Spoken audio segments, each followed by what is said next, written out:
He's got his.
have some of your ears. What's that?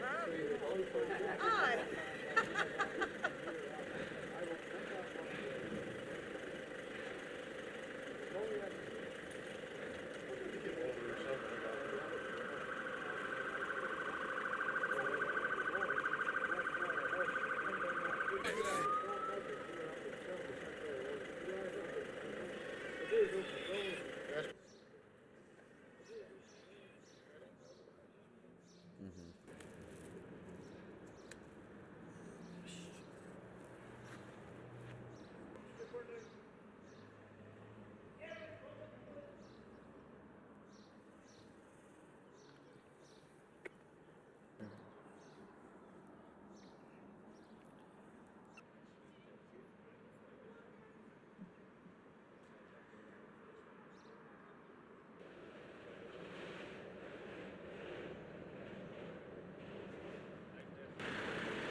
With the long leg on?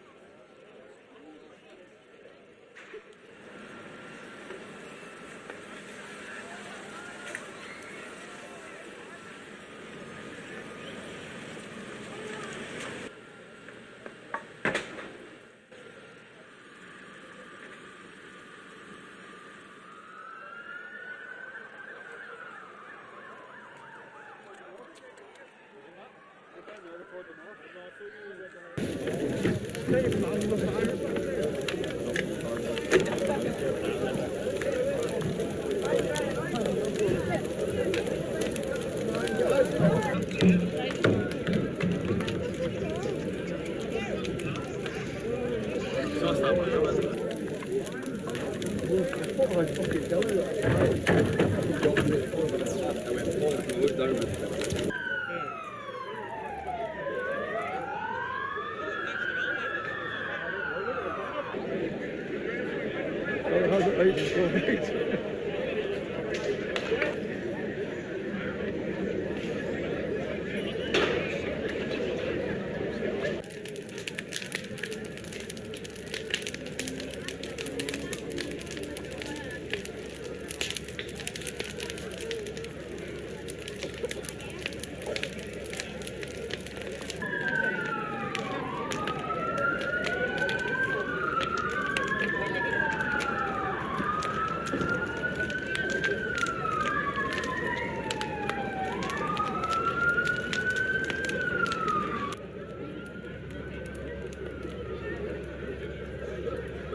He's got his.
feel some of your ears. What's that? Huh? So you're going for that. Odd.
So we can dream of peace and rest ourselves. My mama served, boots on the sand, came home strong, flag in her hand. She taught us all, me and my kin, to love this land we're living in. Now the heart of our country came under fire, hit from behind but it lit a fire. We saw the smoke but we stood tall, and you best believe we answered that call.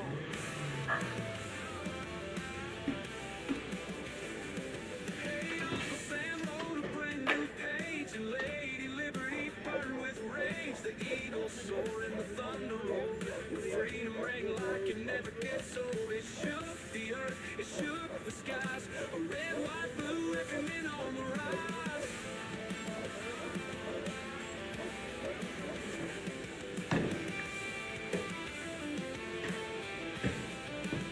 Yeah, justice is real, and this fight runs deep. We guard our dreams while others sleep. You mess with us, you'll find out fast. We don't forget, and we hit back.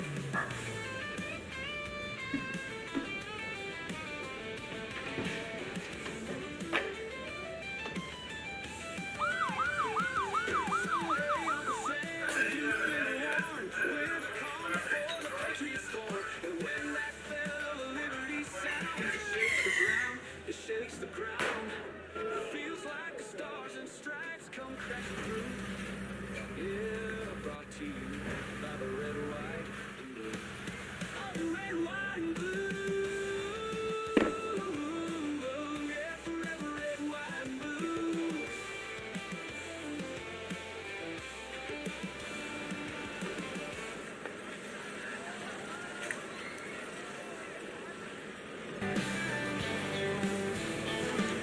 American girls, American guys, we rise with pride in our eyes. We stand for freedom, we don't back down when that flag waves high over our town. There's blood on the ground where heroes fell, so we can dream in peace and rest ourselves.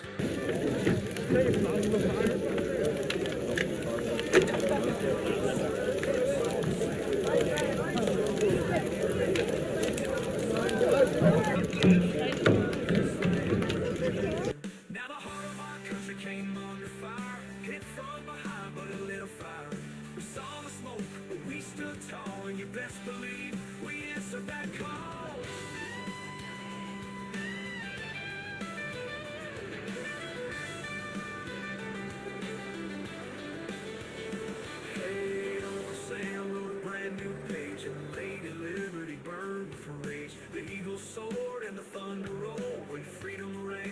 never gets old. It shook the earth, it shook the skies. A red, white, blue reckoning on the rise.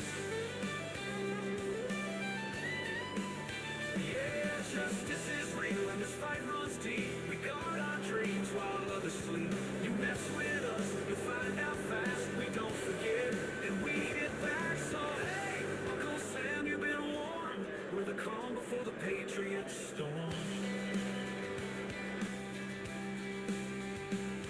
And when that bell of liberty sounds, it shakes the ground, it shakes the ground. Feels like the stars and suns come crashing through. Yeah, brought to you by the red, white, and blue. Oh, red, white, and blue. Yeah, forever red, white, and blue.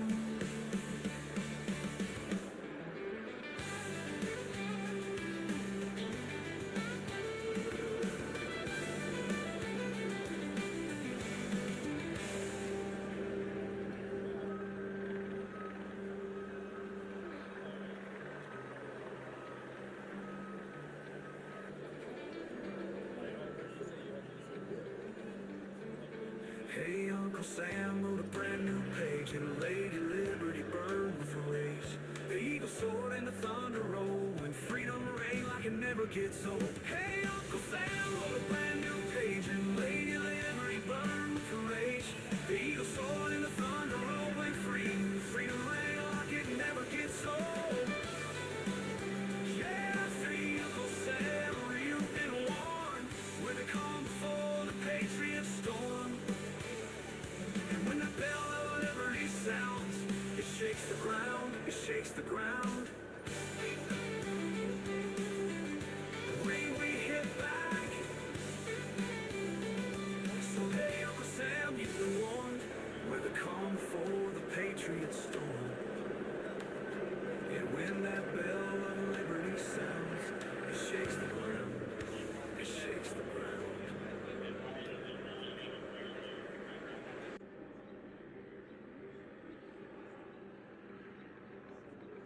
Feels like the stars and stripes come crashing through. Yeah, brought to you by the red, white, and blue. Oh, the red, white, and blue. Yeah, forever red, white, and blue.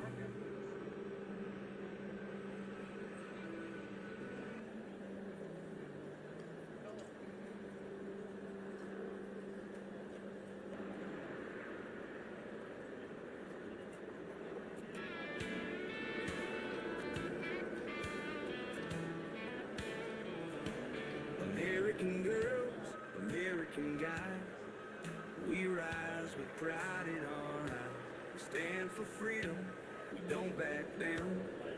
When that flag waves high over our town, there's blood on the ground where heroes fell, so we can dream in peace and rest ourselves. My mama served, boots on the sand, came home strong, flag in her hand. She taught us all, me and my kid, to love this land we're living in. Now the heart of our country came under fire, hit from behind, but it lit a fire. We saw the smoke, but we stood tall, and you best believe we answered that call. Hey, Uncle Sam wrote a brand new page. Lady Liberty burned with rage. The eagle soared and the thunder rolled, where freedom rang like it never gets old. It shook the earth, it shook the skies. The red, white, blue reckoning on the rise.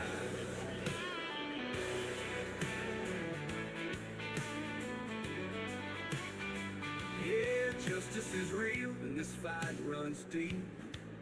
We guard our dreams while others sleep. You mess with us, you'll find out fast.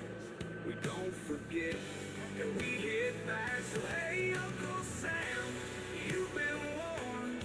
We're the calm before the Patriot storm. And when that bell of liberty sounds, it shakes the ground, it shakes the ground.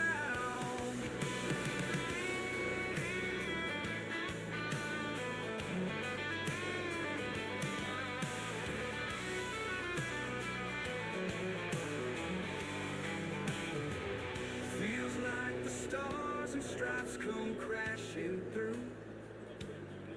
Yeah, brought to you by the red, white, and blue. Oh, the red, white, and blue. Yeah, forever red, white, and blue.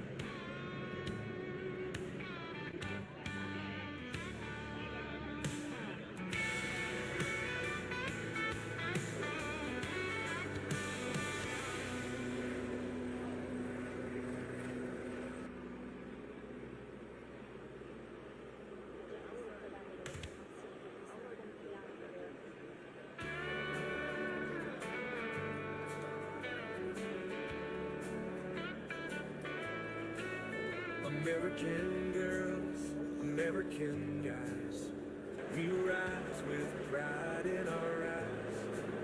We stand for freedom, we don't back down. When that flag waves high over our town, there's blood on the ground where heroes fell, so we can dream in peace and rest ourselves.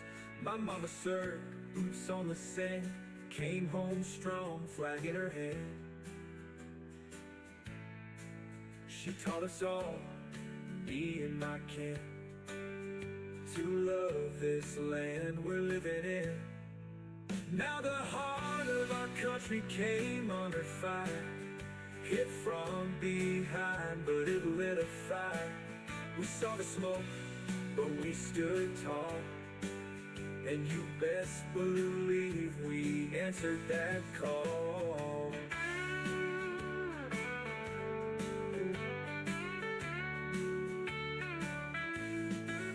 Hey, Uncle Sam wrote a brand new page, and Lady Liberty burned with rage. The eagle soared and the thunder rolled, when freedom rang like it never gets old. It shook the earth, it shook the skies, a red, white, blue reckoning on the rise. Yeah, justice is real and this fight runs deep. We guard our dreams while others sleep. You mess with us, you'll find out fast. We don't forget and we hit back. So hey, Uncle Sam, you've been warned. We're the calm before the Patriotic storm. And when that bell of liberty sounds, it shakes the ground, it shakes the ground. Feels like the stars and stripes come crashing through. Yeah, brought to you by the red, white, and blue. Oh, a red, white, and blue. Yeah, forever red, white, and blue.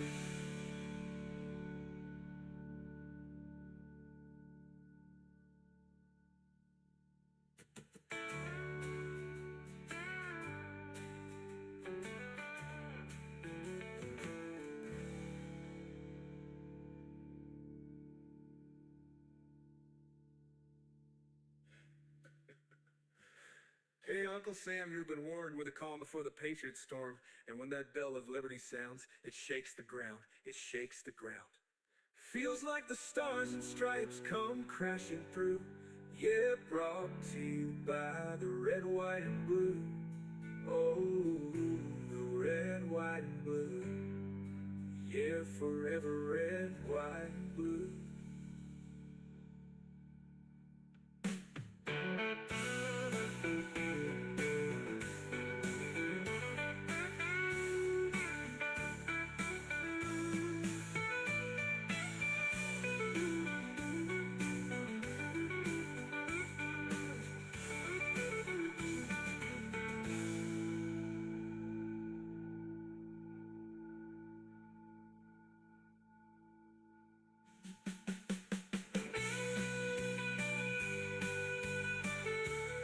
Live, everybody good?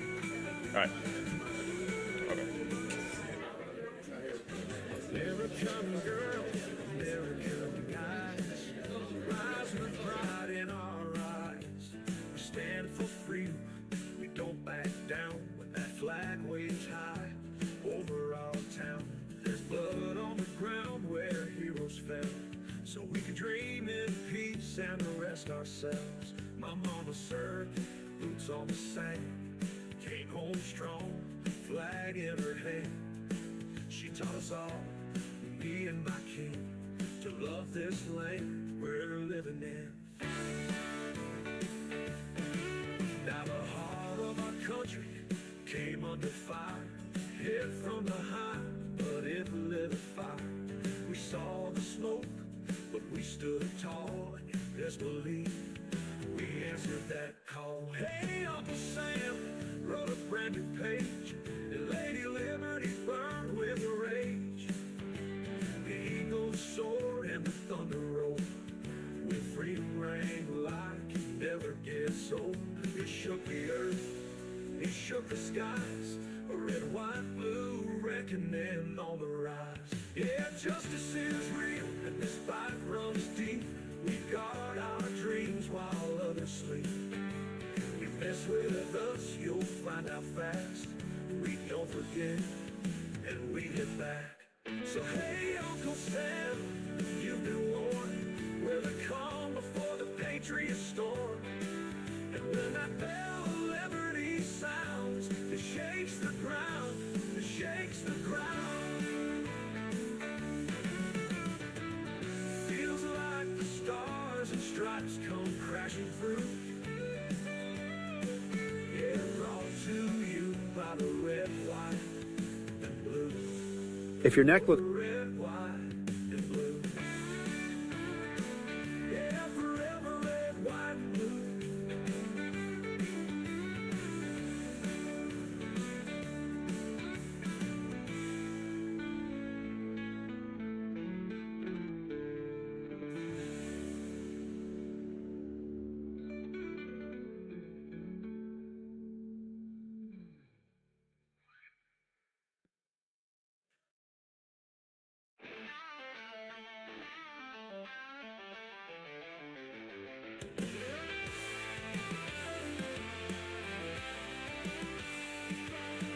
American girls, American guys, we rise with pride in our eyes. We stand for freedom, we don't back down when that flag waves high over our town. In here, you should carry this podium mic. Yeah. The other mic is for in room. Oh, wait. Yeah.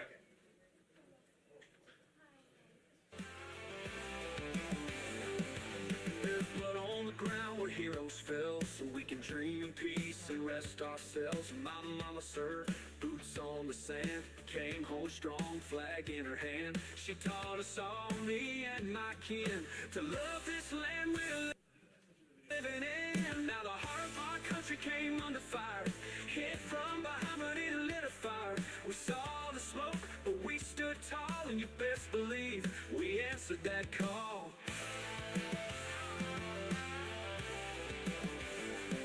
Hey, Uncle Sam wrote a brand new page, and Lady Liberty burned with rage. The eagles soar and the thunder roll, with freedom rang like it never gets old. It shook the earth, it shook the skies, a red, white, blue reckoning on the rise.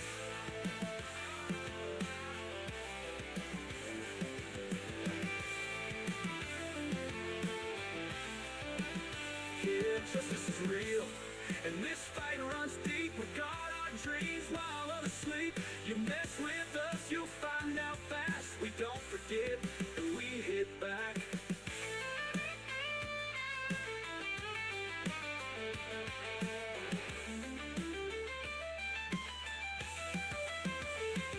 So hey, Uncle Sam, you've been warned. We're the calm before the Patriot storm. And when that bell of liberty sounds, it shakes the ground. It Good shakes morning. the ground. We'll give everybody a few minutes to Feels get like situated. Stars and stripes come crashing through. Yeah.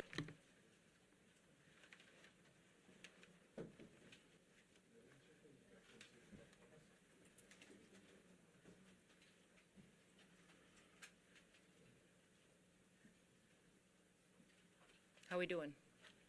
Couple more minutes? We can wait. Thank you. You bet. I'll get this situated for you. You bet. Yeah.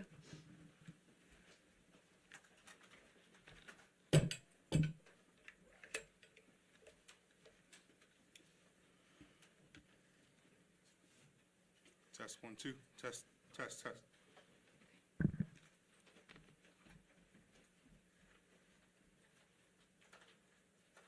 Good? Not yet?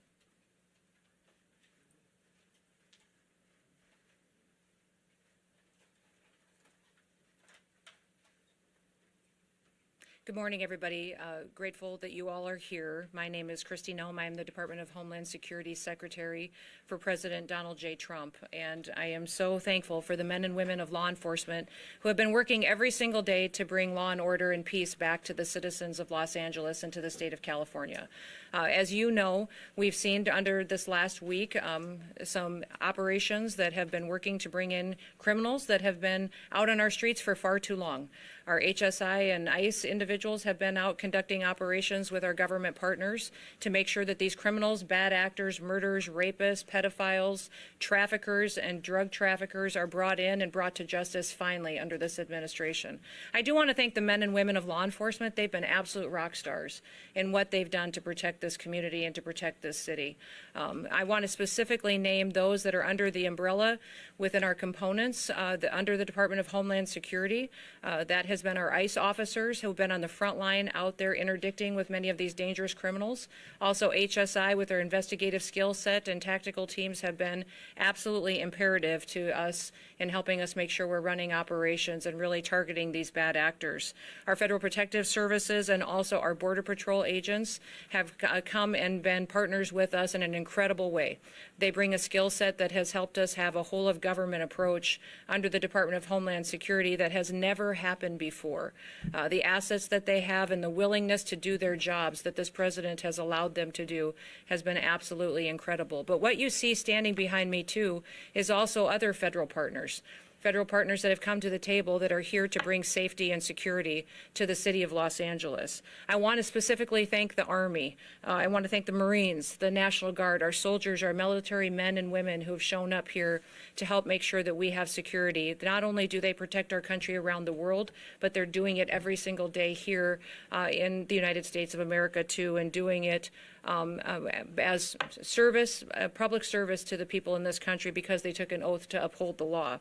We also have a U.S. attorney here who has been aggressive, has been making sure that we don't pick winners and losers in this country, that the rule of law will be followed, and that people who break the law and perpetuate violence will be brought to justice. They will be prosecuted, and there will be consequences for that kind of activity. The Department of Justice is here and has a presence in our Incident Command Center, as well as the DEA, the FBI, and their investigative teams have been fantastic with their leadership. And we also have the IRS here that's helping us track how these violent protesters are funded. What NGOs out there, what unions, what other individuals may be funding these violent perpetuators that are in these protests that take people who may be wanting to come and be peaceful, but instead turn these into very violent activities that go after law enforcement. That's just simply not acceptable. And I also want to thank our U.S. Marshals. They've been so great in helping us to secure facilities, but also operations and also with transportation, that as soon as someone is arrested and brought into incarceration, that they are transported out and able to face prosecution and the consequences for their crimes. I want people to know that while these officers and these agencies and our military are here doing this work and these operations, that the people across this country are so grateful.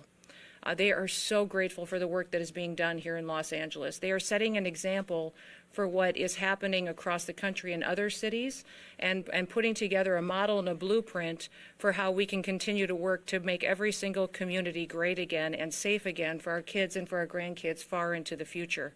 I've been in many different states with all the different components that I represent over the last 4 or 5 days, and everywhere I go, people stop me and say, tell everybody who's working in Los Angeles that is working to bring safety to those city streets and to those families and protect those small business, tell them thank you.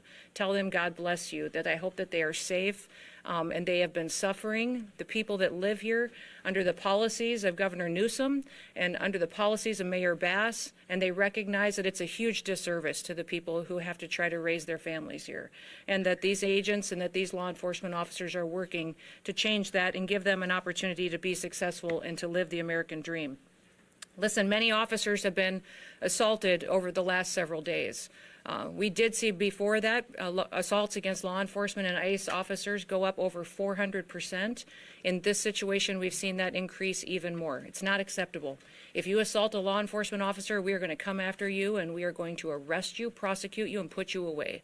That is not going to work. And under this administration with President Trump's leadership, one person is not better than another. Just because you think you're here as a citizen or because you're a member of a certain group or you're not a citizen, it doesn't mean that you're going to be protected and not face consequences from the laws that this country stands for. We have a constitution. We follow that constitution and the laws that have been passed by our Congress, and we're going to make sure they are equally applied to every single person as it applies under the Constitution here in Los Angeles, but also across the country. As our law enforcement officers have been assaulted, they've been pelted with rocks and bricks. Their cars have been set on fire. Molotov cocktails have been used. We have seen people throw bottles and hammers at them. We've also seen that they have been attacked and verbally spit on or punched or assaulted, and it's just not acceptable. The Department of Homeland Security and the officers and the agencies and the departments and the military people that are working on this operation will continue to sustain and increase our operations in this city. We are not going away. We are staying here to liberate this city from the socialist and the burdensome leadership that this governor and that this mayor have placed on this country and what they have tried to insert into this city. So I want to say thank you to every single person that has been able to do this. Also, I want to talk specifically to the rioters and to the politicians in Los Angeles.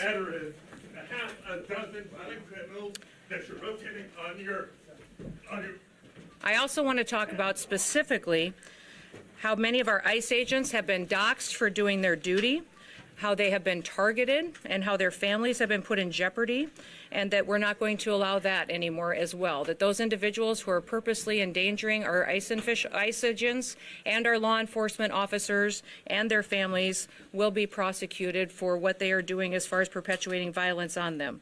I want to know that the American people are grateful for our law enforcement officers. We will always respect them, and that President Trump is thankful for the leadership that has been shown by all of these agencies. In fact, President Trump did call in, and I did visit with him today, and he also visited with all of these agencies here this morning and thanked them for what they are doing to make sure that they are protecting the United States of America. The images that we've seen out of Los Angeles the last several days has simply been un-American by the protesters and the violence that we've seen perpetuated.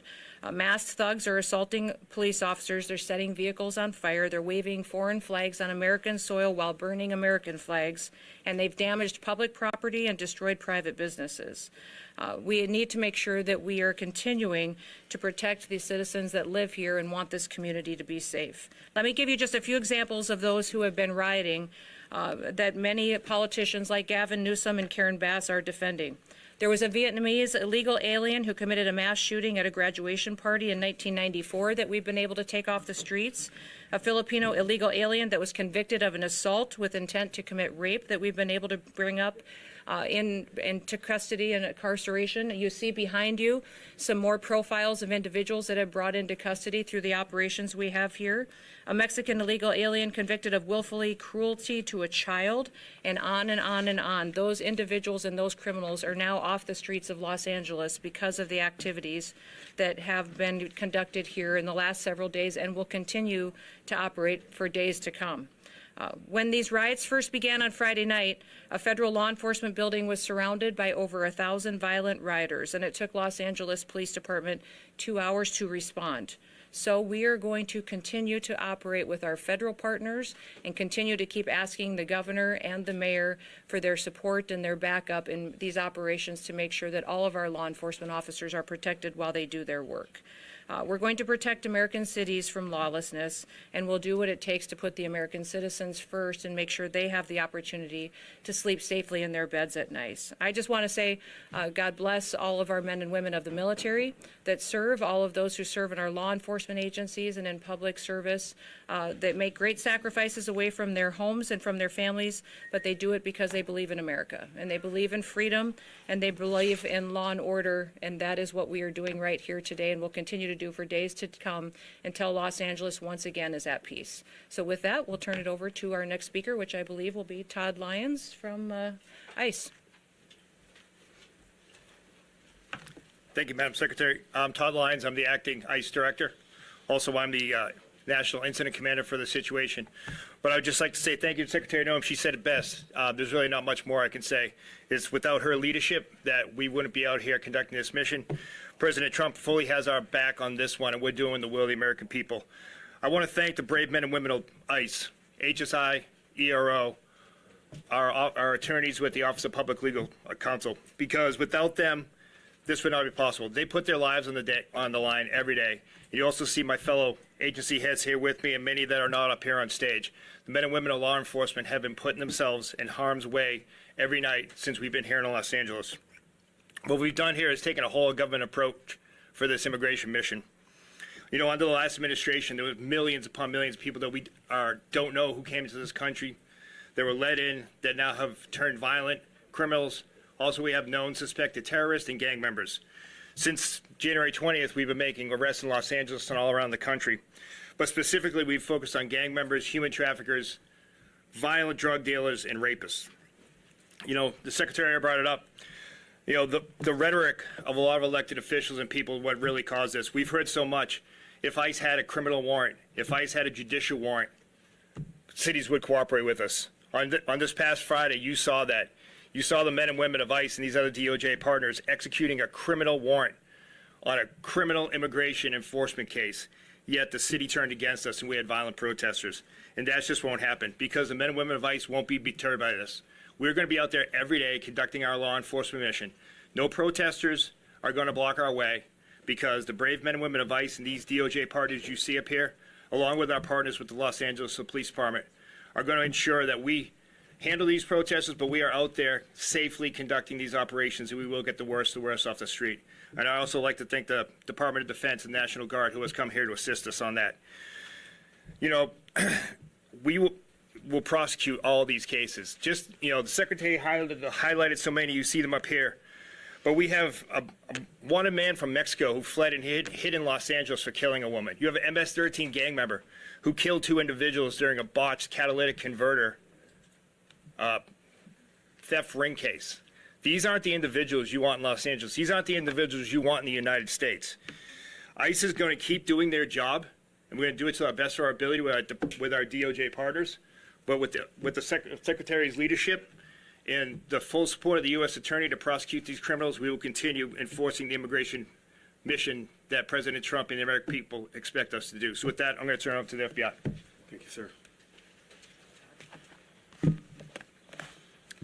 Good morning. My name is Akil Davis. I'm the Assistant Director in charge of FBI Los Angeles. As you know, the FBI has been assisting the Department of Homeland Security with immigration enforcement since February. We're just one of many field offices doing this nationwide as directed by the Attorney General, and we're accustomed to providing investigative and technical assistance to law enforcement at all levels on a regular basis.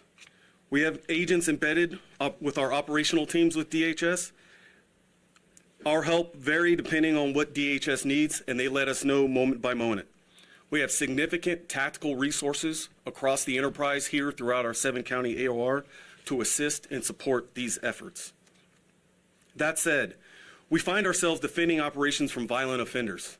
The FBI safeguards constitutionally protected rights. We investigate civil rights violations on a daily basis, but some activity keeps taking place among righteous protesters is not civil. It's violent. We're going to investigate allegations of violence, whether it's assault on law enforcement officers or civilians, looting, arson, doxing, or damage to public property. So please, I'm asking the community, do not put your life in jeopardy by hurting someone or destroying property. You will be held accountable by the FBI, and it's not worth it. I'd like to highlight 2 cases for you to show what the FBI's line of effort is in this overall DHS-led operation. Elpidio Reyna is a fugitive. He is wanted for the alleged assault of a federal officer in the city of Paramount in California on June 7th, 2025. Reyna allegedly threw rocks at law enforcement vehicles on Alondra Boulevard in Paramount and injured a federal officer. Reyna is 40 years old, weighs around 165 pounds, and is 5'7". Reyna has a tattoo on his left arm with the word Carmen on it. We have photos of him on display. Reyna will be caught, and when he is, he will face a statutory maximum penalty of 8 years in prison. This is such a priority for the United States government that there is a reward of up to $50,000 for information leading to his arrest. Let me repeat that, $50,000 for information leading to his arrest. The second case I'd like to highlight is on a subject named Alejandro Oriana. Alejandro was providing masks and face shields to violent rioters throughout the week and was arrested by our SWAT teams this morning. With the success and appreciation and assistance from the United States Attorney's Office, that case is ongoing, but Oriana is in custody as we speak. If you have information or evidence of violent acts, please either call 1-800-CALL-FBI, visit tips.fbi.gov, or send images or video to our digital tip line at fbi.gov/LA Office Assault. Thank you, and I will now turn it over to Chief Bovino, United States Border Patrol. Thank you, Chief. Thank you, sir. Good morning. I'm Greg Bovino, Chief Patrol Agent of the El Centro Border Patrol Sector and Lead Federal Coordinator for Customs and Border Protection entities here in Los Angeles. Entities include U.S. Border Patrol, Office of Field Operations, and CBP Air and Marine. We have several hundred agents and officers here in Los Angeles right now as we speak. Our primary mission here in Los Angeles revolves around Title 8 United States Code. Let me say that again. Title 8 United States Code. Those are our immigration statutes. If you look behind us at these pictures on the wall, immigration's not a victimless crime. A lot of bad people, a lot of bad things are in our country now, including Los Angeles. For Customs and Border Protection, that's why we're here right now, is to remove those bad people and bad things, whether illegal aliens, drugs, or otherwise. We're here and we're not going away. Border Patrol, Office of Field Operations, and Air and Marine, you'll see us in Los Angeles. You'll continue to see us in Los Angeles, not going anywhere soon. As for the violence and the demonstrators, violence will not deter us, the CBP mission here in Los Angeles. I believe we saw that last Sunday night out at Paramount. We continued to conduct our patrols as we saw necessary in the middle of that riot. And we'll continue to do that from here on out. Our allied law enforcement agencies, many of whom you've already heard from, whether it's HSI, ERO, FBI, ATF, and all others, join with us as we conduct that Title 8 mission. Very historic. First time I've ever seen it in my almost 30-year career. It's actually breathtaking. Many millions of illegal aliens have passed across that border over the past several years. It's our job to get them out. And that's what we are going to do, and that's what we're doing right now. Thank you.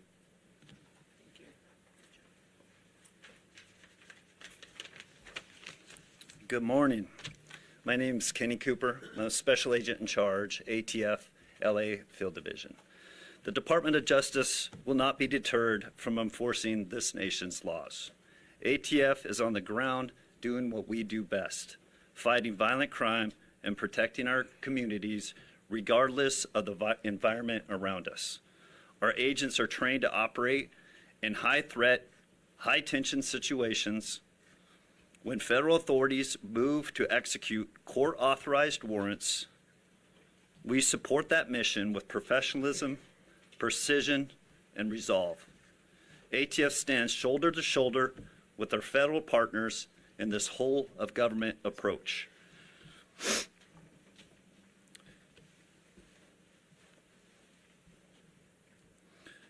ATF stands also shoulder to shoulder, including to carry out our immigration enforcement mission.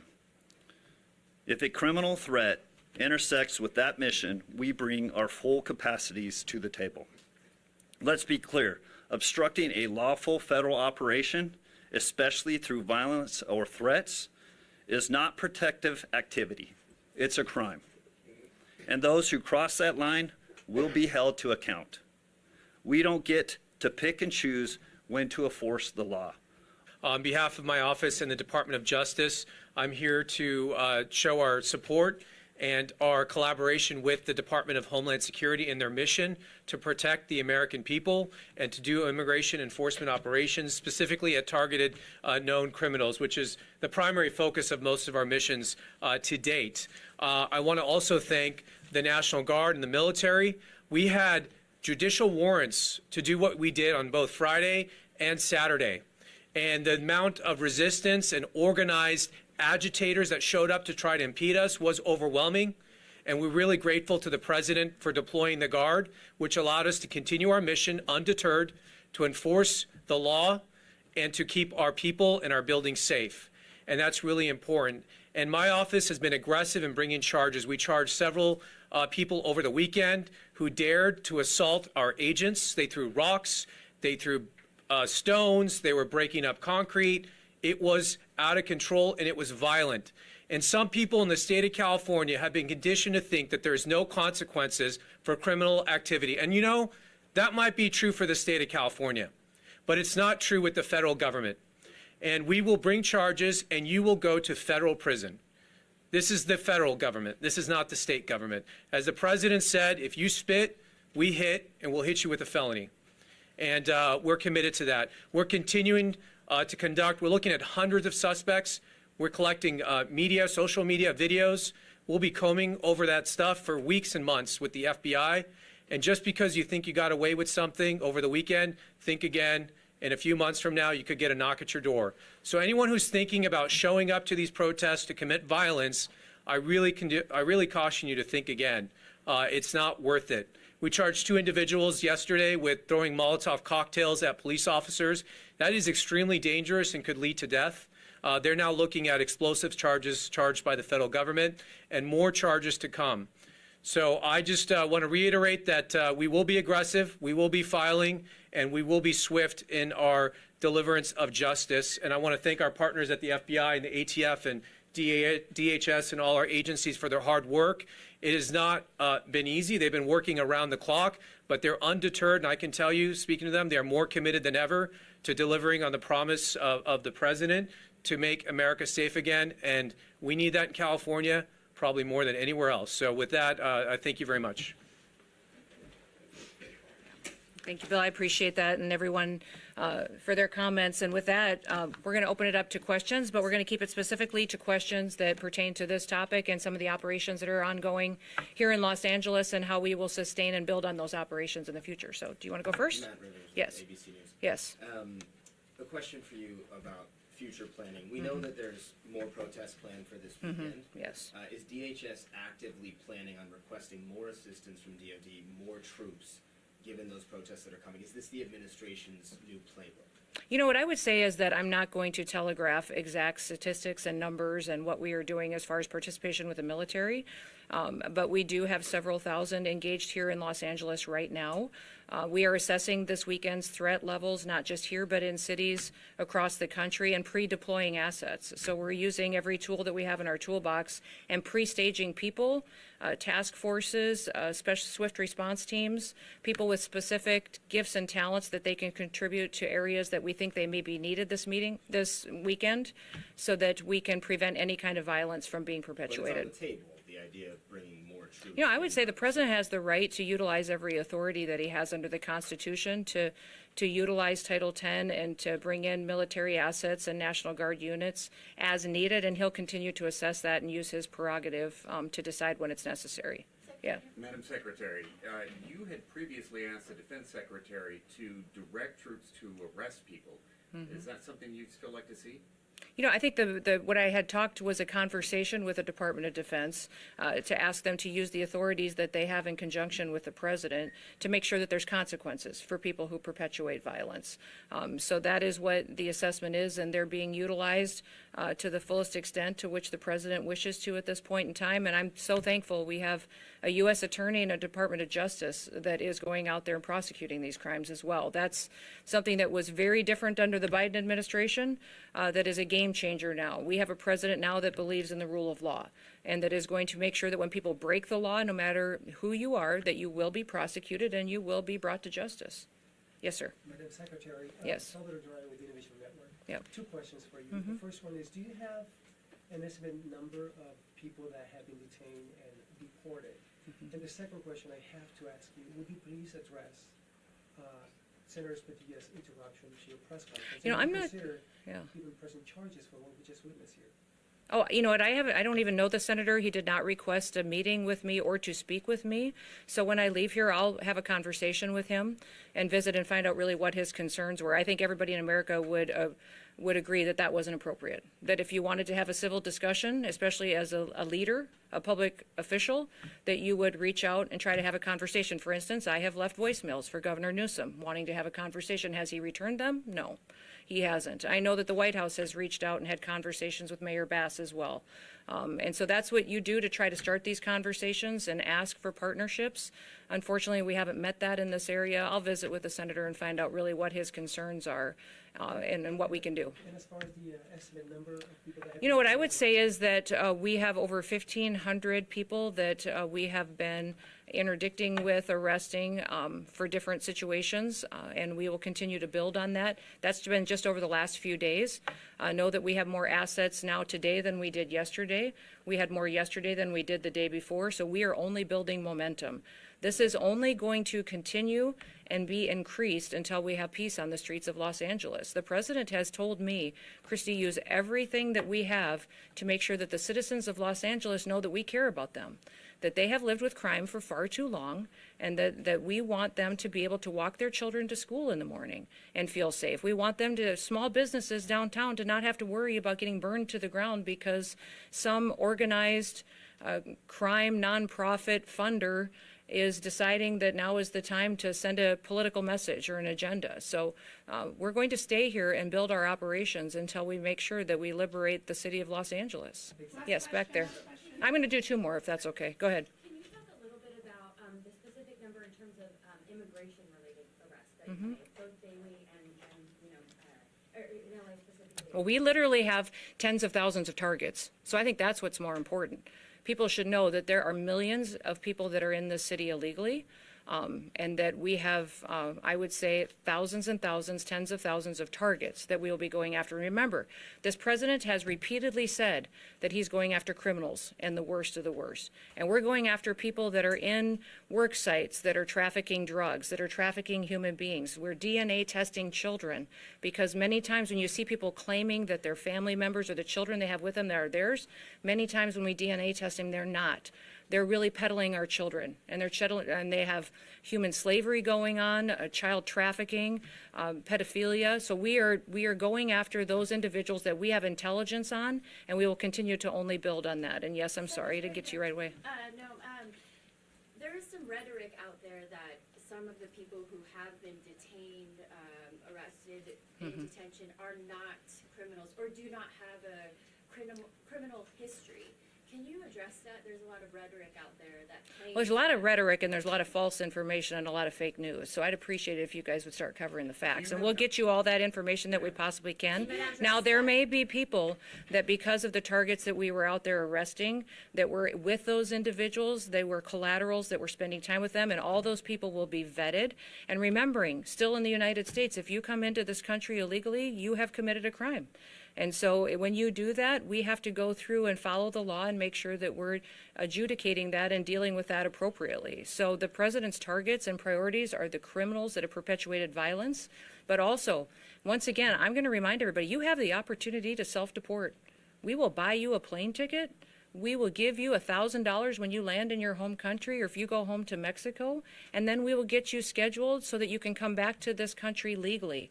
You will have the opportunity to come back to the United States of America. If you don't do that and you wait until we come and arrest you and have to remove you, you will never get the chance to come and live in the United States of America again. The president has been clear on this. So I'd encourage you to get on the CBP Home app, and you can self-deport today, and we will facilitate that. You can take your entire family with you, people and your loved ones, and we will facilitate you coming to this country correctly. Everybody has the opportunity to do that. If you wait until we have to arrest you, you will never get to be an American, much less live here and work here and be able to pursue the American dream. Last question. Madam Secretary, Alejandro Ortiz with Telemundo 52. Yes. You just said that you go after the worst of the worst. Mm-hmm. But we've seen ICE arresting immigrants in front of their court hearings when they go to their annual immigration check-ins. Even if they're going And remember, through the these legal are people- process, are we sending a message as a country that people, even with no criminal record, and that they're taking the legal correct path, are not safe from If they took the detention? legal correct path, they would have come here legally. They wouldn't have come into our country illegally. Second of all, Some of them they are have not final criminals. They have removal come orders. here and They have maybe final, overstayed their visa. they have final And that's removal criminal. orders, and we're That's following. That's a civil offense, but not a criminal record. It is actually under the acts that the president has invoked it through his executive orders. It actually is a criminal offense. And so one of the things that we need to remember is that when you're going out there and talking about what is happening with individuals who are in this country illegally, is that they have the opportunity every single day to return back home. And we will work with them and facilitate that and work with their families. But if they choose to wait back and to not make that decision today, then they are subject to this type of operation that will target those that have criminal activity and backgrounds and perpetuators of violence first. Those are our targets.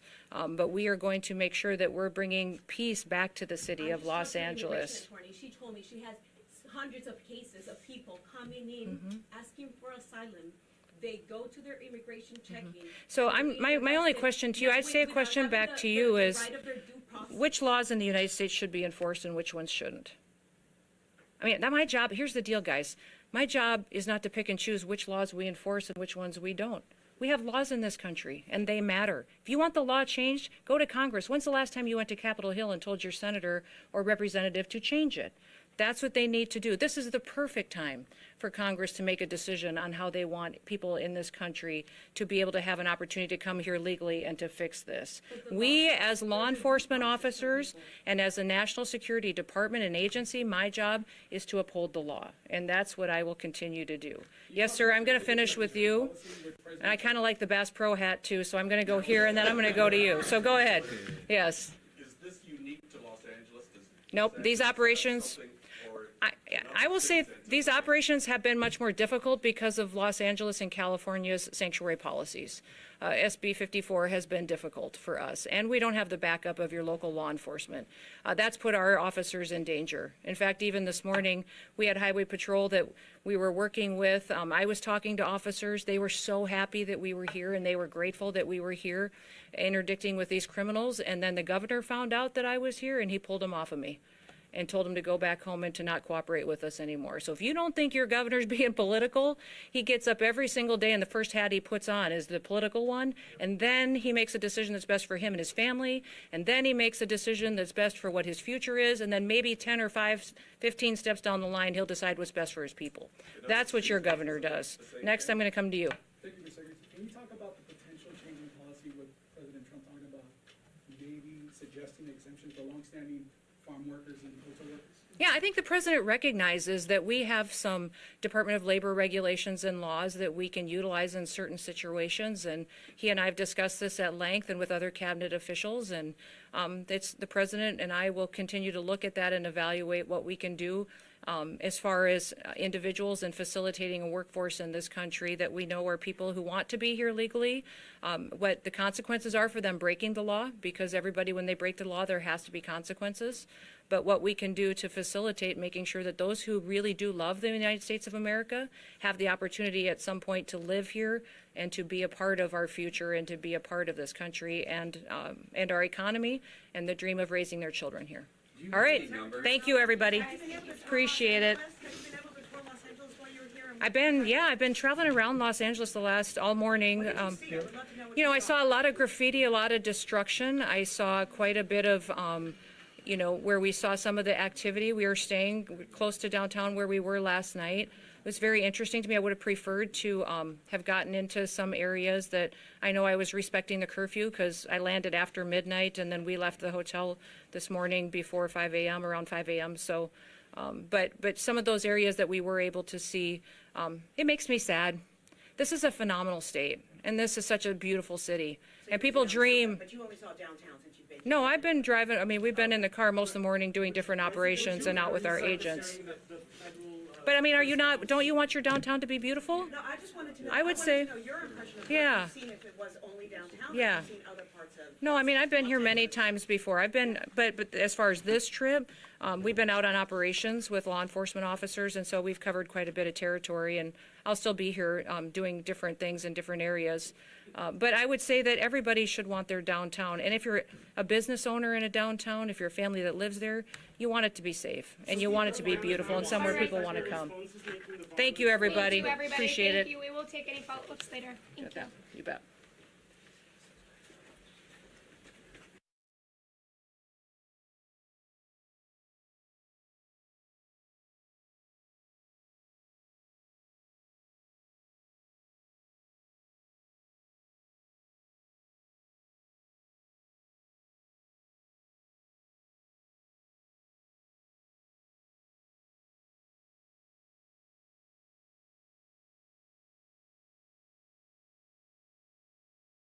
What you want to do is save hundreds when Liberty Mutual customize.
How many criminals have you guys arrested?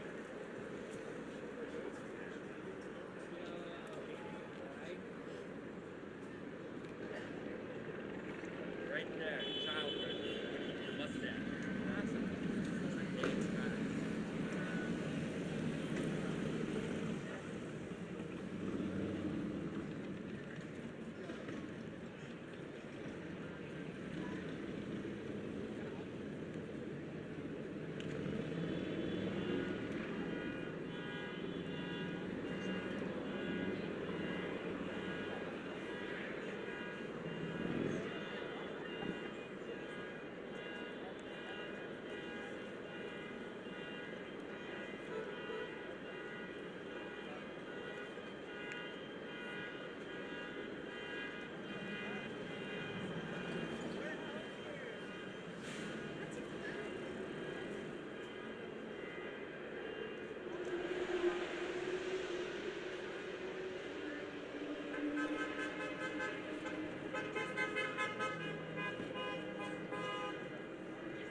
Yeah, I see you too, buddy. Fuck you too. Bro, you can't even stand still.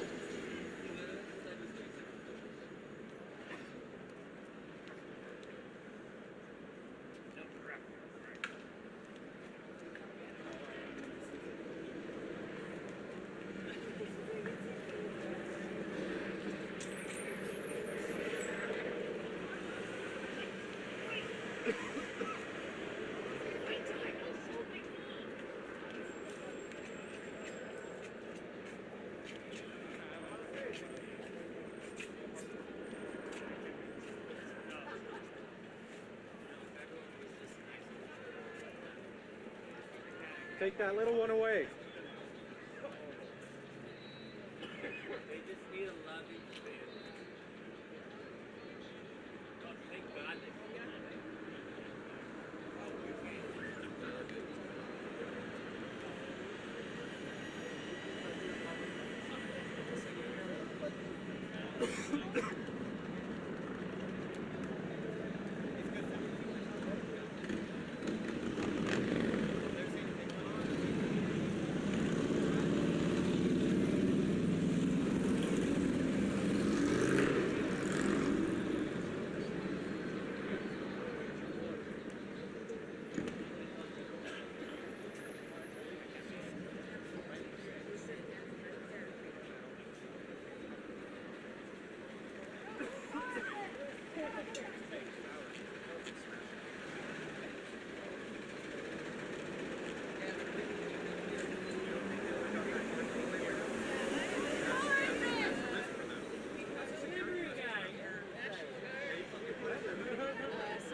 Oh yeah, no, like it doesn't mean the same thing in the military, but it is hilarious all the same. A lot of these guys have police lights on, so actually I'm not seeing any of the regular soldiers that were there earlier that we spoke to,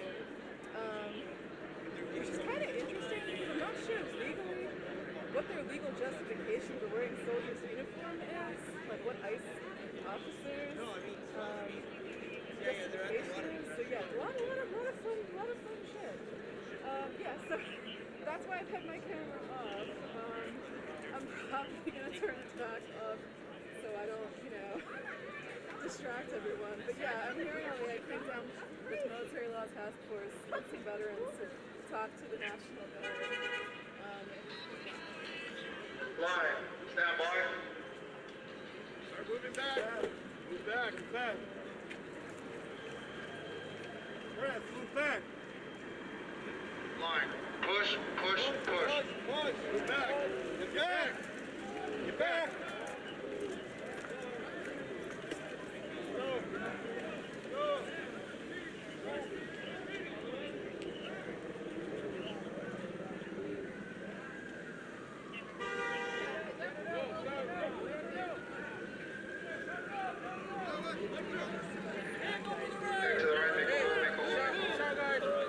From the rear!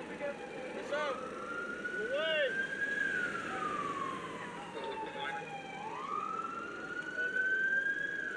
You gotta wait for a second.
want water? I'm just kidding. I got a pee though if you want. Water! Anybody? I got chocolate too. Water? Nature Valley bars, anybody? Snickers? Snickers? You want a Snickers? Snickers. Snickers? You sounded excited for Snickers.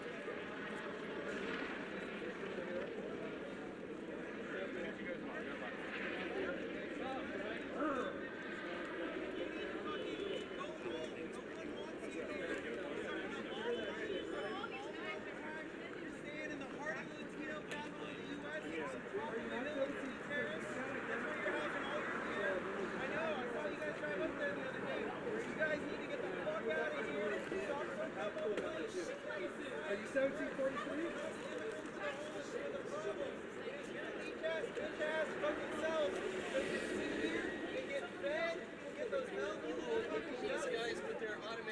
You need to go home. No one wants you here. No one wants you here. All of you have some immigrant in your family. You think they will stop at undocumented immigrants? They're not.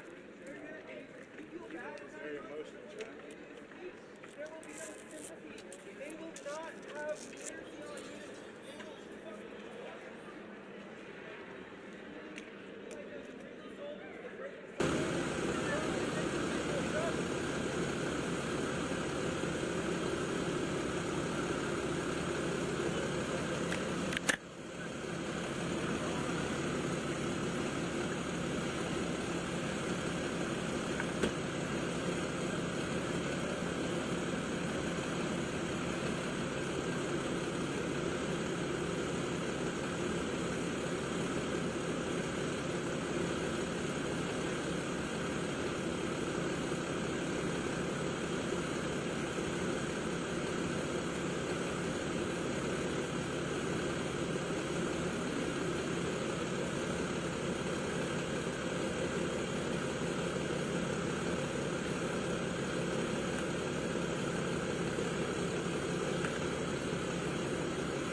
right, WJXA's Carlos Stevens back here with you. If you're just now joining us, what we can tell you is that a hostage situation is unfolding just down the street here across the Wheeler County line and Terriffair County line here.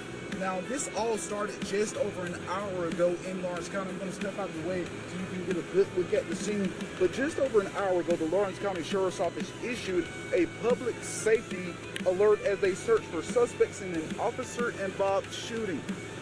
Now, in a Facebook post, Lawrence County Sheriff's Office says deputies attempted to stop a stolen vehicle when the suspects driving opened fire on the deputies. The pursuit ended in a crash in McRae near the intersection of US 441 and Highway 280. The two suspects continued shooting at officers on the ground. The Lawrence County Sheriff's reported that the suspects remain at large and authorities were searching for them in the area. Now, deputies, the latest update that we have is from McRae Sheriff Glenn Giles. He tells us deputies are on the scene, as I just told you moments ago, of a hostage situation right here in Wheeler County, and suspects were firing shots at deputies in McRae. Now, Giles told WJXA that authorities are in a standoff with suspects from a vehicle chase in Lawrence County, which led to a shooting with deputies. So that is the very latest information that we do have at this time. Of course, this is something we're going to stay on top of on WGXA on air and online. Of course, you can join us on Fox 24 News at 5 from the scene, as well as ABC 16 News at 6 and 11. But for right now, that is the very latest information that we have down here from the scene of a hostage situation in Wheeler County.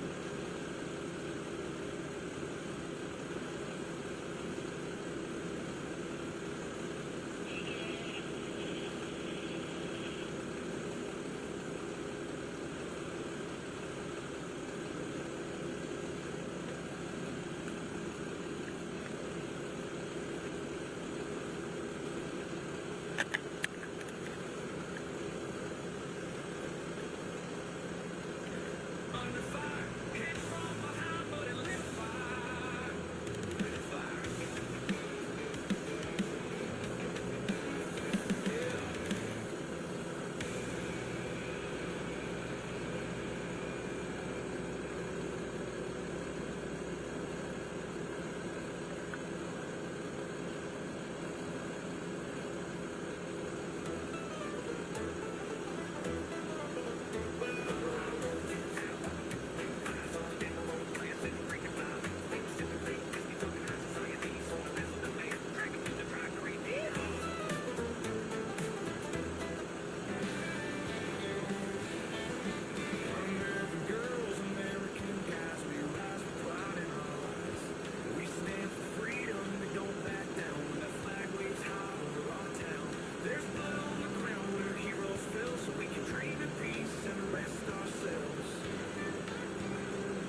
key to love this land we're living in.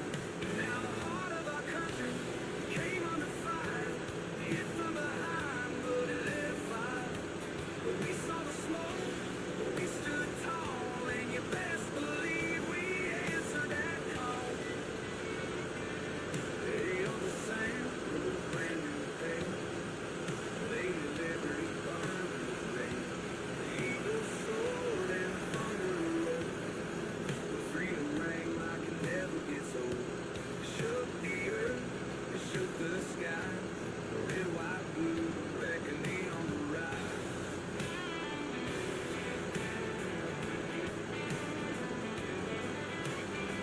Yeah, justice is real, this fight runs deep. We've got our dreams while others sleep. You mess with us, you find out facts. We don't forget, and we hit back. So hey, Uncle Sam, you've been warned. We're the calm before the Patriot storm. And when that bell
Alright, WGXA News reporter Carlos Stevens here with you. We were just on moments ago, but we wanted to come back for any viewers who are just joining us and don't really have an idea of what's happening out here. Right now, unfolding behind is a current hostage situation according to the McRae Sheriff's Lynn Giles. And I apologize to Sheriff Giles because I did pronounce his name wrong earlier.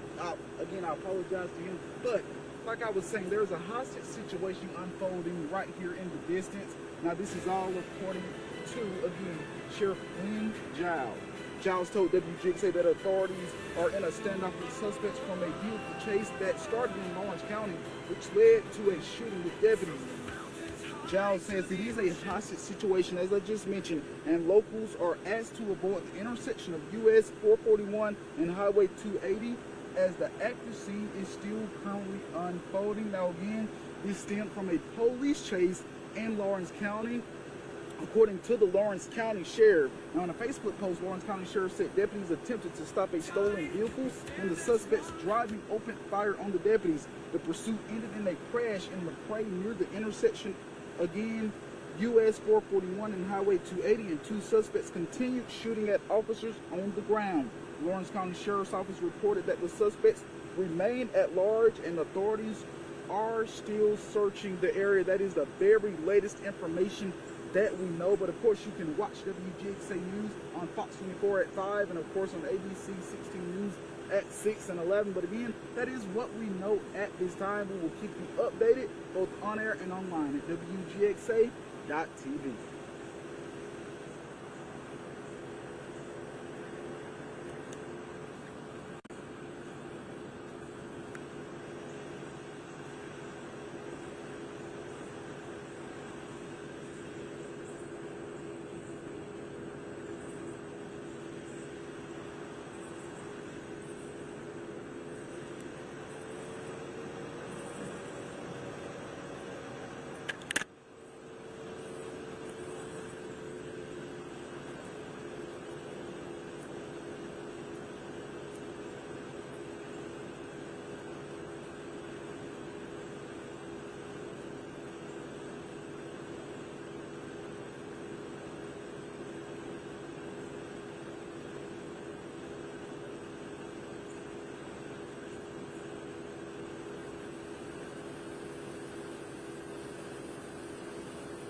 way, sir.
Alright, we're looking at, I guess, a hostage situation.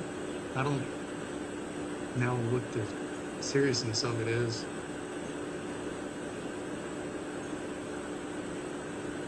Looks bad.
Performing on the biggest stage in the world.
Tells a tale of freedom's fight.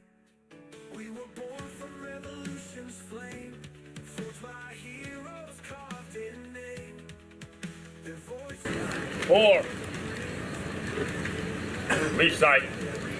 1.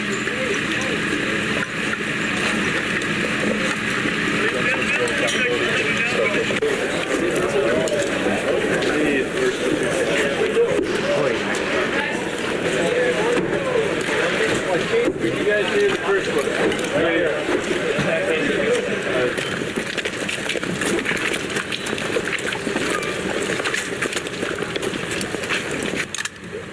27. 1.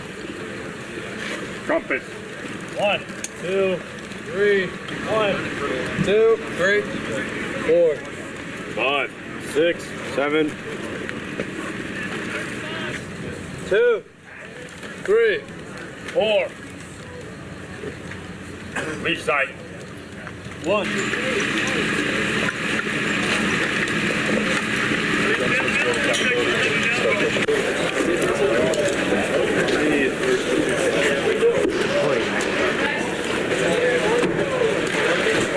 You guys do the first one.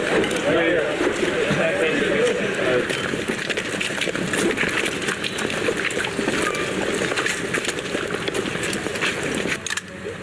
27. 1.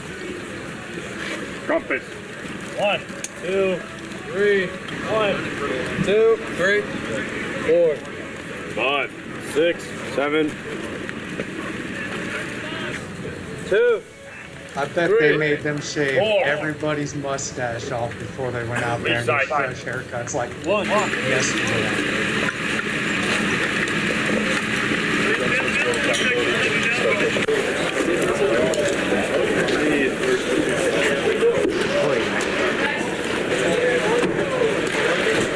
You guys do the first one. Right here.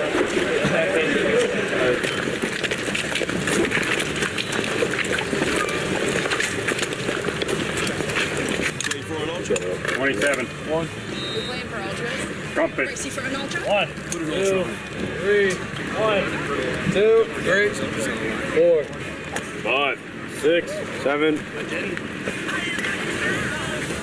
2, 3, 4. Leave sight. Superior right there. It's time for Lefties Losing It. Let's start with this White House reporter learning an important lesson from Caroline Levitt. Every star and every stripe tells a tale of freedom's fight. We were born from revolution's flame, forged by heroes carved in name. Our voices echo through the plains, reminding us what still remains. We partnered with Amazon.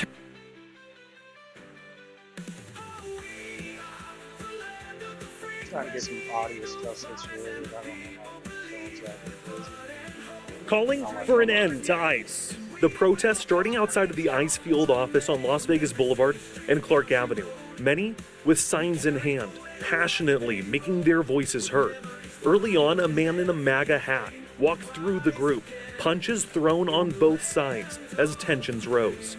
After that, the group peacefully and passionately marched all around downtown, making it back to the ICE office. Around 9 p.m., Metro officers in riot gear lined nearby streets, saying that they'd use tear gas if protesters did not disperse, causing chaos amongst the crowd.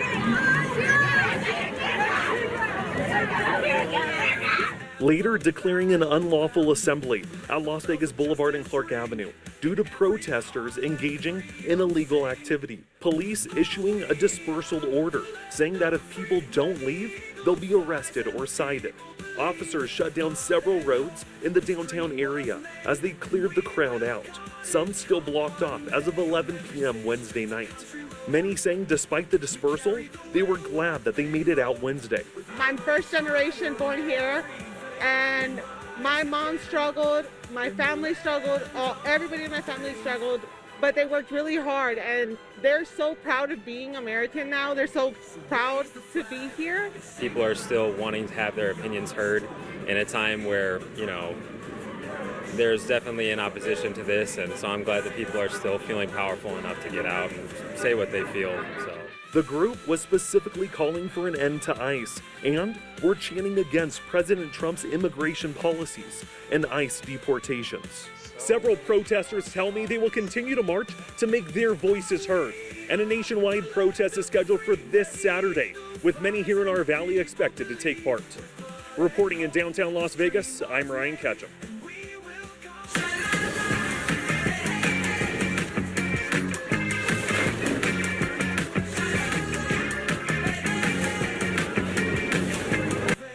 I took control, went solo, and built my own online.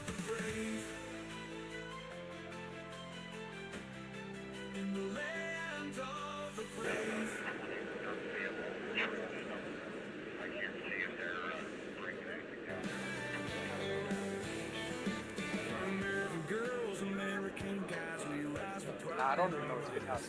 We stand for freedom, we don't back down when the flag waves high over our town. There's blood on the ground where heroes fell, so we can dream in peace and rest ourselves. My mama served boots on the sand, came home strong, flag in her hand. She taught us all, me and my kin, to love this land we're living in. Now the heart of our country came under fire. Hit from behind, but it lit a fire. We saw the smoke, but we stood tall, and you best believe we answered that call.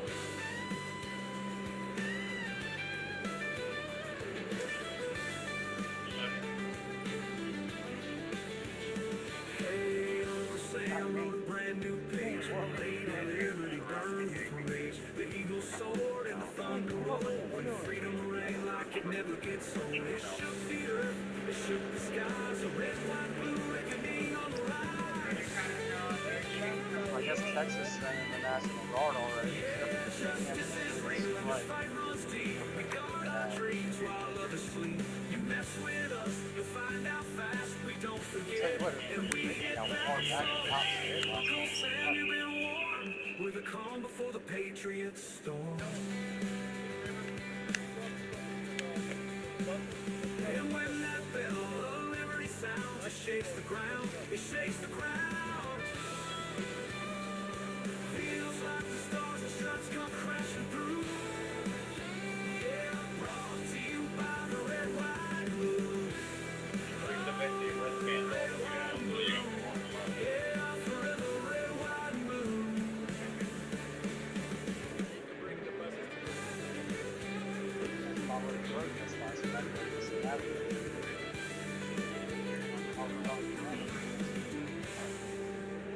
Yeah, I got it turned down. Hey, boss, they're gonna bring the van over here.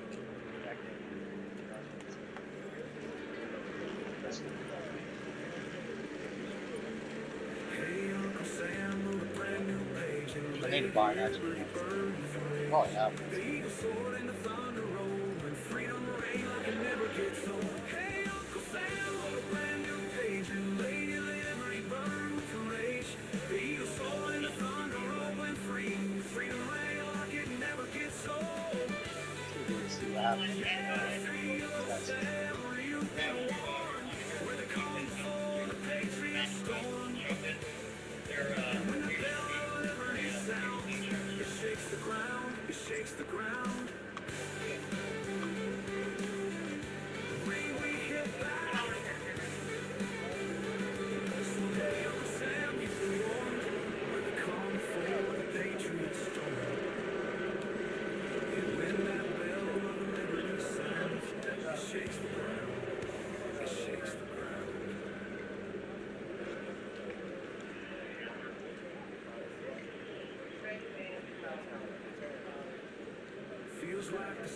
and stripes come crashing through. Yeah, brought to you by the red, white, and blue. On the red, white, and blue. Yeah, forever red, white, and blue.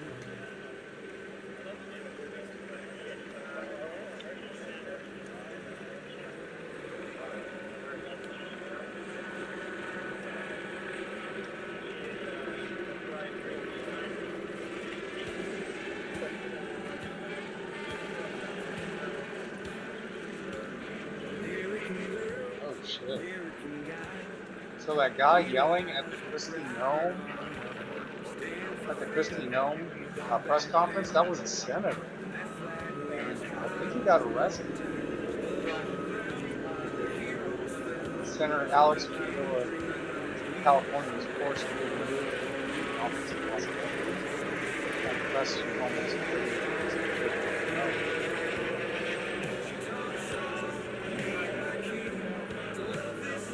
That's a senator? Oh, man, you got that committed.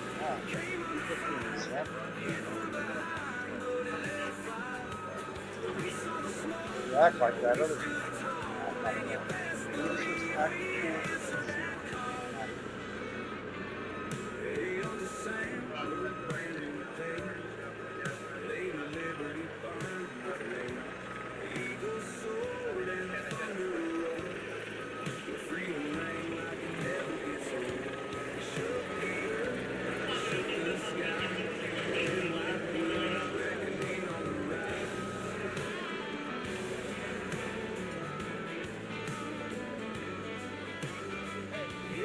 Justice is real and this fight runs deep.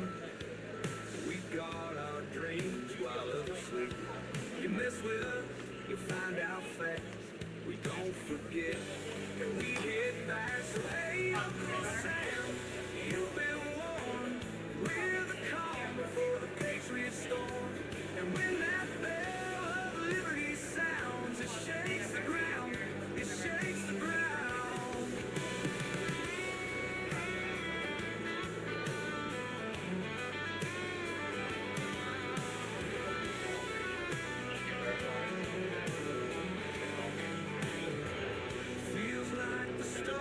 Stripes come crashing through.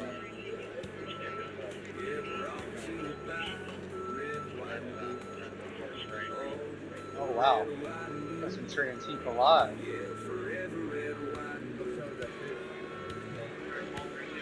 But I'll keep holding you guys to account with this kind of things. You know, I'll keep holding you to account.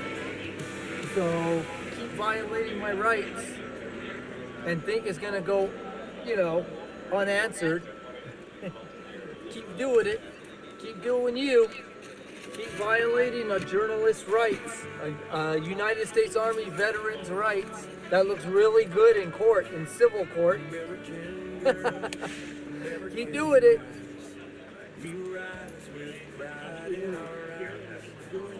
Stand for freedom. I've returned. Oh no. Yeah, just There's blood on the ground where heroes fell, so we can dream in peace and rest ourselves. My mama served, boots on the sand, came home strong, flag in her hand. She taught us all to be in my king, to love this land we're living in. Now the heart of our country came under fire, hit from behind, but it never fired. We saw the smoke, but we stood tall, and you best believe we answered that call.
show's insane.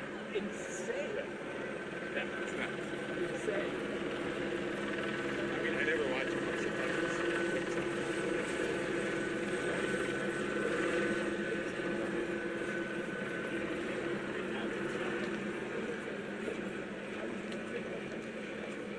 she's wrestling. She's like, yeah,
yeah. Sounds good. Gotcha. Gotcha.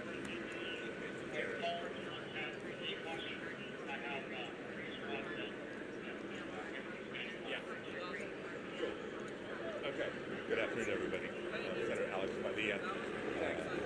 You guys have some questions. I'm going to read a brief statement. I would like to take a question. Allow me to read my statement. I'm here in Los Angeles today, and I was here in the federal building, in the conference room, awaiting a scheduled briefing from federal officials as part of my responsibility as a senator to provide oversight and accountability. While I was waiting for the briefing with General Guillot, I learned that Secretary Noem was having a press conference a couple of doors down the hall. Since the beginning of the year, but especially over the course of recent weeks, several of my colleagues, have been asking the Department of Homeland Security for more information and more answers on their increasingly extreme immigration enforcement actions. And we've gotten little to no information in response to our inquiries. And so I came to the press conference to hear what she had to say, to see if I could learn any new additional information. And at one point, I had a question. And let me emphasize, just as we've emphasized the right for people to peacefully protest and to stand up for their First Amendment rights, for our fundamental rights. I was there peacefully. At one point, I had a question. And so I began to ask a question. I was almost immediately forcibly removed from the room. I was forced to the ground, and I was handcuffed. I was not arrested. I was not detained. Oh, you're in handcuffs. I will say this.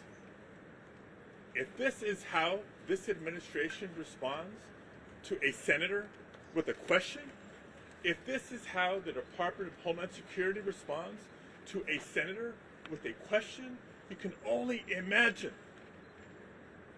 what they're doing to farm workers, to cooks, to day laborers out in the Los Angeles community, and throughout California Dude, and throughout being very the country. inflammatory.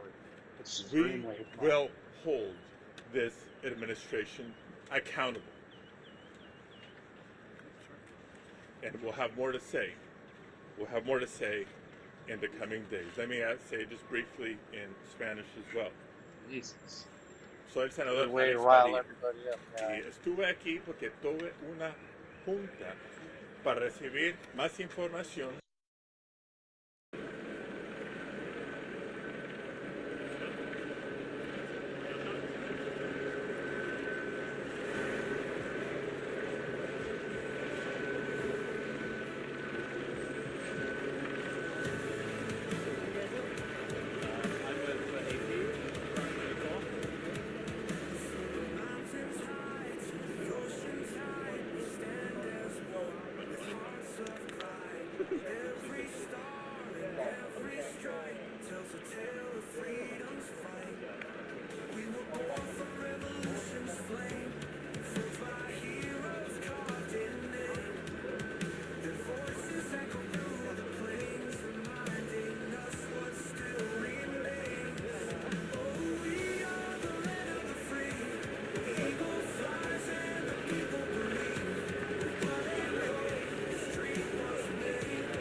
We are the strong, the free, the proud, forever true, forever brave. This is our home, the land they gave.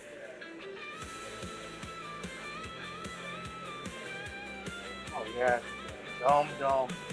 They file frivolous lawsuits against cities all the time, but they usually win them. The city gets settled, but they get like 10 days. That's what they always do. So the city'd rather just settle for 10 days and draw it out, and it costs them 200,000.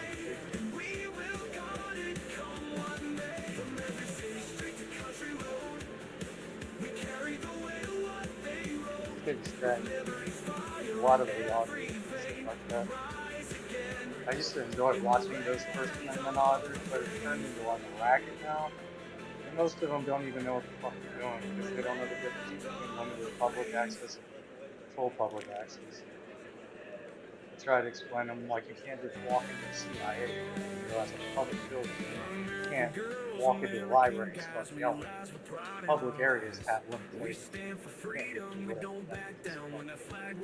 just start recording.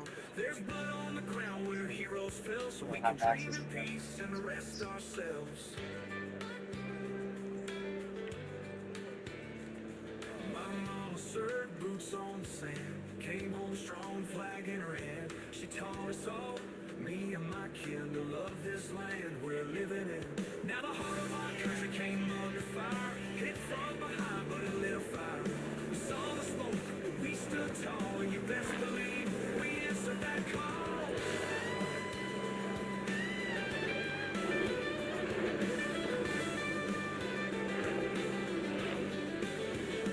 Hey, Uncle Sam wrote a brand new page, and Lady Liberty burned for rage. The eagle soared and the thunder rolled, when freedom rang like it never gets old. It shook the earth, it shook the skies, a red, white, blue reckoning on the rise.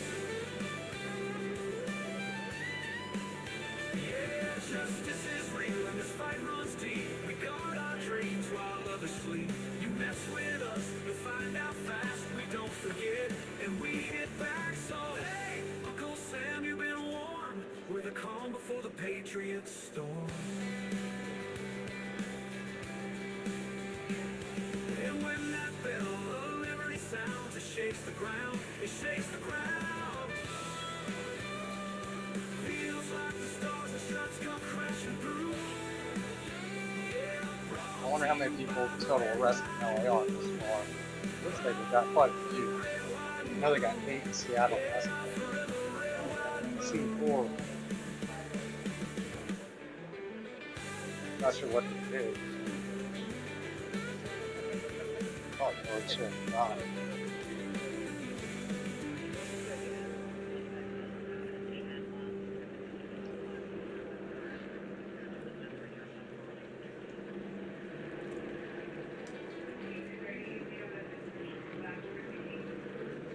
Hey, Uncle Sam wrote a brand new page, and Lady Liberty burned for rage. The eagle soared and the thunder rolled, and freedom rang like it never gets old. Hey, Uncle Sam wrote a brand new page, and Lady Liberty burned for rage. The eagle soared and the thunder rolled, and freedom rang like it never gets old. Yeah, the dude is spinning that Senator Gay.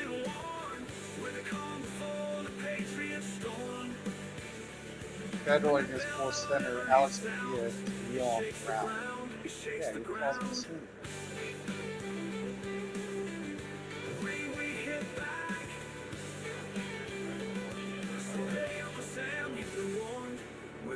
Before the Patriots storm, and when that bell of liberty sounds, it shakes the ground, it shakes the ground. Y'all want to see some crazy dude? This dude right here, right? I seen him on a YouTube video one day, but he is like a national renowned Chelsea player. Actually crazy. That's crazy shit.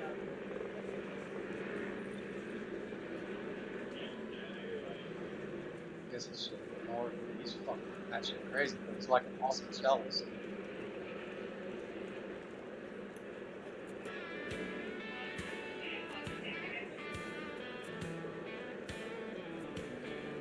American girls, American guys, we rise with pride in our eyes. We stand for freedom, we don't back down. When that flag waves high over all town, there's blood on the ground where heroes fell, so we can dream in peace and rest ourselves. Boots on the sand, came home strong, flag in her hand. She taught us all to meet my king, to love this land we're living in. Now the heart of our country came under fire, hit from behind, but it lit a fire. But we saw the smoke, but we stood tall, and you best believe we answered that call. Hey, Uncle Sam wrote a brand new page. Lady Liberty burned with rage. The eagle soared and the thunder rolled, where freedom rang like it never gets old. It shook the earth, it shook the sky. Red, white, blue, reckoning on the rise.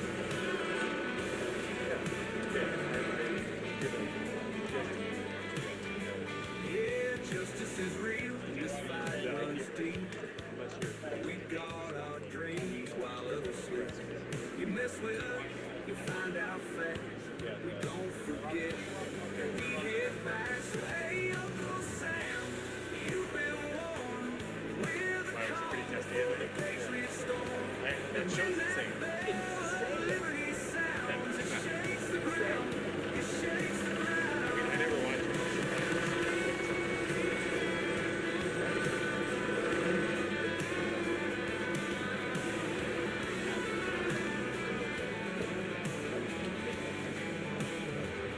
Feels like the stars and stripes come crashing through. Yeah, brought to you by the red, white, and blue. Oh, the red, white, and blue. Yeah, forever red, white, and blue.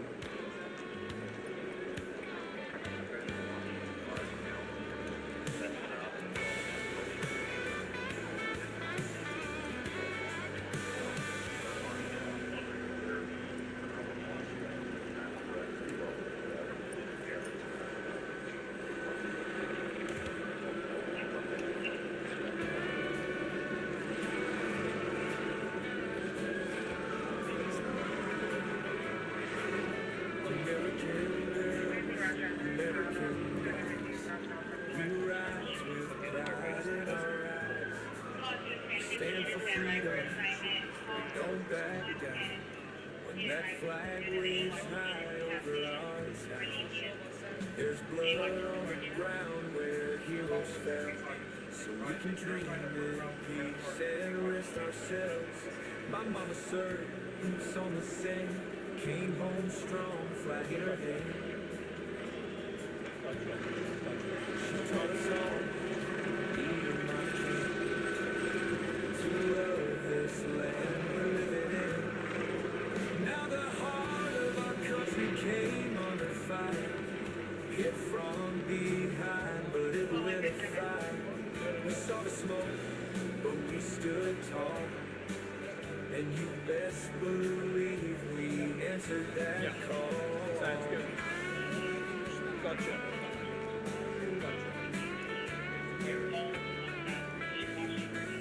Hey, Uncle Sam wrote a brand new page, and Lady Liberty burned with rage. He was sold, and the thunder rolled. The freedom ran like it never gets old. It shook the earth, it shook the skies. A red, white, blue reckoning on the rise. Yeah, justice is real and this fight runs deep. We guard our dreams while others sleep.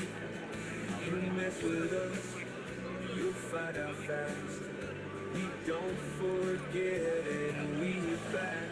So hey, Uncle Sam, you've been warned.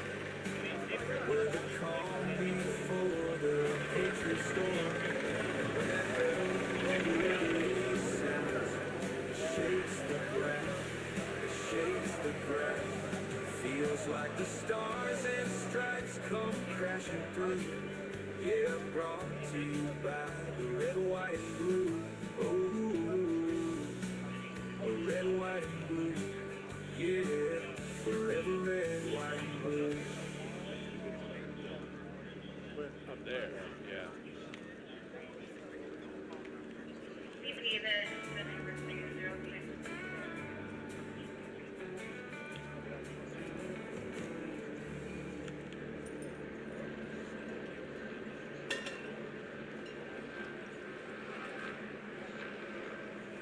Hey, Uncle Sam, you've been warned with a call before the Patriotic storm. And when that bell of liberty sounds, it shakes the ground, it shakes the ground. Feels like the stars and stripes come crashing through. Yeah, brought to you by the red, white, and blue. Oh, red, white, and blue. Yeah, forever red, white, and blue.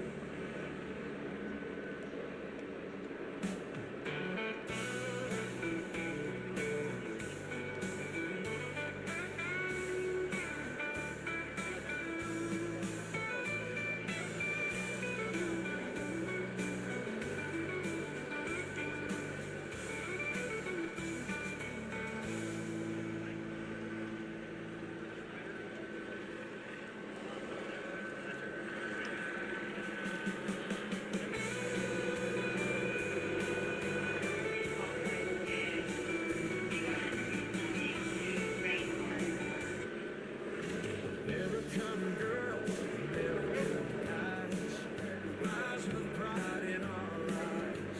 We stand for freedom, we don't back down.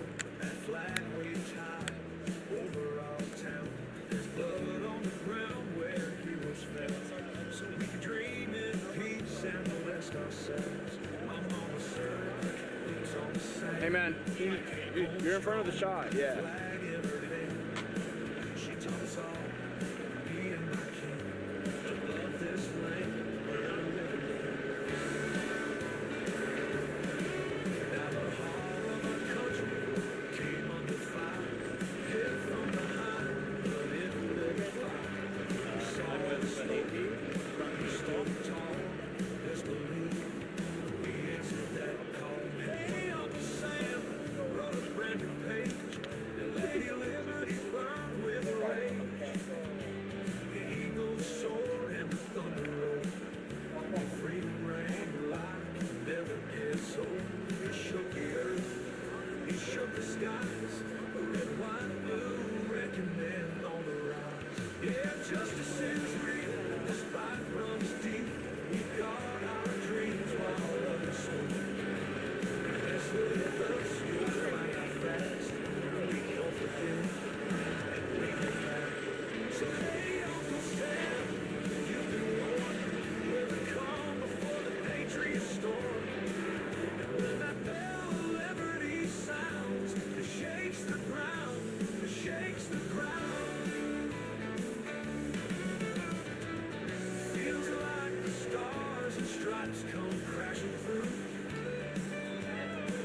Yeah, brought to you by the red, white, and blue. Red, white, and blue. Yeah, forever red, white, and blue.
pushing through.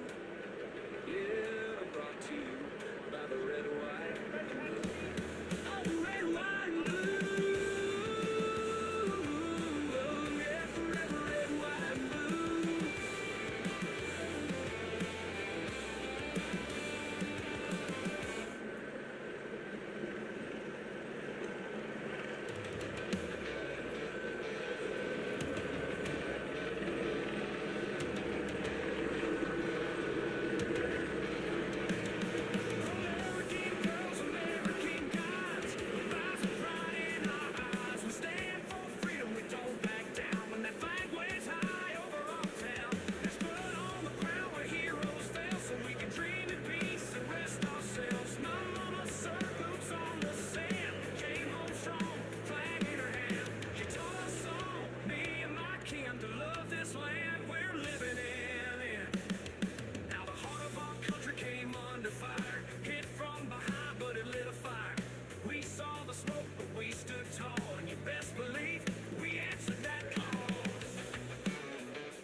Liberty burned with rage.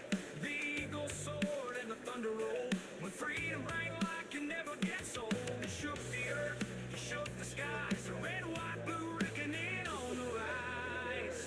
Yeah, justice is real and this fight runs deep. We guard our dreams while others sleep. You mess with us, you'll find out fast. We don't forget and we hit back. So lay on the sound, you've been warned. For the call before the Patriots storm. And when that bell of liberty sounds, it shakes the ground, it shakes the ground. Yeah. Feels like the stars and stripes come crashing through. Yeah. Brought to you by the red, white, and blue. Oh, the red, white, and blue. Yeah. Forever red, white, and blue.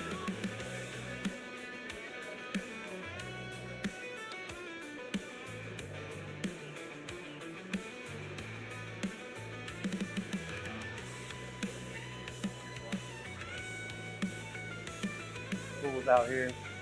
All these little surf. Oh. Came under fire, hit from behind, but it lit a fire. We saw the smoke, but we stood tall, and you best believe. Man, I think it's a kid too. Hey, Uncle Sam wrote a brand new page. Liberty on the rise. It's not that kid. Country came under fire, hit from behind, but it lit a fire.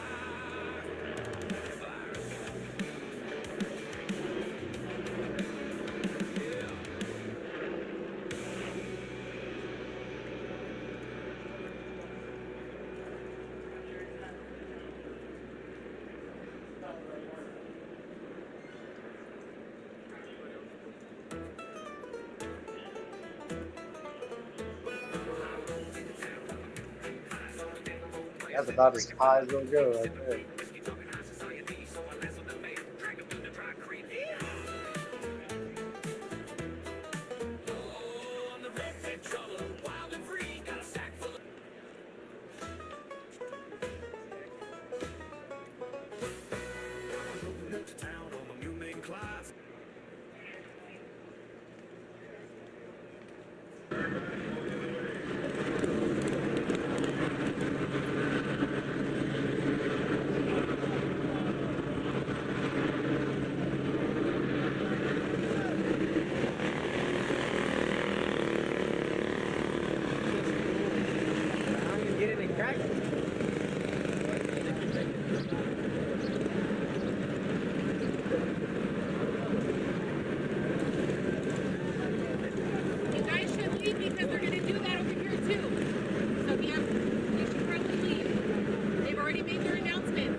They just made the announcement on this that they all got figured out.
I think all their voices are actually broken. I mean, we're now on day 6. I don't think you can stay straight. I mean, you can, but it's going to take a while to do.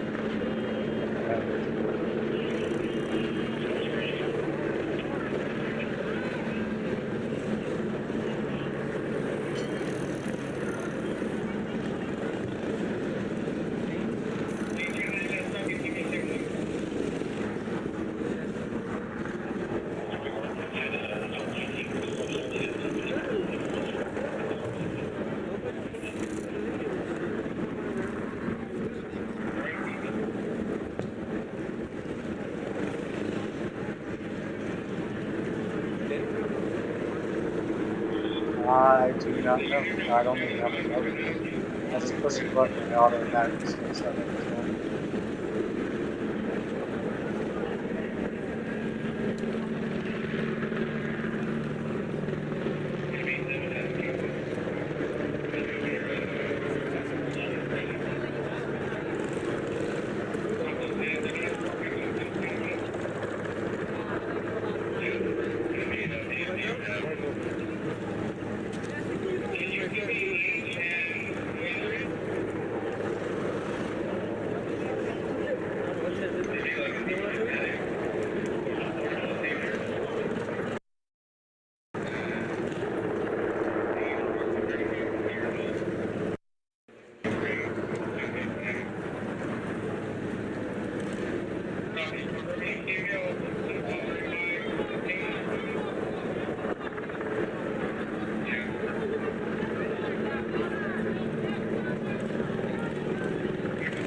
They're shooting. They're shooting.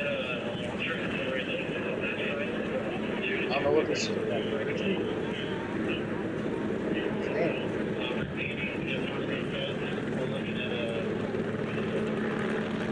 Just, yeah.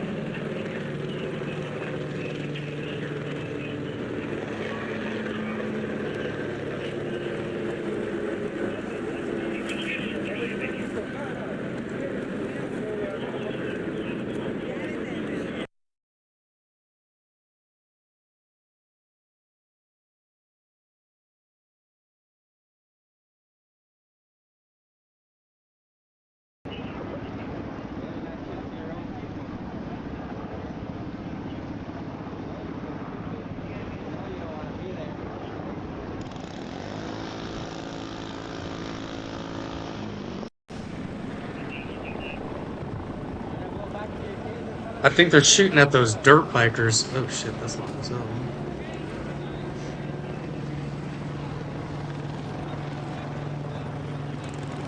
I don't know what they're doing to make them mad. I guess driving up on them and then driving away. We got little kids out here, man. Look at this. Come on, man.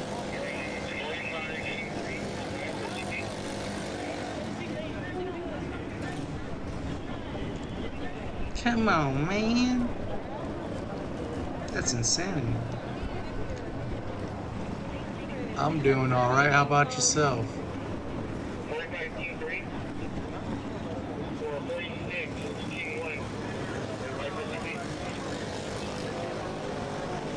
I'm not sure where this is. I don't see no street signs or anything, so I can't. I mean, I know it's in LA, but it looks like it's outside of LA because those are buildings in the background.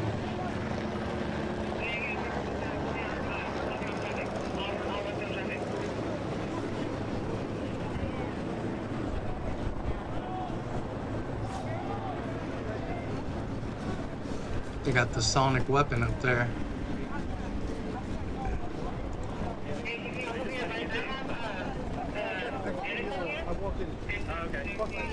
This truck right here has a sonic weapon on it.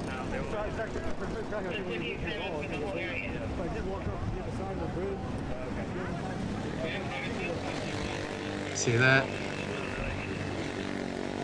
I don't know if they intend to use it or not, but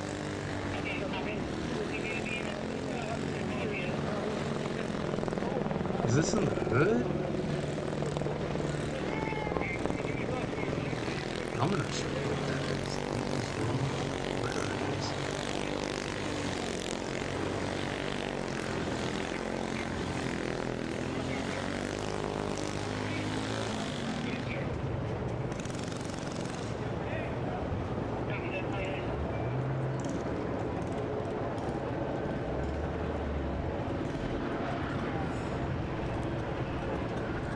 Uh-oh. Uh-oh, ran out of fuel. Trying to get that last bit of fuel out of there.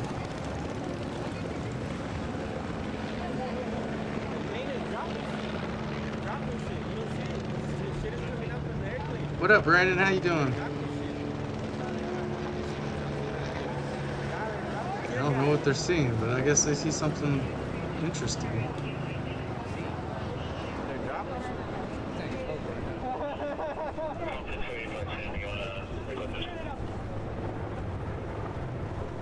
No?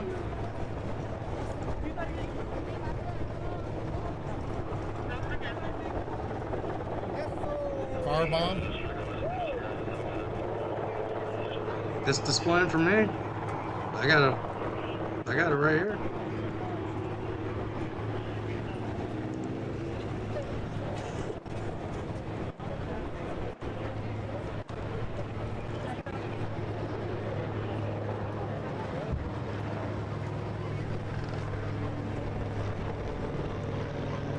Yeah, I got Rumble too. Rumble's, I got 8 viewers on Rumble. Hey, thank you for watching. If you're on Rumble, I appreciate y'all.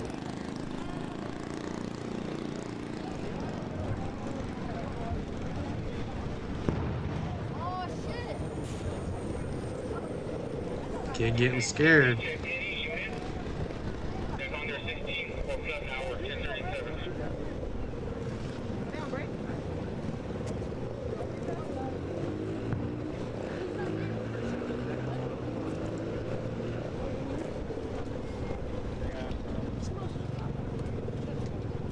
They're just like randomly firing. I mean, I guess if they do something stupid, they shoot them with a pepper ball. I'm not real sure because they're randomly like firing them out of nowhere. Hey, so if you got a spare unit, if you can get into the 710 and launder with some water, everybody's out of water and it's hot. Everybody's out of water and it's hot. Appreciate you, sir. That's crazy. How do you run out of water? That should be like your number one thing. You make sure all your vehicles have on them is a butt ton of water. In fact, you should probably have orange coolers in those trucks. So anybody needs water, they can just go up there and get some water.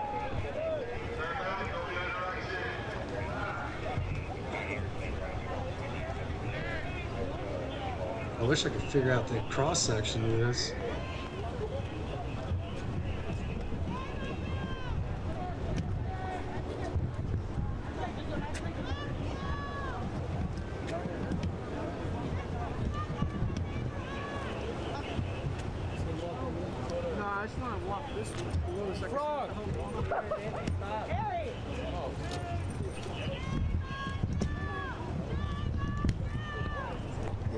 Oh, here we go with the nonsense. Shame on you!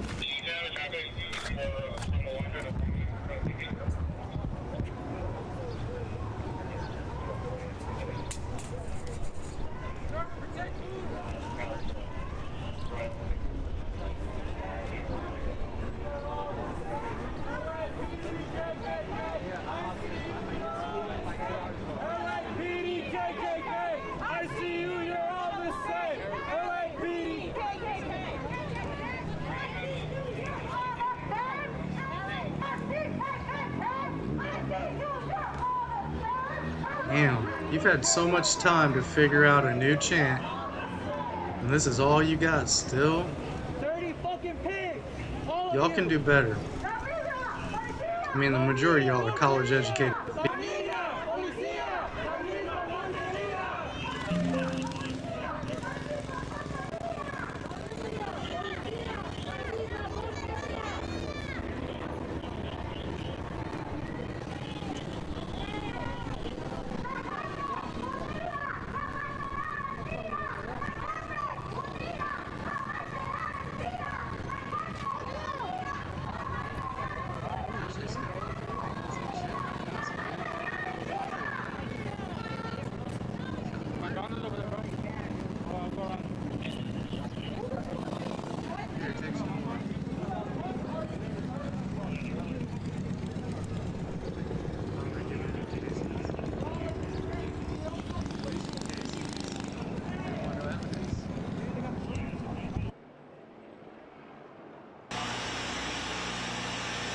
Bolabute. Welcome to my channel. Make sure to like and subscribe. Thanks for the support. Did you see Chulo chant comment LOL?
rallies, la gente y todo eso cuando estaban golpeando Rodney King y todo. Nada se parece a esto, es un abuso que están haciendo. Estoy viendo a las personas paradas y están tirando bombas, aún a ustedes mismos. ¿Dónde está el respeto? Perdón, a los ciudadanos, ¿dónde está el respeto a Miriam? Yo fui voluntaria de Cruz Roja y supuestamente todo esto tenían que respetarnos, pero aquí están abusando de poder. Por favor, si pueden darle a la gente enfoque y se darán cuenta, estamos parados aquí, ustedes mismos están parados aquí y la gente y estas personas tirando estos gases lacrimógenos. That's crazy. So, I'm sorry, I went into Spanish, lo puedo decir en inglés. Okay, en inglés. Okay. I don't even know when I changed, I'm sorry. Paula Mejia. Paula, my last name, Mejia. And I'm here trying, to help whatever I can because this is not my first time. I've been in this country over 45 years helping people because somebody helped me also to become a citizen. So let's not forget about these people here. And I'm telling you, you can focus to the other people. We're standing here peacefully. You are standing here. And look at, we are crying because they're throwing that tear gas toward us. Also, no respect, not even for the media. Gotta respect media. This is the worst I've seen in more than 45 years in the history. And I've been through so many marches, so many helping people. But you know what? I don't think it's been this bad since 92. What is going on here in Paramount? What did they do to you that you are, I'm sorry, that you are here? It's crazy how history repeats itself. Abusing your power. This is not right. They're even abusing you. 23 years ago, same shit, different smell. She cannot even be here because she is over there, with her eyes crying. But that laws have got worse. They just don't care. They throw everything toward us. In the 90s, they would put people in prison.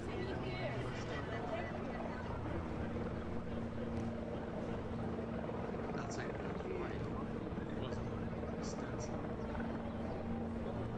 No, this 360 was way too much. This is what whiplash. It's called whiplash effect. Dejamos de transmitir en nuestra página de TikTok por pasar aquí en la televisión Canal 4 de Guatemala.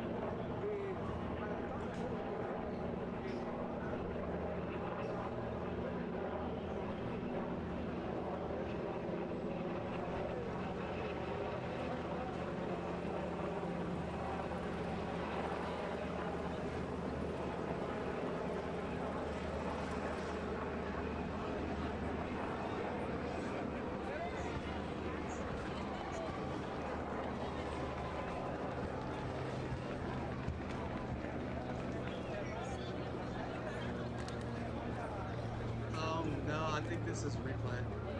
William Fullen. Welcome to my channel. Make sure to like and subscribe. Thanks for the support. Is this live? Thank you, William. They were live somewhere downtown in like a hood or something, and then they switched over to a replay for some reason. They were like way far away from downtown. You can see the tall building from a distance. I don't know. Maybe they ran out of battery or something. Not able to live stream. Still early. Everybody's still sleeping from rough night last night. But they did arrest us. Well, they didn't arrest him. They retained us. Yeah, this looks like day 1 in Paramount. Yeah, I think it was day 2. No, I think it was day 2.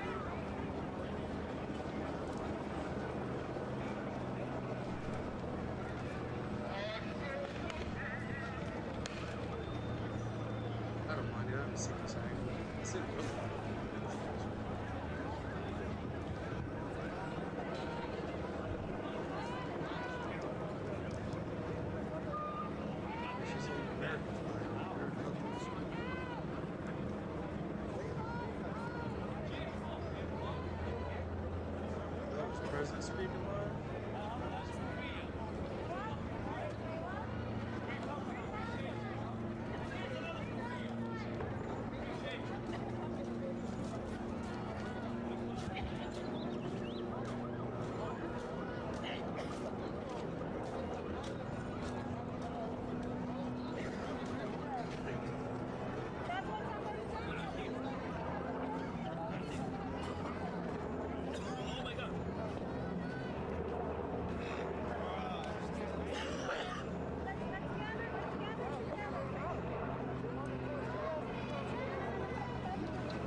this is fantastic.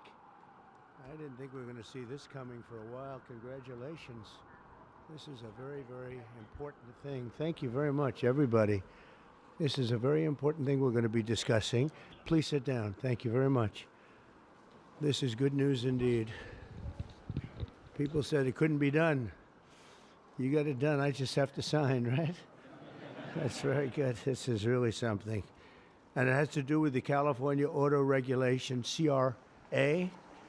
It's been a disaster for this country.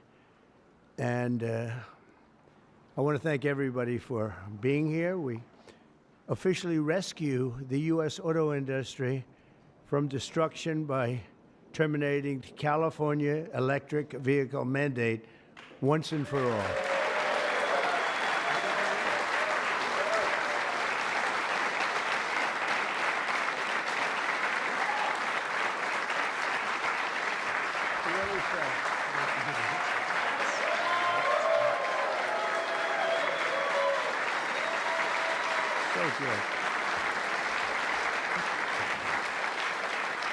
They said it couldn't be done, but boy, it's had us tied up in knots for years.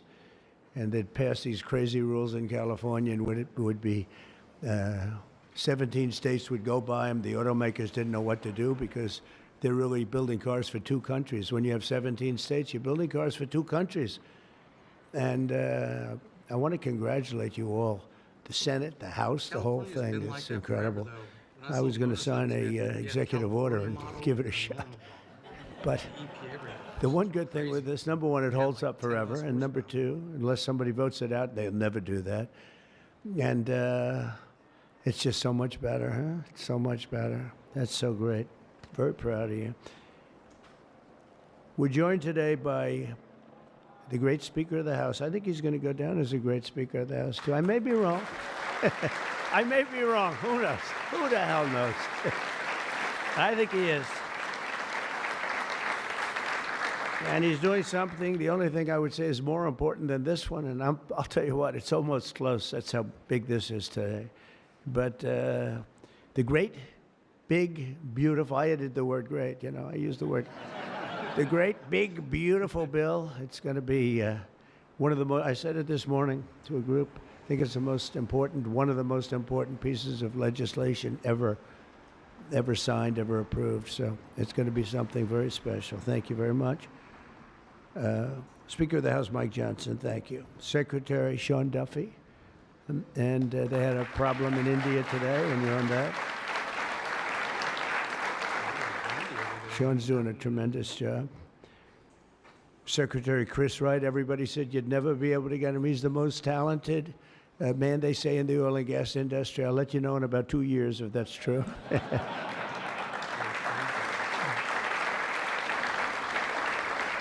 Well, Doug Burgum, you know, I wanted Doug Burgum to head up energy because he was so successful in North Dakota. He's governor. And he said, sir, there's one person who's much better than me. I said, who? They said, Chris Wright. I said, who the hell is Chris Wright? I had no idea. Now everyone knows Chris Wright. He's going to be more famous than me. But he said, there's a guy named Chris Wright, and if we could get him, he'd be better than I am, sir. And if you know Doug, Doug's not here, is he? If you knew Doug, he's always working someplace. But if you knew Doug, you'd know that he doesn't say that often. And he did. And Chris, you're doing great. But I don't like the oil prices have gone up just a little bit over the last few days. I was going to call it, just really start screaming at you. Are we okay? Nothing wrong, right? It's going to keep going down a little bit, right? Because we have inflation under control perfectly. You probably saw the records. Everyone's on television saying, what's going on here? Trump has proven to be right. You know, all of these things. We've taken in $88 billion in tariffs in 2 months. $88 billion with no inflation. In 2 months. And if we're smart, there won't be. Now, we'd like to get this guy to lower interest rates because, you know, if he doesn't, we have to pay. We have a lot of short-term debt. Obama gave it to us originally, and Biden carried it on. They like short-term. I like long-term cheap debt. But a lot of the debt comes through because Biden, that's what, well, he didn't do it. I'm sure he didn't know anything about it. But somebody approved. short-term debt. It's all over the place, and it comes due starting very soon. And if we would lower the interest rates by 1 point, we'd pay about 1 point less. That's $300 billion a year. Can you believe it? 1 point. If he'd lower it by 2 points, we'd pay $600 billion a year less. That's for years, 10 years, 12 years, whatever we make it. But we can't get this guy to do it. And the fake news is saying, oh, if you fired him, it would be so bad. Tacos in honor. It would be so bad. I don't know why it would Vincent be so bad, Mathis. but I'm not going to fire him. Welcome to my I just channel. want him to, you know, we call him Make sure Too to Late, like right? and Too Late subscribe. is Thanks his for the like support. Too Tall Jones. He was too tall. Eating tacos, TOO. taco, and deporting And I just illegal say life this is good. because 100 points, 100 We want to points. get rid of inflation, and we have. But we're going to be paying more for debt. And all he has to do is lower it. Europe's done 10 lowerings. We've done none. And nobody understands it. Actually, today when the numbers came out, they were so good. You saw yesterday's numbers, incredible. No inflation. Today's numbers.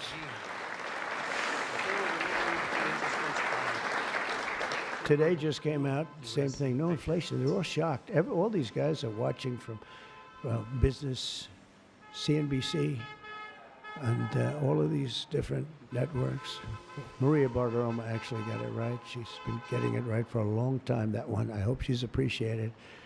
And Joe Kiernan's been very good at CNBC, I must tell you, but other people aren't so good. Got you, brother. But I will say that they can't believe what's happening. But if I could, because we can discuss, we get a lot of press, we get a lot of cameras rolling right now. Not that I like doing it, because I don't. But if we cut our interest by 1 point, for years, we save $300 billion. If we cut it by 2 points, we save, because it's pretty equivalent. We're going to spend $600 billion a year, $600 billion, because of one numbskull that sits here. I don't see enough reason to cut the rates now. And the problem he's got is that, and I explained to him, look, if inflation went up, cut your rates now. There's no inflation. We got it down. We got prices down. We got gasoline down. And you'll keep it going down. But gasoline's down. We drill, it's drill, baby, drill. That's why it's going down. But we're all that. But think of it. I said to him, he was in my office a couple of days ago. I said, if you think there's inflation, let's find out. Because I think we're going to keep it down. I think gasoline's going to be so far down. Oil, energy, it's so much energy. We have so much energy, we don't know what to do with it. But let's say there was inflation in a year from now. Raise your rates. I don't mind. Raise your rates. I'm all for it. I'll be the one I'll be calling you. He'll be too late for that too. But raise your rates. You don't have to keep them up here. If it's going to go up, I'm okay with you raising, but it's down. God. And we're going out to financing. And I may have to force something. Somebody said, who's the genius that thought of that? I said, it's me. Unlike Biden, I stay awake at night thinking about how to save our country. He was much better at sleeping than me. He could sleep on a beach. He could sleep on a beach with cameras rolling. I can't do that. But I had an idea. I gave it. They said, this is really, we'll go short term for a year. Let this guy get out of office. Somebody will come in, cut it a couple of points, and we'll save ourselves $7, $8, maybe even $900 billion a year. What is he doing? Why doesn't he lower these rates? And with that, we'll get on to the California standard, which is a disaster, okay? So, Chris Wright, you're going to get the numbers down. Thank you very much. Lee Zeldin, one of the most important men in this room. He's the man. I get nervous when I talk to him. He's doing a great job. Nuclear, I say, okay, you can take 2 weeks for that approval. It used to take 20 years, then they wouldn't approve it. Now I say, Lee, nuclear, I'll give you 2 weeks for an approval. A coal-fired plant, you only get a couple of days. And oil and gas will give you a week, okay? Something like that. But he's doing it so fast, and we have so many plants being built right now. It's so beautiful to see. And one of the reasons they're coming here is because they have to produce tremendous, especially the AI, they have to produce beyond believable amounts of electricity. And they're doing, I said to them, I think this was more or less my idea. They didn't have the idea only because they didn't think a thing like this was possible. I said, as you build your plant, you're going to become a utility. And you're going to build a separate plant right alongside of it. You're going to build it. You're going to build a plant that produces electricity. And you'll produce it through natural gas, coal, nuclear. We don't want to produce it through wind because we don't feel like ruining 50 miles of beautiful plains and beautiful vistas. And but we want to produce it. You know, interestingly, China is opening up a coal plant every single week. But now I'm finding out it might be 2 plants every single week. And, you know, usually that's a good gauge. If they're using coal, I guess we're supposed to use coal. And, you know, we went to a coal standard. And not that you have to use coal. You're going to use whatever's best. I want to introduce also Senate Majority Whip John Barrasso, who's a tremendous guy, doctor. Okay? And he is a tremendous guy, tremendously talented doctor. When I have a medical situation for the country, for myself, I haven't used him, but I might have to. Maybe I'll do that. If it's serious enough, I think I'd probably do that. But he's a tremendously talented gentleman who happens to be a senator and one that's very respected. Chairwoman Shelley Moore Capito, and congratulations. I just endorsed your son. Did you know that? I endorsed your son. I endorsed your son, who's running in West Virginia, and he's great. In fact, he's all Trump all the time. I think much more so than you, actually. You were his largest impediment. No, I'm only kidding. He's all Trump all the time, and he's going to win big, and so congratulate him. Okay, he's really been fantastic. So many people have told me. Thank you. And House Majority Leader Steve Scalise, who's a brave man. He went through hell. Steve went through hell.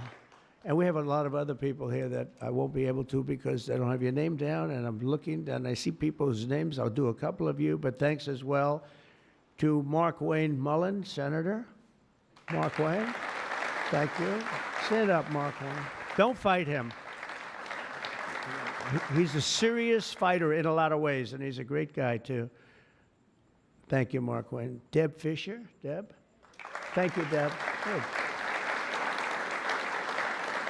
Pete Ricketts, who's going to do very well in the upcoming election. Thank you. Thank you, Pete. John Husted, who's really moving along in Ohio. John, good luck. You're going to do well.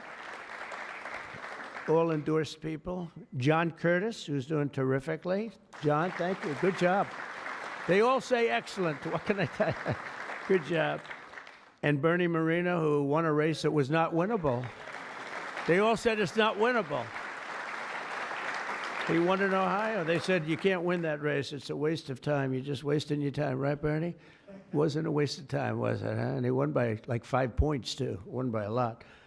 Along with Representatives Kevin Kiley, Vince Fong, Jay Obernolte, Doug Lamalfa, Darrell Issa. Where's Darrell? I haven't seen you in such a long time. Look at you. How good you look, huh? Good when you have those big margins. It's easier. John Joyce, great guy. John, thank you. Thank you, John. Dusty Johnson, Morgan Griffith, Troy Balderson. Troy from a place called Ohio, and he played very cute at one time, but then he got, boy, I'll tell you, he's become a good politician. Where is Troy now? Where I haven't seen him used for years. I endorsed you early when he was early and younger, but you still look young, and you've done fantastically good. Good work, really good work. Claudia Tenney, New York. Claudia, thank you, Claudia. John James, John James.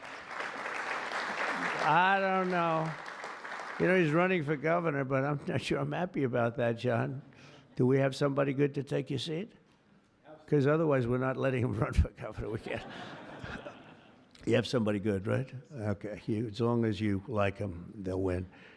Tracy Mann. Tracy, thank you very much. Thank you very much. Appreciate it. Michael Baumgartner. Michael. Thank you, Michael. Good job. David Rouser. Thank you. Glenn Grothman. Hi, Glenn. Thank you very much, Glenn. Brett Guthrie. Brett. Thank you, Brett. Rudy Yackham. Thank you.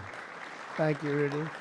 And I want to thank you all. There's some additional people in the room, but we have to get back to this. Is like so big. This is a big one. Under the previous administration, I could go point after point, everything they did, open borders, men playing in women's sports, transgender for everybody, let's go transgender. What a group of people you had over there. They must have hated our country. Under the previous administration, the federal government gave left-wing radicals in California dictatorial powers to control the future of the entire car industry all over the country, all over the world, actually. Because they have to build a car. They can't build 19 different cars called the same thing. And really, it was all over the world what was happening. They approved Governor Gavin Newsom's ridiculous plan to impose a 100% ban on all new gas-powered cars within a very short period of time. Think of this. You couldn't buy any other car except an electric-powered car. And in California, they have blackouts and brownouts. They don't have enough electricity right now to do the job. And countrywide, you'd have to spend $4 trillion to build the firing plants. Brandon to Gaming. To be able to, Welcome to my channel. A lot of things. Make sure plants, to like firing and subscribe. plants. Thanks for the support. $4 trillion you'd have to spend. In the Midwest, they built 9 of them. 9 individual, it's like a pump. It's just like a pump, except instead of gas, electricity comes out. They built 8 of them. $9 billion they spent for 8. 8 little hoses, $9 billion. Now, I'm sure they could have done it for about, 1/1000th of that, but even if they did, it's unaffordable. They approved Governor Gavin's ridiculous. Is so ridiculous. By the way, if I didn't bring the military in, Los Angeles would be burning down right now. It'd be burning just like his damn houses burned down because he didn't have the water that he should have had. He had so much water. They have so much water. We had to send in the military to free up the water. And we did that right after the fires. We told them to do it in the first term. But just like that ridiculous plan, this is a plan to ban, think of it, a plan to ban 100, and they call it the 100% ban on all new gas-powered cars and abolish 75% of the gas-powered trucks. 75%. The trucking industry saw me. They said, sir, it doesn't work. Number one, the trucks are so heavy. They're 2.5 times heavier than a diesel-powered truck. So one of the big truckers owns 28,000 trucks, big company, tremendous company. He said, I go out of business immediately. I'm not going to play games. I mean, he said, did you explain these things to the government officials? Like the truck weighs 2.5 times more than a regular truck, a gasoline-powered diesel. And he said, based on that, we have to rebuild every bridge in the United States of America because it wasn't designed to hold cars and trucks that heavy because the batteries are very heavy. They're, probably lead. But they have a lot of things in those batteries that weigh a lot. But it's 2.5 times. It's a simple number, 2.5 times. And if you... Oh, I make sure that in 2 days on June 14th, they're going in other protests around the county. Trillions and trillions of dollars on rebuilding every bridge in the United States, and I guess throughout the world, because they do follow us. All over the country. And the big rig buses and even cement trucks, they want to abolish certain categories of truck, but they want to go 75% of all of these trucks have to be abolished almost immediately. I mean, the time is just crazy. And they don't go far. Another little problem. With a tank of diesel, you can go from New York to Los Angeles if you want to go to Los Angeles right now. But New York to Los Angeles, and you can go back a little bit. With the electric truck, you'll stop approximately 6 Because times. they're going to be all over the country. And Enjoy my your- cell phone just enjoy don't your get good stop. signal with all those people down there. And the truckers saw me, and I said, "Did you just explain this? Because this is like, you know, if you explain it, if a person's reasonable for that," he said, "we explained it, they didn't care. They said, we're going all electric." They can't be stupid, because anybody that can cheat on elections like them is not a stupid person. But they must hate our country. But I said to this big trucker, I said, "Sir, I've been buying trucks my whole damn life." He's a rough guy, smart guy. He said, "I got thousands of them. I've been buying them for 50 years, and every single year they got better. They got more efficient, they got bigger, they got stronger. I build apartments in my trucks now for the drivers." I said, "What's an apartment?" "That's on the cab. They put this in." "And sir, I know you like luxury, but you wouldn't mind living in one of these." I said, "Maybe I would, maybe I wouldn't." I mean, it doesn't sound too appealing, but I said, "So what's the problem?" He said, "So I noticed one thing. For 50 years, every single year, one thing happened. They got better. They got stronger, they got more efficient, they got faster. They could carry any load. If we went to this standard, we'd go back beyond 50 years. They wouldn't go as far as a truck from 50 years ago. It would be too heavy and have all the other problems." He said, "We'd be going backwards. We'd be taking a trucking industry, would be starting all over, but actually it would be worse because it was better 50 years ago than." So I said, "What are you going to do if I don't win this election?" This was before the election. He said, "You don't win the election, I'm going to close up my business because I'm not going to lose my," he said, "I'm not going to lose my ass. I know exactly what's going to happen. It's going to be a catastrophe. It's the craziest thing I've ever heard. They're making you buy stuff that doesn't work. It's no good. It doesn't work." And I'm all for electric. If you want to buy electric, you can buy electric. Cars are great. If you buy the right ones, cars are great. And you should be given the option: buy the electric car, buy a gasoline-powered car, buy a hybrid.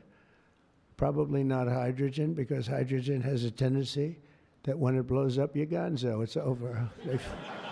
They find you 75 yards down the road, you know.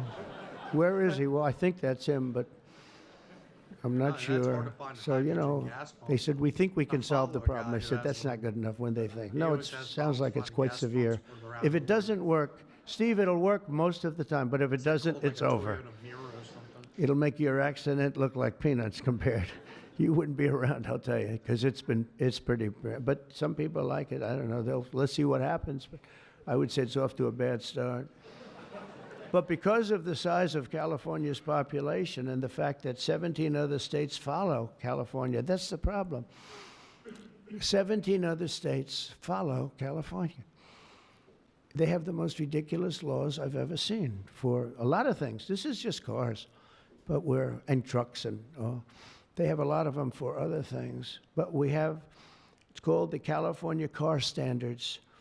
And this horrible scheme would effectively abolish the internal combustion engine, which most people prefer. Like so far, I'd say about 90%. In fact, General Motors announced yesterday they're going to spend about $6 billion on, because of tariffs, and maybe because of my election on November 5th, but because of tariffs, I think, more than anything. They're all coming back. They're coming back from other countries that took them 25, 30 years ago. They're all coming back. We have now almost $15 trillion. They had almost nothing last year, and the year before, they very, very little. Nobody wanted to be back here. Nobody wanted to come to our country anymore because we were like stupid people. We looked like stupid people. We were laughed at all over the world. Now we're not laughed at anymore, I can tell you that. But they wanted to shatter our domestic supply chains and literally grind civilization to a halt. We would have gone so far back. It's hard to believe, actually. Hard to believe when you don't have enough electricity to give a person a little air conditioning in the summer, and now they want you to take electricity and fire up all these cars. But we're not going to let that happen. Meanwhile, all of the auto jobs would be shipped to China because they're very strong on electric, and it lives off an estimated 200,000 American auto workers would be destroyed. It's one of the reasons I did so well with the United Auto Workers. And now I'm really doing well with them. I did phenomenally with them. No Republican ever got any numbers like I got. In the Teamsters, too. Sean O'Brien, the head of the Teamsters. These guys, they like Trump because I produce jobs. They know that. Everybody knew that the auto workers knew better than anybody how good the tariffs were. And the head of the auto breakers, I don't know him at all, but he didn't like me at all. Now he's going around saying, this guy's unbelievable. He was very nice to me the last few months. During the campaign, no, but if I've proven, I've proven it. I've done what I said I was going to do, and we've brought back tremendous numbers of jobs. And you're having auto plants built all over the country, all over. There's never seen anything like that. They're leaving from Mexico. They're leaving from Canada. They're leaving from other parts of the world. If they want a Mercedes-Benz, you're going to have it made here. It's okay to have a Mercedes, but they're going to make it here. Otherwise, they're going to pay a very big tariff. They already are. That's one of the reasons we have $88 billion. It's a lot of money. But that's peanuts compared to what we're going to be making in another few months. They haven't even kicked in yet. But we're not going to let any of these bad things happen, these stupid projections that I've been reading about for the last 6 months. I think these people are either corrupt or really dumb. And they're supposed to be economists. In the campaign, I promised to end this disaster, and today our Republican majorities in Congress have delivered. And I don't know, I can't imagine. It's so obvious. It's so good. Did we get any Democrat votes? Did we get one? Two? Who? 35. I think that's great. I think that's great. You got 35 Democrats. I think that's great. That, as far as I'm concerned, one in the Senate. On something that's so good. But who is the one? Well, I shouldn't have asked. I congratulate her. I don't care. I think it's great. It's very interesting. Why did I ask that question, Mr. Speaker? But in a few moments, I'll sign 3 pieces of legislation that will kill, totally kill. You can't do anything about it. They can't take us to court. They can't do any of the things they can do with the executive orders. And it's permanent. I'll sign 3 pieces of legislation that will kill the California mandates forever, and they're never coming back. Now, the auto companies are the most happy because now they're going to be designing and building one auto. It will be much cheaper. It's a much less expensive. They were showing me, one of the most respected people was showing me that to save a little, like a half a glass of fuel, cost them thousands of dollars with new computers and stop it. The engine has to stop and then turn on and blah, blah, blah. And I said, does it work as well? No, it's terrible. It's terrible. And that's to save a little bit of fuel, this much fuel that Chris Wright can produce with one extra little oil well someplace, right? One little, a small one, a very small one. But think of it. Your cars are going to cost you $3,000, $4,000 less, and you're going to have what you want. And again, you can get any car you want. You can get electric. A lot of people love the electric. They like Tesla. So do I, in all fairness. I like Tesla. And I like others too. But I also like combustion engines. And there are reasons for a lot of things. When I was in Iowa, we had an unbelievable victory, if you remember. Remember? That was nice. You won by like so much, nobody even talked about anything else. But that was a great victory. But it was unbelievably cold that night. And I was going to watch my victory in the area where I was going to make a speech. And the whole place was littered with cars. I said, what happened? They were electric cars, and they don't work in cold. I said, I didn't know that. And they don't work in extreme heat either. Other than that, they're wonderful. But No, but if you're in a cold climate, how do you do that? But they're electric cars, and I noticed that, and then I didn't pay much attention because we won by about 65 points. So I was more interested in that. But I do remember that scene. I said, what the hell is going on over here? This historic action will also help us reduce inflation and bring down the price of automobiles and electricity very, very substantially. We're building massive electricity right now. It's already started because of that guy right there, Lee Zeldin. By far the most important man in the room, Mr. Speaker. Stand up, Lee.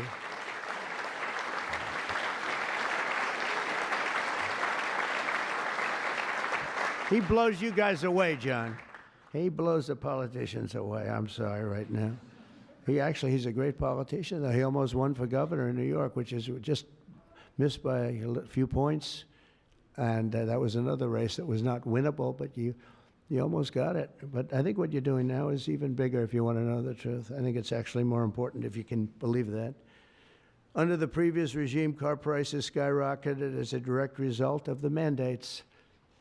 These mandates, this nonsense that you had to do, and they had so many other rules and regulations that the car companies who are here today appreciate that. And Susie Wiles is here today. Stand up, Susie. Most incredible woman. Most powerful woman in the world, they say. She's the most powerful. She was rated the most powerful woman in the world. Susie Wiles. One phone call and a nation is destroyed. She could destroy 5 nations with 5 calls, and she's doing a great job. More importantly, right? Doing a great job. There's nobody like her. Energy prices would likewise soar as the radical left forced more electric vehicles onto the grid while blocking approvals for new power plants. They want to block the approvals. They want you to have a car with electric, but they block the production of the juice that runs the cars, and all of them, all forms of cars. It's just the craziest thing. We're in a different sphere now. We're in a whole different planet right now. The result would be rolling blackouts and a collapse of our power systems. We'd have a total collapse. You couldn't do it. You couldn't even do it.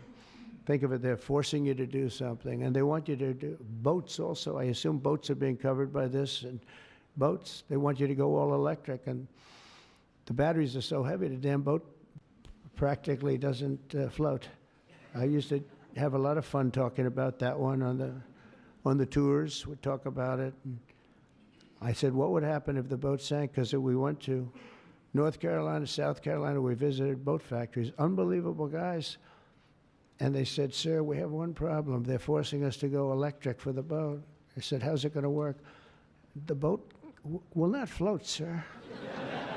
It's so heavy, and it won't go fast, and lots of other. And I did ask him a question, because I have a lot of background. My uncle was a big shot at MIT, the smartest guy. He never had a smarter guy, and I guess I have a little of that. My first question was, what would happen if the boat sank? Do you get electrocuted? Remember I said that? And I used to be decimated by these people back here, right? I used to be decimated. They'd say, what kind of a crazy question is that? So I'm actually serious. What happens if you're an electric boat and the boat is going down? You're in trouble, Susie. And I used to say, remember, I'd get decimated. The audience loved it, but the press would laugh at it. I said, so if I have my choice of going down or jumping 5 or 6 yards away from the boat, but there's a shark there, what do I do? You know what I said? I'd rather be electrocuted. I said, I'll take electrocution every single day. But actually, he said, nobody's ever asked me that question, sir. He makes boats. Nobody ever asked me that question. This is really an unusual question. He said, and honestly, I don't have the answer. He wasn't able to. I said, don't worry about it. If I win, you won't have to worry about it.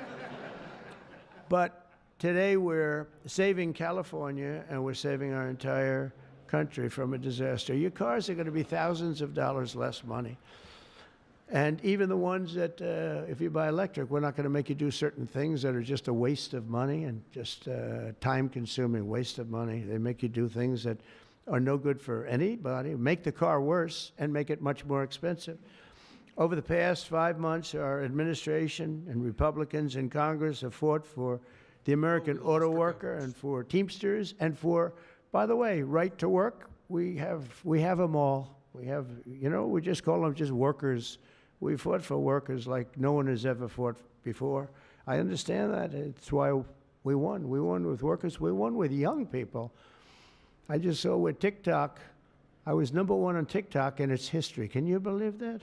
So I guess I like TikTok. That's why they're saying, are you saving it? We probably will save TikTok, actually. But on my first day in office, I ended the Green New Scam and abolished the EV mandate at the federal level. We abolished it. Gives you the power. Which is basically that everybody will be driving an electric car within a very short period of time. Now I know why Elon doesn't like me so much, which he does, actually. He does. And he never had a problem. You know, it's very interesting. This is not something new. This has been there from day one, Speaker, right? We're going to abolish the EV mandate. And Elon still endorsed me because, honestly, he never, ever spoke to me about that.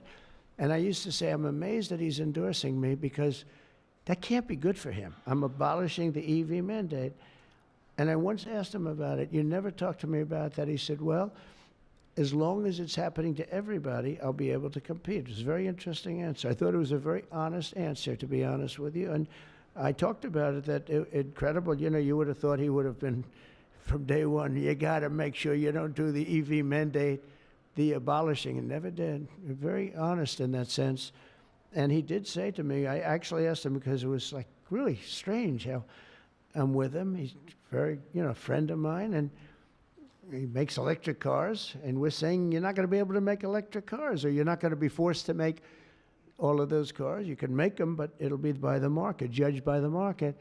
And that's what he said. He said, as long as I'm on the same plane as everybody else, we're going to do good. We make a better product. I said, that's very cool. It's very cool. That was my answer. After that, he got a little bit strange, but I don't know why, over much smaller things than that. As part of the One Big Beautiful Bill, we'll also further slash the funding for the Green New Scam. As you know, it's the greatest scam in history, saving American taxpayers hundreds of billions of dollars. The windmills are killing our country, by the way. The fields are littered with them, junk. They're littered with them. And they get older, and they get rusty, and they get bad, and they get... This is other countries also. It's the greatest scam in history. It's the most expensive energy you can buy. They're ugly. A friend of mine comes from Minnesota. He's been in New York. He hit it big. He's a very successful guy, actually. And he wanted to go back, see his mother who's not well. And he went back to Minnesota. Hasn't been back there in 20 years. And he said, it's unbelievable what happened. He said, I'm driving down a highway and up a certain road, and the most beautiful fields. I remember them so well. And I was so looking forward to seeing them again. And I looked at them, and they had windmills all over them, these horrible, horrible structures. He's a very smart guy, this guy. He said, these ugly, horrible things. And he said, it was so bad, I actually drove back to see it because I couldn't believe it. Before I even got to my mother, I drove back. I said, how much do you like your mother? But no, it hurt him to see it. He said, I looked at this field. It was one of the most beautiful places in my own mind and imagination that I've ever seen. And I said, it's littered with this garbage. It looked like a junkyard, he said.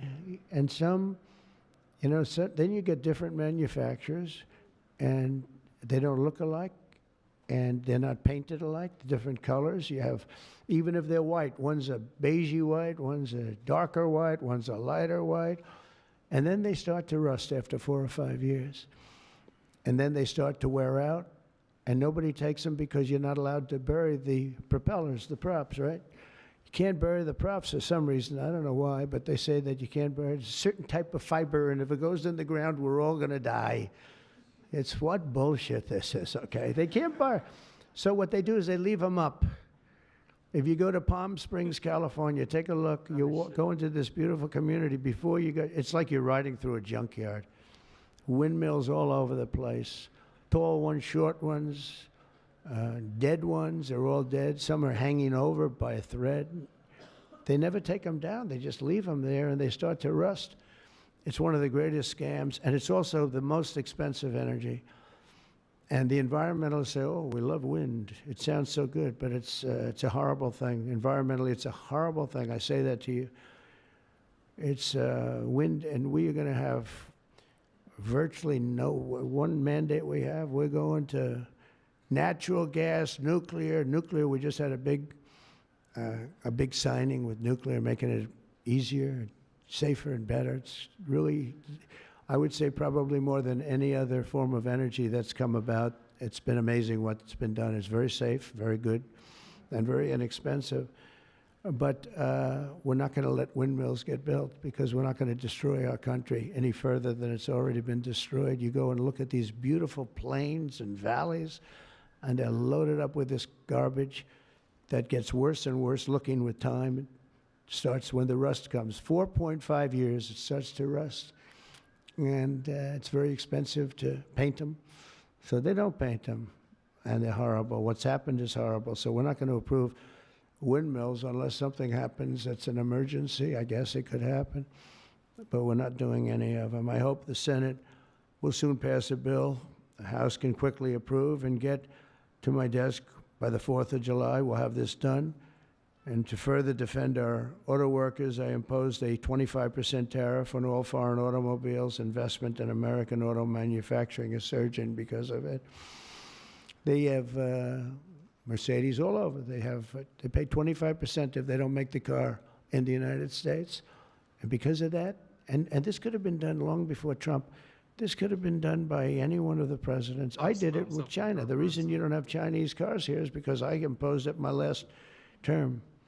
I actually asked the question. I said, do we have any Chinese cars here? No. Why?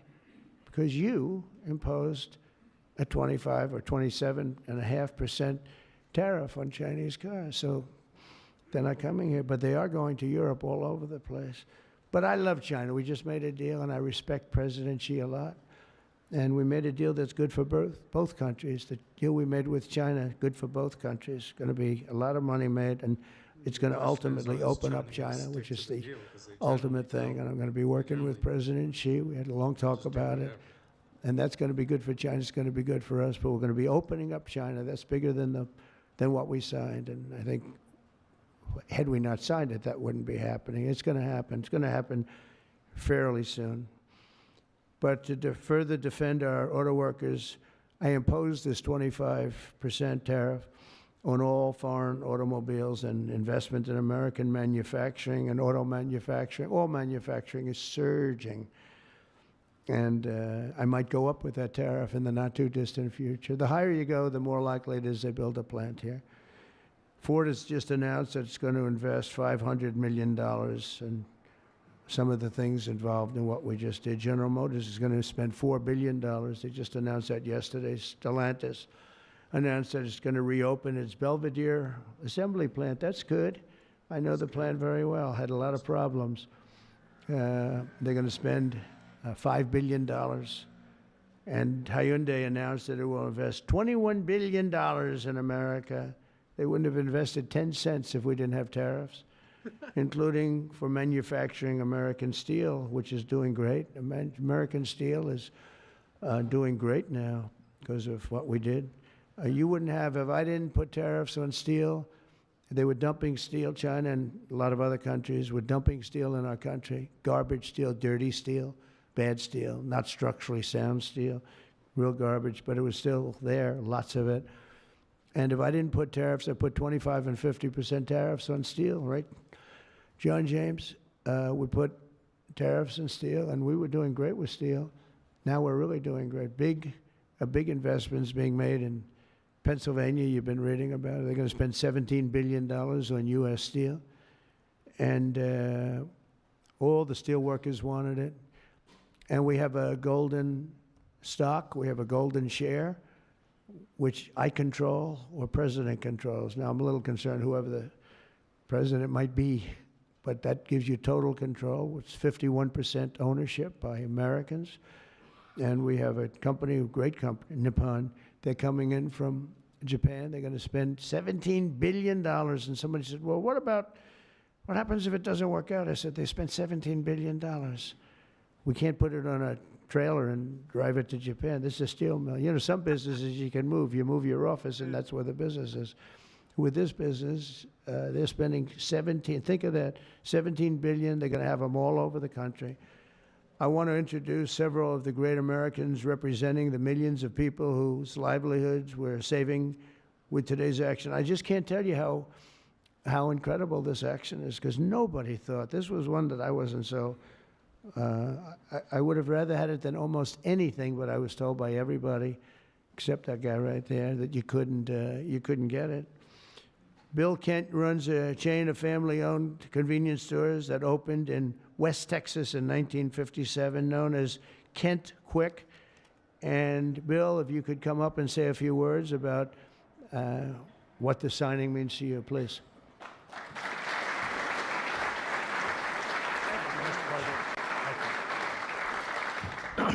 Wow, you're probably wondering why I've called you all here today, right?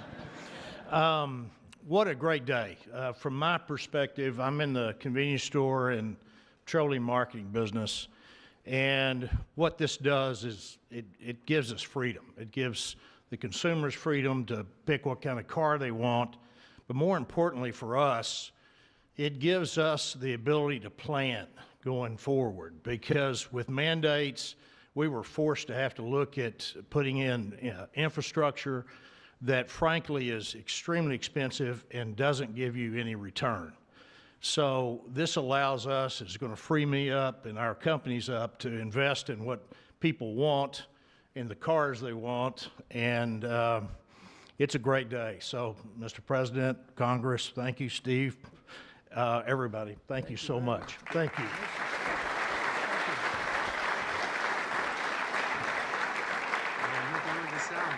And a friend of mine for a long time is John Hess. He's one of the top CEOs in the country, and he's now the CEO of Hess Corporation, one of the biggest oil producers, and he's a fantastic person with great knowledge of the subject matter.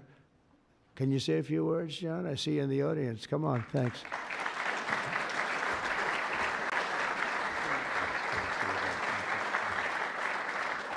Hi, I'm John Hess, and CEO of Hess Corporation, a proud producer of oil and gas in North Dakota and the Gulf of America.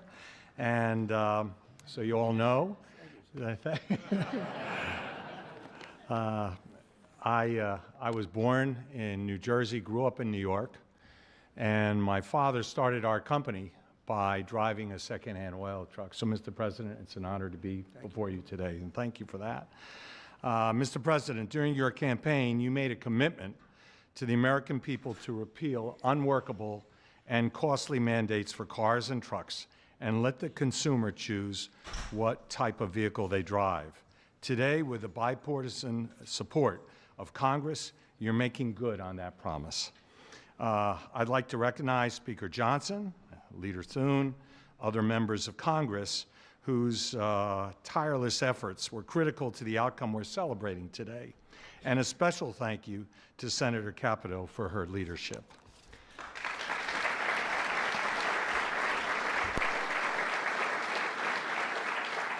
This announcement today is about consumer choice and affordability for American families. It's also about making our country auto industry more competitive, Mr. President, and you said that very eloquently. As you know, Mr. President, one-size-fits-all policies like those adopted in California do not work. America, in every state, every American should be able to choose what they want to drive, not the government. We as a country would be basically leaning into our competitive advantage with this repeal on oil and gas. Oil and gas are a strategic industry for our country, underpinning energy dominance, economic prosperity, and national security. We are truly energy independent. So, Mr. President, on behalf of Hess Corporation, on behalf of the oil and gas industry, and every family across our country, thank you for your courageous leadership and your commitment to consumer choice and energy affordability. Thank you very much. Back arrow. Very respected guy. The California EV mandates would also have devastated our nation's incredible truck drivers and the trucking industry, and I gave you a little bit of a rundown on that. But a diesel-powered semi-truck can drive from Reno, Nevada. I'll give you some other locations. Nevada to Los Angeles, California, and back on a single tank of diesel oil, diesel fuel, but the same I miss exact anything journey yet. would require an electric truck driver to stop also 6 times at recharging stations, adding an estimated 9 hours to the trip. I don't know too much about the trucking industry, but this is not sounding good. Here to discuss a little bit about the trucking industry, Gina Jones. And Gina, a real expert on trucks, I can tell you that. She's going to come up and tell us about trucks. Thank you, Gina. Thank you, Gina. Thank you, Mr. Thank President. you very much. And thank you, members and Congress. The trucking industry has America's back, and we are grateful that a president and the administration that have our back too. Today, trucks are 99% cleaner than a generation ago. We need great partners in government to continue that process. We cannot allow one state's regulations to disrupt our entire nation's supply chain. Allowing California to do so would have negativity impacted the hundreds and thousands of truck drivers who deliver critical goods across the country each and every day. In order to deliver for American families and businesses, we need realistic national standards. With the signing of this resolution, Mr. President, you have delivered the leadership that trucking industries need. Promises made, promises kept. On behalf of the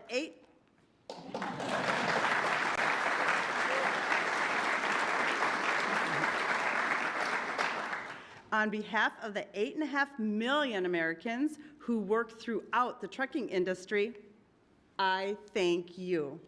Thank you very much. Thank you very much. Great job. So just to wrap it up, I say under the Trump administration, we will restore the full strength, might, and glory of the American auto and trucking industry. We'll protect our truck drivers, auto workers, small business people, and manufacturers all over our country, and actually all over the world, and that's okay too. They'll be doing a product that works, a product that's much more efficient, that's better, it's much better, less expensive, and we'll put affordable energy and affordable car ownership back on the center of the American dream as we make America great again, and that's what's happening. We're making America great. You know, when I went over to Saudi Arabia, Qatar, UAE, just a couple of weeks ago, the leaders of those countries, and they're very smart people, they said, you know, you've made in a short period of time America the hottest nation in the world. It's the hottest, you're the only one we talk about now. And 6 months ago, it was a laughingstock. They said that to me, those words, it was a laughingstock, and it was an absolute laughingstock. We've got the hottest nation right now in the whole world, and the numbers are reflecting it too. So I just think it's great. And what I'll do is I'll sign this, then we can take a couple of questions if you want. And we will be finished, and you're going to go off and you're going to build the most beautiful automobiles for 20% less money. And I want to thank you, man. You have done some job. Thank you, Mike. Thank you, everybody. You guys want to come up here? Beyond it?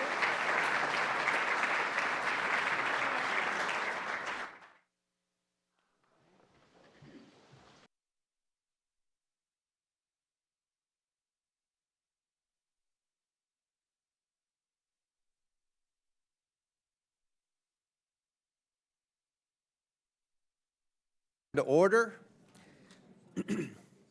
want to welcome everyone here today.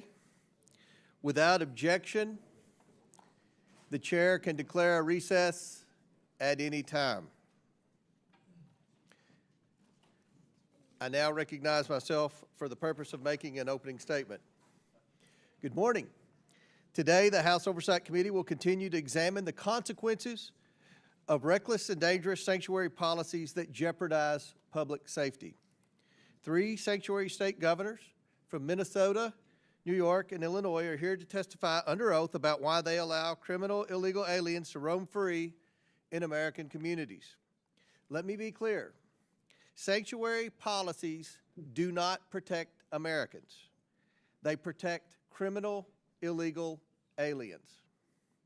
That is a fact that the Abraham family knows all too well. With us today is the father of Katie Abraham, Joe, and Katie's stepmother, Michelle.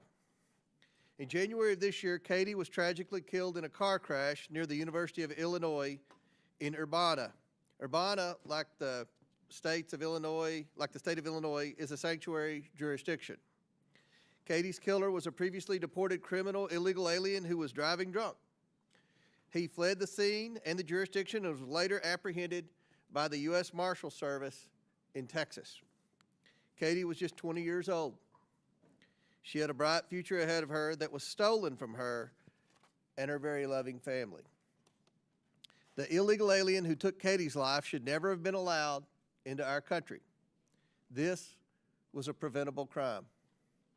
Unfortunately, there are too many instances where criminal illegal aliens have harmed Americans. Behind me are photos of some of the many criminal illegal aliens that have been captured in Illinois, Minnesota, and New York. These criminals have been convicted of crimes including vehicular homicide of a woman, sexual abuse of children, slashing a victim with a machete, and carjacking, among many other crimes. It's absolutely sickening that sanctuary jurisdictions seek to protect these criminals rather than protect Americans. Instead of putting America first, the Biden-Harris administration deliberately dismantled the border security to unleash the worst border disaster in American history. Their radical policies allowed millions of illegals to flood into our country. Americans voted to end the Biden border crisis, and President Trump has delivered on his promise to secure the border. He has taken bold, decisive action to restore our sovereignty and make America safer with each passing day.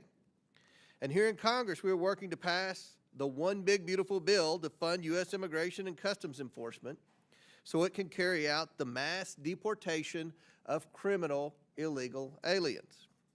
Despite President Trump's efforts to secure the border and enforce the law, Democrat-run sanctuary cities and states are siding with illegal aliens. For today's Democrat Party, it seems unlimited illegal immigration isn't a failure of policy, it is the policy. And that agenda is being pushed at every level of government. And this comes at a steep cost to public safety, strains law enforcement resources, and imposes a massive financial burden on both federal and state taxpayers. That's not just bad policy, it is a serious oversight failure. Congress must confront this absurd reality. State and local officials are actively undermining federal immigration enforcement, even when it's aimed at making their own communities safer. It's time to determine what legislative action is needed to stop this subversion and restore the rule of law. It's growing more and more absurd every day. In recent weeks, we've witnessed a Democrat senator who traveled to a foreign country for a wellness check on a foreign MS-13 gang member and now indicted human smuggler that ended with a photo op and margaritas on the rocks. The fervor among Democrats who take the side of illegal alien criminals grew so strong that I even had to deny a written request from members of this very committee to go on a taxpayer-funded junket to visit with this same MS-13 gang member. Earlier this year, I launched an investigation into the radical pro-illegal immigration policies of sanctuary jurisdictions. At an Oversight Committee hearing with some of our country's worst sanctuary city mayors earlier this year, the public was able to clearly see how they care more about illegal aliens than their own citizens. They have pledged not to cooperate with federal law enforcement officials, not even to hand over criminals in their custody who were originally arrested by their own local law enforcement officials for crimes. The absurdity does not stop there. Several of those local officials pointed the finger to laws and policies that their state governments put in place. I invited these governors here today because, as the chief executives of their states, they willfully ignore federal law, shield illegal aliens, and pass the cost of free services onto their hardworking taxpayers. It's hard to figure out whose side these governors are on. They shield criminals while their own citizens pay the price. Just a few weeks ago, Minnesota Governor Walz stood at a commencement podium and smeared ICE agents as, quote, Trump modern-day Gestapo, end quote. Comparing brave law enforcement officers who risk their lives to uphold federal law to Nazi thugs is not just wrong, it's vile and disgusting. I can only hope this reckless remark was not meant to incite violence. Assaults on ICE officers are already up 400% compared to this time last year. And we have witnessed repeated attempts at obstruction and assaults against federal law enforcement recently captured on video in California. Governor Hochul's sanctuary policies cost taxpayers billions to house, feed, and provide driver's license for illegal aliens while the cost of rent rises and hospitals are overrun. Her defiance of federal law invites crime to plague communities across the state. Governor Pritzker faces lawsuits for obstructing ICE as he turns cities like Chicago into havens for drugs and crime. He's yet another governor providing free care to illegal aliens that many of his own citizens lack. These governors handcuff law enforcement from doing their jobs, harbor predators, and call it compassion. It's not compassion, and it's costing lives, hurting Americans, and draining taxpayer money. Congress must consider whether to defund every single penny of federal dollars going to cities and states that prioritize criminal, illegal aliens over the American people. Americans want to return to common sense. Evan bathroom stall. The Trump administration Welcome to my channel. Congress aims to restore Make sure to like and subscribe. Thanks for the support. I support the fires. The cause is irrelevant. This country has fallen. Thank you, Mr. Chairman. First of all, I want to thank our witnesses. Governor Walz, good to see you again. Governor Pritzker, Governor Hochul, good to see you again. Ms. Perryman, thank you for your willingness to come before this committee and help us with our work. At this very moment, as we sit in this hearing and at the order of President Trump, the National Guard are on the streets of Los Angeles and active duty Marines are on their way. At Trump's order, Californians are now forced to navigate an active military zone in their midst as they try to go to work or decide if it's safe to send their kids to school. And because of Trump, no American city or state is safe as he lays this groundwork to take his militarization playbook nationwide. 2 days ago, he confirmed that he is considering invoking the Insurrection Act to expand the deployment of active duty military forces against civilians across this country, preparing for a future in which dissent is met with armed force and the machinery of war is turned inward on the American people. If unchecked, this marks not just a threat to our most sacred civil liberties, but a violent blow to American democracy itself. Last week in Los Angeles, peaceful Americans came out to protest the administration's cruel and illegal mass deportation operations in their neighborhoods. President Trump inflamed events on the grounds as an excuse to unleash the U.S. military on its own people, sending in 4,000 National Guard members without the approval of the governor. They chose Boston because it's a place of intellectual freedom and respect for cultural freedom. And that trust was apparently misplaced. Ms. Ozturk's a Turkish national on a student visa to attend Tufts University. A video of that incident shows Ozturk walking along a public street in Boston, Massachusetts, my home city, when several masked figures just snatched her phone and backpack, handcuffed her, and hustled her into an unmarked vehicle. What's that sound like? What does that sound like? An arrest. The Trump administration is putting extremism, cruelty, and chaos over protecting kids and families. Trump isn't focused on getting violent criminals off our streets. He's terrorizing our communities to fulfill deportation quotas with fathers and mothers, grandparents, and kids.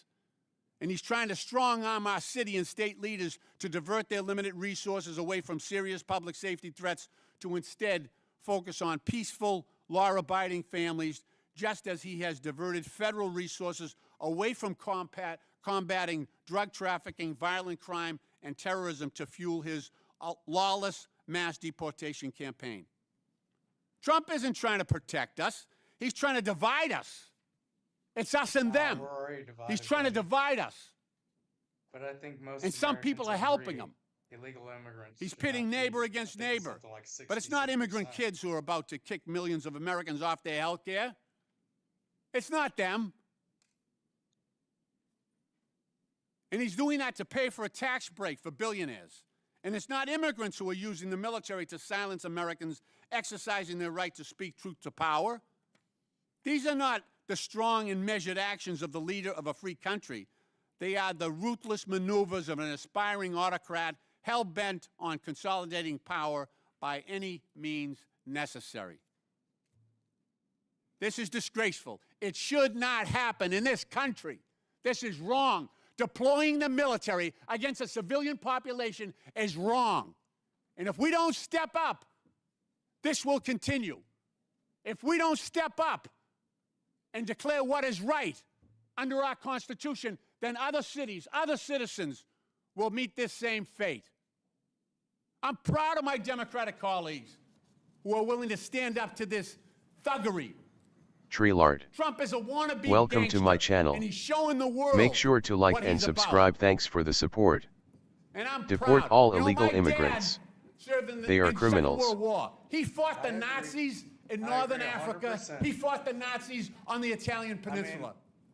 And I think he's looking down right it's now like and he's anything. happy that If you I'm do a fighting crime, today's you Nazis. do the time, right? He's proud of that. That doesn't just mean because you cross the border. We all or should you're be. migrant, it doesn't apply. Mr. Chairman, I yield back. A crime is a crime.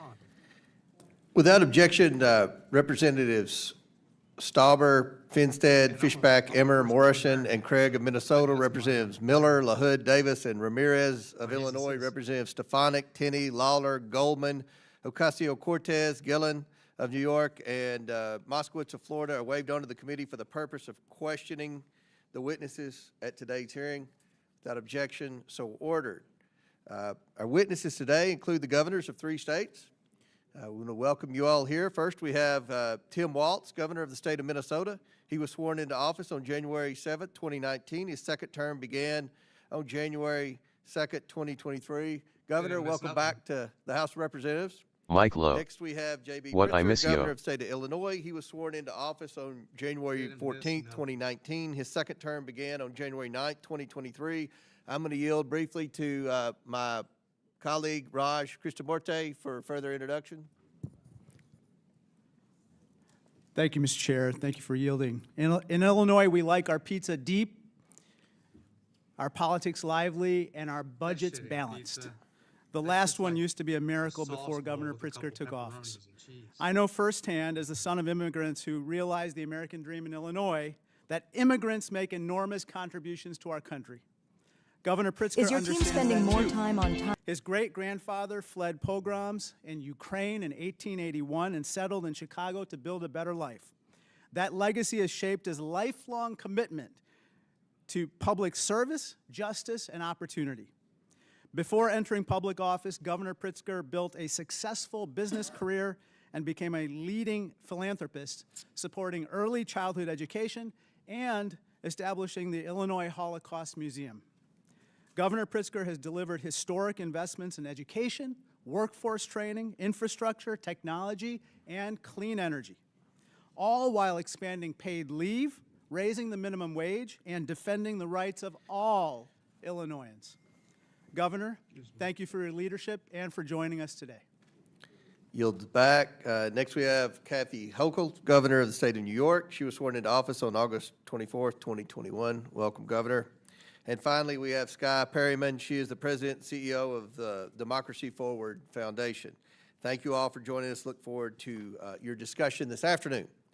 Pursuant Illegal to Committee immigrants Rule don't 9G, contribute. The witnesses will please Legal immigrants do. raise their right hand. That's Please the stand and raise difference. your right hand. Yeah, that's what people are like. They pay taxes. I'm like, You they all have to have a solemnly social swear to tell the security number truth, to the pay whole truth, taxes. and nothing And but if the you're an truth, so illegal help you God. immigrant, you don't have a social security Please let the number, record so show you don't that pay the taxes. witnesses answered And in then the they're like, well, they affirmative. pay Thank you sales all, tax. and And I'm you like, may they drive take a on the seat. roads too, and they use the police. We appreciate you being here today and think look it's forward to kinda your fair there, testimony. huh? Let me remind the witnesses that we have read your written statement and they will appear in full in the hearing record. Please limit your oral statement to 5 minutes. As a reminder, please press the button on the microphone in front of you so that it's on and the members can hear you. When you begin to speak, the light in front of you will turn green. After 4 minutes, the light will turn yellow. When the red light comes on, your 5 minutes have expired, and we would ask that you please wrap up. I now recognize Governor Waltz for his opening statement. Thank you, Mr. Chairman, Ranking Member Lynch, and members of the committee. I'm proud to be here today as the governor of the great state of Minnesota. Wherever you go in this country, people tend to want the same basic things: safe neighborhoods, affordable household goods, meaningful work, good schools. That's what my administration has worked to ensure for our people, and that's what we've delivered. Under our leadership, Minnesota has been ranked the 4th best state to live in, the 2nd best state to raise a family in, and the 3rd best state for jobs. And when it comes to serious crime, Minnesota has hit its lowest level in over 3 decades, and we consistently have lower violent crime rates than the U.S. average. Now, we have a broken immigration system in this country. I think everyone in this room agrees with that. But nothing Minnesota has done to serve its own people stands in the way of the federal government managing border security and policies. While you've convened this hearing to explore the issue of so-called sanctuary states, Minnesota is not even a sanctuary state. Minnesota legislature has passed no such bill making Minnesota a sanctuary state, and I have signed no such law. Why are you there? Minnesota cooperates with federal authorities in a number of ways. When there's a convicted felon in our prisons, we ask about their immigration status and share that information with the Department of Homeland Security. We also cooperate with Homeland Security requests when there's a judicial warrant and when due process has been afforded by our Constitution has been served. But enforcing immigration law is not the role of local and state governments. The fact is, Congress has given federal agencies the authority to enforce immigration laws across this country. That includes Minnesota, and I support them doing so. It's the federal government's job to secure the border. That's why when I was in Congress, I visited the southern border and voted for bills that would have increased funding for Border Patrol, made it easier to hire qualified agents, and deployed advanced technologies to the border. Most importantly, I recognize that securing our border does not mean we sacrifice our constitutional values. Unfortunately, the cruel and misguided policies of this current administration fail to live up to those values. Minnesotans are angry with what they've seen happen to their neighbors. They're angry that the federal government has been snatching people up, putting them in prison, and deporting them without a shred of due process. Well, it's like that here in There's been no notice, but not as bad. no meaningful opportunity to object, and according to the president, no way to get out of these overseas prisons once you end up there. And let's be clear, many of these are law-abiding Americans, people who have been granted asylum or promised protected status. In many cases, it seems these people were reported not based on a criminal behavior, but how they looked or what they've said and being in the wrong place at the wrong time. If you Even support U.S. terrorism, you citizens. get deported. Like a 4-year-old boy Or with theory, you cancer, understand that sent to guy. Mexico, away from his father, away from the medical needs, to a country he was not born in or had never been to. Americans deserve a sensible, humane, and effective immigration policy that reduces illegal immigration while protecting fundamental rights. Meanwhile, the administration continues to make life worse for hardworking Americans in a lot of other ways, trying to slash Medicaid, Social Security, Medicare, making basic household goods more expensive, and telling people they just need to do more with less. The American people deserve better. You all have the power to legislate, to investigate this administration's abuse and overreach, and protect the American people.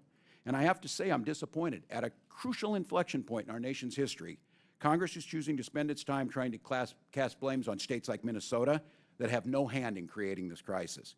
While we may disagree on the best way to maintain border security and public safety, I know we should all be able to agree on a few principles: that everyone in America deserves due process, and that we live in a free country where people should not be locked up for exercising their basic constitutional rights. I hope you'll join me in enforcing accountability to those fundamental ideas, and I look forward to your questions. I yield back, Mr. Chairman. I now recognize Governor Pritzker for his opening statement. Mr. Chairman, Ranking Member, members of the committee, good morning, and thank you for inviting me. As governor of the great state of Illinois, I have seen firsthand how states have had to shoulder the consequences of a broken immigration system. I'm proud of how we have responded by promoting public safety, treating people with dignity, supporting our economy, and respecting the rule of law. Safe and compassionate immigration policies, I believe, are vital. In fact, my own family owes everything to this country accepting a young refugee named Nicholas Pritzker to its shores over a century ago. My great-grandfather fled the massacre of Jews in Ukraine and arrived in the United States when he was just 10, without a penny to his name. A social service agency provided him a place to live, a public school taught him English, a public university allowed him to pursue a higher education.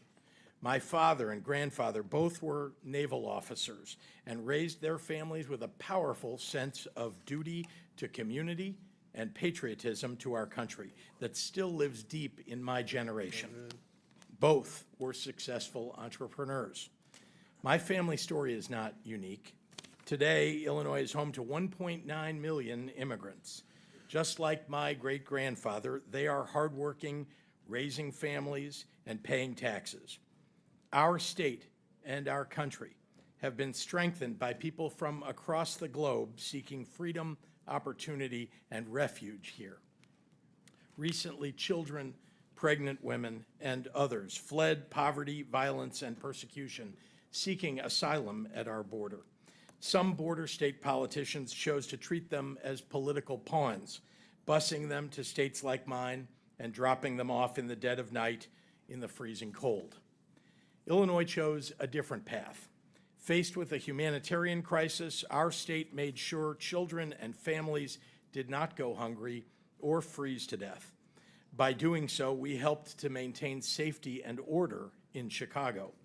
As governor, one of my responsibilities is to keep the public safe. That is why I expanded our state police, banned assault weapons and ghost guns to take guns out of the hands of criminals, and invested more than ever before in violence prevention.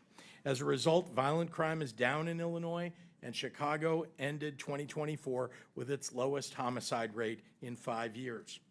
As I have consistently said, violent criminals have no place on our streets, and if they are undocumented, I want them out of Illinois and out of our country.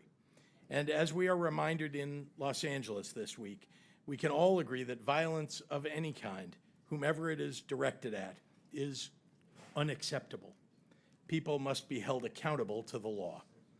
Illinois follows the law, but let me be clear, we expect the federal government to follow the law too. We will not participate in abuses of power. We will not violate court orders. We will not ignore the Constitution. We will not defy the Supreme Court. We will not take away people's rights to peacefully protest. We also respect, and expect this administration to respect, the traditions and legal precedent that dictate how and when our National Guard and military are deployed.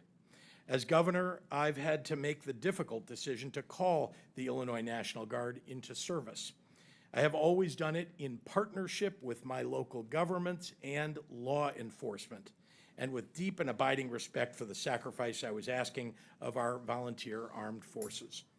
It's wrong to deploy the National Guard and active duty Marines into an American city over the objection of local law enforcement, just to inflame a situation and create a crisis.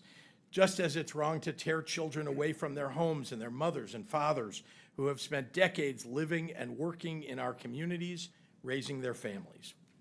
Besides being a father and husband, the greatest honor of my life has been serving as governor. I believe with my whole heart that Illinois is the best place in the country to live, work, and to raise a family. Illinoisans take seriously their responsibility in upholding the most fundamental values of our nation, values like kindness, empathy, hard work, and fair play. Our people embody the most American ideal of all, that where your life began matters far less than the dreams you can realize here for yourself and your family. Thank you very much, Mr. Chairman. Chair now recognizes Governor Hochul for her opening statement. Chairman Comer, Ranking Member Lynch, and members of this committee, as we speak, an American city has been militarized over the objections of their governor. At the outset, I just want to say that this is a flagrant abuse of power Does she speak like a and Disney nothing villain short or of an something? assault on our American values. My views on immigration are simple and direct. Our nation needs secure borders. Our nation needs comprehensive immigration reform from this body. And our state laws dictate that we cooperate with ICE in criminal cases. And our values dictate that we treat all law-abiding people with dignity and respect. The America I believe in is a nation of laws and a nation of immigrants. Abandoning either threatens the very foundation on which this great country was built. You know, for 400 years, New York has prospered because of the hard work of these people, these newcomers. People like my grandfather who fled great poverty in Ireland. Grandma and Grandpa had the same American dream that the immigrants today have. I see it in their eyes. They're not here for handouts. They're not here to take advantage of the situation. They're here to work. They want to contribute, earn their place, raise their families. Yet, every day there's another story of children being ripped from the arms of their mothers, wives separated from their husbands, families arrested while attending legal immigration appointments. You know, not long ago in a small town known as Sackett's Harbor in upstate New York, masked and armed ICE agents stormed into a home before dawn. They abducted a mother, her 3 children, including a 3rd grader. They were cast into a living hell in a detention facility in Texas. I immediately contacted Borders DJ, Our Tom Homan and welcome demanded to my their channel. release. Make sure to like and Jefferson subscribe. County, Thanks more for than the support. 60% of the residents This voted lattice for face Donald is so Trump. full of Botox she can Those barely people move her lips. protested in the streets. I know. She's terrible. Local Republican lawmakers, Leatherface. business owners, school leaders all spoke out. Finally, after 2 long weeks, the family was finally returned home. In New York, we understand the difference between going after criminals and traumatizing law-abiding families. Now, some of you will use this hearing to stoke fear. I'm here to talk about the facts. New York has managed an unprecedented immigrant influx because of a broken border. Yet at the same time, our state has become stronger and safer. Today, New York has the lowest homicide rate among the nation's top 10 states. We didn't achieve this with indiscriminate roundups, Top 10. There's not by 50 tearing states, so apart you're in- innocent families, You're not but in that by great of a investing percentile, lady. $2.6 billion You were like top 3. in public safety, engaging in smart, targeted policing, and partnering with law enforcement, federal law enforcement, to apprehend and deport serious criminals. And since I've become governor, we've cooperated in handing over 1,300 convicted criminals to ICE. But what we don't do is civil immigration enforcement. That's the federal government's job. New Yorkers need their state troopers on our highways, seizing guns and drugs. States like mine are doing our part, but we can't be expected to fix the broken immigration system. You know, and the very people who go on cable news and rail about the border are the same ones who torpedo bipartisan legislation each and every time. So here's my message. If you truly care about public safety, if you truly care about the economy, if you truly care about human dignity, then sit down, negotiate, have real reform, secure the border, revive legal pathways, and let people work. At the end of the day, I'll go home and do my job keeping New Yorkers safe. I hope that you will do yours. Thank you. And I now recognize the Democrat witness, Ms. Perryman, for her opening statement. Thank you, Mr. Chairman and Acting Ranking Member, for having me here today. And at the outset, let me offer my sincerest condolences to all of you for the passing and your loss of your colleague, Representative Jerry Conley. I'm here today as a lawyer and as the president and CEO of Democracy Forward Foundation, which is a national nonpartisan legal organization that is committed to achieving democracy and a nation that enables all people to thrive. At Democracy Forward, we represent people and communities who make up the very fabric of our nation on a pro bono basis in federal and state courts and regulatory bodies throughout the country. I know this is a hearing focused on immigration, and so I would like to say at the outset and echo the calls for bipartisan, comprehensive immigration reform. I will also note that the rhetoric that we have heard the president and his allies use in recent days about immigrants and people in this country is inaccurate, overly politicized, and not solutions-oriented. Fundamentally, Democracy Forward Foundation's work centers on the premise that when the government does its job and delivers for people, our society is stronger. And when our government strays from that purpose, ignoring the Constitution, not achieving and respecting the fidelity of people's rights, our democracy and our people are in danger. Right now, based on the work that we are doing, I am here to say that our American people are in danger and that our democracy is in crisis. I am looking at these United States flags. We need to remember who we are. We right now have a president who has proclaimed without irony that he is a king in a nation that next year will celebrate 250 years since it threw off the reins of monarchy. Since Inauguration Day, the president and his administration have acted beyond the lawful bounds of executive authority. They have usurped the power of this Congress. They have sought to eliminate due process of law. They have ignored court orders, and they are targeting people, civil society organizations, and lawyers. These are anti-democratic actions that present an overall threat to every single American and their well-being and to our values in America. That is why at Democracy Forward Foundation, we have had to go to court to file more than 70 legal actions in federal and state courts and agencies and offices since Inauguration Day to protect the American people's rights. From stopping the president's federal funding freeze, to blocking the decimation of the Department of Education, to having to safeguard due process, to challenging DOJ and Elon Musk's attempts to access personal data on behalf of individual Americans, our team is in court every single day on behalf of people of all identities and ideologies, people in red states and blue states, people in small towns, urban areas, and rural communities. Our work at Democracy Forward demonstrates that the United States Constitution is still here, and it is here for all of us. This administration's tactics with regard to immigration enforcement that we have seen, they shock the conscience. They shock the conscience of the vast majority of the American people, including people who do not see eye to eye on how to fix our immigration problem in this country. They have led us to file and have to file litigation on behalf of religious communities to prevent ICE from entering houses of worship. We are litigating against policies that prolong the detention of individual immigrant children without their families. And of course, we are challenging the lack of due process afforded to our clients, men who were disappeared through an unlawful agreement between the government of El Salvador and the United States Department of State. All told, the courts have ruled against the current administration more than 170 times in less than 200 days because of the fast-moving harms and flagrant violations of the law and of our Constitution. And while this is a dire situation, our work demonstrates that the American people are determined to protect their rights. They are determined to use lawful and peaceful means of petitioning their government and, when necessary, of holding their government accountable. People have talked about their families, and last week was June 6th, which is, of course, the anniversary of when American troops landed on the beaches of Normandy in World War II.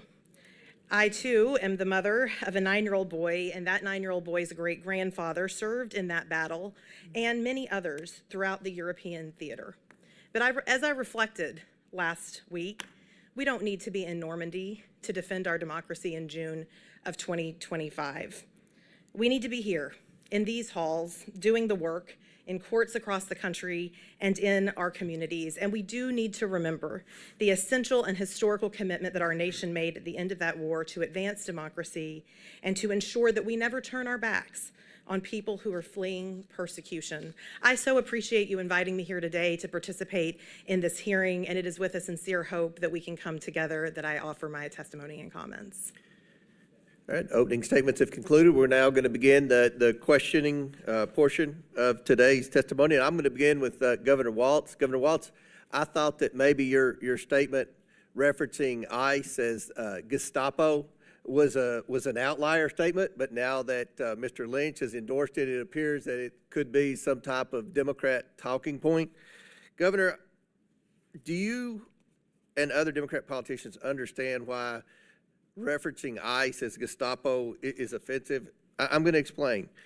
The Department of Homeland Security is reporting that ICE agents are now experiencing a 413% rise in assaults. We've seen numerous videos of rioters obstructing and assaulting federal law enforcement after your remarks, including in Los Angeles. So, Governor, do you think that comments like that and rhetoric like that put ICE officers and other law enforcement in greater danger?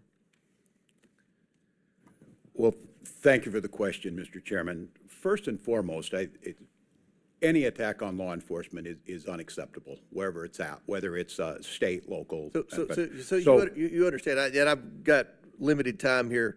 I want to highlight for the governors that real-world impact of the policies that you all continue to defend, even in your opening statements, have on American families. Earlier this year in Governor Pritzker's Illinois, a previously deported illegal alien who had re-entered the country was allegedly drunk driving near the University of Illinois when he struck a car sitting at a red light and then fled the scene.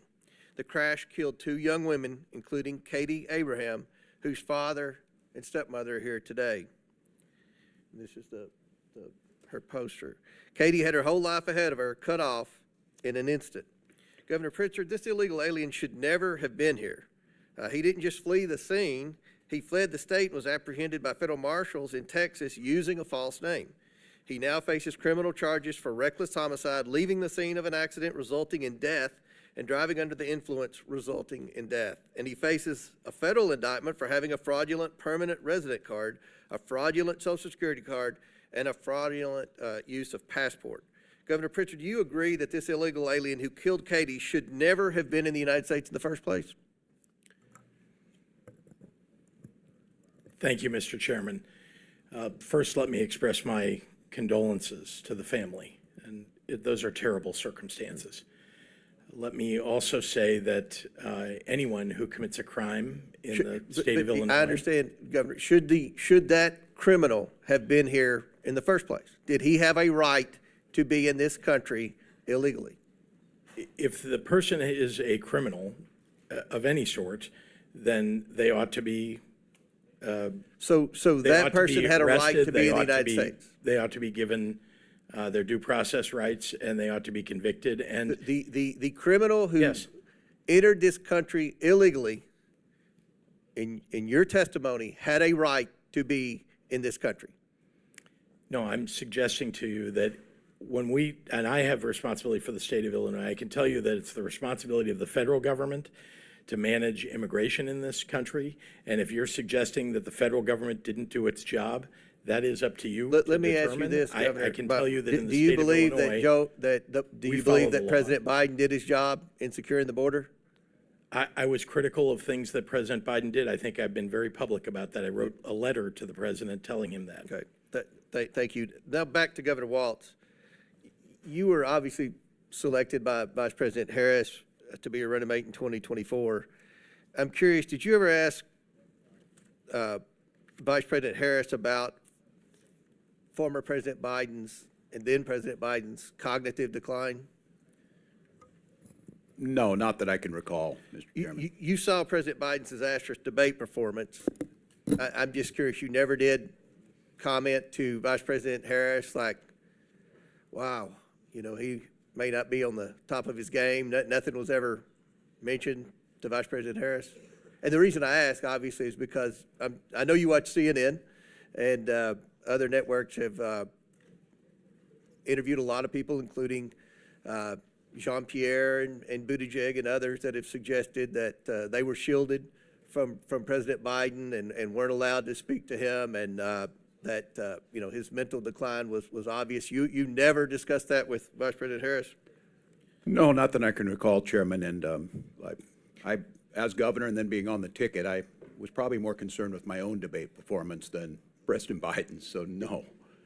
Let me ask you this, Governor. Do you believe that the Biden-Harris administration secured the border? You mentioned it's the federal government's role to secure the border to protect Americans from illegals entering the country, I guess. Do you think they did a good job of that? I think the border has been broken for a very long time through many administrations. It's one of the reasons why Vice President Harris was advocating so strongly for the bipartisan bill. Did she mention her role as the border czar when you all were out campaigning? Or? Not that I can recall, other than that we talked about the need to pass the bipartisan border legislation that would have done many of the things that, as a governor, I know would have made our jobs easier. But President Trump secured the border without any legislation. I mean, that was kind of a myth that was in the media and a Democrat talking point that we needed legislation to secure the border. The border's secure. Everything's fixed. That's step one. Step two is to deport the criminal illegals, and that's where we're facing obstruction in your all state. So I'm sure there are a lot more questions that will pertain to that. My time's expired. I now recognize Ranking Member Lynch for his questions. Thank you, Mr. Chairman. It's worth saying again that Democrats oppose violence and lawlessness in all its forms. I do want to point out that the vast majority of protesters have been peaceful. But the most egregious and sweeping displays of the use of force and lawlessness we see in the United States today, and the gravest threat to the rights and freedoms of those that we hold dear, are the acts of the Trump administration itself. President Trump and his administration have crossed the line over and over again, from January 6th, when this building was attacked at his direction, to invoking the Alien Enemies Act, to dismantling USAID, to ignoring court orders, to the attacks and threats against law firms that were protecting democracy. As in that in the 5 months since Trump took office and put the for sale sign over the White House, he's earned $2.9 billion on his crypto scam. I mean, to call this unprecedented, that word has lost all its meaning. He keeps making history, but the wrong kind. Just the act of sending the National Guard and troops and active duty Marines to L.A. was already an overreach. Supposedly, now we hear reports that those soldiers and Marines were sent to quell protests, but now are detaining civilians and are being trained to perform immigration enforcement functions. Ms. Perryman, what else could go wrong with the National Guard and Marines deployed in L.A.? What are the risks to the Americans who live, work, and exercise their right to freedom and to free speech there? Well, I would just say that what our Constitution recognizes and how good government functions is really based on trust. And when we look at National Guards, it is the governors that often call the National Guards in. And so, of course, the fact that we are seeing a situation where the president has taken this step without cooperating with the governor and with local communities there is deeply concerning. And of course, we know from history that could lead to escalations and could lead to violence that is really problematic for all of our communities across the country, including in Los Angeles. Thank you. Ms. Perryman, Secretary of Defense Pete Hegseth has talked about the deployment order, and he testified that this order, and I'm quoting him, This order is getting ahead of a problem so that if in other places, if there are other riots in places where law enforcement officers are threatened, we would have the capability to surge the National Guard there if necessary. Ms. Perryman, how does the President's broad order and the presumption before the fact that military force would be deployed, how does that pose a threat to other cities across the country?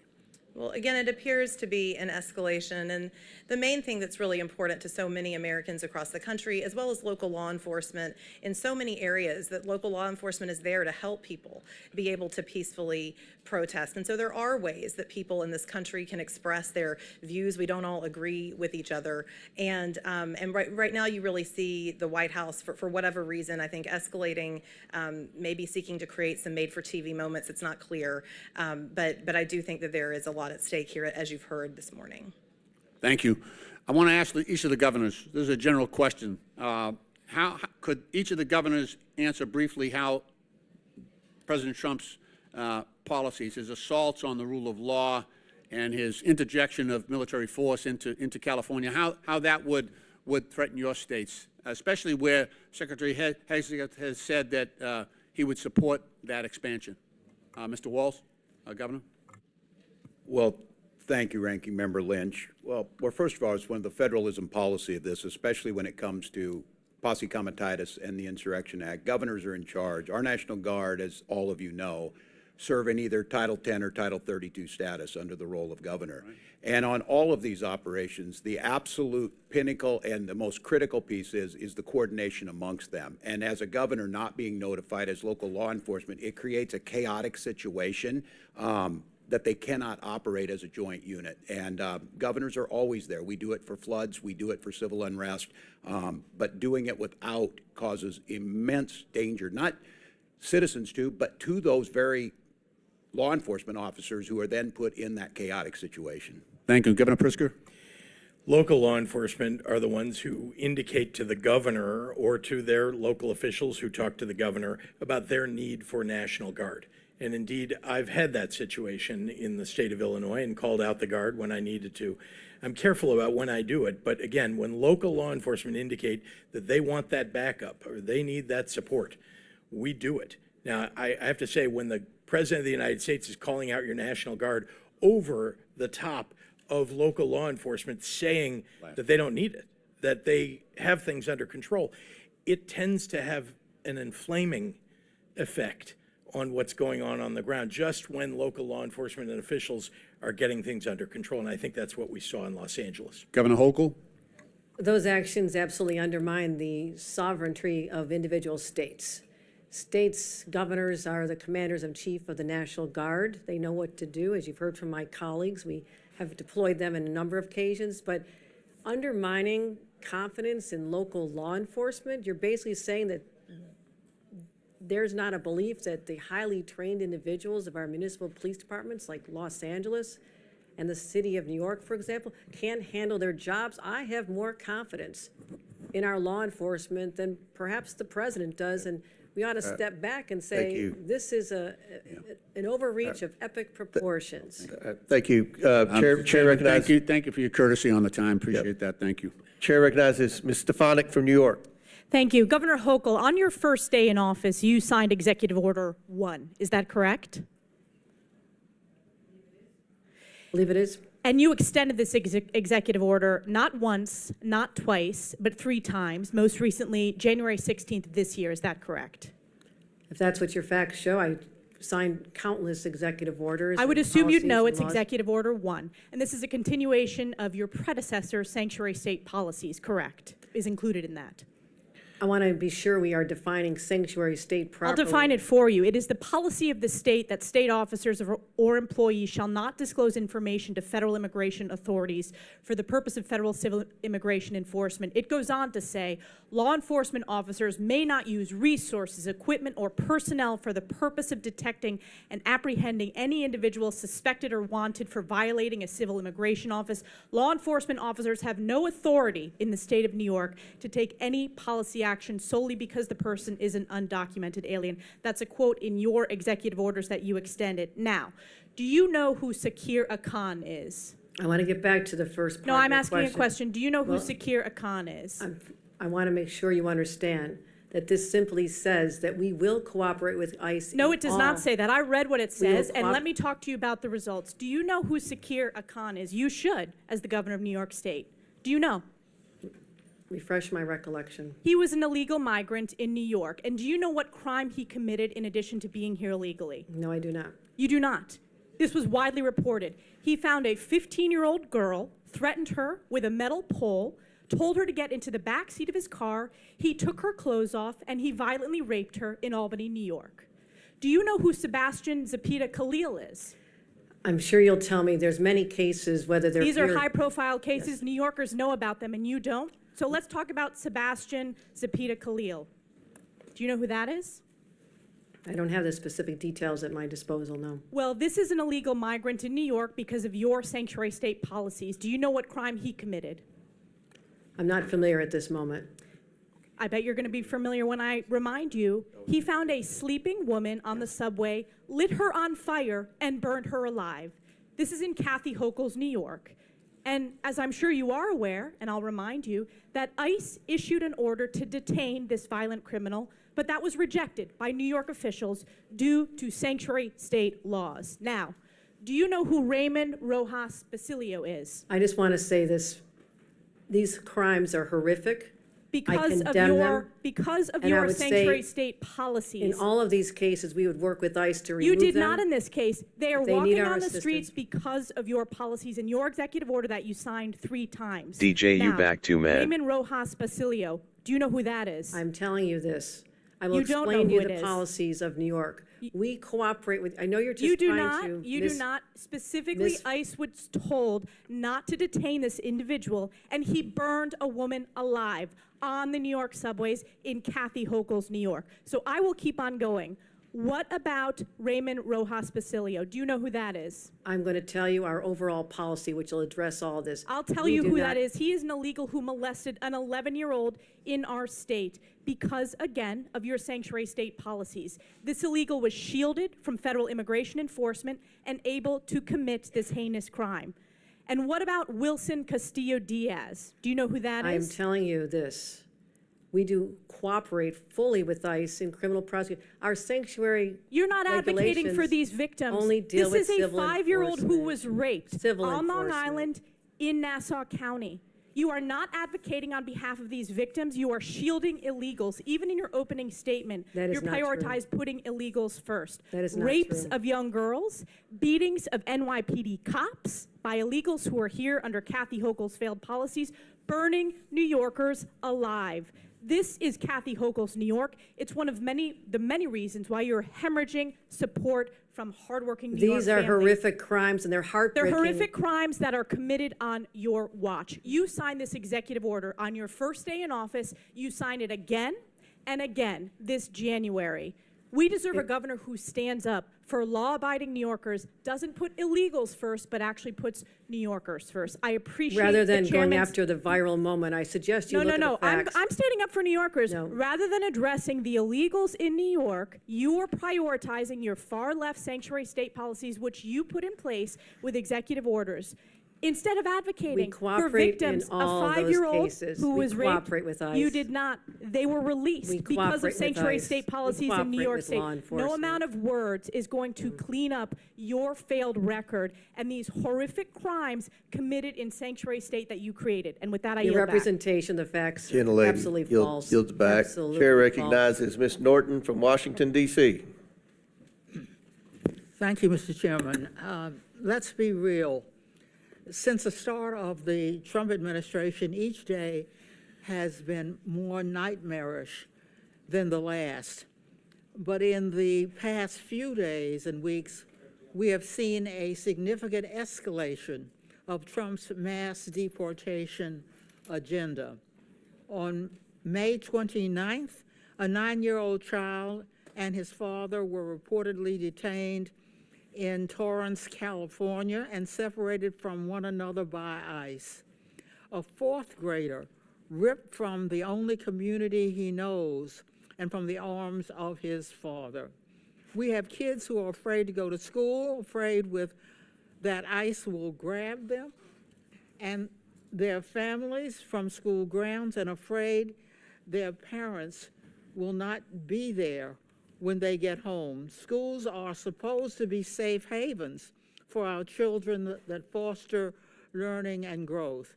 Instead, the Trump administration is deliberately weaponizing them, terrorizing children and families with its immigration policies, and threatening more than 600,000 students, kids with detention and removal. President Trump has called for an end to birthright citizenship, a constitutional right recognized since the end of slavery.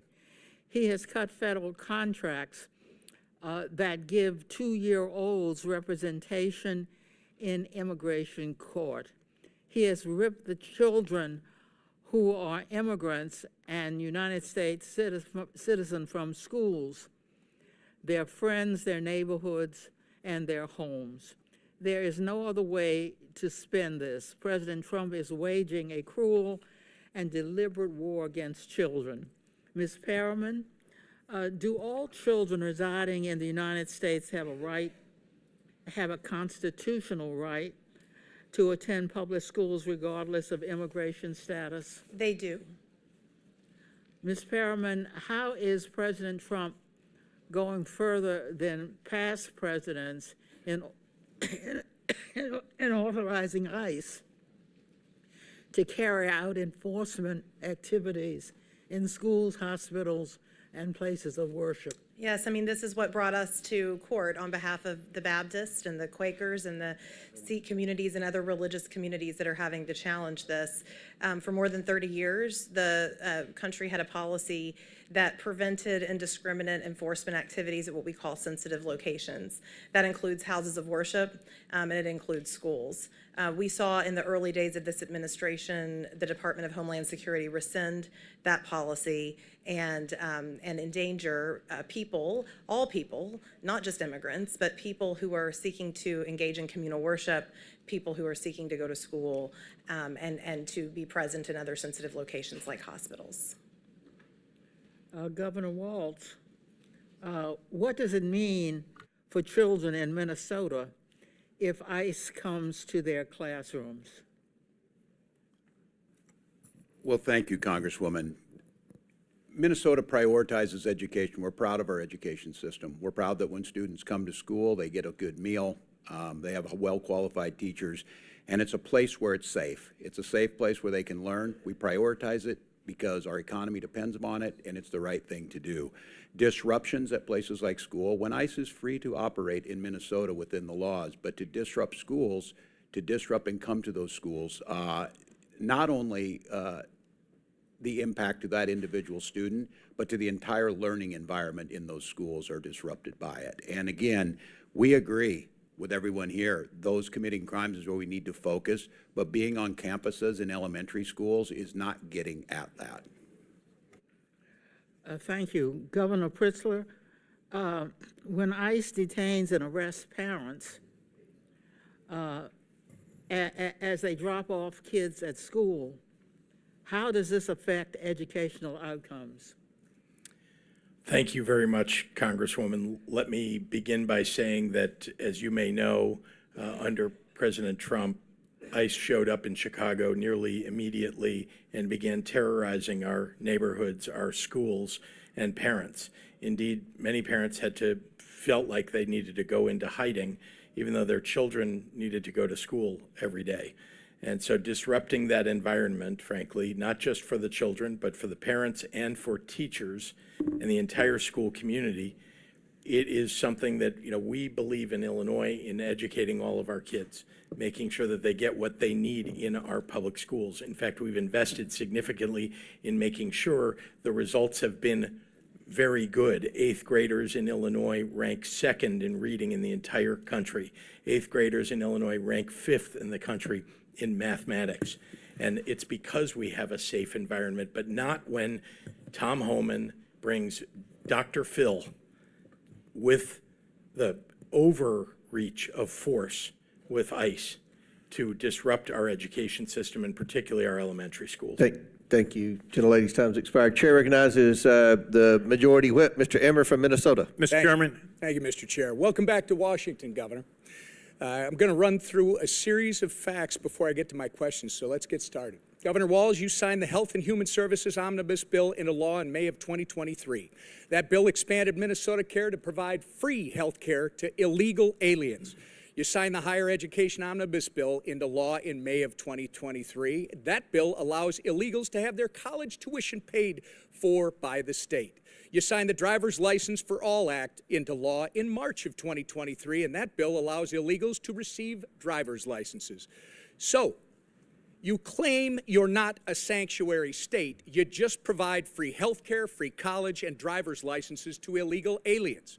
One reason you're here testifying before us today is because you refuse to cooperate with ICE. While states like Florida and Virginia empower their law enforcement to detain and remove criminal illegal aliens, you, sir, have done just the opposite. Your Attorney General is directing law enforcement to ignore ICE immigration detainers. do you agree with the Attorney General's guidance? Well, Congressman, it's good to see you again, and thank you for being here. First, I would say, as my job as governor of Minnesota is to make Minnesota the best state in the Do nation. you agree with the Attorney General's guidance?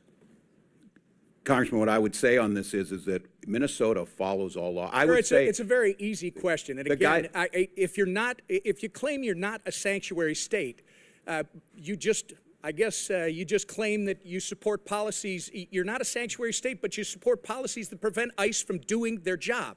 Congressman, isn't that right? That is incorrect, Congressman. We follow the same laws when you were in the Minnesota House. The law has not changed, if you'll allow me, I've got limited time. Well, that's what you tweeted, by the way, sir. And on May 23rd, 2018, you tweeted, quote, "I support policies that keep law enforcement from enforcing federal laws," close quote.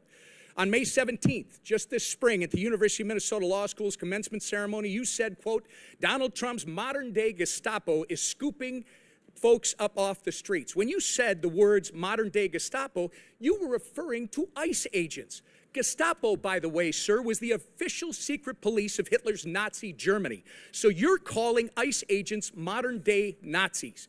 Given the attacks on ICE agents that took place in Los Angeles over the weekend, don't you regard your dangerous inflammatory rhetoric as a problem?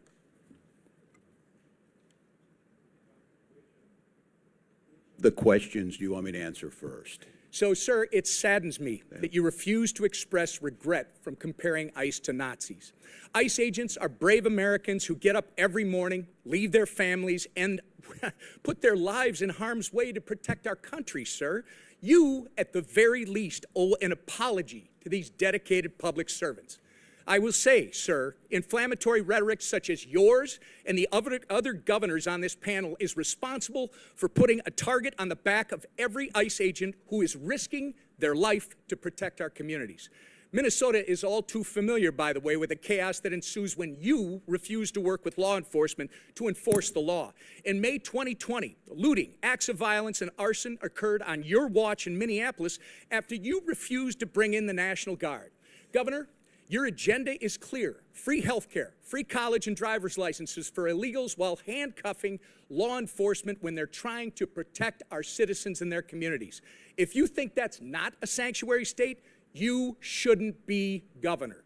By turning Minnesota into a magnet for illegals, you have opened up our communities to dangerous criminals, including known terrorists, gang members, murderers, and child predators. You have sent a resounding message that if you're a hardworking, law-abiding citizen of Minnesota, your safety and well-being are not the priorities of Tim Walz and his administration. But if you're coming to our state illegally, you're not only welcome with open arms, you're entitled to free stuff on the taxpayer's dime. This is absolutely disgraceful. Governor Walz, your sanctuary state agenda has been defined by your utter failure. You have failed to enforce the rule of law. You have failed to uphold our national sovereignty. And most importantly, you have failed the people of Minnesota. The time for radical sanctuary state policy, sir, is over. The voters made that clear last November when they elected President Trump and Vice President J.D. Vance. You remember him, don't you? Governor, the time for real leaders and real leadership is now.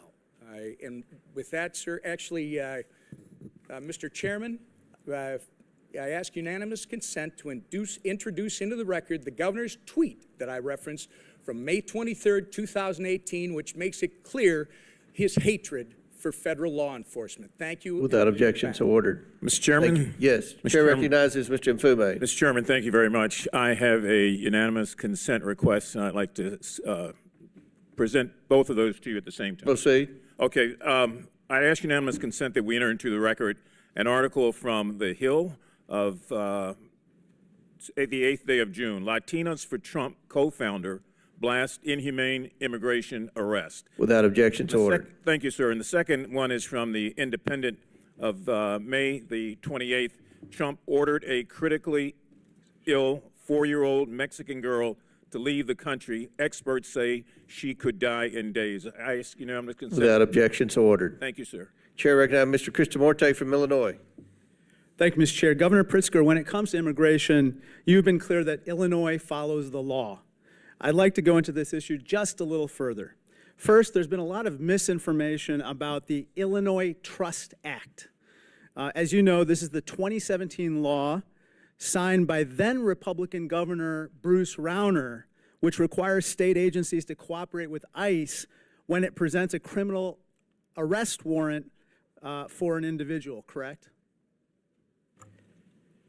Congressman, yes, that's correct. And just to be clear, the Illinois State Police, the Department of Corrections, and other Illinois agencies must cooperate with ICE when they present a criminal arrest warrant, correct? And do Dang, every he's so single rough time. that may leave This a is marked Illinois double law. exclamation mark Donald LOL. Trump may not like state law, as we are seeing in California, but what Donald Trump likes is irrelevant. The law is the law. The Wall Street Journal reports that ICE's recent raids in California, including at a Home Depot in the LA area, were organized because the administration was falling way short of its cruel goal of deporting thousands of people per day. Politico said this is, quote, the standoff that Trump wanted. There's another reason why Trump has provoked the current situation in California. He doesn't want to talk about what he calls the big, beautiful bill and what I call the large, lousy law. So let's talk about what Trump doesn't want to discuss. What Trump doesn't want to discuss is that his large, lousy law cuts $625 billion in Medicaid, a program that insures millions of Americans.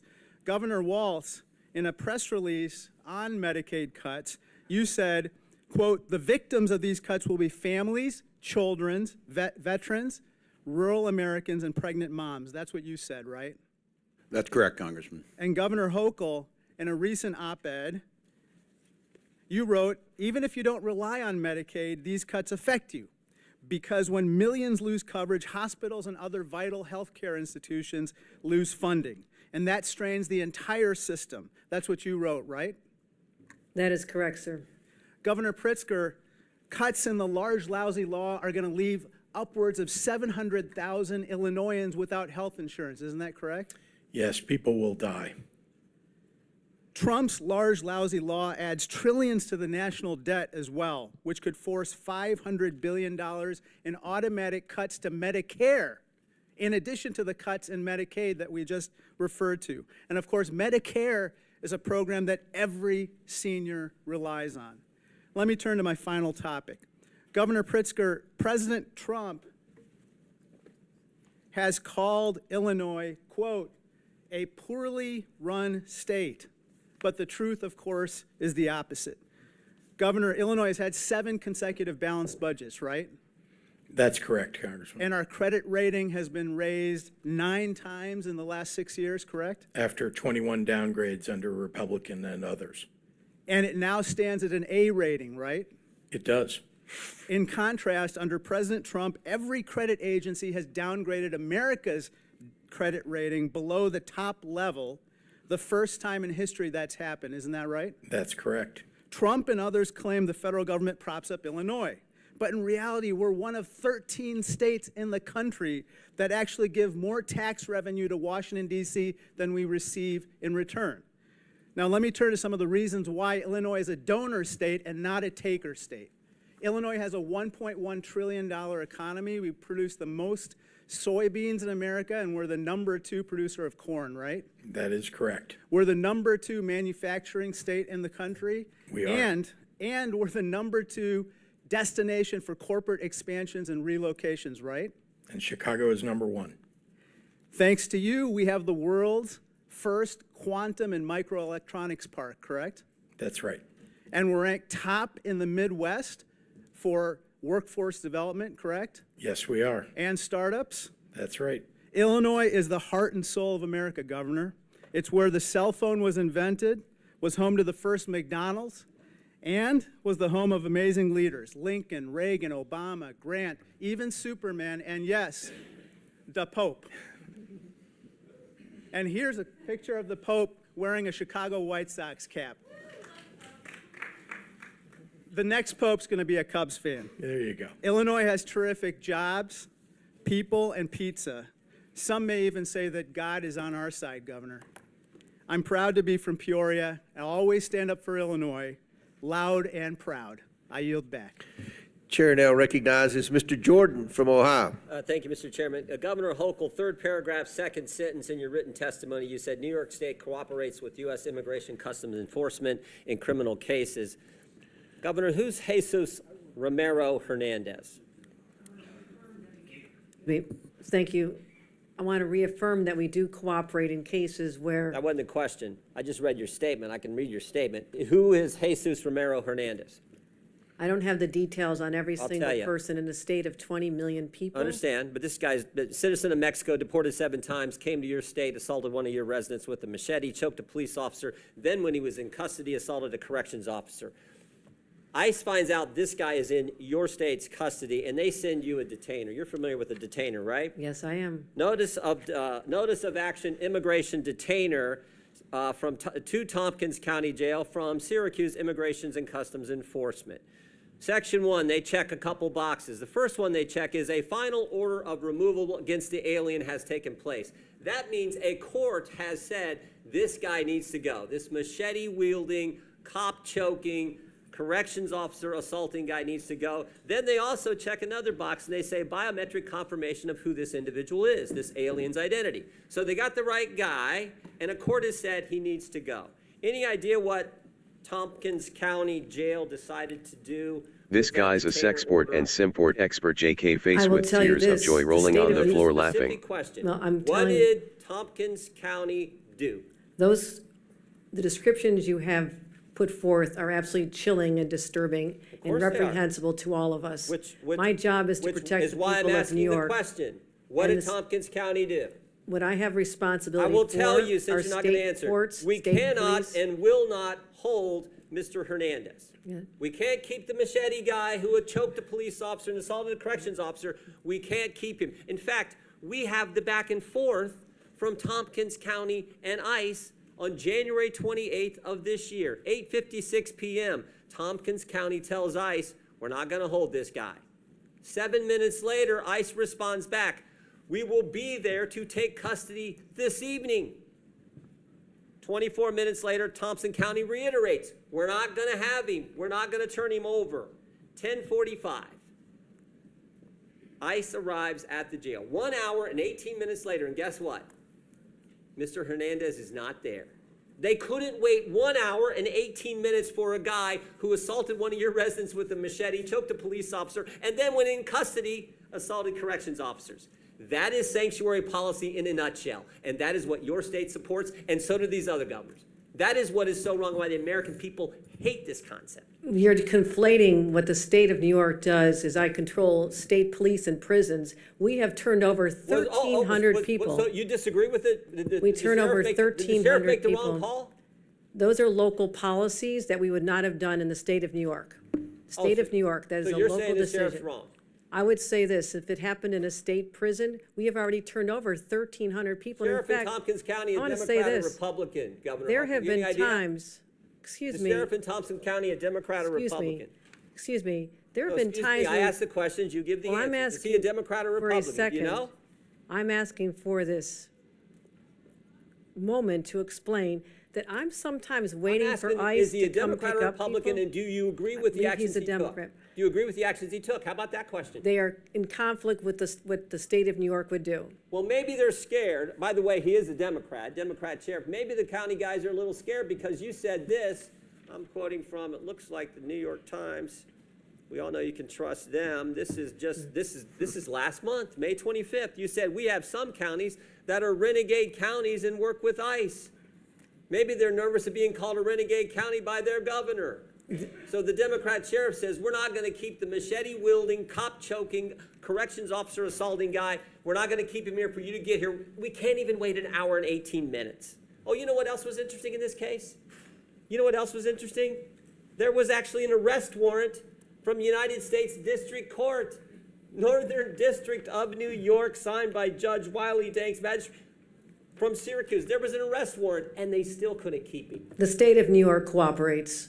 We cooperate in removal of individuals who've served time. We respond to detention. You're confusing, and maybe there's a lesson in civics here that's necessary. On the necessary. record right here, I got 12 seconds. Will you say on the record, was Tompkins County wrong in the actions they took on January 25th 2025, when they wouldn't hold the guy for 1 hour and 18 minutes. Was Those are Tompkins not the County wrong? policies that we would have in the state No, of no, New York. Those but- are not the policies we would have in a. Were they wrong? Should Because they, I've should already they have turned said that guy over to ICE? It's a I've- simple question, Governor. that was a horrible situation. The person should not have been out there.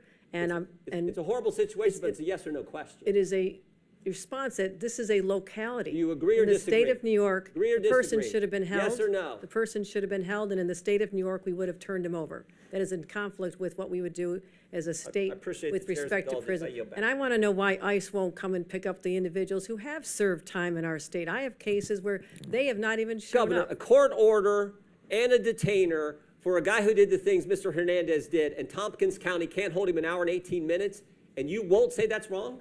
I have said we cooperate when there's a criminal case where someone has committed a This is crime. We sanctuary turn them policy. over. This is sanctuary policy in a nutshell. You won't even You're condemn something that anyone mischaracterizing. with common sense knows is ridiculous. You're mischaracterizing I'm the not laws of the mischaracterizing. I state had of the New York. facts here. That's Can all I right. do one other thing, Mr. Chairman? Now he's been rearrested, and guess what? This guy who's now been rearrested, there is imminent danger that this inmate will do injury to himself and to others and presents a threat to safety, security, and good order of the facility, so he's not permitted to leave his cell. So this guy is not even allowed out of his cell, but they let him out on the street a few months ago. That's how ridiculous this is. When he does leave his cell, it'll be go back to his country under our time's orders expired. for torture. Chair recognizes Mr. Mfume, and I'll give you an extra minute. Oh, there you go. All right. Mr. Chairman, I've got 2 unanimous consent requests that I hope would not count against my time. Okay, we won't. Okay. Clock stop. I ask unanimous consent to submit for the record an article from Forbes magazine entitled "Trump Team Focuses Deportations on Immigration Numbers, Not on Criminals." Without objection, so ordered. And an article from the Rolling Stone from the 6th of last month entitled "Trump has now deported multiple U.S. citizen children with cancer." Without objection, so ordered. That's a good diversity of sources. It is. Rolling Forbes Stone and Rolling Forbes, Stone. yes. I like that. All right, proceed. Thank you very much, Mr. Chair. A couple of things on the record and then some observations. I don't know that I necessarily have any questions, but I do have some observations and a statement. I think before we let this get out of control, everybody on this side of the aisle is against violence of all forms. Everybody on this side of the aisle finds that to be unacceptable. We believe that convicted criminals who are incidentally illegally here and have been convicted should have no safe harbor. And we believe that victims of criminals should have our collective prayers and empathy. So this is not about Democrats not having a balance or about Democrats supporting something that is not right. The other thing that I want to say is that I find something eerily chilling about what's going on here. And what's chilling about it is that if I take myself out of 2025 and roll myself back in time, some of the hatred that I see displayed under the guise of good government just scares the hell out of me. We're not that far away from situations that existed where things like this affected other groups. And I'm not talking about anybody that's a convicted illegal criminal. I'm talking about innocent Americans who live in our neighborhoods, who do the work that we won't do, who abide by the laws, who play by the rules, who love their new country and who cherish their faith. Because if we just roll this clock on the wall back 75 years, we'd be looking at a time in Nazi Germany where people ran around with signs like this new ICE sign that says, "Report all foreign invaders to ICE," with Uncle Sam there holding up the sign. This could have been a Gestapo member 75 years ago, "Report all Jews." 100 years before that, it could be a plantation owner that said, "Report all Negroes and all coloreds and all those who are from Africa because they are disrupting our country." So let's not get it twisted here. We in this country are not pure and pristine. We had runaway slave laws to get the people who ran away from slavery. We had 50 years of black codes where you got fines and you got rewards and you got all sorts of things if you did or did not do something to report black people. After 150 years of slavery and 100 years of segregation and 100 years of Jim Crow after that, you could be arrested for anything in this country not that long ago. I remembered when the National Guard was deployed in 1968, and I walked out of my house facing fixed bayonets with men in uniform, not knowing what the hell they were there for, but obeying the chief executive officer of this country. And I know what it's like to face a bayonet and to face a National Guardsman. And I've seen the tension that it brought about and how that group of demonstrations across this country continue to go for days and days and days. And so don't give me something about, there's something about these people because they're immigrants. No, there's something about them because they're people, and like all groups, they've got bad people in them. I could have been arrested 75 years ago for walking into a restaurant, for drinking out of a water fountain, for being accused of looking at a white woman like Emmett Till did in 1955, and he was burned and lynched in this country. When future generations peer through the telescope of time, I hope that they look at us and realize that there are some who chose not to shirk their responsibility, not to run away from the reality and to face it head on. You know, not too long ago, I went to visit a proud lady who this year will celebrate her 149th anniversary. And she stands today, even as we sit in this hour. In her left hand is a great torch. And in her right hand, guess what? She clings the Declaration of Independence close to her breast. And on her head is a crown of spikes. And on her feet, broken shackles, symbolizing freedom from tyranny, the tyranny that so many immigrants faced before coming to this country. And as that plane flew over, I could still hear her cry out through silent, concrete lips, saying, "Send me your tired, your poor, your huddled masses who yearn to breathe free. The wretched refuse of your teeming shore," she says. "Send those, the homeless, tempest-tossed to me. For I left my lamp beside the golden door, that all of you and all of you and all of you might follow." And so we came. Some took the circuitous route, some came for a thrill, and some of us came against our will. But we came and became what we are today as a nation. And we must never lose sight of the things that make us great or the things that take away from our greatness. Mr. Chairman, I yield back. Thank you. Chair now recognizes Mr. Gill from Texas. Thank you, Mr. Chairman. Governor Pritzker, do you know how much illegal immigration costs your state each year? No, sir, I do not. Costs over $780 per family per year. That's a lot of money, isn't it? Yes, it is. And may I ask, what do you mean by the cost? That is a lot of money. The cost of illegal immigration. Let me ask you, do you know who Franklin Jose Pena Ramos is? Are you talking about the federal government's cost to the state of Illinois as a result of the failed Ramos is? Immigration policy? It's a yes or no question. I'll take that as a no. Do you know who Jose Martinez Rangel is? No, sir, I do not. You don't. You should. Those are two men who came into this country illegally, raped and murdered 12-year-old Jocelyn Nungary in my home state of Texas. Do you think that elected officials should have welcomed them into our communities? Sir, before they committed a crime, I'm not sure what you're asking. Do you think that they should have been welcomed into our communities?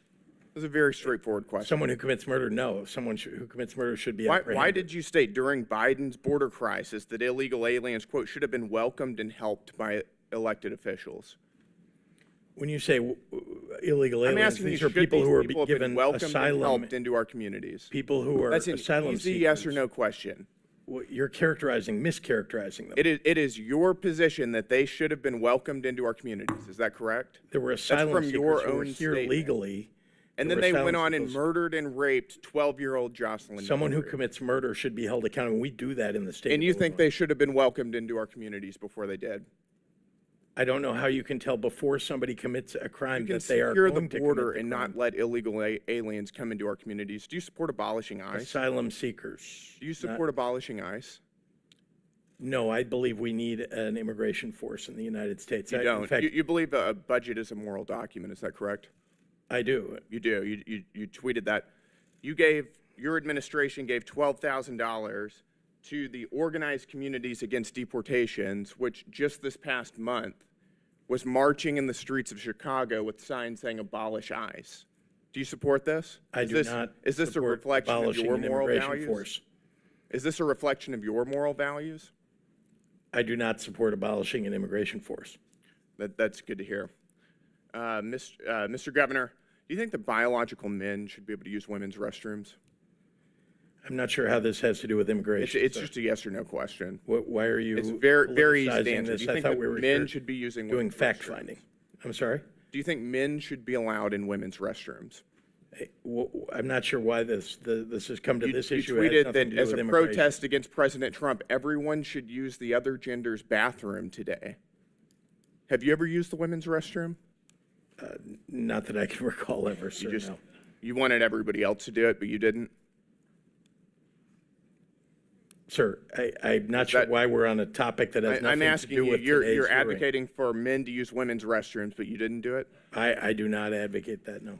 Well, actually, you did. You said everyone should use the other gender's bathroom today. I can tell you that you are regret politicizing saying this this? in a way that what we ought to be focusing on is Do you the regret failure of the federal encouraging men to government use women's restrooms? and the Congress to deal with immigration reform. Do you regret encouraging men to use women's restrooms? Again, you're taking us on topics that have. Did you ever nothing to consider do that with women don't the want you in subject their- that you in their invited us here bathrooms? for? So you're admitting that this is just a political circus? No, Is that what you're I'm doing? asking you This because is you put nothing this to do on with the internet immigration for everybody and to really see. about you grandstanding. I'm asking you, have you ever considered that women don't want you in their bathrooms? That's a private space that they don't want you or any other man in. Congressman, let's talk You about can't- your you can't say that failure to normal vote people can for say that Medicaid. they In don't- fact, you want to that take they don't think Medicaid away. men should be in and women's SNAP restrooms. And That's a veteran very services. straightforward question. You apparently want people And you're to die encouraging men to in the use United women's States restrooms because you where there want to could be take healthcare underage away. girls. Do you think that's appropriate? Sir, if we're going to Do you think that's politicize normal? this, let's talk about what you're doing to people in you this think that country that's normal? by virtue of your votes. All right, let's move on. with Let's President ask, Trump. do you support Hamas's agenda? Sir, I do not. They are a terrorist organization. Your administration gave a grant to the Muslim Civic Coalition, which just 2 weeks after October 7th was marching in the streets of Chicago to, quote, stop the U.S.-backed genocide against Gaza. Is that a reflection of your values? I have spent my life fighting anti-Semitism. No, I'm asking, is this a reflection of your values? I'm not sure why you're attacking Because me your about something in an administration organization. gave money to this organization. I'm explaining to you that what we do in the state of Illinois is stand up for what we believe are You didn't our have to rights give and money freedoms. to the Muslim Civic Coalition. People to have march the and right to call, express themselves. to stop the We don't- U.S.-backed genocide against Gaza. That was your choice. I know that was your Republicans want to administration. take away people's right to free speech. We don't in the state of Illinois, and I They've do got not the believe right to that free is speech. proper. They don't have the right to tax dollars, and you gave them to them. You want to take those rights away from people. I understand. Gentlemen, time's expired. Chair recognizes Ms. Brown from Ohio. Thank you, Mr. Chairman. The Trump administration isn't serious about public safety. It's not serious about solving immigration challenges. It's only serious about blatantly violating constitutional rights, stoking fear, and demonizing immigrants for political gain. That's why Trump is weaponizing ICE to recklessly and lawlessly target immigrant communities. And here's the reality. 2 weeks ago, I met with community leaders from across my district. Multiple Hispanic faith leaders told me the same thing. Their congregants, regardless of immigration status, are afraid. Afraid to speak Spanish in public, afraid to attend community events, afraid to go to church. Because ICE under this administration has shown it will harass, detain, and deport even wrongfully. No due process, no oversight, no transparency. And now we're seeing this fear weaponized at scale. Just this week, the president deployed 4,000 National Guard troops to Los Angeles without the consent or consultation of California's governor. So let's be clear. This isn't about border security. This is not about law and order. What it is really about is a reckless power grab. Militarizing American cities doesn't make anyone safer. It escalates and puts everyone at risk. So, Governor Pritzker, As Commander-in-Chief of your National Guard, how concerned are you about this executive overreach? Thank you very much, Congresswoman, and thank you for the remarks that you just made. Our job as governors is to concern ourselves with the public safety of our states. And indeed, one of the very important things that we do is listen to our local law enforcement and listen to the local officials who ask us for help when they need it. We have probably, in my view, forgive me, governors, we have the best state police in the entire country, and we have terrific 13,000 person National Guard. We go to our state police for support, and then, if necessary, we will ask the National Guard to step in. And again, only when local law enforcement and our local officials ask us for that help. When the President of the United States goes in over the top to grab our National Guard for domestic security, when there is not, as he said in a memo falsely, a rebellion, that is taking away the rights and obligations of a governor. And it ought to be done in consultation with governors. In fact, the more local you get, the more accurate, I believe, the information is about what's happening on the ground. That's why I speak with local leaders of law enforcement, CPD in Chicago or others, before we take any action with National Guard. The President of the United States fails. Why? Because he wants mayhem in the streets. Why did he call in Marines? And that's the point. This administration says it's targeting violent criminals, but that's not what's happening. They're going after parents dropping off their kids, workers showing up to their jobs, and asylum seekers navigating the legal system. And let me say this plainly. If you commit a violent crime in this country, you should be prosecuted. If you came here to do harm, this country is not your home. Governor Pritzker, can you set the record straight with which direction is violent crime heading in the state? Up or down? I want to show the hotel down, as well, significantly. Thank you. And Governor Pritzker, across the country, undocumented immigrants are less likely to commit violent crimes than U.S. citizens. Does that hold true in your state? Immigrants are less likely to commit crimes than people who already live there. Now, that may come as a surprise to some tuning in today, especially those fed a steady diet of fear. A recent poll found that Fox News viewers are twice as likely to believe the false claim that immigrants commit more crime. It's not true. It's not true. It's not true. So let's stop with the scapegoating and start focusing on real solutions. So quick yes or no's, Governor Pritzker. Did Trump's pardon of the January 6 defendants who violently attacked police officers make Illinois safer? It did not. Does blocking common sense gun laws like universal background checks make your state safer? Absolutely not. Did DOGE cuts to community violence prevention funding make your state safer? Much less safe. Would cutting Medicaid to pay for tax breaks for the wealthy make your state safer? No. Cutting SNAP benefits? No. Okay, so this is what we are dealing with this current administration. Things that are not making our country any safer and are doing harm to the people who need it the most. And with that, Mr. Chairman. Gentlelady yields back chair, and I recognize Mr. Donalds from Florida. Thank you, Chairman. To piggyback off my colleague, Governor Pritzker, how much does the state of Illinois spend on illegal immigration every year? Again, illegal immigration, that's a federal responsibility. They could tell how much is wasted as a result of their failures. Governor, don't you keep track of how many people are on your Medicaid rolls, how many people who are illegal immigrants in the state of Illinois who are getting actually benefits in your state? Doesn't your government keep track of that? They don't get Medicaid in Illinois or any state as far as I know. Governor Pritzker, you do not keep track of any public service dollars in the state of Illinois that goes to illegal immigrants or goes to people in your state who are not legal residents of the United States and of the state of Illinois. You don't keep track of that. We absolutely keep track of our budget. We're very closely, and in fact, it's been balanced for 7 years in a row, unlike the Republican before me. Yeah. You know, it's interesting. I noticed that in the state of Illinois, you guys don't really keep track of your money, because I asked your mayor in Chicago similar question about a month ago, and he didn't have an answer. It was quite interesting. I think this might be an Illinois problem. Governor Hochul, in your state, you are spending about roughly $4 billion on illegal immigration. And at the same time, you are actually asking the federal government for $4 billion to finish Penn Station. Don't you think it would be better to stop funding illegal immigrants in your state and actually use those resources to finish Penn Station as opposed to coming to the federal government for the money? And they are angry, as you can imagine. Penn Station is owned by Amtrak, not by the state, so it's inappropriate use of their dollars, and Donald Trump has agreed to spend upwards of $7 billion. I appreciated that very much. What we spend on immigrants, the immigrants who are here hardworking to live a life and working on our farms and taking care of our parents and nursing homes and taking care of our children, they have been coming here for 400 years. And we don't keep track of individuals based on their status. We make sure that people have services so we don't end up with an unexpected.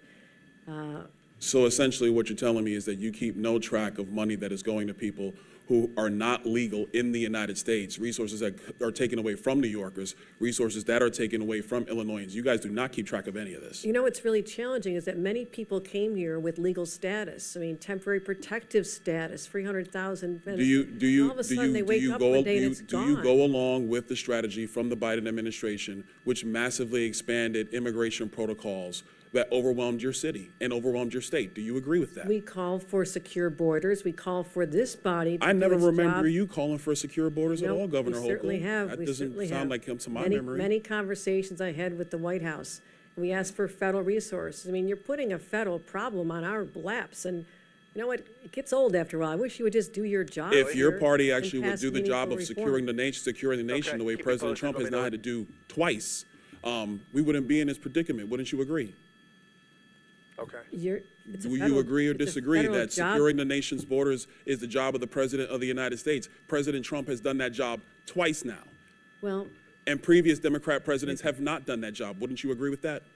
this has been a problem that's been in place since I was a young staffer here on Capitol Hill. We worked on immigration, and Ronald Reagan signed amnesty for 3 million people. You know, it's interesting you bring up situations. Reagan's amnesty in '86. You know, part of that deal was to actually build border wall and secure it. Do you see that? But the Democrat Party refuses to build border wall. You oppose it every single time. Is that your position? Do you now support border walls? There Governor has Hochul? been many times when bipartisan legislation is presented to this body and people just walk away from it. They refuse Lori, to do the hard work of governing that governors like us have to do every single day. When I leave here, I'm going to go home and govern a state. I'm not going to tweet about this experience because I have too much work to do taking care of New Yorkers. And You're really not doing a good job, Governor Hochul, because a lot of New Yorkers are actually coming into my state, in Florida, many of them. They come all the time because they actually want to come to a state that is well run, that protects citizens, does not allow illegal aliens to victimize citizens like they are victimized in the state of New York, like they are victimized in the state of Illinois, like they are victimized in the state of Minnesota. They choose states like Florida and Texas to find safer places to live and raise their families. Hold on, Governor Hochul. We've had enough crime time. rates are much Governor lower Walz, than you've been yours, sitting over there much pretty lower. quiet. I got a question for you. I love to talk. Thank you, Congressman. Fair enough. You said earlier that the ICE agents under the orders of President Trump are a modern-day Gestapo. Do you realize how disgusting a phrase that is, considering the history of Nazi Germany? Would you like to recant that statement? What I said, Congressman, and I have a long history of supporting law enforcement, I said President Trump was using them as his modern-day Gestapo, not identifying who you are, coming up in unmarked vans, taking people away and giving... Is it the responsibility of ICE to actually deport illegal aliens in the United States who are here? Isn't that their responsibility? Yes, it is, Congressman, except that the Constitution is not an inconvenience. It's not an either-or. Nobody said an inconvenience. and He have a practice due responsibility to deport illegal aliens, and the Through due president is process. going through that process right now. We are And not let's be very clear, the previous administration, they abused every process there is under border laws to allow more than 10 million people into the country illegally. And this is a burden on all Americans. And so the president is doing his job. So it is sick to refer to Americans who are ICE agents as Gestapo.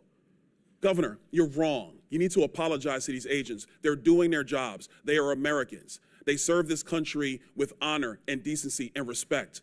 Do not diminish their work simply because you tried to make a cheap point that you could tweet. I yield back. Chair now recognizes Ms. Stansberry from New Mexico. Thank you, Mr. Chairman. Well, some interesting theatrics today. Welcome, everyone, to the Oversight reality TV show. I know Mr. Trump loves himself some good TV, and today is not disappointing. And in fact, I want to say welcome to some of the members who've showed up to this committee who I've never seen here before. It's great to have you here in the hearing room with us. Now, before I get started on the topic at hand, I want to take a moment to speak directly to the immigrant community who might be watching and listening today. I want to say to everyone out there who is living in fear, we see you, we love you, we respect you, and we are fighting for you and every community that is being targeted by this administration and this Congress. We also want all of you out there to know that you have rights. You are protected by the law, and you should not have to live in fear and wonder whether or not you're going to be safe if you leave your home or if your family is going to come home at night. We see you. We are fighting for you. You have rights. Now, let's turn to the situation in California, which, of course, much of this hearing has focused on. As someone from a Marine veteran family, let me be clear. Marines are combat troops. They are highly trained, highly disciplined, lethal fighting force combat troops, and they should never, never be deployed against the American people who are exercising their constitutional rights. This is a gross and disgusting abuse of power. A disgusting abuse of power by fake tough guys who think that they can intimidate our communities while taking away their rights. And this is from the same man who dodged the draft and called our military service members suckers and losers. That's your commander-in-chief. And here, these folks here and the president want to say they're for our military and our veterans while they're illegally deploying service members, violating state sovereignty, gutting the VA, firing generals and lifelong service members. And you all want to sit in here and play like you're with the military and the American people while Donald Trump is planning to spend $45 million of your hard-earned taxpayer dollars on a fake military parade this Saturday that they can't even fill, that they put a super PAC ad on Craigslist to recruit citizens of the city of Washington, D.C. to go stand in the parade route. Congratulations, it's made for TV. But this is serious because this is an abuse of power. So I want to read a list of grievances: obstructing the administration of justice, refusing to assent to the laws for the public good, sending swarms of officers to harass our people, keeping standing armies without consent of our legislatures, transporting Americans overseas to be tried for pretend offenses. Mr. Chairman, I wonder, do you know where these offenses come from? No? Aw, that's too bad. Because it's actually the Declaration of Independence. That's right. It's the Declaration of Independence. And my colleagues across the aisle might want to bone up on that in the U.S. Constitution before they go attacking our communities, especially as we head into the 4th of July holiday and celebrate our independence from an abusive and mad king. Because here in America, there are no kings, and we reject people who believe they are. And no one is above the law, and we will hold them accountable. But I think it's very clear today, and I think it's been borne out by every witness that we have here, that what Donald Trump is doing is not only an abuse of power, an abuse of the military, an abuse of our citizens, but also, y'all should know this, while you're sitting here creating this made-for-TV moment, that 2/3 of Americans, according to the polling yesterday, are opposed to what Donald Trump is doing with both immigration and the deployment of the military in our communities. It's wrong, it's immoral, it's illegal, and it's a violation of our rights. And with that, I yield back. Chair recognizes Mr. Langworthy from New York. Thank you very much, Mr. Chairman. Governor Hochul, yes or no, do you think someone who's committed murder or rape in this country, in that they're here illegally, should have tools at their disposal to avoid deportation? As the governor, his primary responsibility is to protect the people of New York. I'm sorry. Those crimes are abhorrent. I'm sorry. Whatever response you prepared to give today dwarfs in comparison to your actions as governor. I would like to remind you of someone named Gianfranco Torres Navarro. an illegal alien and suspected leader of a violent Peruvian gang. He was tied to 23 murders in Peru and came to this country illegally across the southern border. He had his victims' faces tattooed on his body, and he was hiding in plain sight in Endicott, New York, for an extended period of time where ICE could not locate him. And why did it take so long to find him? Because policies like your green light law, which blocks ICE and U.S. Border Patrol from accessing critical DMV databases. In fact, it threatens the badges and threatens to charge with felonies any officer that shares that DMV data with federal agents.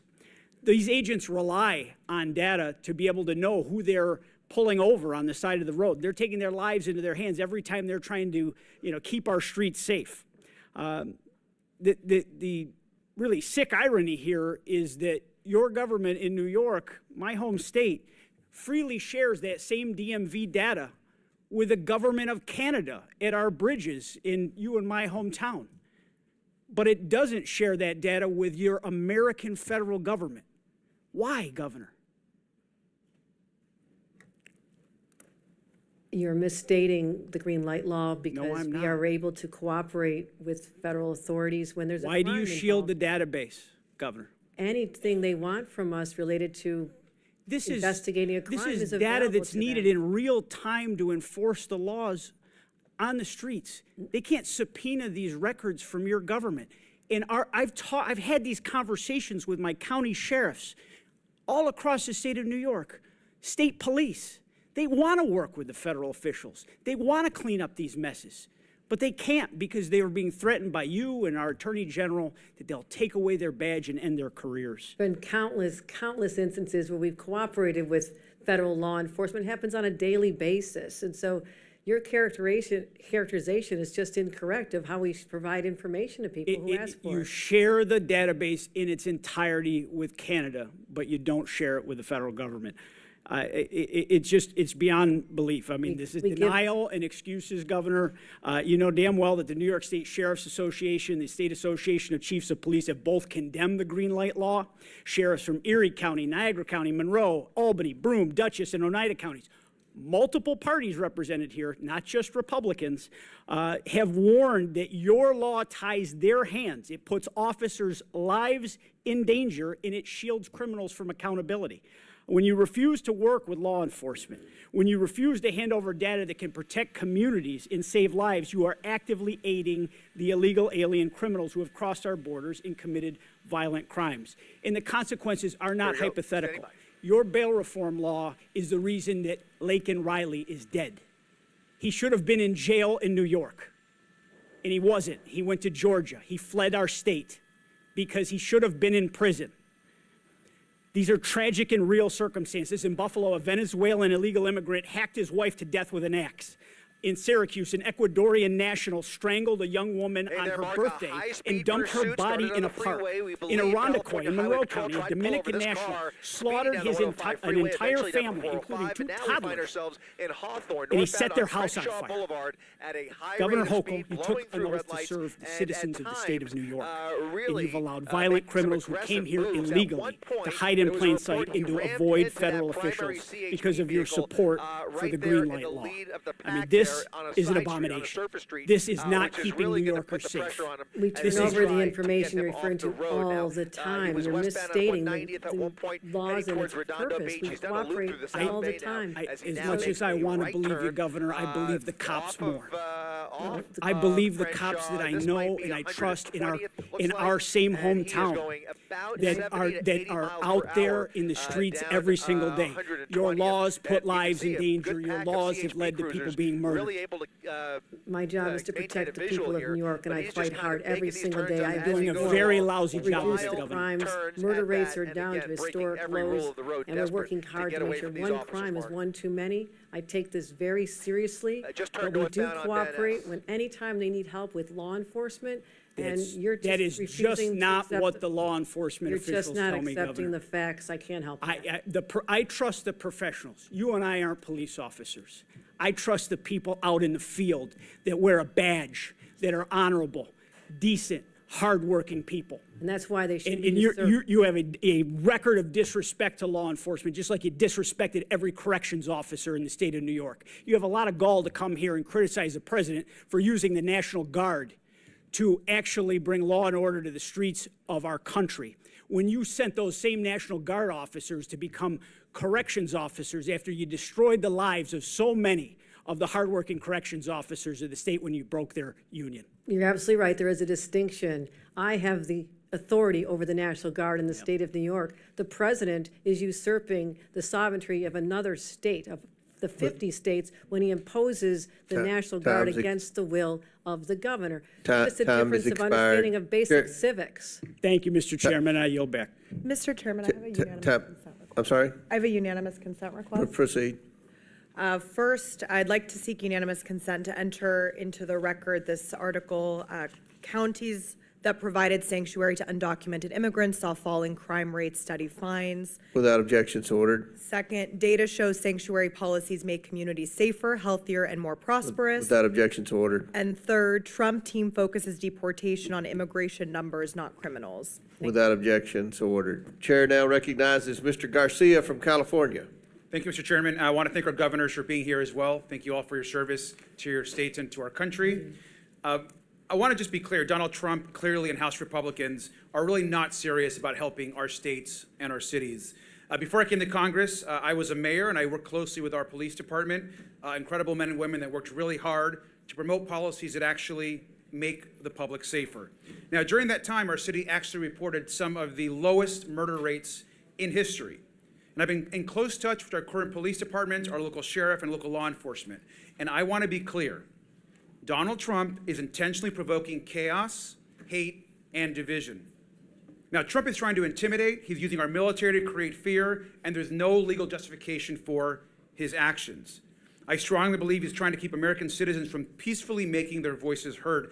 We just had a demonstration in my hometown of Long Beach, California. Over 500 people showed up. There was no vandalism. There were no arrests, and it was peaceful, and I want to thank them. Trump is trying to make it very clear that this is about intimidation. I believe he's fueling violence on our streets because he thinks it's politically helpful to him. And I actually want to remind our committee that when Donald Trump was president in 2020, that's actually when we saw surges in violent crime across the country. They increased under Donald Trump's watch. We should be focused on actual public safety threats, but we know that Donald Trump is taking federal law enforcement away from actually investigating serious crimes and cartels. And if you ask any police department, police chief across the country in your states, they will tell you they want their police focused on the issues in their neighborhoods, in the state, traffic violations, speeding, domestic violence. Those are the issues that people want to see addressed. Law enforcement should be focused on those issues, and I know the governors agree. Back in my home district in Downey, California, we've had agents just yesterday grab people in front of churches, their houses of worship. Agents refused to identify themselves and show warrants. An elderly man was dropping off his granddaughter at their local church and was detained in front of the property and the family. That is outrageous and should be disturbing to every single American. And we know this does actually nothing to protect the public. But this, of course, is Donald Trump's playbook. He doesn't care about the safety of the American people. He fuels hate and fear. It's no coincidence that Donald Trump is fueling chaos. At the same time, he's advancing legislation which the American people know is completely toxic and harmful to this country. We're looking at 16 million people losing health care. It's being debated right now as we speak in the Senate. Nutrition cuts for seniors and veterans, huge tax cuts for the wealthiest and the largest corporations in this country. And while this is being debated, Donald Trump is causing chaos and fear across our country. I want to ask the governors in the remaining time that we have. It is clear that health care and these impacts of this bill will impact all three of your states greatly. And so I have a brief question. What is the bigger risk to your state? Ripping away health care from millions of people across the country, thousands and thousands in your own states, or the law-abiding, working, undocumented folks in your states? And I'll let you each go ahead and give that answer. We'll start with Governor Pritzker. Thank you very much, Congressman Garcia. There are 770,000 people who stand to lose their health care in the state of Illinois, perhaps even more, depending on how this bill turns out. And I can tell you that there are people who are dependent upon Medicaid and Medicare to survive. I am deeply, deeply concerned about the deaths that will occur as a result of the cuts, not to mention that we're taking away SNAP benefits from families that need it most, and children. Veteran services, people who have PTSD, who need to see their therapist at a certain time, now have to wait much longer periods of time because of the threat of this bill. So I'm deeply concerned. DOJ has taken away one of our facilities in the state of Illinois already.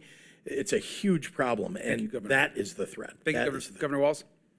Yeah, thank you, Congressman. In Minnesota, in 2023, we were ranked as the top state for healthcare, home of the Mayo Clinic. We have more people covered almost than any other state. This bill would take 250,000 people off of healthcare, make it more difficult, reduce the outcomes we're getting. 40% of those are children receive their care through that way, and over 70% of nursing home patients. It would be catastrophic, and the state has built it up to improve lives of all of our citizens. Thank you. And finally, Governor Hochul. Healthcare is a basic human right, and I'm proud in the state of New York that 95% of people in our state have health care coverage. But these devastating cuts will throw off at least 1.5 million New Yorkers, and not just those individuals, but when hospitals in rural areas have to shut down, the entire community will lose important services. So this will have a ripple effect through our economy and hurt more than just the people who lose their Medicaid, and it is devastating and absolutely unwarranted. We encourage everyone to stand up, speak up on behalf of their constituents, especially those from the state of New York who represent rural areas. They're counting on you. Thank you. Governors, I thank you, and I yield back. Chair now recognizes Mr. Biggs from Arizona. Thank you, Mr. Chairman. I get a kick out of you sanctuary state, county, city leaders who talk about having to deal with the border crisis. Cracks me up, actually. But at least, Governor Pritzker, you did call it a crisis in your statement. I appreciate that. Ultimately, as you said in your statement, you received 50,000 illegal aliens into Cook County. And Governor Hochul stated that New York received about 220,000 illegal aliens. That's fantastic that you know those numbers roughly. Now I want you to imagine you're a southern Arizona community of about 80,000 people, sitting right on the border. And over the course of the Biden administration, a couple of million people came through your little town. And I quote you, Governor Pritzker, Illinois didn't ask for this crisis, and I'm going to tell you, neither did Yuma, Arizona. Its lone hospital, only hospital, couldn't handle the influx, nor could its single food bank, its law enforcement, its schools, and other services and infrastructure. That was a failure, you're correct, on the part of the federal government under Joe Biden. That's all stopped now. That's all stopped now. Because it didn't take a new law, it took enforcement of the current law.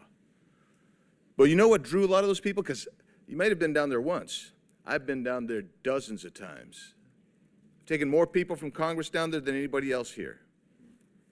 And you know what those people told me? They're coming here because they wanted to get to places, and they would name Chicago, and they would name New York to me. And I'd say, why the heck are you crossing here and not crossing at Del Rio? Because you guys offered sanctuary policies. They believed that they would be protected in your jurisdictions. And now that these millions of illegal aliens are here, permitted to get here by the Democrats and the Biden administration, your jurisdictions actually hinder the enforcement of immigration laws because of the sanctuary policies you've adopted. And then you have the temerity to complain about the influx of illegal aliens that strain your social services. Well, you did that. That's not even an unintended consequence. That's what it is.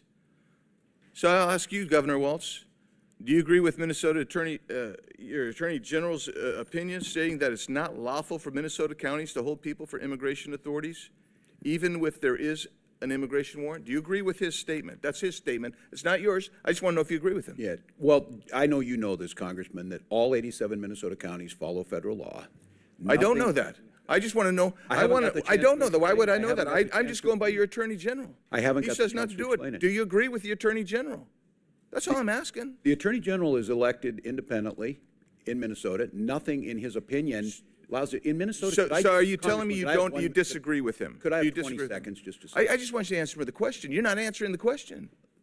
I served here, Congressman, and there's the respect to the witnesses to just be able to speak. Yeah, there is, and there should be respect, and that respect from the witness should be to answer the question. Our counties and jurisdictions can do whatever they deem necessary. They have to. Do you agree with before your federal- Attorney General? Apparently, we don't know, because you're not going to answer. You're going to be oblique about it. So That's unfair characterization. I'm trying to answer. I'm not the Attorney General of Minnesota. do you agree with his memo? And you're killing nothing- time because you're filibustering. Do you agree with his memo? That's all I'm asking. Nothing. And you don't want to even answer it. You just say, oh, they get maybe that, maybe yes, maybe no. I don't know. Let's go to you, Governor Pritzker.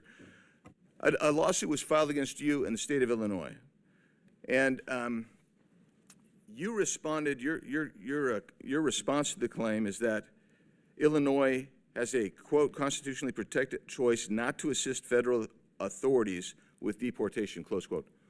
Give me the constitutional reference you're making there. What are you referring to? Congressman, I don't know the lawsuit that you're referring to, and I don't know that I was the respondent in that lawsuit. I can say that This is from the response filed on your behalf. So you didn't read the response? Well, let me then ask you, if that is the response officially of you, how is that consistent with Arizona versus U.S.? It's not. How is it consistent with 8 U.S.C. 287 D3? It's not. Let's just cover the last 18 seconds. When you guys say you say we do give these people the information only on a criminal warrant. Is there any distinction in 8 U.S.C. 1373A, 1324, 1324C that says, yeah, you don't have to give information, you don't have to provide the body, you don't have to respond to the ICE detainer? Is there anything in there that says there's a distinction between the criminal law, the criminal warrant, the criminal detainer, and a civil warrant, civil detainer? Is there anything in there? The answer is no. I'll answer for you. You do violate the law. You are sanctuary cities. And every one of you sitting there, if you don't know that by now, you should know it walking out of here, that you are actually committing a federal crime every time someone does that, because you don't have the authority under federal law or under the Constitution to negate even a civil warrant for someone who's violated a federal offense when you get a detainer notice. Yield back. Chair recognizes Mr. Frost from Florida. Thank you, Mr. Chair. All over the country, people are protesting nonviolently President Trump's treatment of immigrants, and they are right to. And I think it's important that we are clear as leaders about what's going on in this country right now.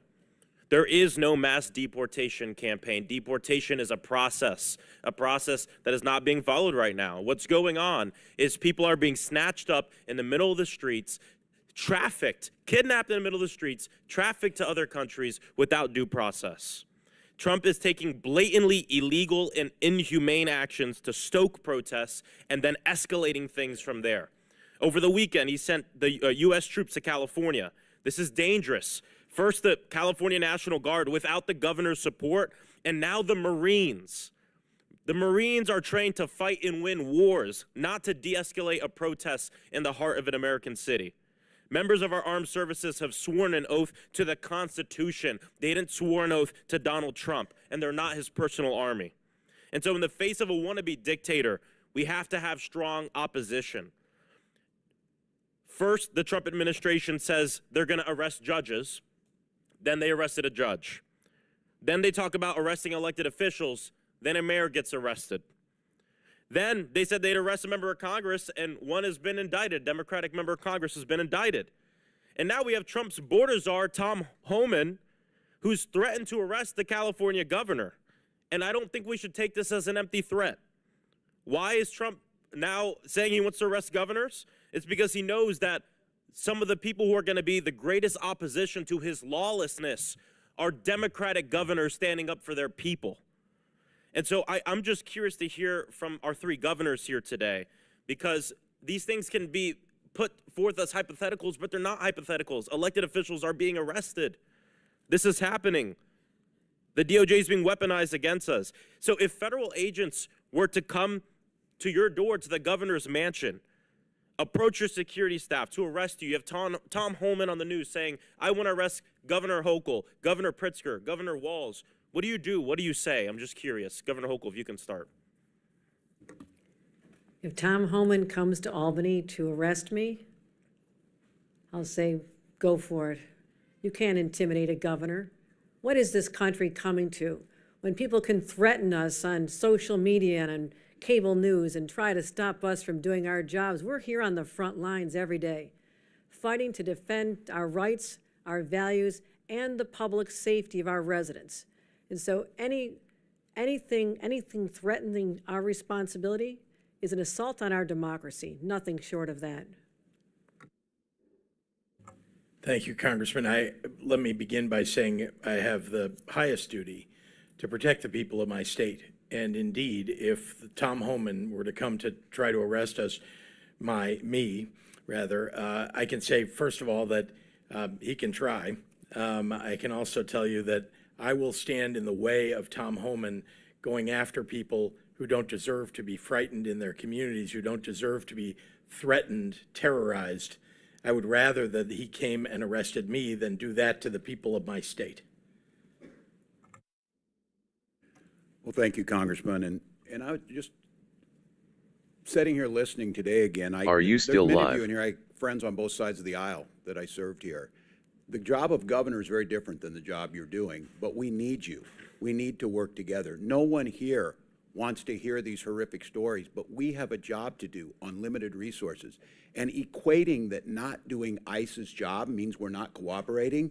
We're patrolling our highways. I'm proud that Minnesota's a state third lowest in traffic deaths. If we start doing all the things at ICE, and nothing we do precludes them from doing their job. And so threatening and political, and I did not realize, I guess, I watch it, I didn't realize how much animosity there's here. We have a responsibility to the American public to work together, and I think threatening arrests on elected officials, Congressman, it doesn't help any of us. Governor Pritzker's right. Our citizens are scared and angry, and it's not necessary. We can fix this with a bipartisan border bill. Help us out. Thank you, Governor. I want to end by saying former Governor and now Secretary of Homeland Security Kristi Noem just last year said that federalizing the National Guard would be a direct attack on states' rights. And now she's cheering it on.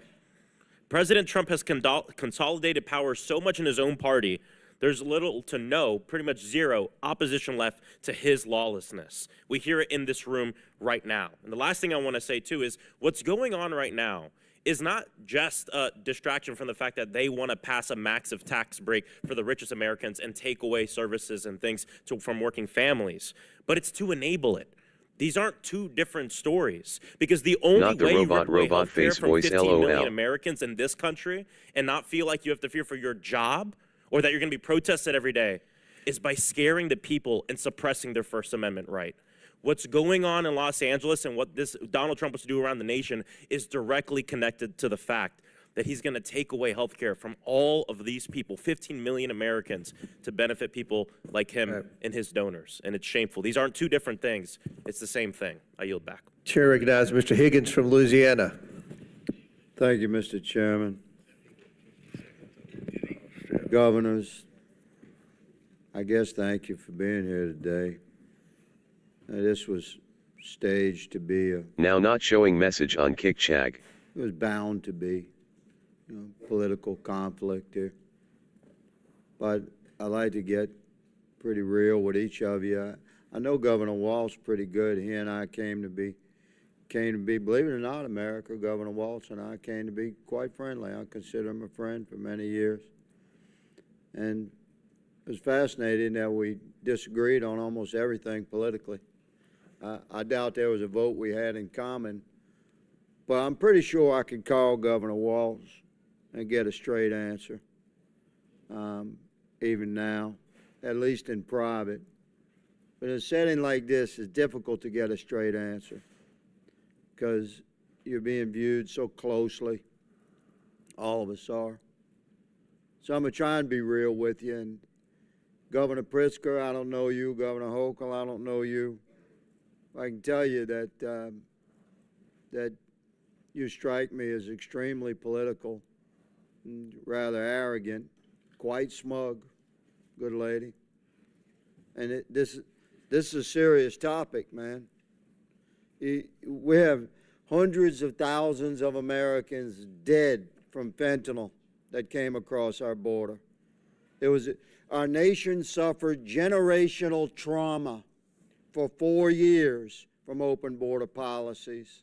And we listened in ad nauseum, speech after speech after speech about how Mayorkas, who struck me as equally smug in many horrific meetings, said we need more money, we need more laws. We never needed more money, we never needed more laws.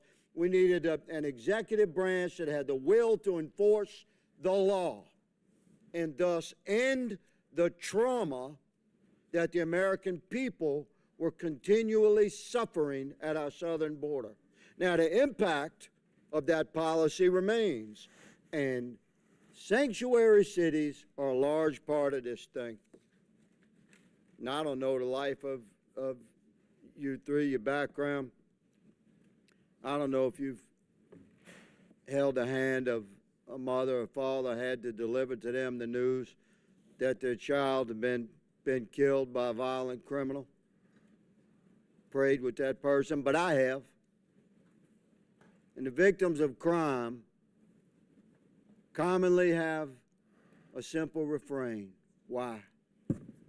Why? Why did this happen to my family?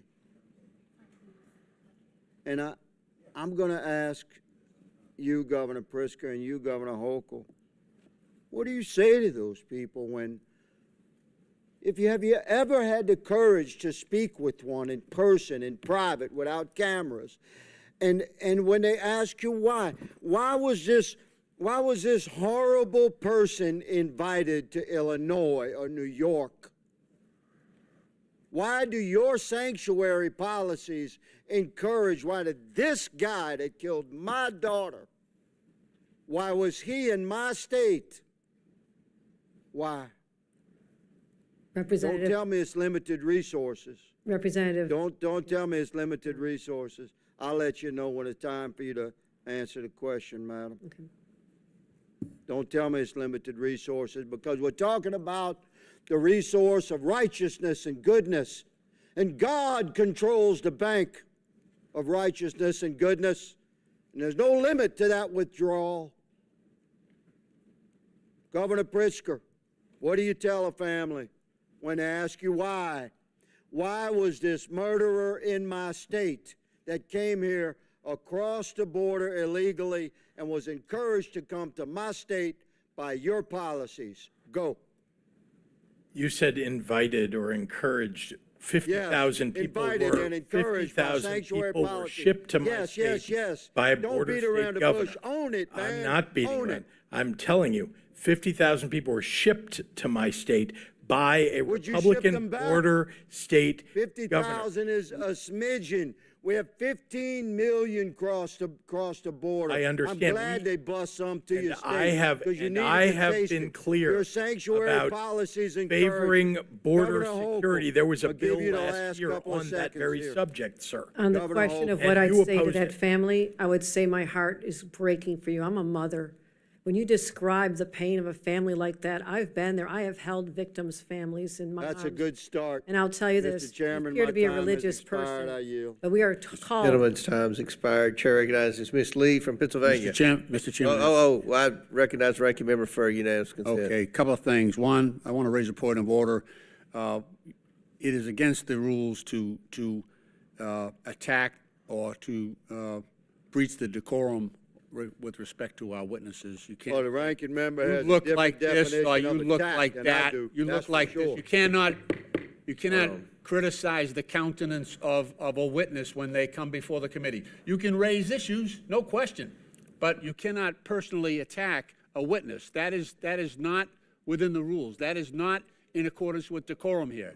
And I would raise that same concern if. Did the ranking if one of member our not call members us was attacking Nazis? me. All right. Secondly, Proceed with secondly, unanimous consent. Secondly, unanimous consent. I have asking unanimous consent to submit a document entitled "Trump Wants to Cut Funding to Sanctuary Cities and Towns, but They Don't Actually Violate the Federal Law." Without objection to order, Chair now recognizes Ms. Lee from Pennsylvania. Yeah, thanks, Mr. Chair. It's always funny the lack of decorum that we get, and people we do drop the gentleman act here oftentimes when attacking women who aren't able to defend themselves with equal time. But that's kind of the theme here, right? Attacking Americans or people who are not able to defend themselves, or at least who Republicans hope can't defend themselves. And that's what we're seeing essentially in Los Angeles. So I would say that this hearing is quite timely. What's happening with ICE and the military in Los Angeles is terrifying, and it's directly caused by Trump's policies and his cruelty. It was Trump's overzealous ICE agents who started this specific incident.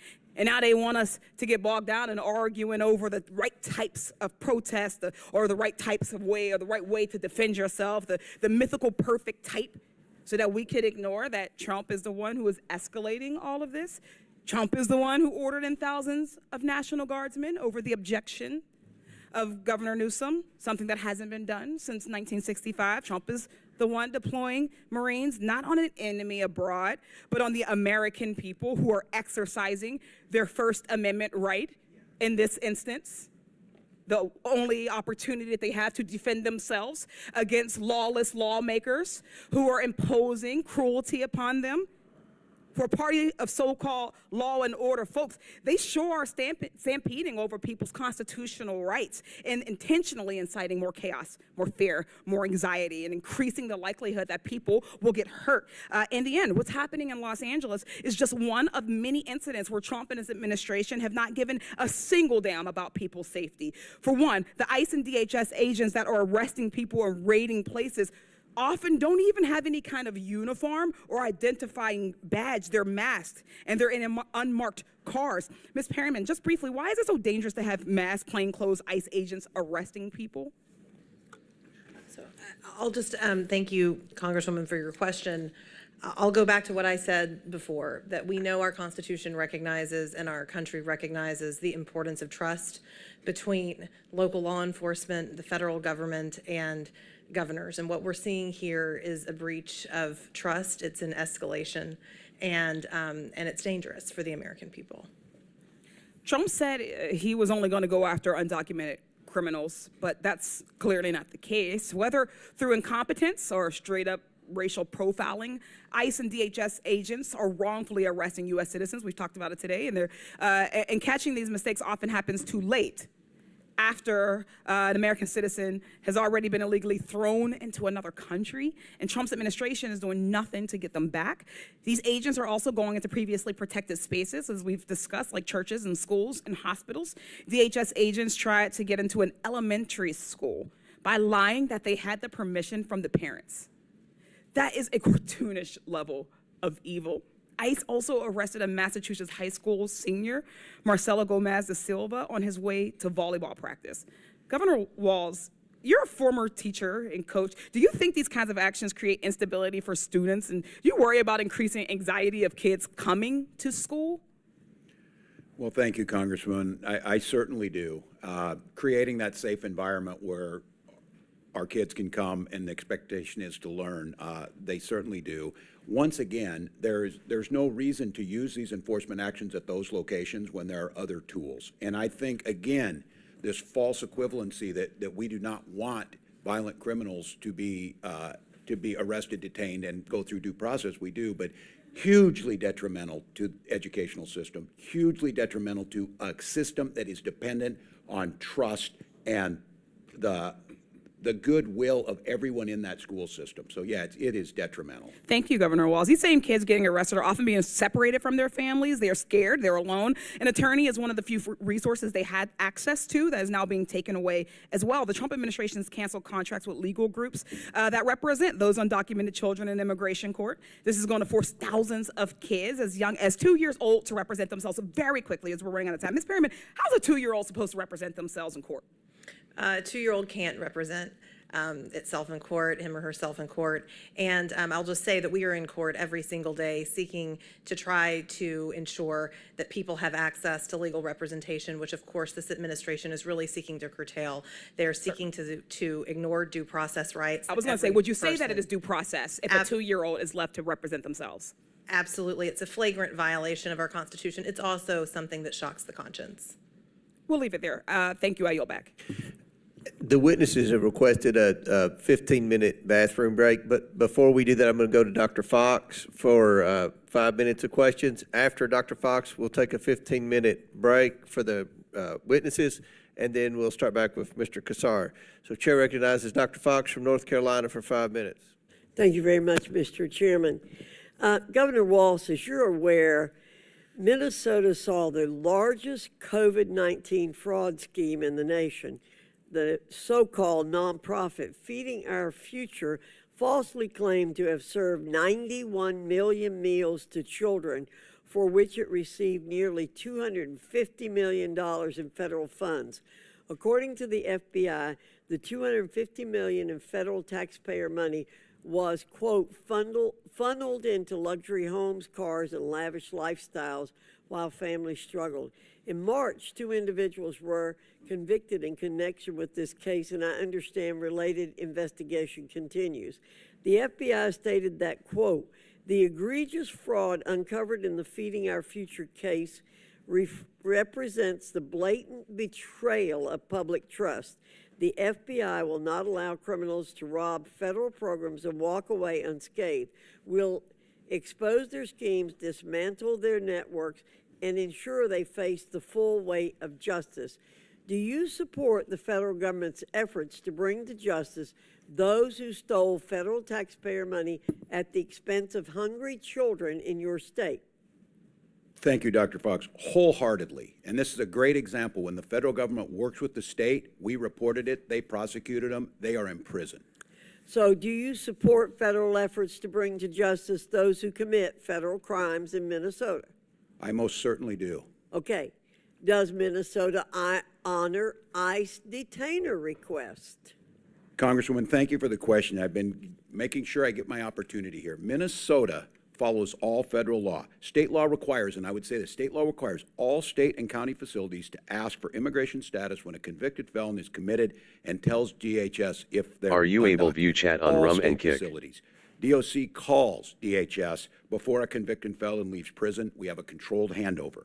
ICE is How can we be sure that your state is serious about cooperating with the federal government to enforce our immigration laws? We do it on a daily basis, Congresswoman. And again, I say this is the floor. Counties can do more, but here's the confusion we have right now. Last week, a list of supposed sanctuary cities or counties were put out. Many of those were counties in Minnesota that had gone above and beyond. Their sheriffs said it put them at risk because they were doing that. They were sharing information and doing what they're supposed to do. It's a coordination issue. But you said in your answer it's only if they've been convicted of crimes that or a judicial warrant. Or a judicial warrant. That's correct, after due process has been served. So that you don't cooperate if they're illegally here and the ICE comes to get them. If they have gone through the process, Congresswoman, and they have received due process, and ICE's job is to come and get them. It's what I've been saying all day. But if they're here illegally, then they're here illegally. There's no, they've broken the law already. Many are here as asylum seekers. They've overstayed a visa. I have another question to ask you, Governor. As I've said before in this committee, innocent American taxpayers are collateral damage in the Democrats' pursuit of open border policies. Americans pay with their wallets, their safety, and all too often their lives. This is unacceptable. I'm sure you're aware, Governor, that your state has spent hundreds of millions of state taxpayer dollars to address the surge of illegal aliens in Minnesota.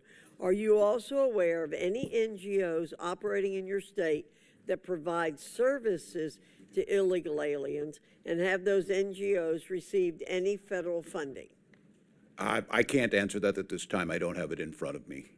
Well, we have to end the shameful practice of NGOs working against immigration law enforcement efforts. That's why I introduced H.R. 245, the Grant Integrity and Border Security Act, to stop NGOs who work against U.S. laws from receiving a single cent of taxpayer funds. Americans should never tolerate a government that uses their own tax money against them. And Mr. Chairman, I yield back. Gentlelady yields back. Before we recess, recognize the ranking member for UC.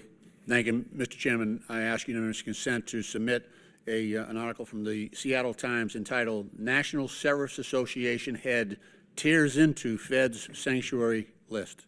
Without objection, so ordered. Pursuant to the previous order, the committee will stand in recess for 15 minutes. The committee stands in recess.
Audio muted, speaker bell with slash.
ZZYZX. Welcome to my channel. Make sure to like and subscribe. Thanks for the support. Should I be hearing audio?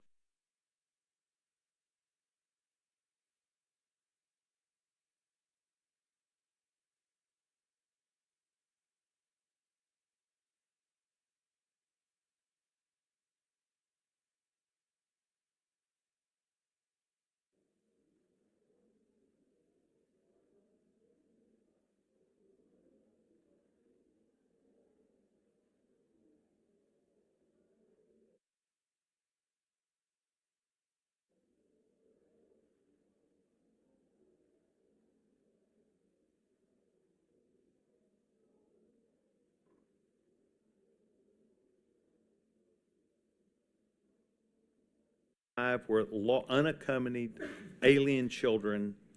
Without objection, so ordered. Chair recognizes the ranking member for unanimous consent. Thank you, Mr. Chairman. I too have a unanimous consent request for an article from The Nation magazine dated May 23rd, 2025, entitled, "Trump Wants Thousands of Migrant Children to Represent Themselves in Court." Without objection, so ordered.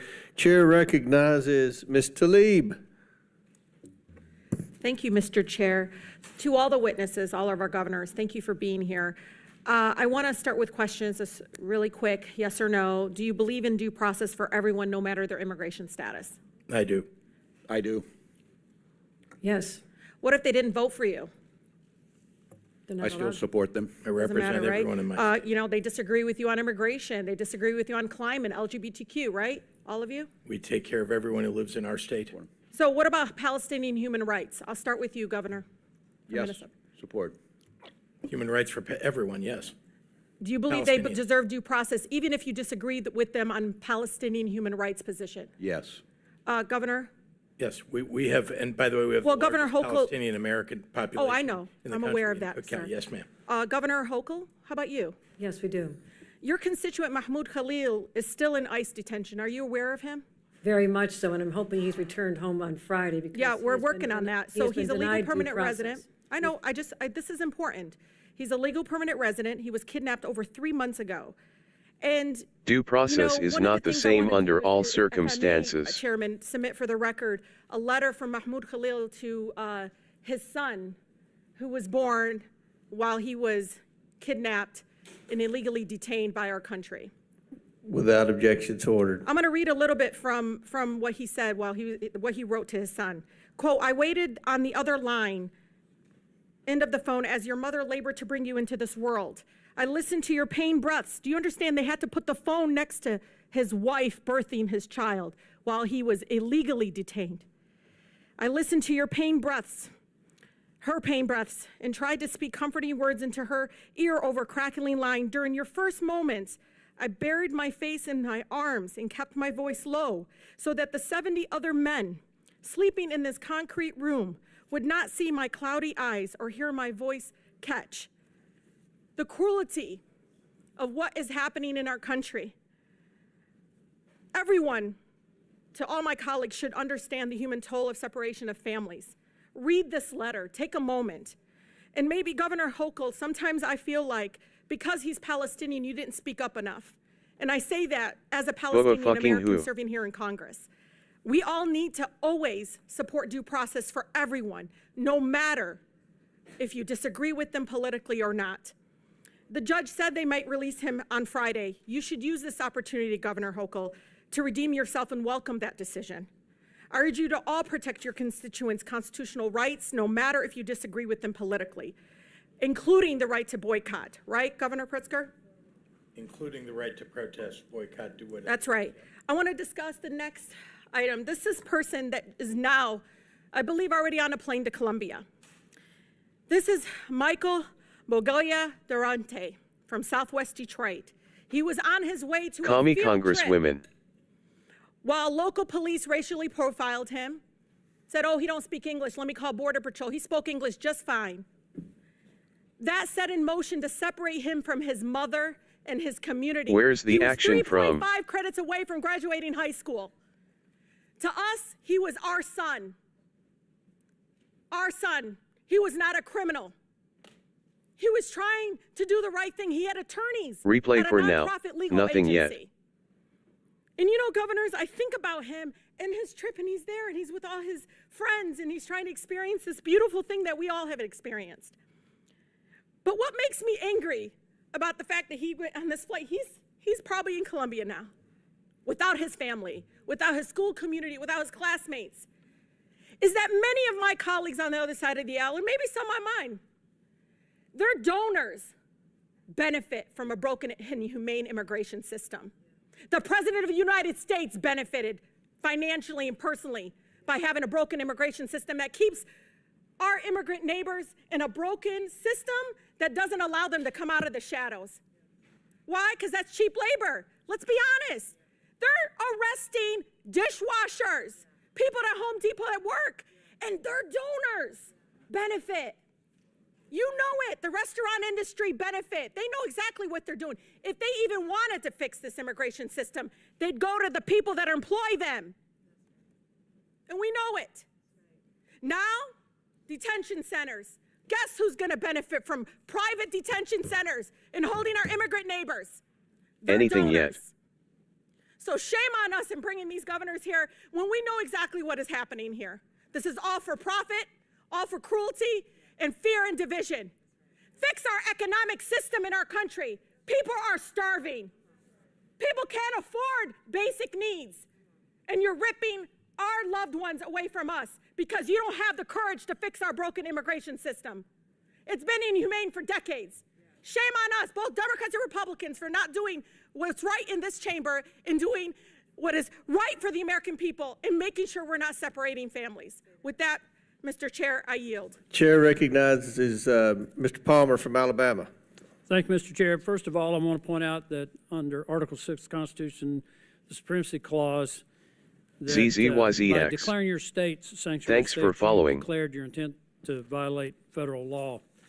With that, are you aware that illegal aliens with known ties to terrorist organizations are now residing in the United States? That's a yes or no. Quickly, yes or no. THX. Governor Walz. I don't have firsthand knowledge, but I would assume You should yes. have. Governor Pritzker. I know that's been alleged. I don't have firsthand knowledge myself. You should have. Governor Hochul. My Joint Terrorism Task Force surveillance has surveillance. Ma'am, that's a yes We're or aware. no. Either you know or you don't. We are aware. That's amazing, considering that the Customs Border Patrol reported just in fiscal year 23, 736 encounters with illegal aliens with ties to terrorist organizations. And there's it's 2.2 million estimated gotaways. We have no idea how many known terrorists are in our country. Do you support the arrest and deportation of illegal aliens with ties to terrorist organizations? A yes or no? Governor Walz. If due process is given, certainly. Governor Pritzker. Exactly. We need Governor due Hochul. process before we Hochul. arrest people. Yes or no? Anyone involved in a crime, we Ma'am, cooperate. yes or no? We cooperate when any Ma'am, yes crimes or are- no? We cooperate You with any cannot crimes. give a straight answer, and the answer is you're giving safe harbor to people with ties to terrorist organizations. Are you aware of that? Let me tell you. You're shielding members of known terrorist organizations such as MS-13, Tren de Aragua, Brown Pride Azteca, Barrios Azteca, Serenos, which is otherwise known as SIR-13, and the 18th Street Gang. Those are designated terrorist organizations. Many of these are the people responsible for bringing fentanyl in that's killed, along with other drugs, killed over 100,000 people per year. We're no longer in a war on drugs. We're involved in a war with drugs. These are casualties. Are you aware that the Department of Homeland Security identified over 400 illegal aliens who were smuggled into the United States with the help of an affiliate of ISIS? Are you aware of that, Governor Walz? Congressman, I don't have direct knowledge of that. Well, I'll help you. Mr. Chairman, I'd like to enter to the record article from NBC News. DHS identifies over 400 migrants brought in the United States by an IS-affiliated human smuggling network. Is that a problem? Without objection, ordered. Does that raise any concern for you? None of us want terrorists in this country. Then why are you shielding people here from being picked up by our ICE agents, referring to this as a Gestapo organization? You know, I never want to get up on another morning like I did on September 11th, 2001. There are people in this country who are here with the full intent to do us harm. They came across our borders illegally. 358 of them crossed the northern border into New York. Not all of them into New York, but some of them came through New York. There's arms smuggling across the Canadian border into New York. And you're shielding these people. Are you aware that if just 0.5% of the estimated 15 million, 14.7 million to be exact, that came into our country illegally during the Biden administration, if just 0.5% are tied to criminal organizations or terrorist organizations, that constitutes more than the combined active duty forces of the Army and Marines? Does that not strike you as something that should be of great concern to us? Since you raised New York, I'd like to answer. Malo Are you aware? Cerebros. Cooperate fully. Welcome to my with channel. all investigations, Make sure to particularly like and terrorists. subscribe. You Thanks cannot for the say support. 9/11 and not vote Ice out of How do LA. you know, emotion Governor from us. Hochul, that they're terrorists if you don't allow people to be picked up who came here illegally to at least give an account for their presence? We say they How do should you be vetted know at the if they're border. not part of that 400 that we know came in through an ISIS-affiliated human smuggling operation? You don't know. You're not even looking into that. You're pointing to an abject failure of the federal government to do its job to secure what our I'm pointing out borders. here is that your sanctuary policies now constitute a threat to our national security. We cooperate in all criminal You investigations. are engaged Always in have, always will. operations against federal government attempts to enforce federal law that I think now constitutes a threat to our national security, and you're in violation of federal law. That's 100% false. And charges for obstruction should be brought against each one of you for doing this. I'll leave that up to the Department of Justice. Mr. Chairman, I yield back. Chair now recognizes Ms. Crockett from Texas. Mr. Chairman. And Mr. Chair, Point of order. That was intimidation of the witness. Do you have a point of inquiry? Yes, I have a point of inquiry. State your point. Raising the prospect of charges against witnesses is a form of intimidation, is it not? Thank you. Thank you, and I withdraw the question. I appreciate it. Chair recognizes Ms. Crockett. Thank you, Mr. Chair. And thank you so much to our governors. And I want to say I apologize. I apologize for the abuse that you are facing in this committee that is supposed to be about waste, fraud, and abuse. And I also apologize for wasting your time because this is nothing more than political theater. Now, again, this committee is supposed to be about waste, fraud, and abuse. We did not have to have this faux creation of Doge. The committee itself, that is our job. So what I want to talk about is something that the American people may want to know, which is economically, how is this impacting them? These failed immigration policies that are only put on so that they can have a show, because we have a reality show president who seemingly still believes that this is all about TV instead of real lives. So let me talk about something really quickly, because I want to clarify something, because I believe that all of you understand the importance of something like tourism.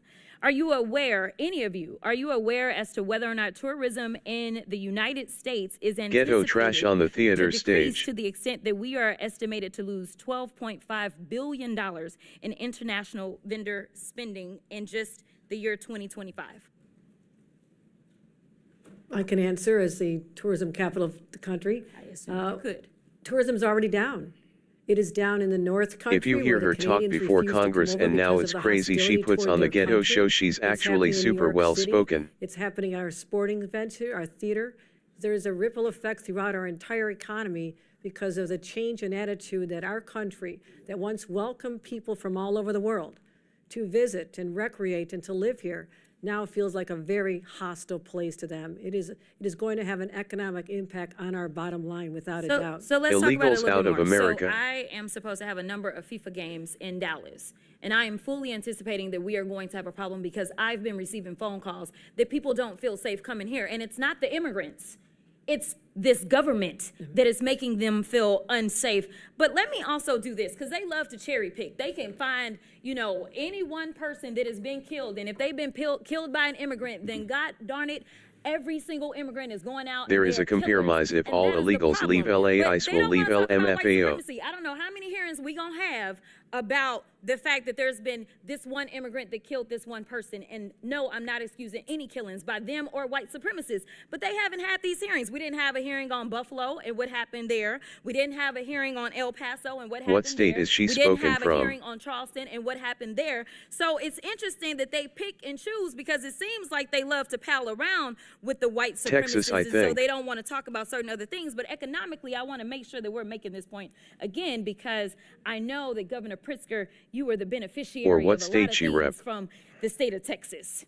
And a lot of people believe that Republicans are fiscally responsible, but instead they are actually fiscally irresponsible, because what he spent was a whopping $221 million. Jasmine Felicia Crockett is an American lawyer and politician serving as the U.S. representative for Texas's 30th congressional district since January 2023. In addition to that, Felicia, I know that there's laughing been some face. conversations about Oh, what's she's going quite on talkative, in LA, LOL. and they want to say that it's riots because they didn't want people to keep talking about, say, the Epstein files or whatever other drama was popping off between the president and his little friend. So they wanted to change the conversation to immigration because they feel like, well, the polling is in Felicia. our benefit. But let me tell you something. If they cared about making sure we were going to be fiscally responsible, they would tell the American people that it cost them $134 She's always well spoken, y'all just to racist. send the National Guard to LA for the quote-unquote riots that the governor didn't ask for, nor did the mayor of LA ask for,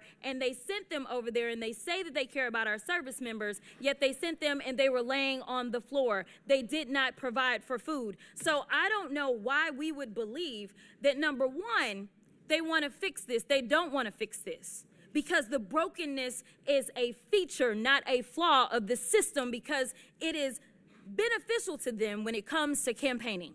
If they No, can't she does not stop talk fear, like that. then why She are leave they out the going ebonics to she adds for her reality say, show. have anybody vote for them? Because that's what people are doing. They're voting out of fear. But Ms. Perryman, we know each other a little well. And I know you got a law degree. And it seems like we all need law degrees in here nowadays to understand the Constitution. So really briefly, I just want to make Oh, this she has a show. there Don't is have a certain problem with person her, that was man. afforded, say, due process. But let's say if, say, Donald Trump had been charged with all of these cases that he got charged with in 4 different jurisdictions, if he wasn't afforded due process, there could have been a possibility that he just would have been locked up and thrown somewhere, right? That would be a possibility. And then maybe we wouldn't have a tariff war or anything else that we're dealing with or all the other nonsense. But the point is, he was afforded Yet it's due called the process, Democratic and Party show regardless of the she's been political hanging with opposition, Maxine Waters too Democrats, much. Republicans, and independents, I thought, believe that due process should be afforded to everybody, even him.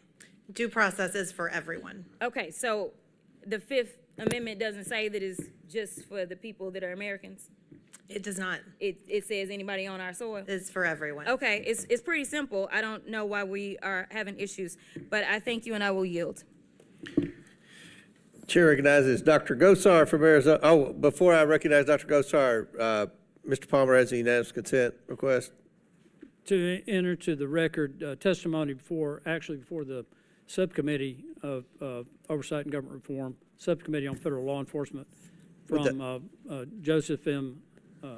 Humeyer, who is. Without objection to order. Mr. Chair, I have unanimous consent. Okay, Ms. Tlaib. Can I please issue into to the record a statement from Senators Chang, Kavanaugh, and Santana and Bayer in response to the ICE detention and deportation of Mikel Bogoya Duranto? Without objection to order. Now, Chair Mr. recognizes Chair. Dr. Gosar from Arizona. Governors, good afternoon.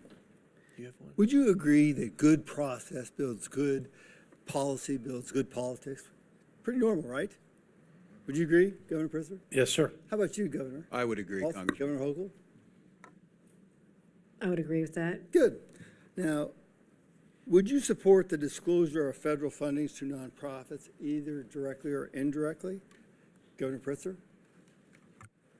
Federal funding of nonprofits, just generally, there is actually nonprofits do report They're, Well, they do kind of, because we don't get that. That's all blocked out, okay? But you can't make good decisions if you don't have that. Would you agree? all of it is available, as I understand, publicly, yes. Now I'm going to quote U.S. Supreme Court Associate Justice Louis Brandeis. He said, "In a government of laws, existence of the government will be imperiled if it fails to observe and uphold the law scrupulously. Our government is potent, the omnipresent teacher. For good or for ill, it teaches the whole people by its example. If the government becomes a lawbreaker, it invites contempt for the law. It invites every man to become a law unto himself. It invites anarchy." So do you agree with, Governor Person, do you agree with Louis Brandeis on this quote? How about you, Dr. Walton? I do. It's what the President Trump has done, though. He is the one who has broken the law and the United States government. Governor Hochul. We follow all the laws, federal and state. Okay, so why would I ask you about nonprofits financing and this quote from Louis Brandeis? What if I were to present you evidence that U.S. citizens and even foreign citizens on foreign soil were coaching illegal aliens how to bypass U.S. immigration law? Now let me remind you, as soon as an alien crosses the border illegally, they become criminals under the federal law. Governors or sanctuary policies blatantly ignore the supremacy clause, as Mr. Palmer expressed, of the U.S. Constitution, and it circumvents federal immigration laws to harbor criminals. As of July 2024, under the Biden-Harris administration, there were over 660,000 illegal aliens with criminal histories in the United States. But I'm talking about everyone, not just criminals. Once you violate the law by entering our country illegally, let me be clear. You're aiding and abetting criminal illegal aliens, which is a felony under Title 8 U.S. Code 1324, punishable up to 20 years in prison or life in prison or even the death penalty. Seems kind of weird, but if this aiding and abetting results in someone's death, which this committee and all Americans know has happened. Wouldn't you want to even err on the aspect of caution? I would. I really would. Now, Governor Hochul, do you consider yourself, do you like nature, and do you consider yourself a conservationist? I do. I am one of those. I'm particularly fond of New York State's great state parks, so yes, of course I love nature. Good. So why would you allow illegal aliens to destroy a National Park Service land at Floyd Bennett Field? Yes, I was there. I got to see it all. But I mean, even putting people in that process. I would hardly call it a park. It was a place that people used to train for military exercises. But you know what? Somebody found it as a park, right? Did they not? They considered it a national park. It's a park. Okay. Technically, it's under the Department of Interior. Okay. Governor Waltz, do you know the estimated size of 2 milligrams? I think generally, yeah. You can barely see it's the tip of a pencil, sharpened pencil at that. And that's a lethal dose of fentanyl, which your running mate, Harris' open border policies welcome to the United States. Similarly, your sanctuary policies are playing games with American lives. Do the millions of lives lost to fentanyl constitute an all-out assault on our broken borders? They do. Yes or no? Do you support tribal communities, Governor Waltz? Do I support tribal communities? Yeah. Under PL 280 or? Oh, do you support? Yeah, I certainly tribal? do. No. Okay, I do. Yeah. Okay. What about the transnational criminal cartels trafficking drugs and people across our tribal lands? This is epidemic. Epidemic. So I'm going to finish up by this. Governors, this is my promise to you. I will work tirelessly with President Trump to secure the border, build the wall, stop the flow of fatal fentanyl into our nation, and I will see that you are held accountable for the violations of our crimes against the people of the United States. Our immigration system is not broken. We just needed somebody like Donald Trump to uphold the rules of law. I pray for the safety of our immigration, ICE officers, and all the officers, and I yield back. Gentleman yields back. Ms. Crockett has a unanimous consent request. Yes, Mr. Chair. I'd like to submit a unanimous consent request for, this is from the Alabama Reflector. It says, study says undocumented immigrants paid almost $100 billion in taxes. Without objection, so ordered. And my second one is from Reuters. white supremacists behind over 80% of extremism-related U.S. murders in 2022. Without objection, so ordered. Now I recognize Mr. Lynch. Thank you, Mr. Chairman. I also have a couple of unanimous consent requests. The first is from Law and Crime magazine. Judge rebukes Department of Justice explanation for ignoring the court order. Without objection, so ordered. Subhead is the government again evaded its obligations. The judge upbraids the Trump administration's woefully and insufficient explanation for flouting his court order. The second one is from NBC News. Trump administration's threat to suspend core U.S. legal right sparks outcry and alarm. Without objection, so ordered. Chair now recognizes Ms. Presley from Massachusetts. Thank you to our Democratic governors for being here today. This hearing is an utter and complete waste of your time. It is a waste of taxpayer dollars. Republicans have called you here alleging that you are circumventing federal law. You are not. But you know who is the poster child, who is violating federal law daily? The current occupant of the Oval Office, Donald J. Trump. To make matters worse, these hardworking governors had to leave their states to be here in a moment when their work is incredibly difficult. Because Donald J. Trump and his accomplices and co-conspirators, who, by the way, Donald Trump doesn't give a damn about your constituents, and he doesn't give a damn about you. He doesn't even respect the seat She looks you like a hold, cone head. and Congress is a co-equal branch of government. You get the envelope yet? But Donald Trump and his accomplices, many of whom are in this room, are hell-bent.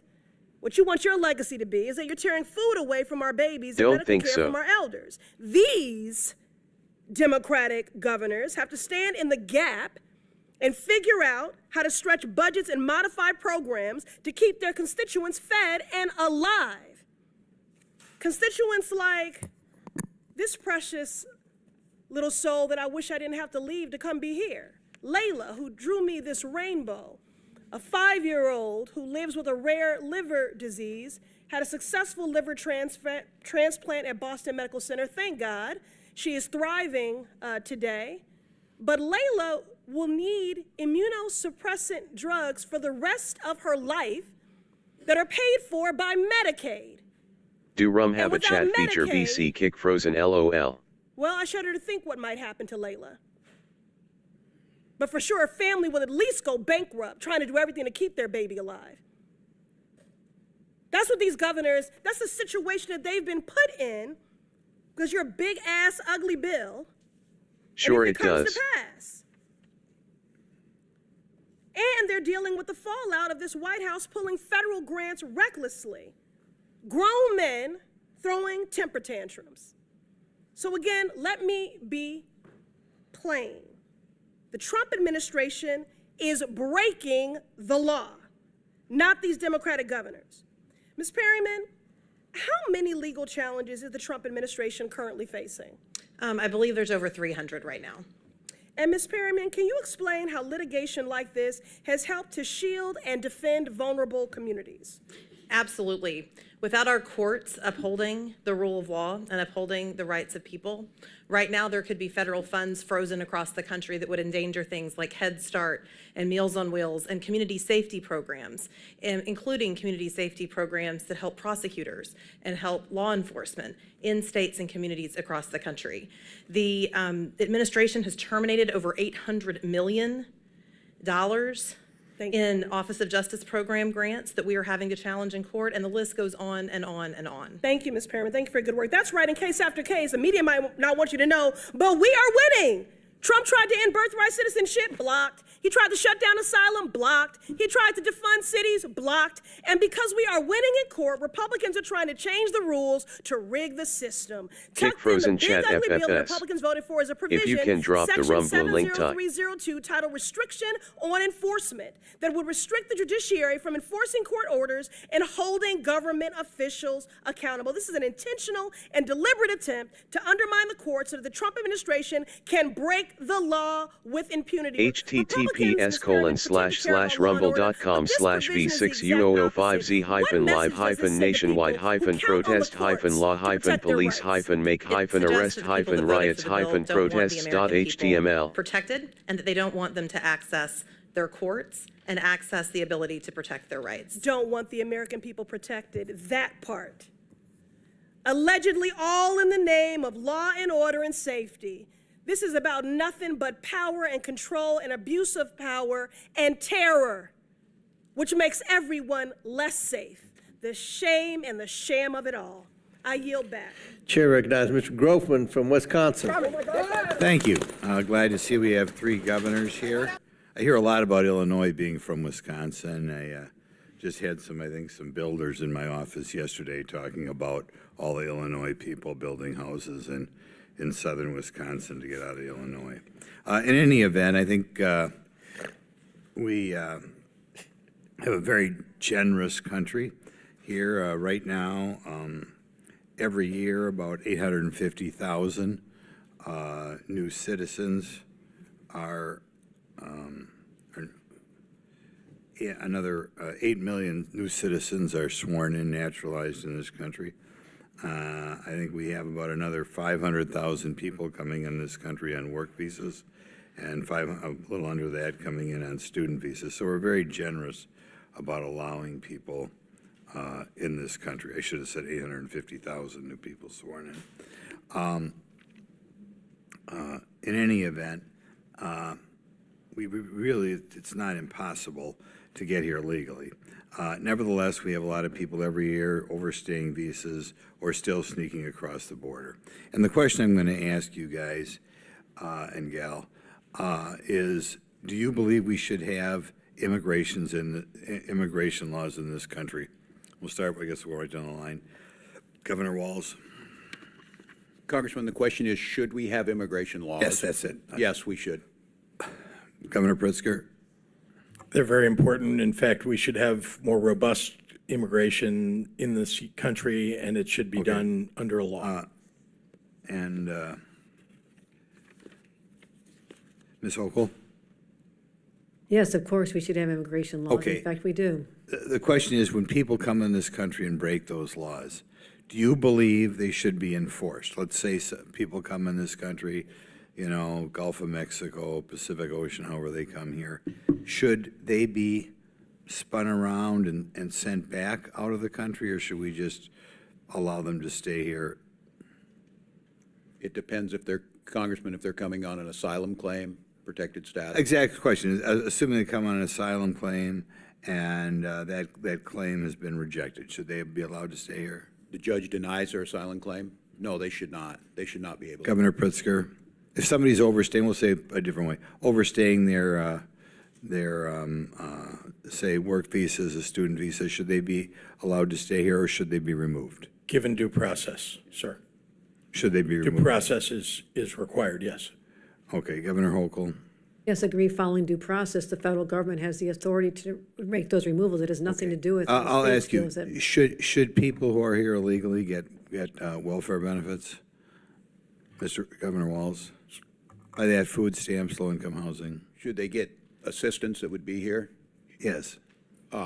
We provide for all of our people in Minnesota. It's one of the reasons. Okay, so your statement is that if somebody comes here, say on an asylum claim, whatever, they should be able to get low-income housing benefits, almost free rent, free food, free health care. That's what you believe? I believe states' rights, and in some states they do. Well, I know that's what you believe we should do. Okay, Mr. Governor Pritzker? It's the federal government's job to determine what welfare benefits at the federal level, and I can say to you that we have hundreds of thousands of people in the state of Illinois who are undocumented but have been living, abiding by the law, holding down a job, paying taxes. Okay, so are they getting? Do you believe it's right then that if they come here, they should get free housing, free medical care, free food? It depends on the circumstances. I'm just explaining to you, though, that we have millions of people across the United States who are here, and were here long before You got No, I know all elected, or I that. got I mean, the elected. question is, you don't have a problem with them getting benefits, these benefits. Again, law-abiding taxpaying, we're talking about people who are adding to our Okay, I'll take it to society. be, well, not if they're not working. But either way, you have no problem giving them those benefits? We provide benefits to people all Okay, across. Ms. Hochul, is that the same thing with you? Do you believe people come here who are not citizens, come here, make a asylum claim, they should all be getting food, health care, housing? Depending on which law you're referring to, in certain circumstances, we do provide these services, but they're not universal. Okay, well, to most people, your average person who's overstaying a student visa in New York, do you think they should be getting food stamps, housing, medical care? We provide Medicaid for individuals who are senior citizens or moms with new Well, babies. we know when people are eligible, the question is people who are not citizens, who are overstaying a student or work visa. Are they People eligible? are making their own way here in the state of New York. In fact, I have 400,000 open jobs. I wish you could. You're help not find a answering the path- question. find a I take path it to get- mean, I just. Give want us a more second, work because I want you to answer authorizations. the Let's put question. them to work. Let's put them to work. But you refuse to answer the question. If somebody is otherwise eligible for low-income housing or food stamps or medical care in New York, do you believe they should be entitled to those benefits? There's as not a Americans? blanket answer to that. It depends on which provision of the social services law. In some cases, it's allowed. In some cases, it's not. Thank you. Chair recognizes Ms. Simon from Arizona. Thank you, Mr. Chair, and I would hope that I am also able to go over my time. I'm sorry, California. Yes, thank you, Mr. Chair, and I, as my colleague did, I hope I am allowed to also go over my time by approximately 45 seconds. Well, I've been very fair. You've had, Mr. Frost went over a minute and a half. Okay, I'm just asking. Thank you. I appreciate that, sir. I just wanted to I make, didn't say you could, but you can go ahead. I just want to make sure that I have a fair opportunity to also speak as an individual of this body. Thank you, Mr. Chair, and thank you, Ranking Member Lynch. I am so honored to be here today and having this really important conversation. You know, we talked about victim advocacy in this place. Actually, I was a victim advocate. I was at 8133 in San Francisco for many years and had to sit with families who buried their folks and sitting, literally figuring out how to mend together obituaries. I've worked with young people who have been victims of gun violence and literally have had to scrub blood off the streets. There is nothing that anyone can say to a family, I get it, that is grieving. We have a lot of work to do, not just here in this country, around the world, to deter violence. I come from a state, the fourth largest economy in the world, with the best public education, higher public education system in this country. In fact, at California, Berkeley, we lead some of the research that are keeping folks here and your relatives alive. Those labs and that research is being attacked by this administration, but I digress. I have a number of questions today, but this hearing has been so chart difficult. increasing, chart decreasing, Not only I was I see. a victim advocate for many years, working with folks who had witnessed and who had been victimized by rape, by murder. I also led the Lawyers Committee for Civil Rights of the San Francisco Bay Area that was founded by JFK, and our asylum clinic honored the work of this country by supporting folks who came here escaping tyranny and violence to just be met by an immigration system day after day that spat in their face. I'm thankful to both members of the private bar and our community lawyers who are doing their American duty by supporting people who are leaving tyranny. I have actually one question. I'm concerned that we're deflating the conversation around public safety. It's my understanding that the current administration, and this question goes to you, Ms. Perriman, has deducted or stopped payments of upwards of $1 billion in local public safety funding around the country. With my time remaining, Can you talk to us a little bit about this very hypocritical moment in time where we're uplifting public safety and yet we're taking resources away from communities, police departments, community safety leaders, and organizations that are taking guns out of kids' hands? Give us a little bit of the flavor. Talk about what money has been taken away from communities under this administration. Yes, since January, the administration has abruptly terminated a range of funding and grants for community programs across the country, including grants under the Office of Justice Programs, which was obviously a law that President Reagan signed. And there's been over 800 million grants and funding that have been abruptly terminated that we are having to litigate right now. They have also cut off funding for programs that help lawyers and law enforcement become trained in what they're doing in communities across the country to keep people safe. And then I know that one of the colleagues mentioned terrorism, and as part of the administration's broader funding freeze, federal funding freeze that we had to block in the first weeks of this administration and that remains blocked by a federal court, officials from states like Arizona and Oregon swore out declarations in court talking about the risk to counterterrorism funding that they were concerned about with respect to this administration's federal funding freeze. Those are just some examples. Our team is literally in court every single day. Ms. Perryman, so would you say, is it of your knowledge that police chiefs, their grants have been frozen? Yes, many people in community safety programs. And so taking away literally upwards of $1 billion in local public safety funding from around the country, including violence prevention and gun safety programs, would you say this administration is making us more safe or less safe? Less safe. Any members, any other governors? Would you have any? I have a few seconds. We have programs that we work with the federal government between cities, law enforcement, and federal government law enforcement that are being torn apart. And, drug task forces, our gang task forces, gun task forces, this is making us less safe. Grants for rape kits and rape investigations, the disembowelment of the Department of Education, including the Office of Civil Rights that investigated rape and sexual assault on college campuses, decimated. I would agree that our administration is making us less safe. Thank you, and I yield back. Thank you, Chairman, for the extra time.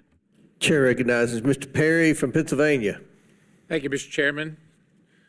Sad to say I'm disappointed today, but, governors, Ms. Perryman, welcome to the House of Representatives. Great to have you here and hear about your thoughts and views on things. Governor Pritzker, you said, I think numerous times now, that the president broke the law. You're an attorney, right? Northwestern? Is that where you went to law school? Congressman, yes, sir. So just, can you cite which law in this regard he's broken? Well, there have been congressionally approved appropriations that this president has cut off, and we've had to go to court. That's illegal. We've had to go to court to have it reinstated. It's illegal. It is illegal. If you have to go to court, it's illegal, and it's still working its way through the courts, right? Yes, but things have been ruled on already. It's not illegal yet. It's your opinion. But regarding when a judge rules on it, okay, that's the law. Okay. It's the law at that moment until the next judge rules on it. Okay. Right? Because you understand the court system. You're the attorney here. I'm not. But you're not saying he broke the law regarding the riots in Los Angeles right now, or are you saying that? That hasn't been ruled upon yet, so. But are you saying he broke the law in that regard or not? I believe that he did, but that is not what I'm referring to. Okay, you're not referring to that. No, I just told you there are appropriations, congressional appropriations. Because the implication, because of what this hearing is about, is that you're saying that he broke the law regarding the mobilization in Los Angeles, and you're not saying that. I want to make that clear. You're not saying that. What he is doing is overstepping his authority, and we are going to court. Okay. So let me ask you a couple questions, because I want to go through a little walk down memory lane here in history for you. In 1794, George Washington mobilized the military. You familiar with the Whiskey Rebellion? Yes, sir. Okay, so was Washington beyond his scope? Did he overstep? What about inciting riots on January 6th at the Capitol, right in this building? Sir, well, you're asking. I'm asking, you're saying he's breaking the law. Yes. Ms. Hochul, he has broken Governor the law. Hochul, you're also an attorney. How about Abraham Lincoln, 1862? Did he do it? The abuse of power is an overreach into the Okay. responsibility How about of Dwight states Eisenhower? Did he do it when he mobilized? in situations where you're John Kennedy. overruling. John Kennedy. You seriously don't want an Twice. answer from me, I John won't F. even Kennedy. bother. How about Lyndon Johnson, 1865, 1965 and 67, and 68? Is that, you're saying that's against the law, what the president is now doing? Are you guys, you're the attorneys here, and I'm not talking to Governor Walz here because he's not an attorney. He called himself a knucklehead, so I'm leaving him out of this right now. Are you guys familiar with sections 251 through 255 of Title 10 of the U.S. Code? The conditions under which a president may usurp the authority of a governor in activating the National Guard is under an invasion or an insurrection. I would argue that neither one of those Governor standards have Hochul, been met. I would refer you to section 253. I'm not going to bore everybody with reading it for you, but you're wrong. And to accuse the president, quite honestly, that's the least that you've accused him of. You've also, in this room, he's been accused of being a dictator, maybe not by you. And if you're willing to say he's not one, we'd love to hear it. But also that the law enforcement agents are Nazis with Gestapo-like tactics. Governor Walz, you mentioned that in a commencement speech. Now, let me ask you, I'm going to ask each three of you this. 8 CFR 287.7. It arises from the Secretary's power under Section 103A3 of the Immigration and Nationality Act, the INA. So do sections 236, 241, 287. Are those things laws that should be followed and enforced? Are you okay with those things being laws and enforced or not? Federal immigration laws are designed to be enforced by the federal government. So you're okay? You're okay with that? Is that each one of you? The state cooperates. I don't know what you read. I don't have that in front of me. These are laws, Governor Walz, that are on the books. It's the Immigration and Nationalities Act, and those are sections of them, as is 8 U.S.C. 1226A, 8 U.S.C. 1357A2, 8 U.S.C. 1357A4, 8 U.S.C. 1357A5. Would the gentleman provide copies of that for the witnesses? If you're going to cite a law, you provide a copy for the witnesses typically. Out of order, Mr. These two governors, two of these governors are attorneys, sir. I'm not. They should know this and I shouldn't. But I'm just asking, let's just assume that these are laws. Let's just assume I'm not lying to you, that these are laws on the books right now. Are you okay with them being enforced? You might be asking us a lot. Governors don't get to deal in hypotheticals. Okay, so putting myself on them, these are laws, these are current laws on the books regarding immigration and naturalization. We abide by all of those laws. You will abide by all these laws? We abide by Okay. federal law. Governor Hochul, do you abide? State law. We follow all state and federal laws. Governor Walz, do you abide?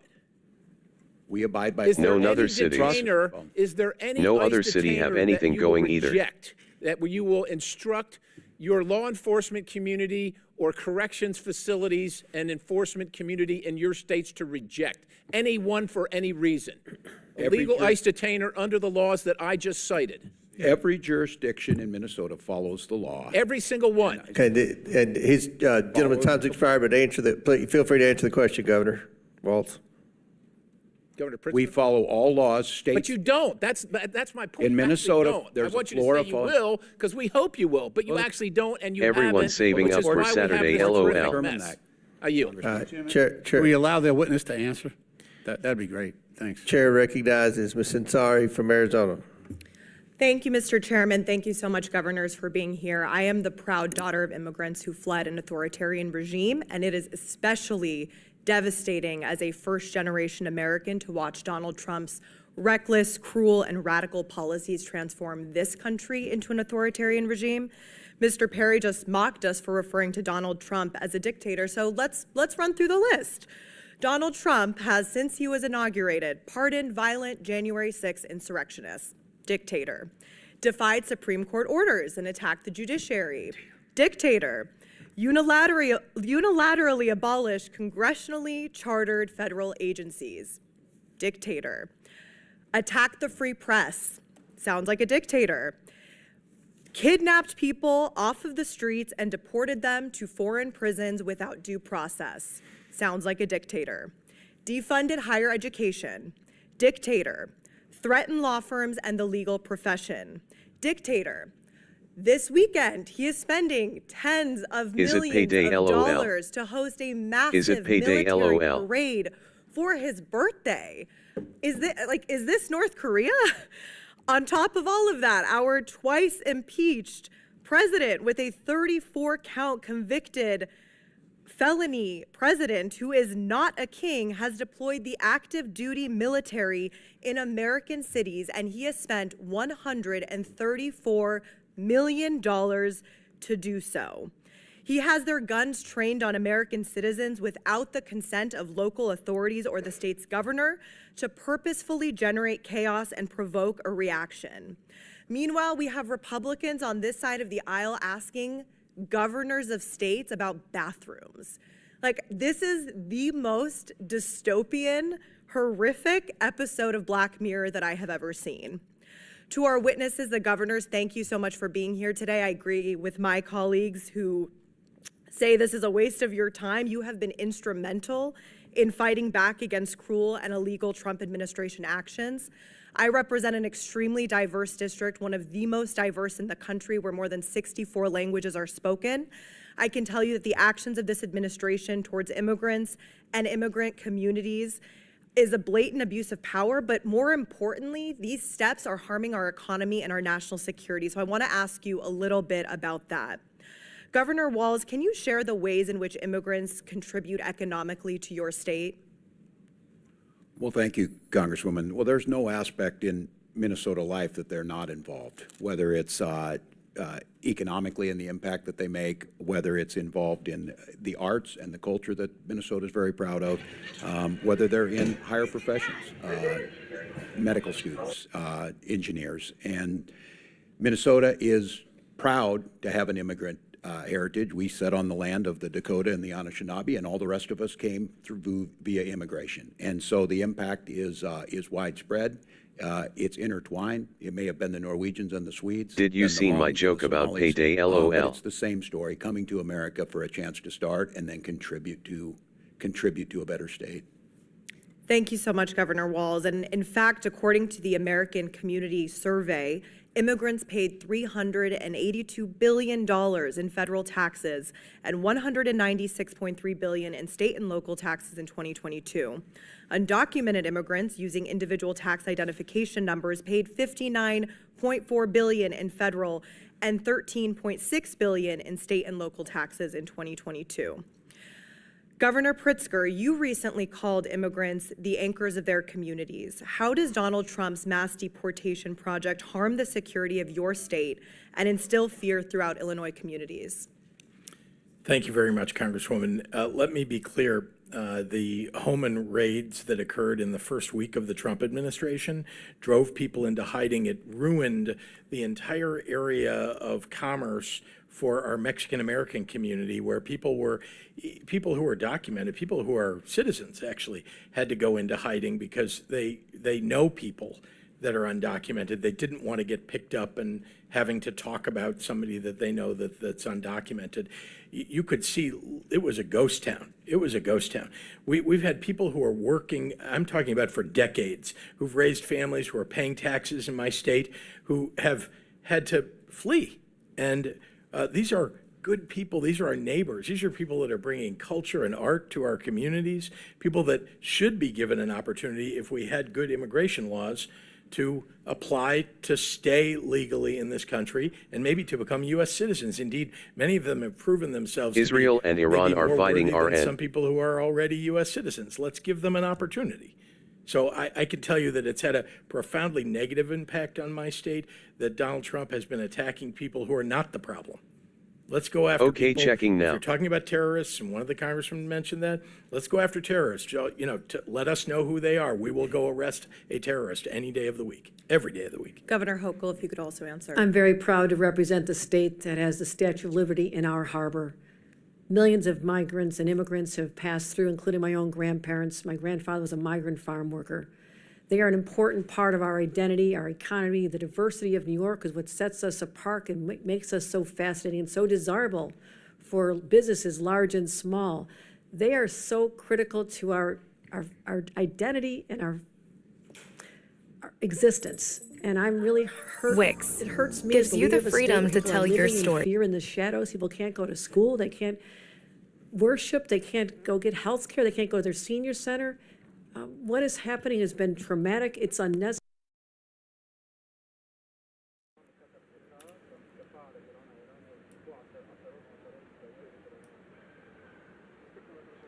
Okay, let me read you these announcements from Israel while keeping the video on the screen.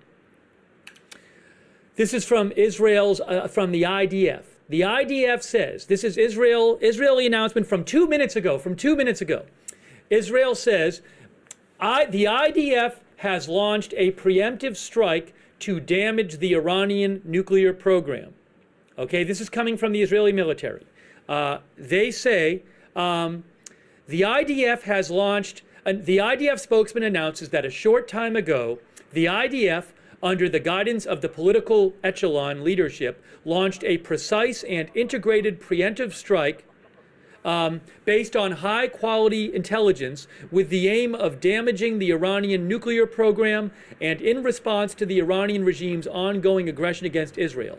Dozens of Air Force aircraft recently completed the opening strike, which included attacking dozens of military targets, including nuclear targets in various areas of Iran. The public must obey the Home Front Command's instructions, which will be updated as needed, and act responsibly and patiently. The IDF and the relevant bodies are prepared for many scenarios in defense and attack as needed. For years, says the IDF, Iran has been directly and indirectly promoting terrorism against the state of Israel, financing and directing terrorist acts through its proxies throughout the Middle East, while advancing towards nuclear weapons.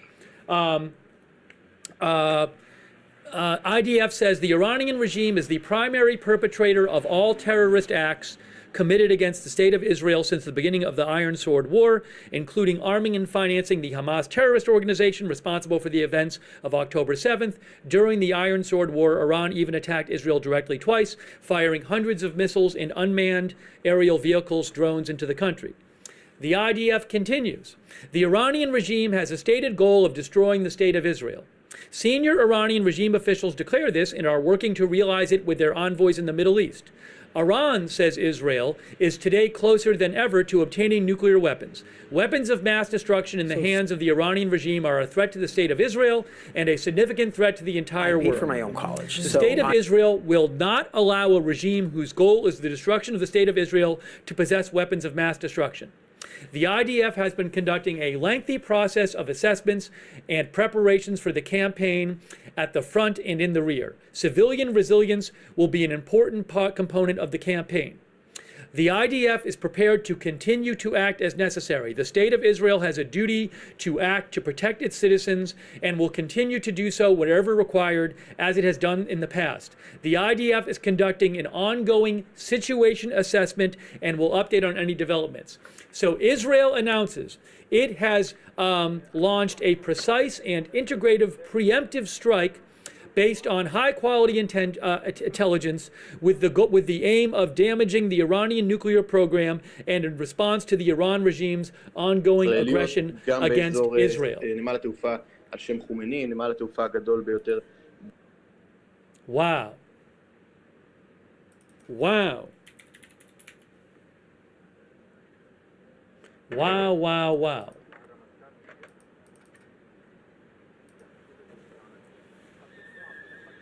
Again, multiple reports say that this attack is expected to go on for more than a day. More than a day. There were explosions reported in Tehran, and I'm posting some news about that. Hold on a second. Oh, give me one moment here. Just give me one moment. I am posting stuff on my X account at Lookner. We are bringing you live breaking news updates. Give me a moment here. Give me a moment. Give me a moment. I need to do something real quick.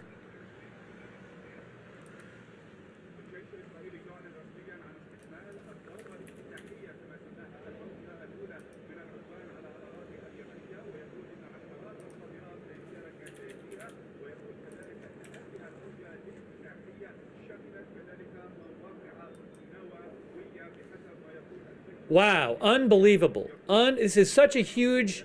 Will Iran launch strikes against Israel, against the U.S. in response? Breaking news, CNN reports, CNN's Elena Treen says, Israel is planning to carry out multiple rounds of attacks against Iran, an Israeli source tells CNN's Jeremy Diamond. This is not a one-day attack, the source said, adding the Israeli government saw a window of opportunity to carry out this attack both militarily and diplomatically. Remember, I want to say like a year ago or 9 months ago, Israel launched strikes on Iran and took out a bunch of Iran's aerial defenses, I believe it was.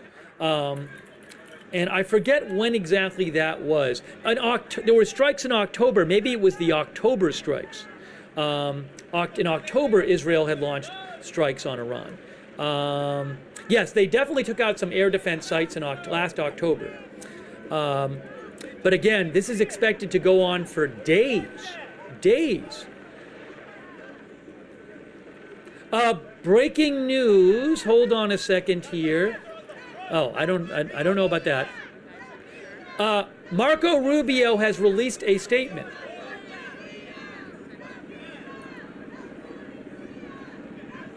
Marco Rubio has released a statement. Hold on a second here.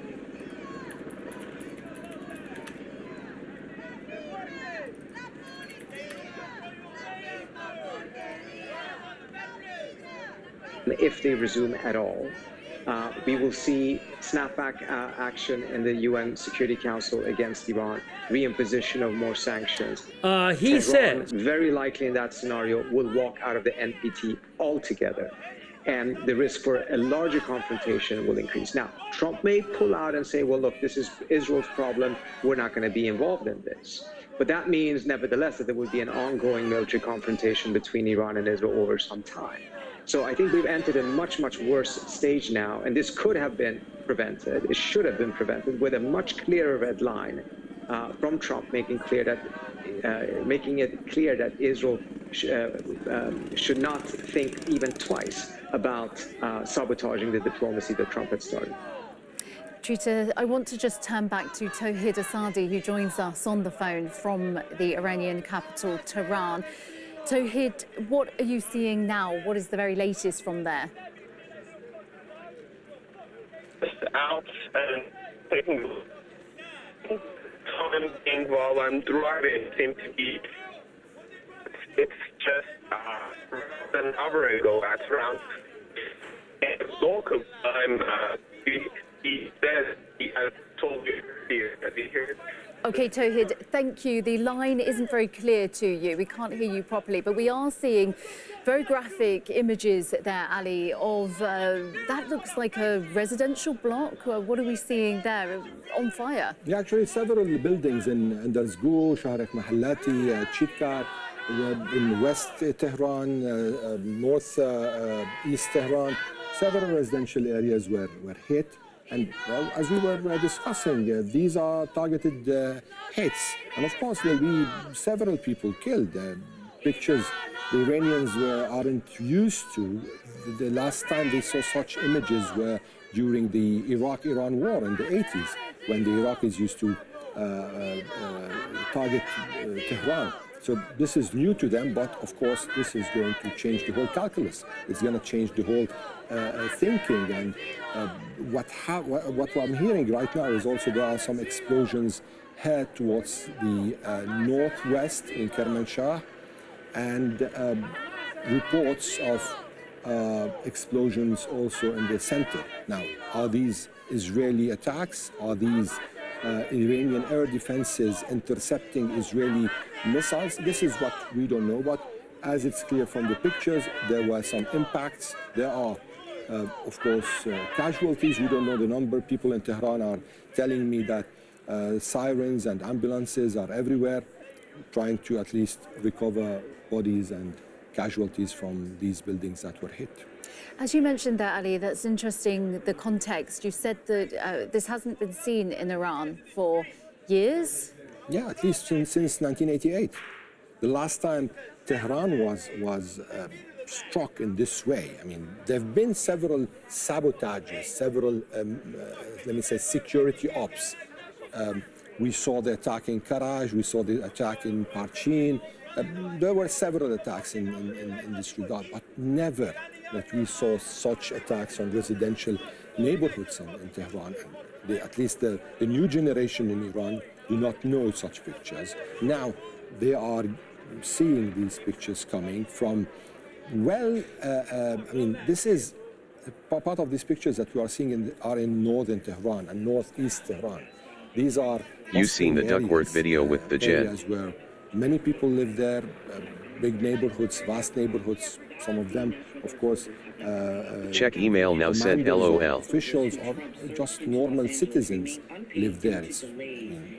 That's why I'm saying that there is a very big possibility that there are going to be casualties and probably a big number of casualties. Okay, I just want to turn to Trita Parsi again. Just a reminder to our viewers, who is the executive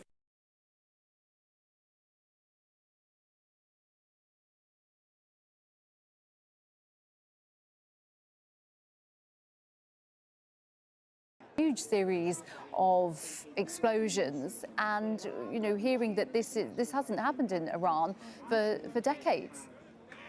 This is going to get ugly. Iran If I could just say something else first, I wanted to just point out what perhaps is obvious but needs to be stated, which is that not only are these attacks, and the Israelis themselves call them preemptive, which is illegal under international law, but we're also seeing that the Israelis have now completely blurred out any line between civilian and military. Because if their targets are scientists and military officials in their homes, it doesn't matter then that their target may be military. If they're attacking them in their homes, You seen my message, are you focused LOL? If any entity attacked American military families in their homes in the hope of killing the father who is a soldier, the United States would rightfully call that a terrorist attack. But over the course of the last 2 years, we have now seen how the Israelis have systematically fought to change the Your norms audio around low this news and audio make is loud everything but they is want to okay. do, plausible and permissible by embracing all of the different norms and laws that have been established over the course of the last 7 years in order to regulate how war and fighting actually takes place. Now, as to your question of what Tehran likely will do in this scenario, I think there will be a lot of pressure on the regime from inside its own element. That You this time focused around on they the have Iranian to thing is what I respond mean. much harsher than they did LOL. in the previous 2 rounds of exchange, in which they were criticized internally for having shown too much restraint.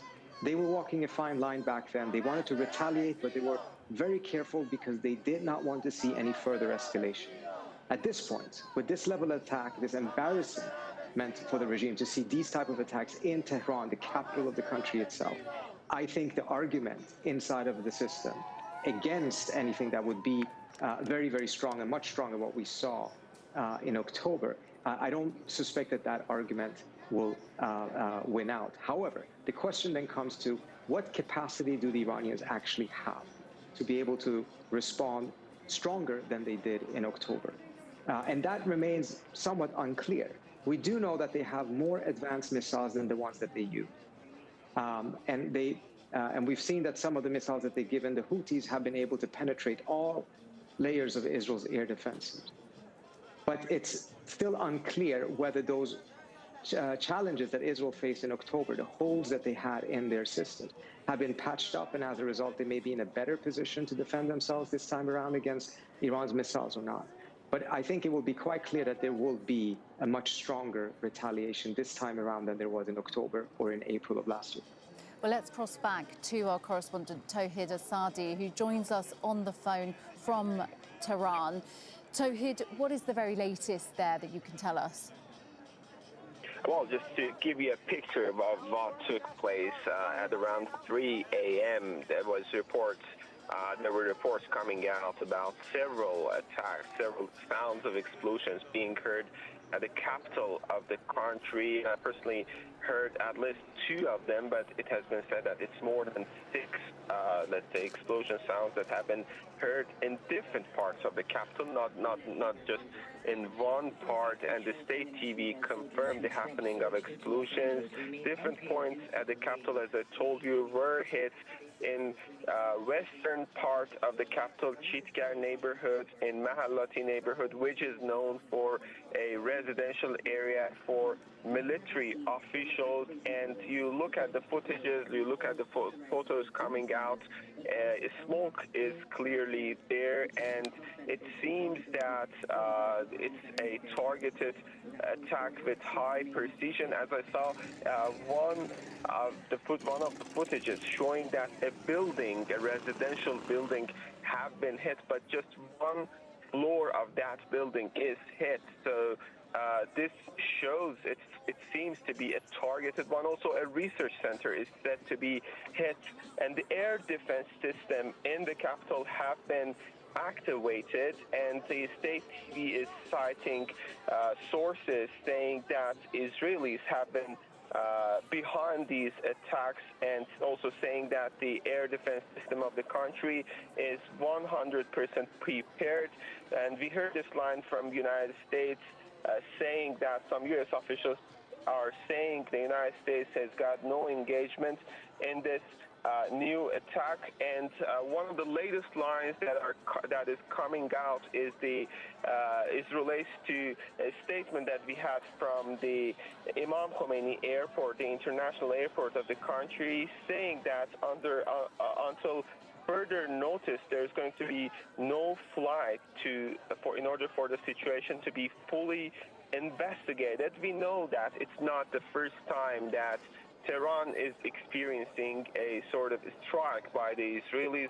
Back in 2024, on October, they launched waves of strikes against Iran in different locations, and specifically it becomes important under the context.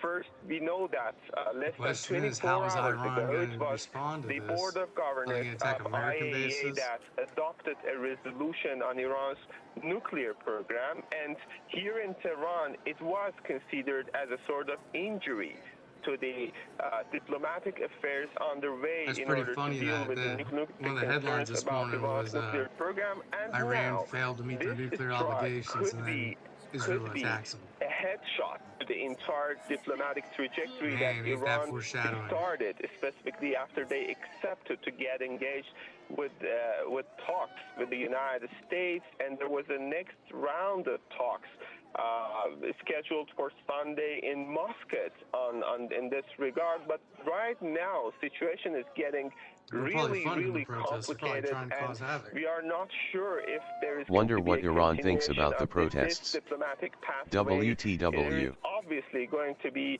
tough responses from the Iranian side. The last time that such a thing happened, Tehran said that in case there is going to be a repetition of these strikes in the future, Tehran's response, Iranian retaliation, is going to be much stronger. So we are basically waiting for escalation of the situation under this context. And getting back to strikes, so far, officially speaking, we don't have any details on the cause, on the, let's say, exact places and further details on this strikes, and we are closely following developments to see what comes out.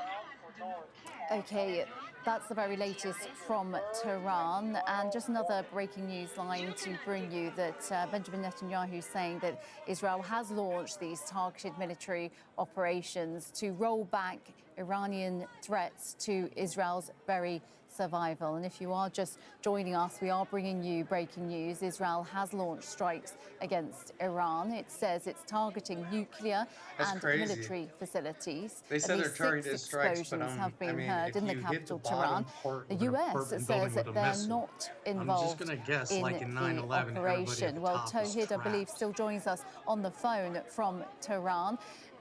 Tawhid, what is the very latest that we are seeing there? There have been several explosions. Let's just now turn to Benjamin Netanyahu, who is actually speaking looks like they went at after the the moment. Let's scientists, take you to that the live. generals, anybody who had anything to do with the nuclear program.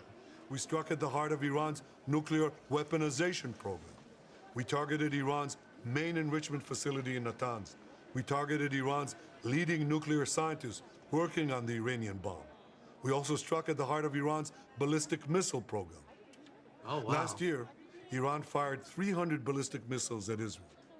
Each of these missiles carries a ton of explosives and threatens the lives of hundreds of people. Soon, those missiles could carry a nuclear payload, threatening the lives not of hundreds, but of millions. Iran is gearing up to produce 10,000 of those ballistic missiles within 3 years. Now just imagine 10,000 tons of TNT landing on a country the size of New Jersey. This is an intolerable He's threat. appealing to Americans It too with that one. must be stopped. Iran is now working And he's got on a what it yellow calls ribbon. the new That's plan to support destroy for Israel. troops in America. You see, the old plan failed. Iran and its proxies tried to encircle Israel with a ring of fire and to attack us with the horrible attack of October 7th. But the people of Israel, the soldiers of Israel, rose like lions to defend our country. We crushed Hamas, we devastated Hezbollah, we hit Iranian proxies in Syria and Yemen. And when Iran directly attacked us twice last year, we struck back inside Iran itself. Yet in defending ourselves, we also defend others. We defend our Arab neighbors. They too have suffered from Iran's So much more we campaign even of know, though. chaos and carnage. Yeah. Our actions against Iran's proxy Hezbollah led to the establishment of a new government in Lebanon and the collapse of Assad's murderous regime in Syria. The peoples of those two countries now have a chance for a different future, a better future. So too do the brave people of Iran, and I have a message for them. Our fight is not with you. Our fight is with the brutal dictatorship that has oppressed you for 46 years. I believe that the day of your liberation is near.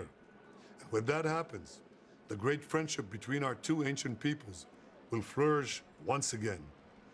I want to assure the civilized What are world you doing on Mexico? we will not let the world's most dangerous regime get the world's most dangerous weapons. And Iran plans to give those weapons, nuclear weapons, to its terrorist proxies. That would make the nightmare of nuclear terrorism all too real. The increasing range of Iran's ballistic missiles would bring that nuclear nightmare to the cities of Europe and eventually to America. Remember, Iran calls Israel the small Satan. It calls America the great Satan. And this is why for decades, it's led millions in the chants of death to Israel and death to America. Today, Israel is responding to those genocidal calls with action and with a call of our own. Long live Israel and long live America. Our action will help make the world a much safer place.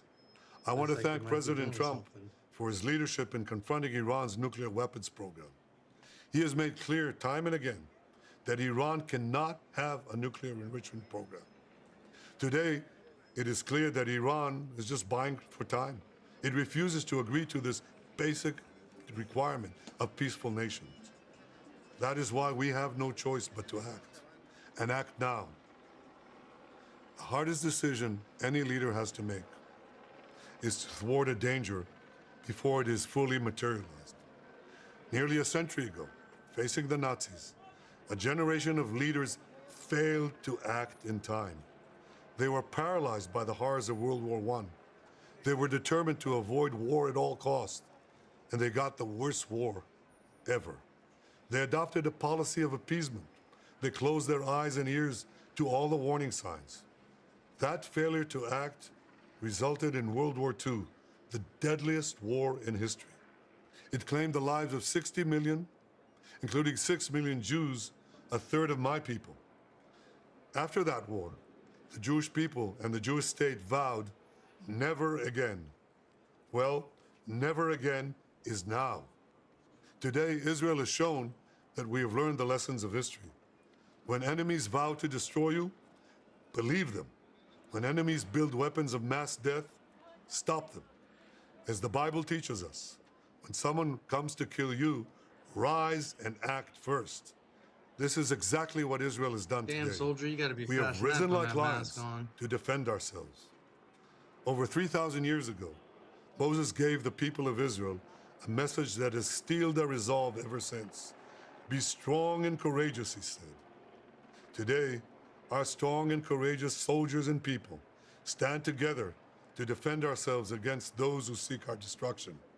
And by defending ourselves, we defend many others and we roll back a murderous tyranny. Generations from now, history will record that our generation stood its ground, acted in time, and secured our common future. May God bless Israel. May God bless the forces of civilization everywhere. Thank you. Israel's Prime Minister Benjamin Netanyahu speaking there at a press conference directly to camera, saying that, making it very clear that he says Israel had no choice. In his words, he says, we have risen like lions to defend ourselves. Well, Noor O'Day joins us from Amman. Noor, the Israeli Prime Minister there making it clear that this, in his words, is a defensive action.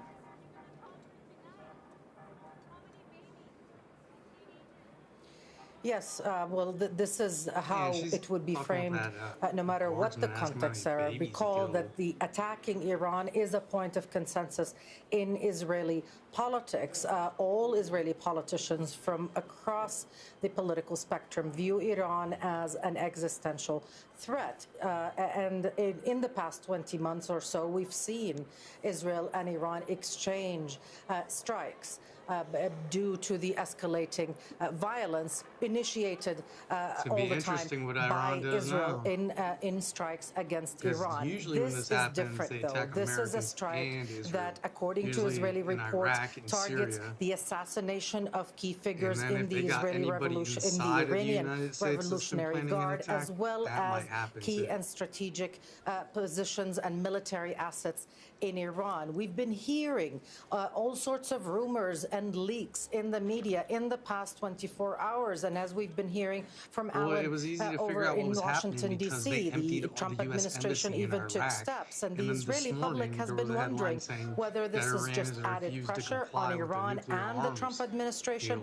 or whether they should really be getting ready for war. And at the moment, they know they are in a state of emergency. The airspace of Israel has been closed down. Schools, businesses, all shut down. The public instructed to only leave their homes in extreme cases and in cases of emergency and extreme need.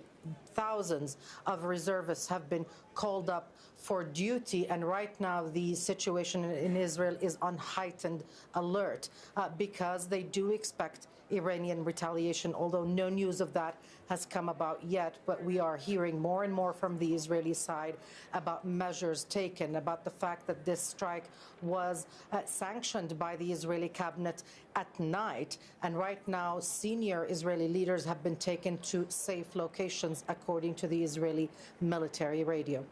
No, let's bring in Alan Fisher then in Washington, D.C. Alan, Benjamin Netanyahu there thanking the U.S. president. What are your thoughts there? Well, clearly Benjamin Netanyahu knows how to play Donald Trump, a man who, of course, has portrayed himself as the most pro-Israeli president that the United States has ever seen. Truman could perhaps argue against that. What we heard from Benjamin Netanyahu was addressing this effectively as also a threat to the United States, saying that there could well be attacks in the U.S. at some point down the line. We know that the United States were aware that there was the likelihood of these attacks. That's why they took the action that they did over the last 24 hours at their embassies across the Middle East.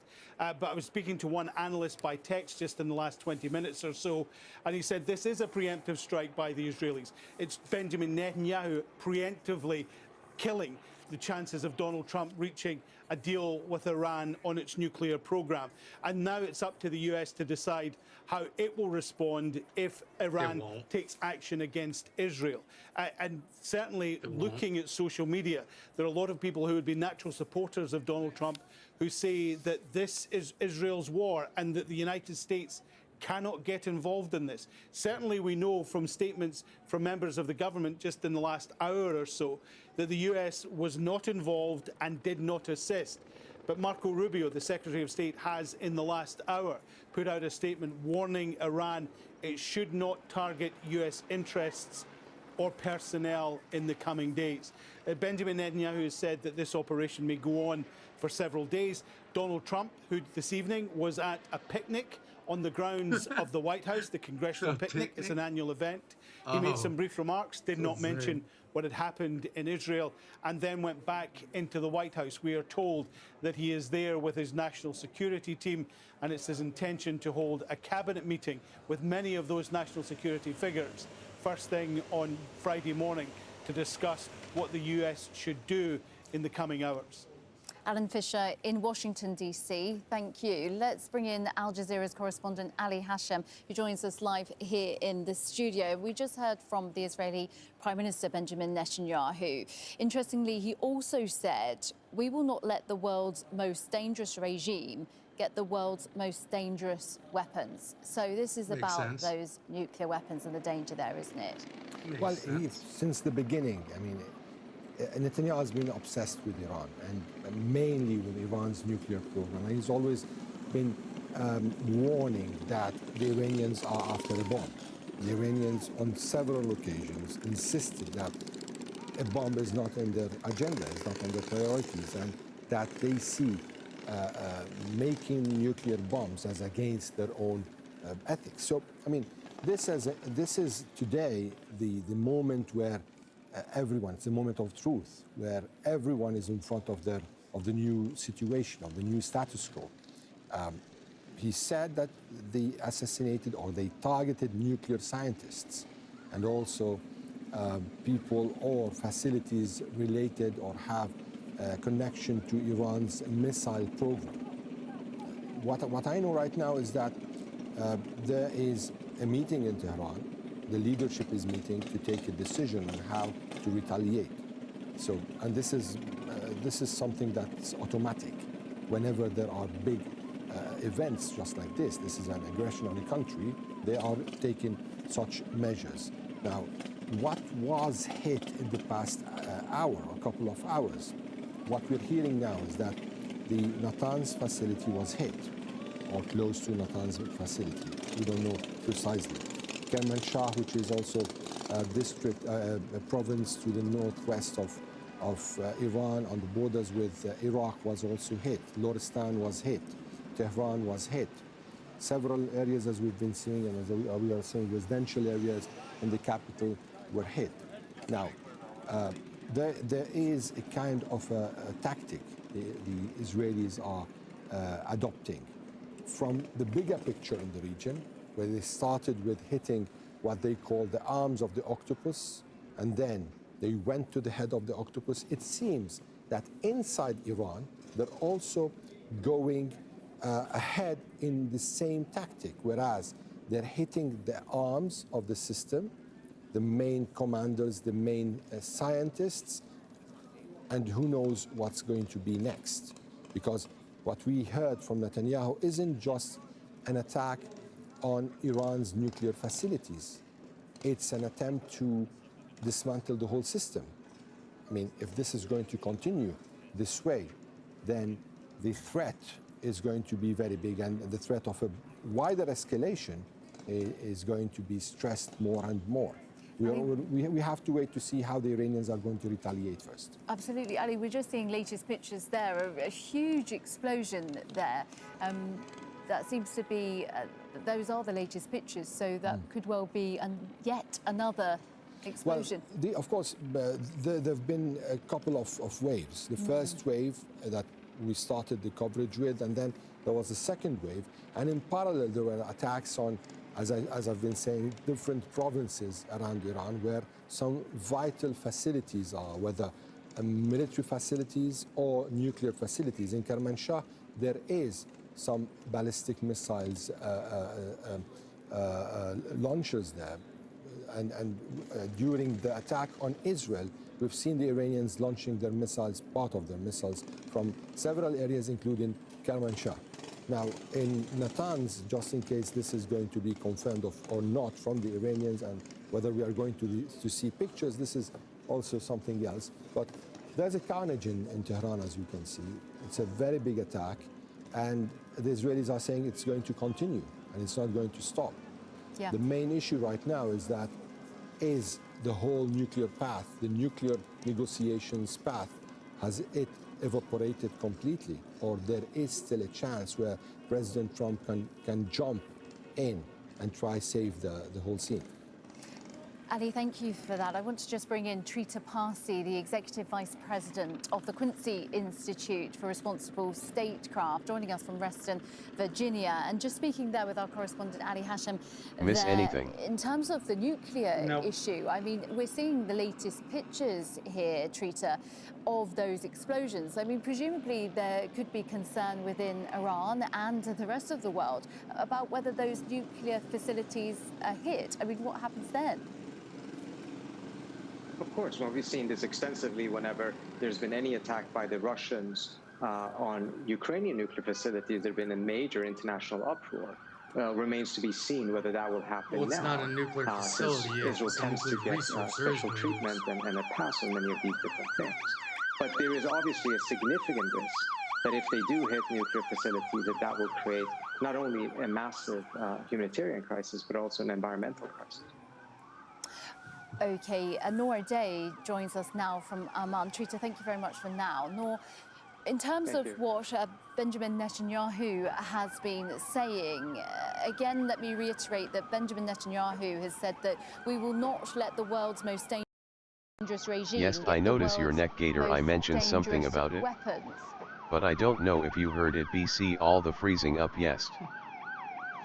Yes, well, this is a central part of Benjamin Netanyahu's policy, and this has been happening or going on for years, if not decades. One can find videos of Benjamin Netanyahu calling for a regime change and a strike against Iran, going back as far back as the 80s, when he was just starting to rise as a political figure in Israeli politics. At the moment, there is consensus also in Israel about the need to confront Iran. Of course, Iran does not have nuclear weapons yet, although Israel does. Iran is not wanted for war crimes, although Israel is.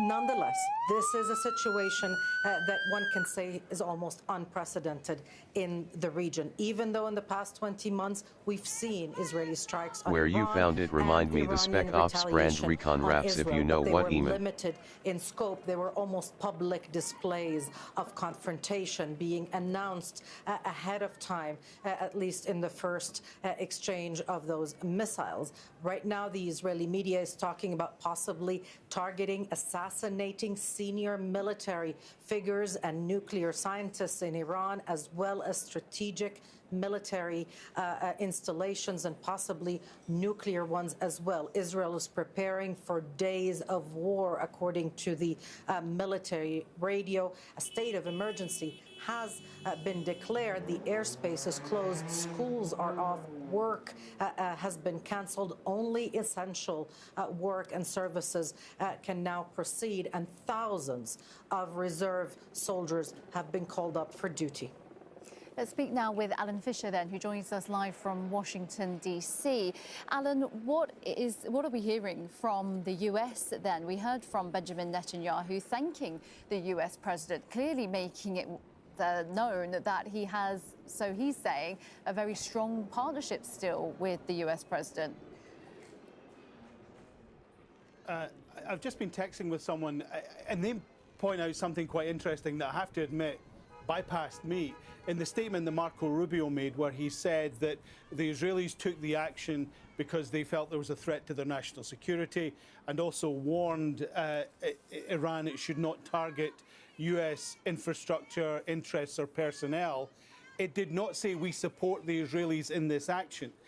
What is also interesting, of course, is that on April the 12th, Donald Trump said to the Iranians, you have 60 days to come to the table and seriously discuss your nuclear weapons program, and we need to come to some sort of agreement. As I say, that was April the 12th, and gave them a 60-day deadline. That's 61 days ago. We're also hearing from the senior Democrat on the Senate Armed Services Committee. He is saying that the Israeli decision is alarming, that it is a reckless escalation. It threatens lives and stability in the Middle East. And as I said, that view isn't confined just to Democrats. There are a number of Republicans and Republican supporters who say that Donald Trump should not get involved in this, that he was pursuing diplomatic efforts, something that he reiterated on social media in the last couple of hours, and really should leave the Israelis to deal with the consequence of this action. However, one of Donald Trump's closest allies in the Senate is Lindsey Graham. His response was that we should pray for Israel, but added, game on. Okay, Noor, what do you make of the fact that, what could this now mean for tensions? And I suppose the big word here is escalation.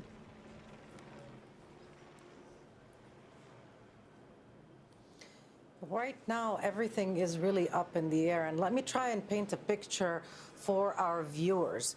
The Israeli public at large has shelters. There are mechanisms in place to try and keep the civilians as safe as possible. Palestinian Israeli civilians do not have the same level of protections. They've been talking for years about the fact that they don't have adequate shelters. They don't have the adequate services. So you have varying degrees of protection inside Israel itself.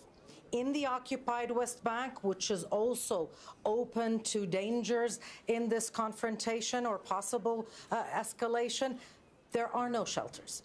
And Palestinians are left on their own. There are no warnings that they can receive. There is nowhere for them to go. Israel will not be providing them with instructions. They will be looking on their phones, on their mobiles, to Israeli applications to see whether there are incoming missiles targeting the illegal Israeli settlements in the occupied West Bank, trying to figure out what would be the safest room in their homes away from those locations. But that is the maximum kind of protection they can feel. The food on the shelves in those supermarkets are provided through commerce with Israel. If there's a disruption in that activity, then the markets are also affected. So there is a ripple effect here. In Jordan, where we are right now, this is something that is very concerning to the kingdom as well. The missiles going back and forth will be going over possibly Jordanian airspace, and the precarious nature of the situation in the region, which has been on fire for the past 20 months because of the genocide in Gaza, because of the war that never really stopped on Lebanon either, puts everybody in a very delicate situation. Nobody in the region wants to be involved in this war, but everybody will be affected. The prices of oil have already been affected. Currency will be affected. So the stability of the economies and the regimes around Israel will be impacted by Israeli actions. And there is very little that these governments can do to protect themselves from the fallout of such a violent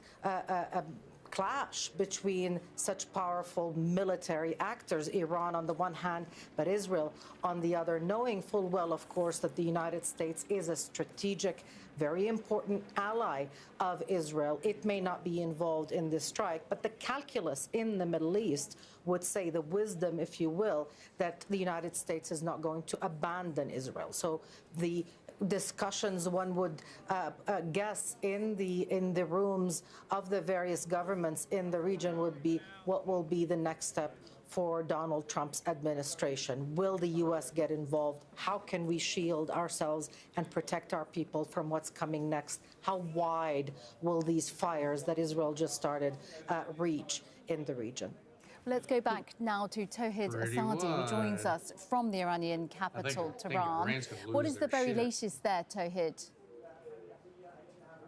This is a developing story, and first we heard this report coming out about explosion in the capital of the country, several explosions, at least 6 of them, but there is a possibility for increasing that number, and it has been said that it happened across the capital, and now the latest line is that it's not only across the capital, but across the country. Most important location outside Tehran I can refer to relates to the report that came from Iranian media outlet Press TV, saying that Natanz, which is known for hosting one of Iran's nuclear facilities, has been attacked, and the footage shows smoke coming out of that. And this is the state TV confirming these different explosions across the country and across the capital, saying that people have been killed. The footages from this explosions shows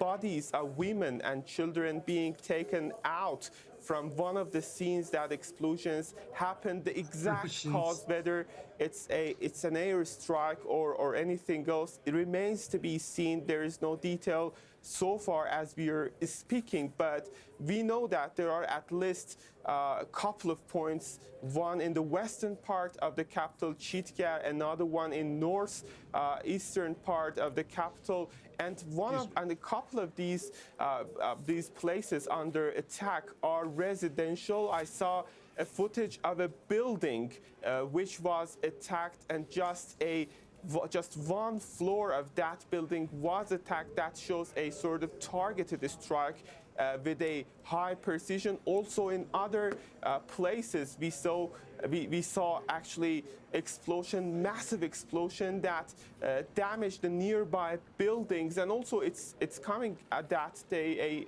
research facility, again with no details on that, has been also attacked in the capital. And it happens all in the context of critically important political and diplomatic developments. First, we know that it happened after the adoption of a resolution at the Board of Governors of IAEA less than 24 hours ago.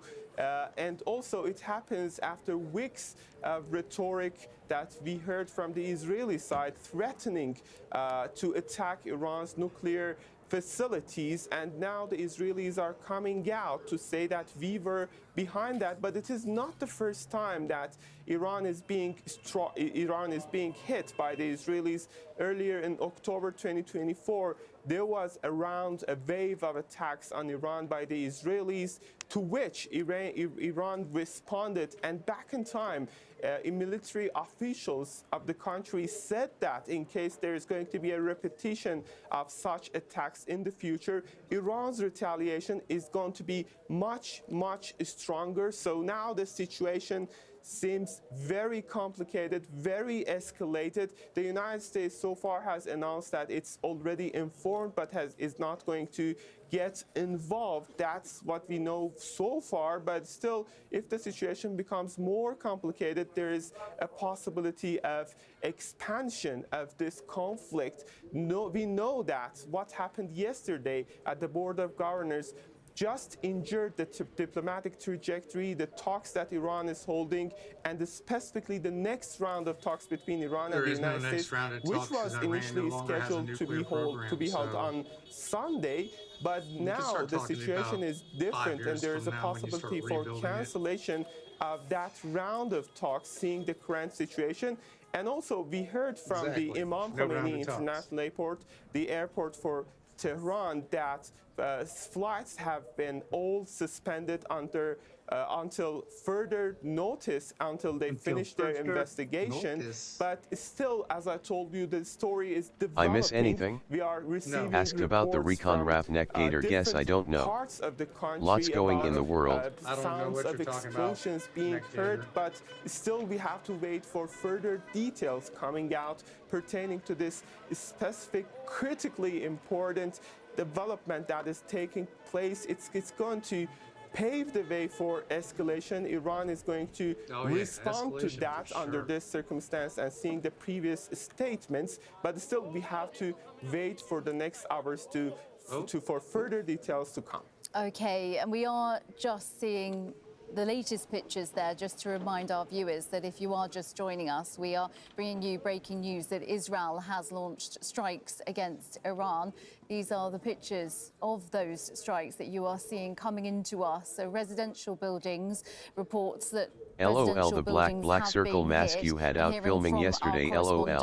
Tawhid there in Iran, in the capital Tehran, saying that women and children have been injured, potentially killed in those strikes. So if we now bring in our correspondent, Ali Hashem, here in the studio, we're seeing those very dramatic pictures of those strikes. These are wide-scale, widespread attacks, and the likelihood is there that many people have been injured and killed, and as we've been hearing there, potentially women and children among those.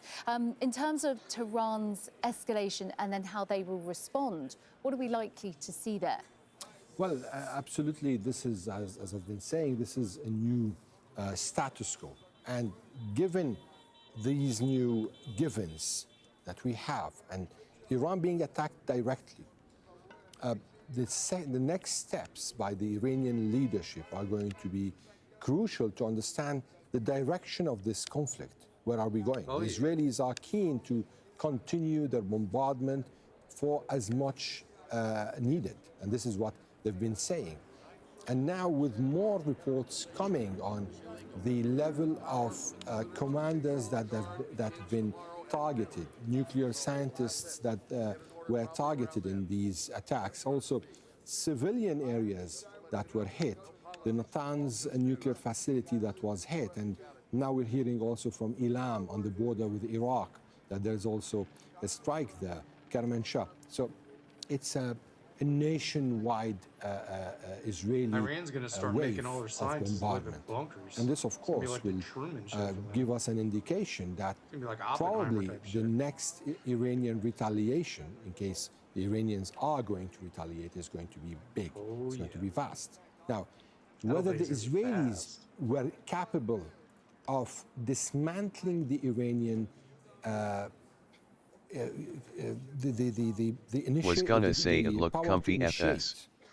And to launch rockets. This is a big question, because what we saw, there were several layers of attacks. Characters, air defenses, missiles or components of ballistic missiles, nuclear.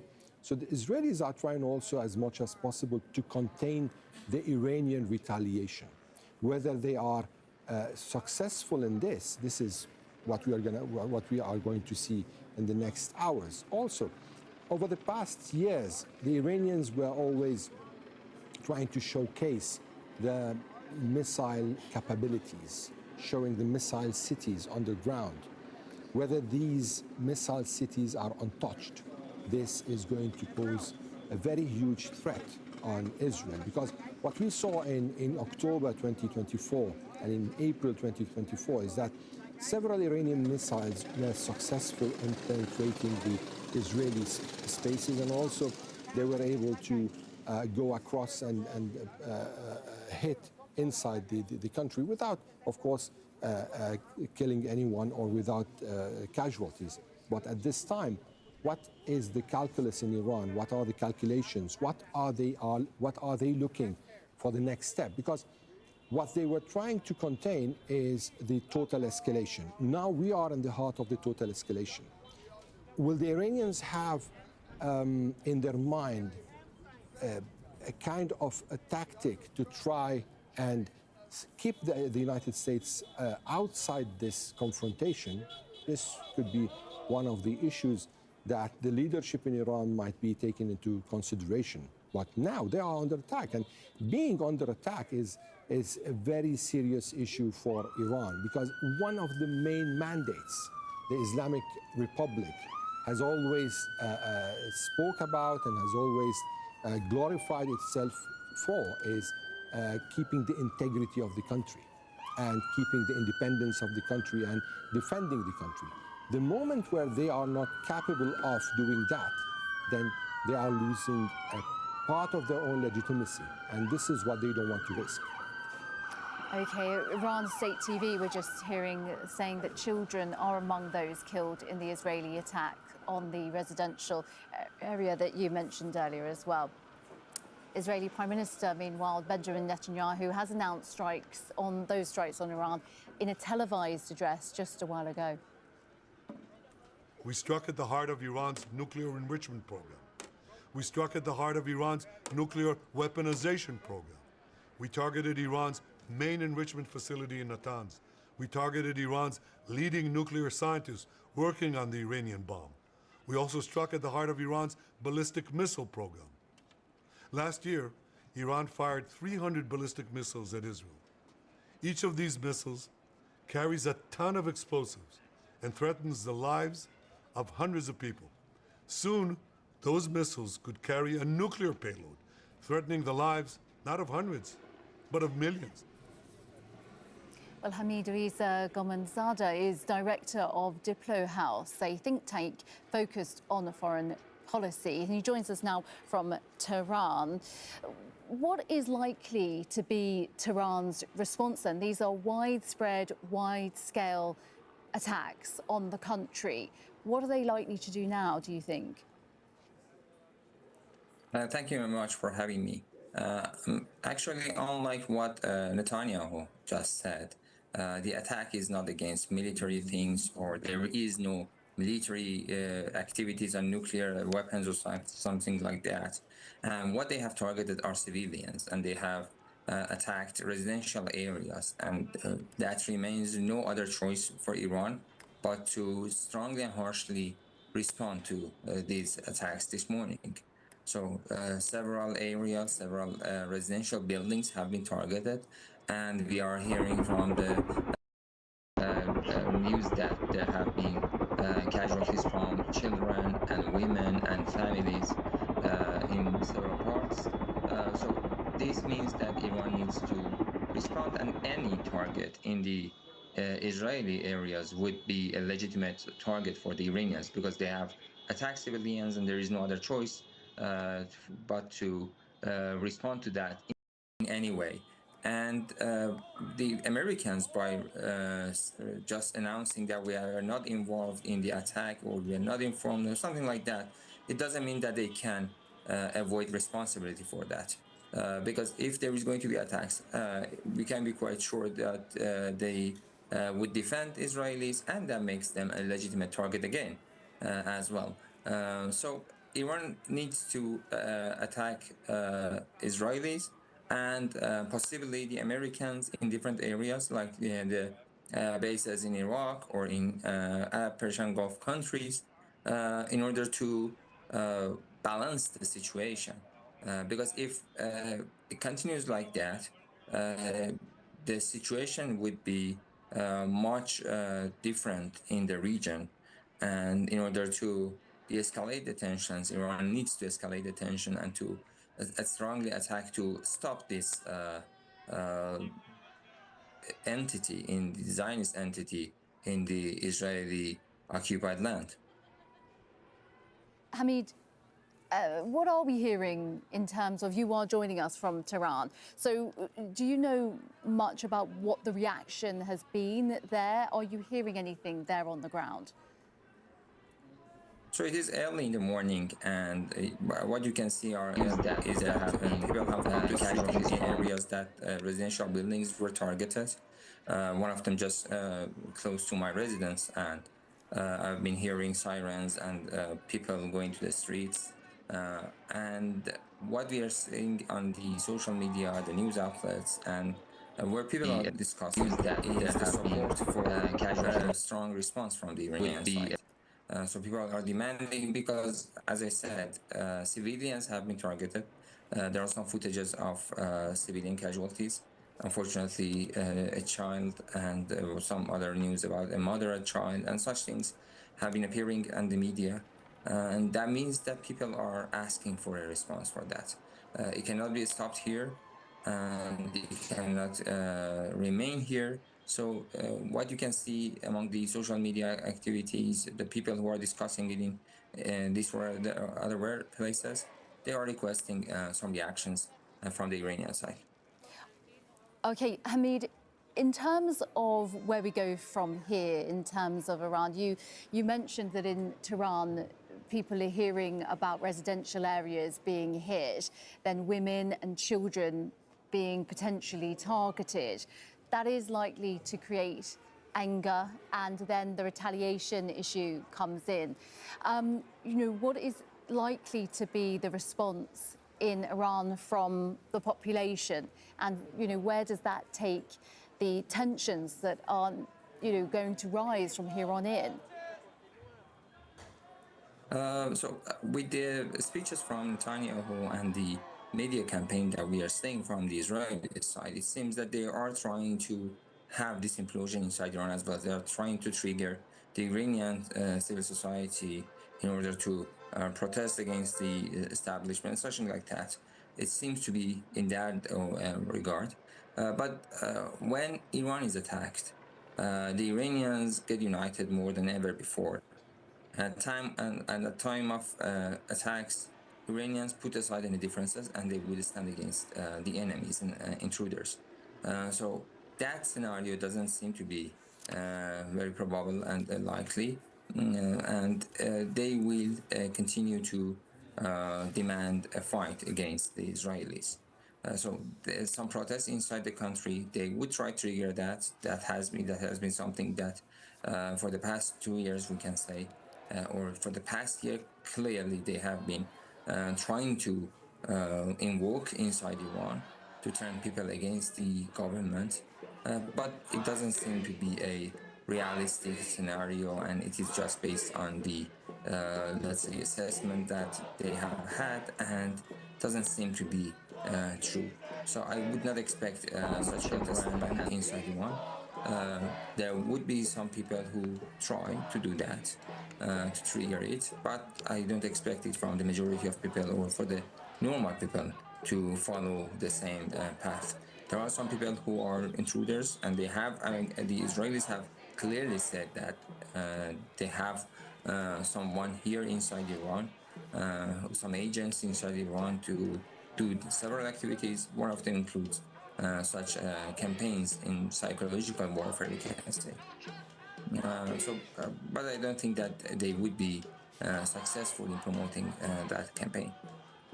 Hamid, stay with us for a moment. I just want to cross now to Tawhid Asadi, our correspondent who joins us from Tehran, and there's been some new information you can bring us.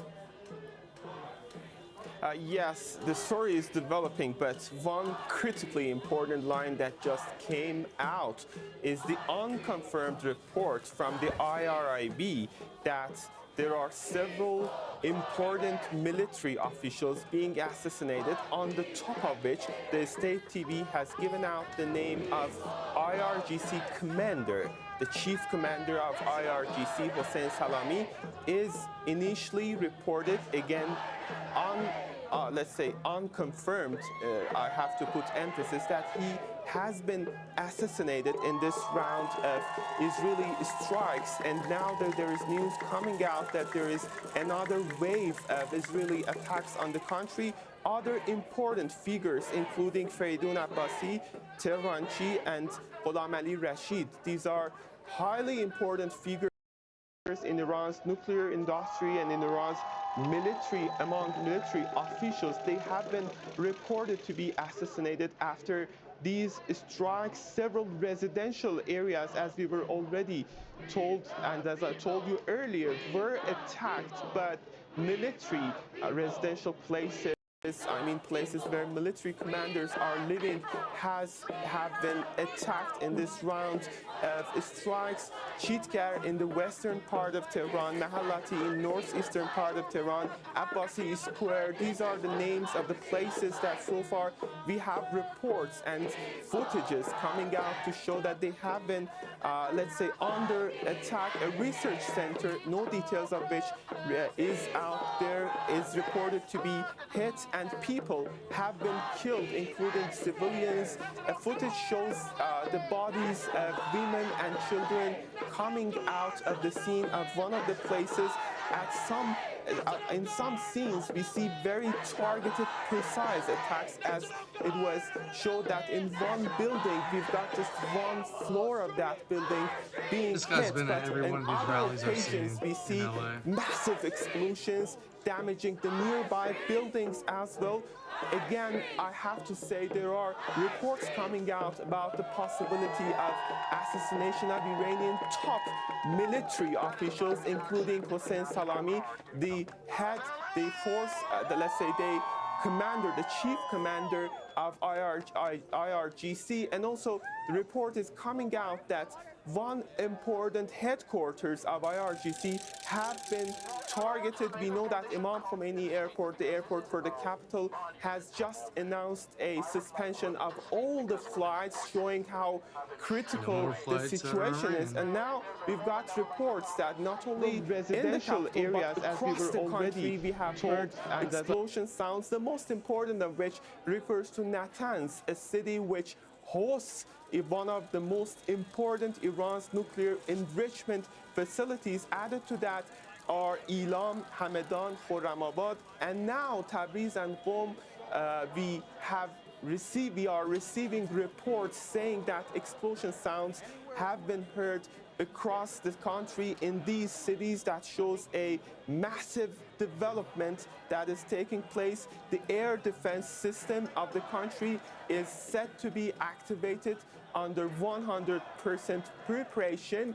And we have to again keep in mind that it's happening following previous attacks of the Israelis on Iran, one of the most important of which could be mentioned as what happened on October 2024, but there is a long list of other obnoxious behaviors that Israelis have conducted on Iran, including cyber attacks, including assassination of Iranian commanders outside the country, in Lebanon, in Syria.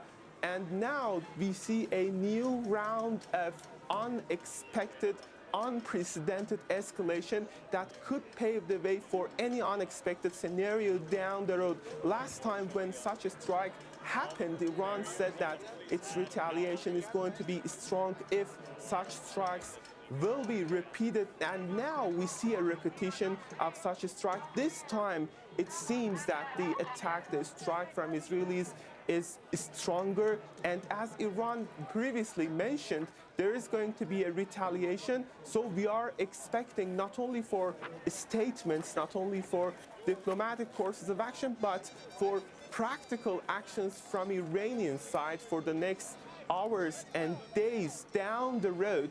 And now we've got a report coming in on the confirmation from Tasnim news agency saying that the assassination of IRGC commander Hossein Salami is confirmed. This is what we have from Tasnim news agency, a news agency which is close to IRGC. So we can now say with a great amount of certainty that the head of IRGC has been assassinated in these strikes, but further details are just coming in as we are following the development, and we will see what happens next.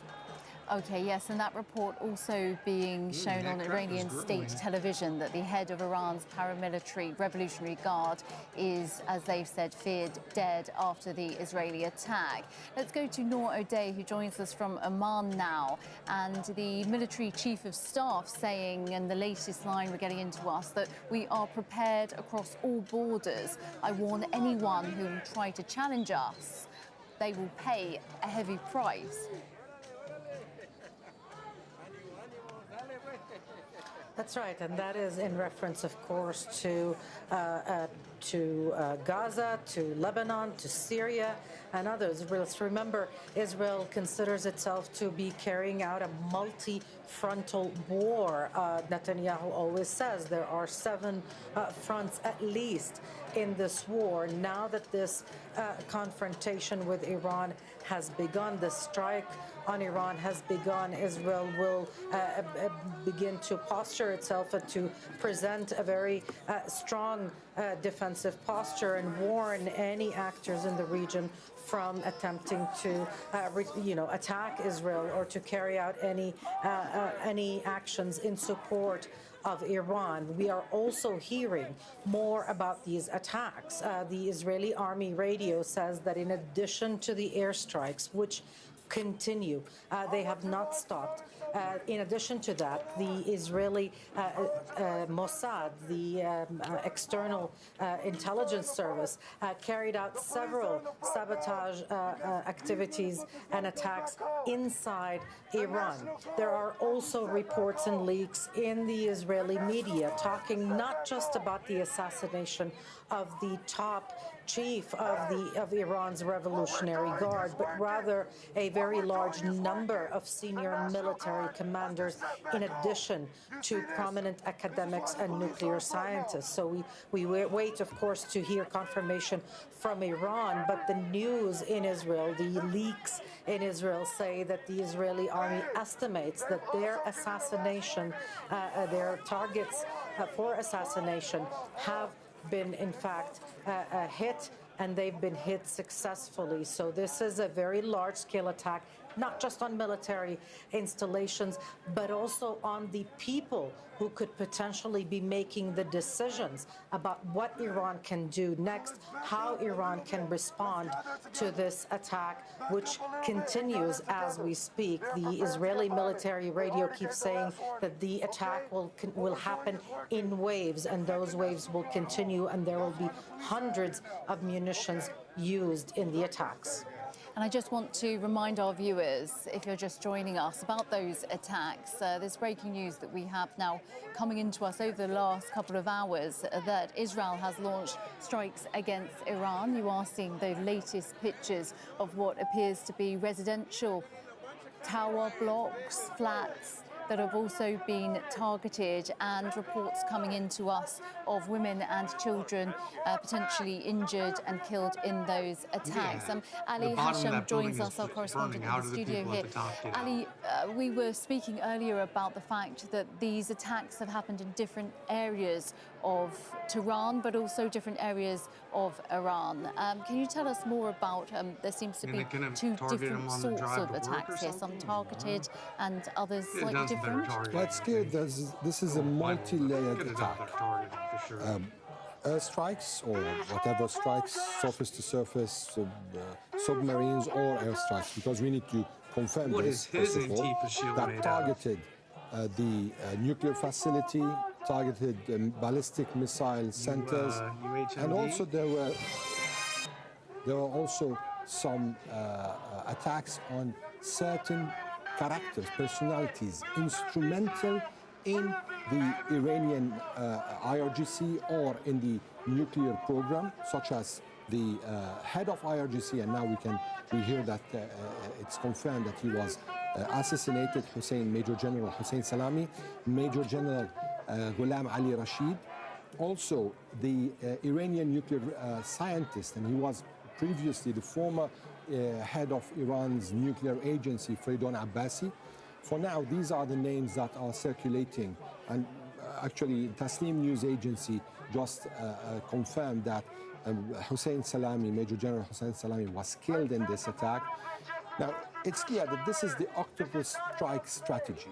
They start with the arms and then the head, just like what happened in the region. They started with the arms and then they went to the heads, and now this is being executed in Iran. Special ops were on the ground, as we're hearing now from Israeli media. There were some operations, clandestine operations on the ground, also targeting the ballistic program and the nuclear program. So it's a very complex attack, very complicated, multi-layered, and I don't see that this is just aimed at the nuclear program. It's aimed at the same system, the very system, at trying in a way or another to dismantle it and to cut the links, the networks, in a way or another to freeze the command and control. When you freeze the command and control, the rival won't be able to initiate. And this is the main issue that the Israelis are trying to do right now by killing the head of the IRGC and the main commanders, and also on the other side, the nuclear scientists. Okay, Ali, thank you. Hamid Reza Gholamzadeh is director of Diplo House, a think tank focused on foreign policy. He joins us now from Tehran. Hamid, I just want to get to the heart of what this is all about and the context. Israel has been saying for weeks, for months, and potentially years that they are concerned about Iran's nuclear policy.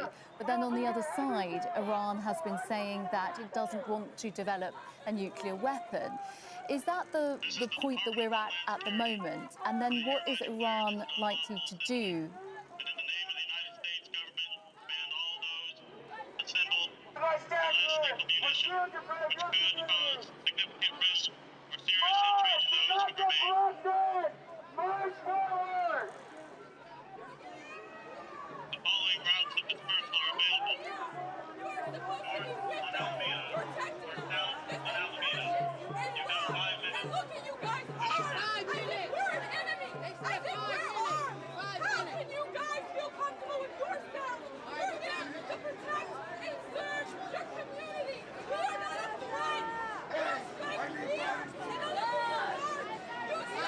We're all looking at something.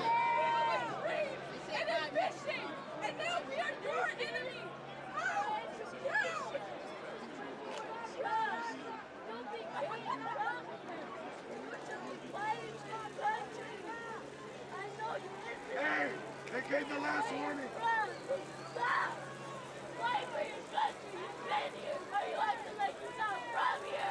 Hey, look, I need bodies moving forward. They gave the last warning. I need bodies moving forward. Hey, I need bodies moving forward. Let's go. Forward. Forward. Oh, wow. Forward. That's pretty Please good don't of do them. anything. Give us some time, okay? We're trying to get crowd control. Oh, that's all right. Let's go. I'm moving that way. Yes, he's eyes onto something FFS.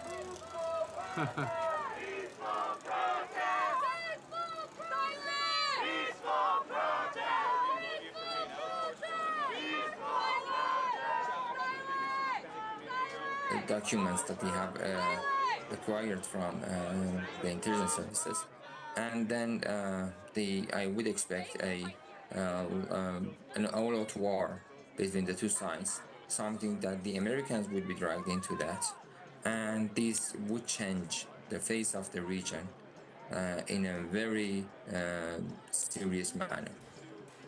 Okay, Hamid Reza Gholamzadeh, director of Diplo House, a think tank focused on foreign policy. Thank you for now.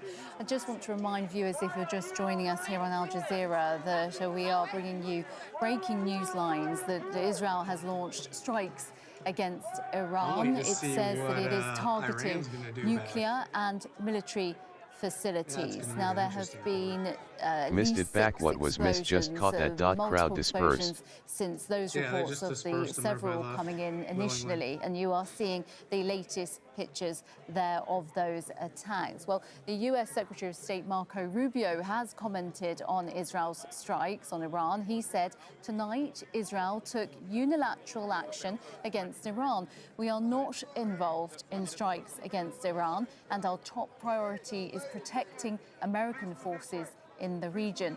Rubio said Israel advised us that they believe this action was necessary for self-defense. He continued, President Trump and the administration have taken all necessary steps to protect our forces and remain in close contact with our regional partners. Rubio warned, let me be clear, Iran should not target US interests or person. Now, let's speak with Alan Fisher, who joins us live from Washington, D.C. So Marco Rubio there, Alan, making it clear then that this is Israel's action against Iran and not the US's. But what is interesting in the statement that Benjamin Netanyahu made in the last hour, he thanked Oh, the it US, censored my praised sent you Donald something Trump, may cheer you and he y'aplaw. warned that this was an attack because it also was a threat to the United States, perhaps at some point down the line. Effectively tying them into the action tonight. Sorry, that's just a contact being in touch. Essentially tying the United States into the action that they have taken tonight. And that perhaps suggests that they are keen to see the US help them protect Israel should Iran decide to take any action. What is also interesting, Run Dragon ZAZA Market. First of all, welcome to my channel. Make sure to like and subscribe. Thanks for the support. And at that point, I'm almost finished in getting the 20k points. Have you already got the Electo? To build a nuclear bomb. I could do 20K. Tulsi Gabbard is the Director of National Intelligence in the United States. That was March 26th. And on April 21st, Donald Trump said that it was important that whenever Iran you came check to it the later, table check mark, oh to yeah, negotiate something's going. seriously about its nuclear program, and if it didn't do so within 60 days, then it could face military action. As I say, Now, is the that was Elko April the good? You got it 12th. yet? That was 61 days ago. It looks like it's slow. Okay, let's turn now to David DeRoche, who is a professor at the National Defense University and a former Pentagon official. He joins us now from Washington, D.C. Thank you for being with us.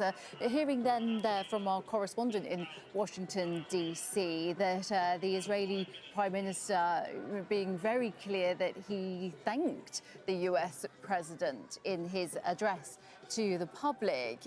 So clearly the Israeli Prime Minister keen to secure and let the world see that he is very strong when it comes to his relationship with the US President. What do you think that the US, though, what will the administration do from here? Yeah, they're just leaving.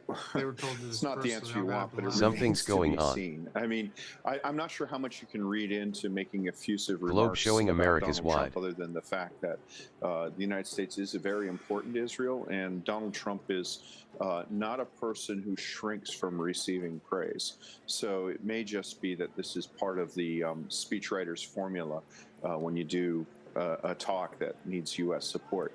I think that what Israel will expect from the United States is continued use of defensive assets against a third Iranian missile strike on Israel. So I believe there's a THAAD battery still, two THAAD batteries in Israel.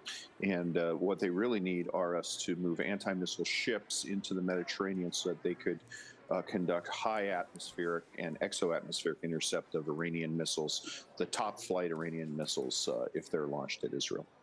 Okay, David, Marco Rubio, though, they're saying, making it very clear to separate the fact that this was, he said, Israel's action against Iran and not US action against Iran. Why is he being very clear to do that? Is it because clearly he doesn't want any retaliation from Iran back at the US?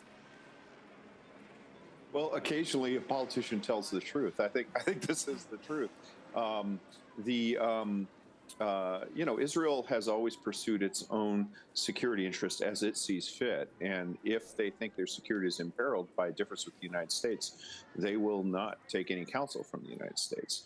So when they attacked the Iraqi nuclear program, the Syrian nuclear program, invaded Lebanon in 1978, launched a raid on the PLO headquarters in Tunis, they did all of that without seeking any consent from the United States. I think the issue here is, we forget, talks between the U.S. and Iran are still scheduled for this weekend in Muscat.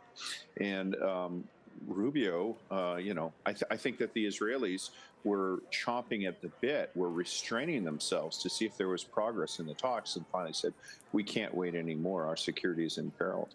And I think it's probably more likely than not that Rubio is telling the truth, that this is something the Israelis felt they had to do for a long time, held in abeyance to see how the talks went. When it appears that the talks have hit a tough point or have hit a point that they can't move any further, then Israel does what it's going to do. David, you mentioned those talks there that were due to take place, nuclear talks between the US and Iran in Muscat this Sunday coming. We've had commentators, experts say to us today, this evening, they've said to us that they don't believe that those talks will take place, pretty much 99% sure that they won't. What's your view there? Do you think that those nuclear talks, the next round of them, very vital talks, will still take place? So if I were advising the American government, I would say fly to Muscat, even if you know the Iranians will not show up, to show a willingness to do this, because the United States is a democracy and can't take military actions without the support of its population. And that requires our government to show the people that they've done everything possible short of war. I think that it would be very, very difficult for an Iranian delegation, given the rhetorical corner they've painted themselves into, talking about the great Satan, the United States, the little Satan, Israel. I think it'd be very difficult for them to engage in talks with the United States after an attack like this. Okay, and then in terms of escalation, in terms of the worldview, clearly other countries, not only in the region, but in the world, will be concerned about the Middle East. Already, the instability clear for everyone to see, not only with Israel's war on Gaza, but also other regional conflicts. What does this do for the region? Does it make it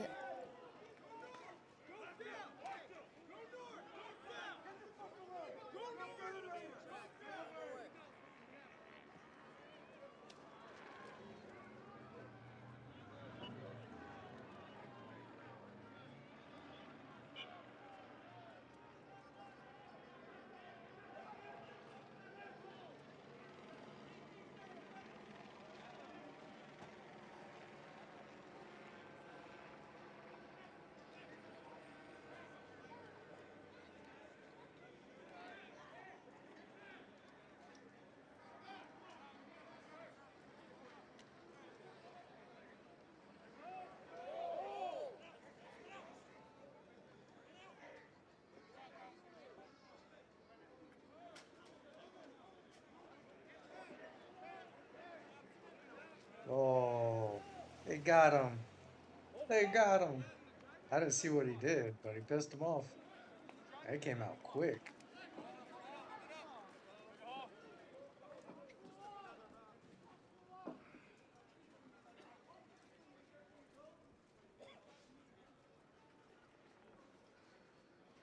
Damn. Let's see what the fuck just happened.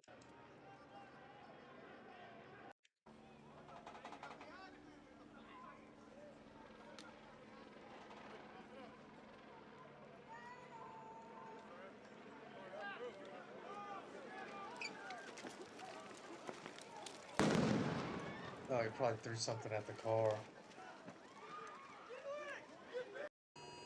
They're like screaming for their life.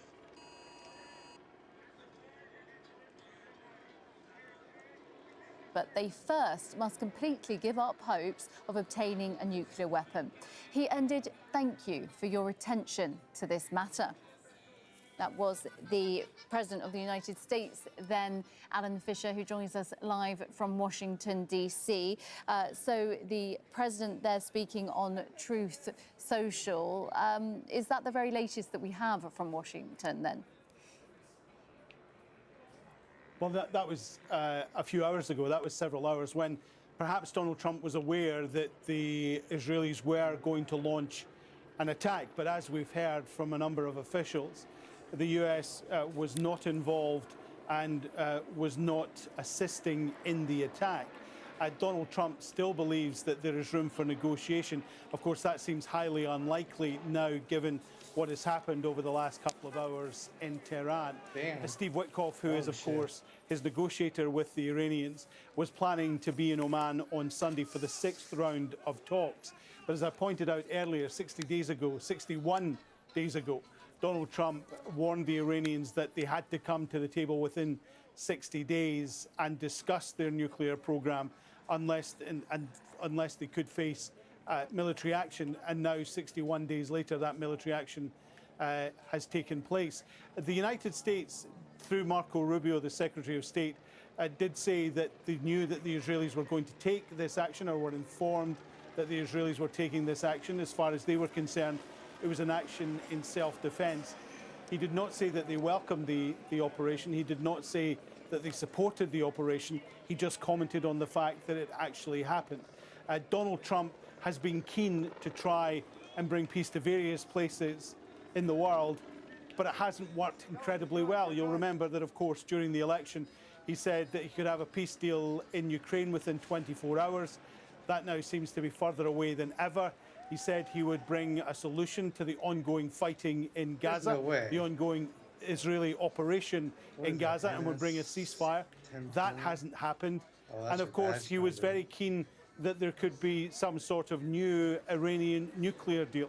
And that seems further away than ever. Donald Trump perhaps finding that it's easier to make promises about these things than actually deal with the real politic and deliver. It'll be interesting to see what happens at a cabinet meeting that is now planned for Friday morning. Donald Trump will meet with his main national security advisors on what happens next. One of the things that will be a concern to them, of course, is that Israel will expect the United States to help defend if the Iranians take any sort of action. And Donald Trump has, to a degree, painted himself into a corner on this, given that he constantly refers to himself as the most pro-Israeli president that the United States has ever seen. But what is interesting on social media, there are certainly people warning Donald Trump not to get involved in a war that many people see this as Israel's war.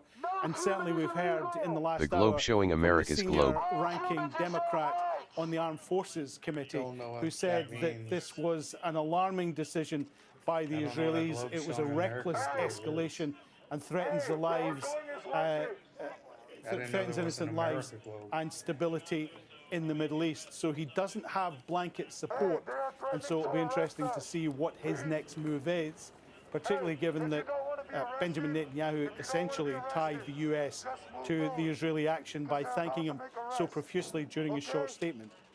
Okay, let's move from Washington, D.C. to Tehran now. I want to bring back in Hamid Reza Gholamzadeh, who is director of Diplo House, a think tank focused on foreign policy. And thank you very much for staying with us.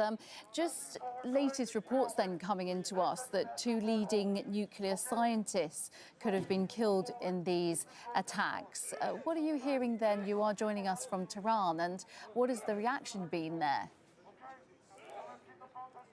So far, we have confirmed reports of martyrdom of IRGC commander, General Salami, and also the 2 scientists, Mr. Tehranchi and Abbasi.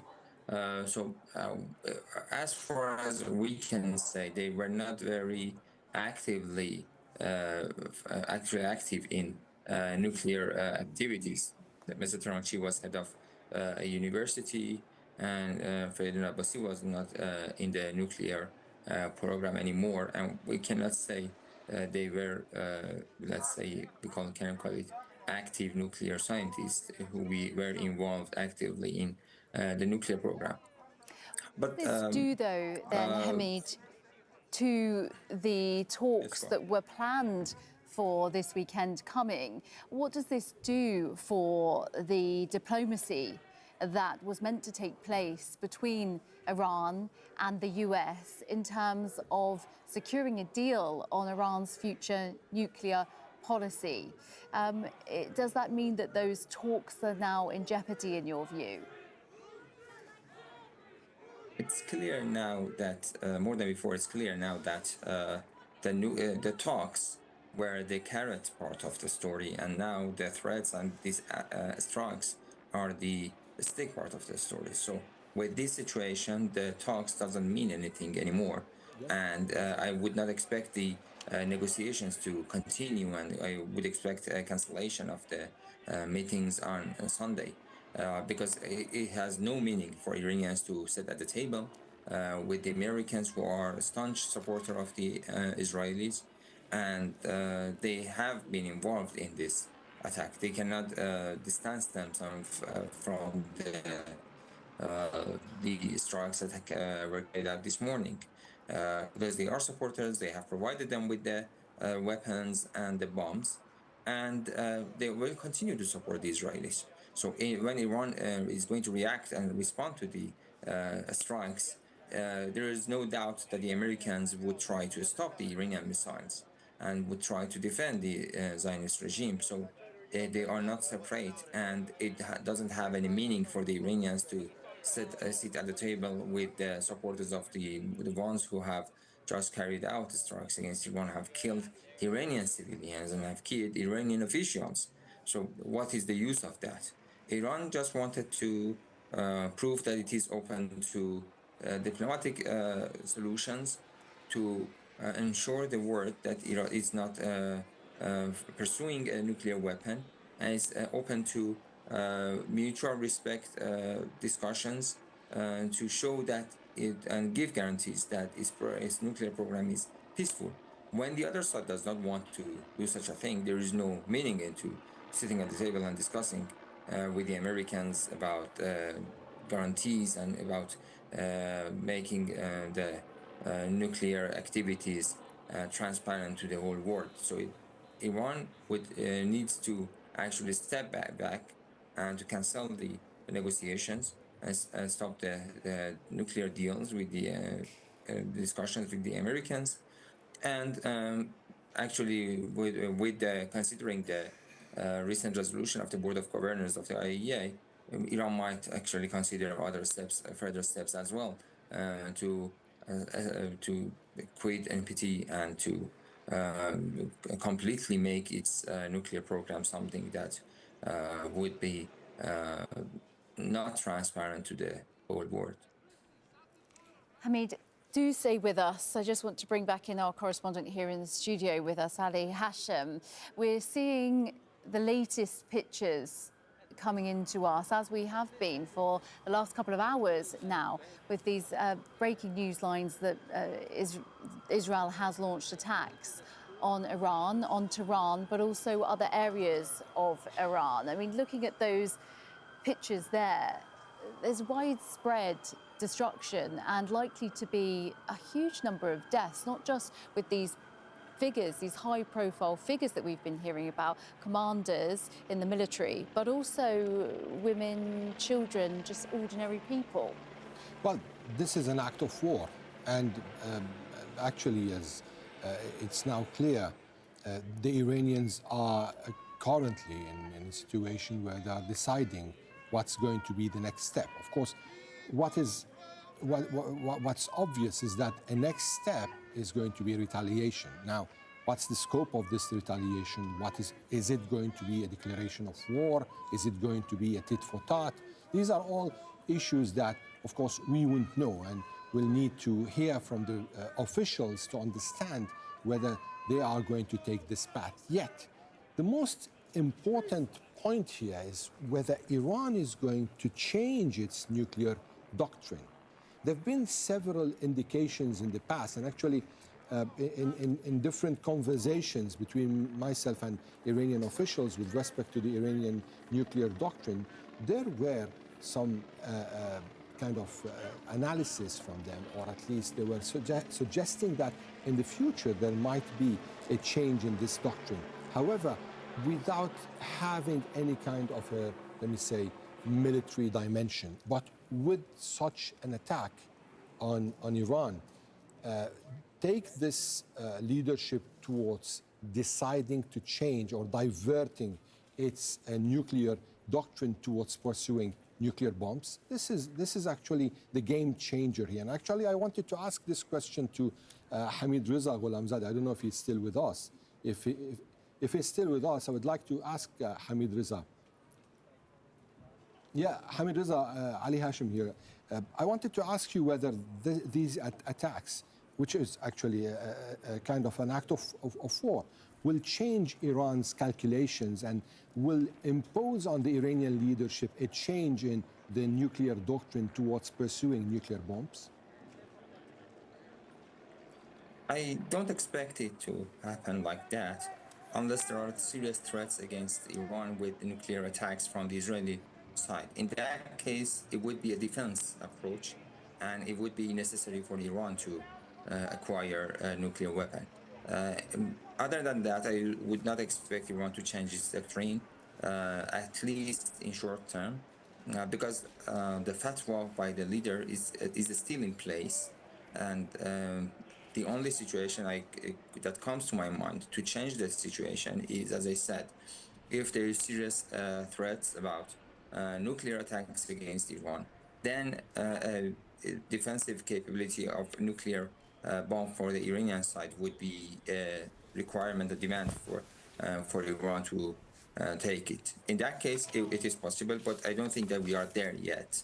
The first change that I would expect, as I just mentioned, is that the Iranians would stop their cooperation with IAEA.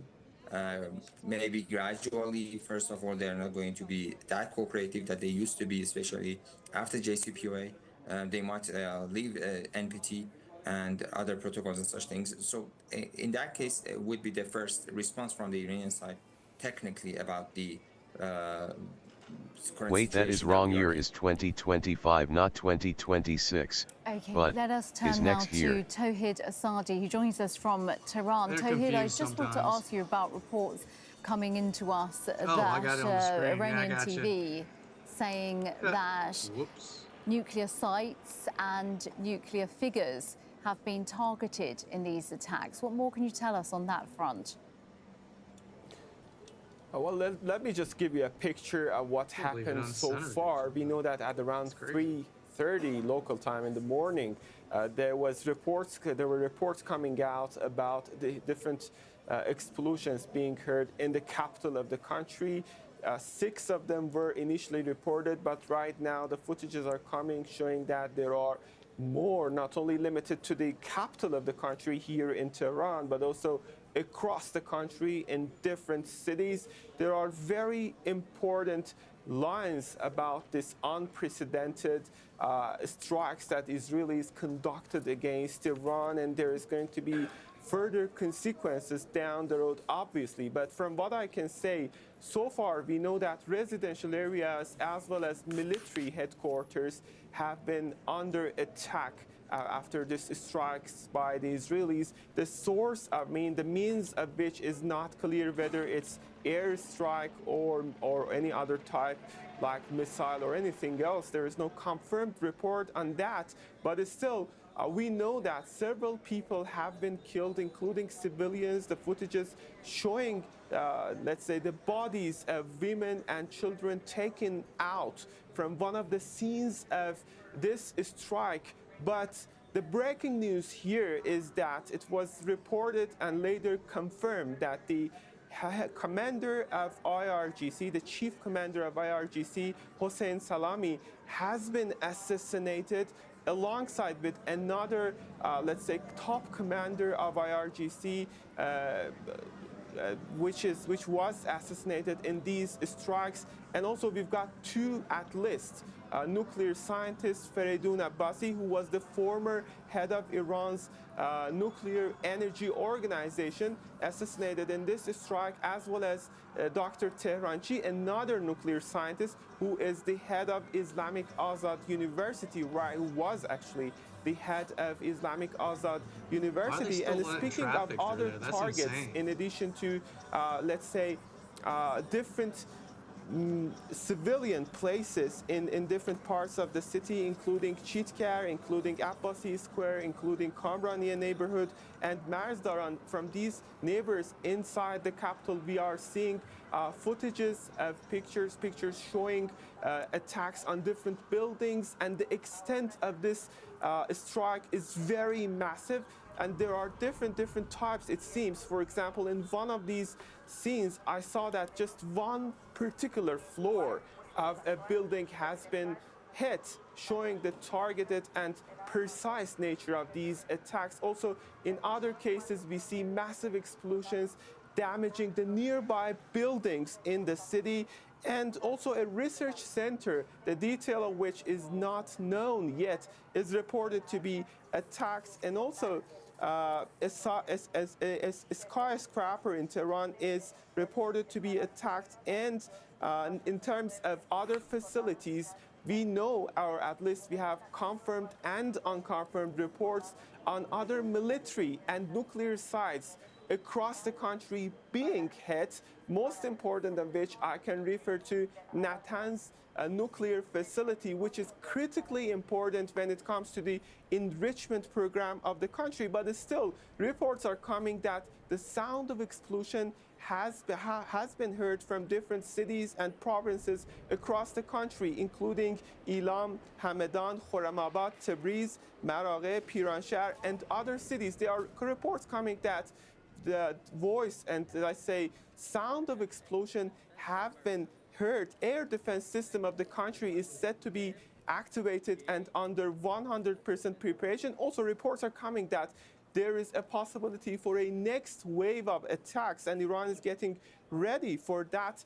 And last but not the least, the reports are coming that now the air, there is no flight across the air of the country, and what we see is that all flights have been canceled. Previously, the Imam Khomeini Airport, the main international airport of the capital, announced that it's going to suspend all its flights until further notice. And also, we've got the same statement coming from the Mehrabad, the local airport in the capital, saying the same thing, but it's still in a broader context. Right now, you don't see any airplane on the air of the country. That's what we have for now, but the story is developing and we are waiting for further details coming out.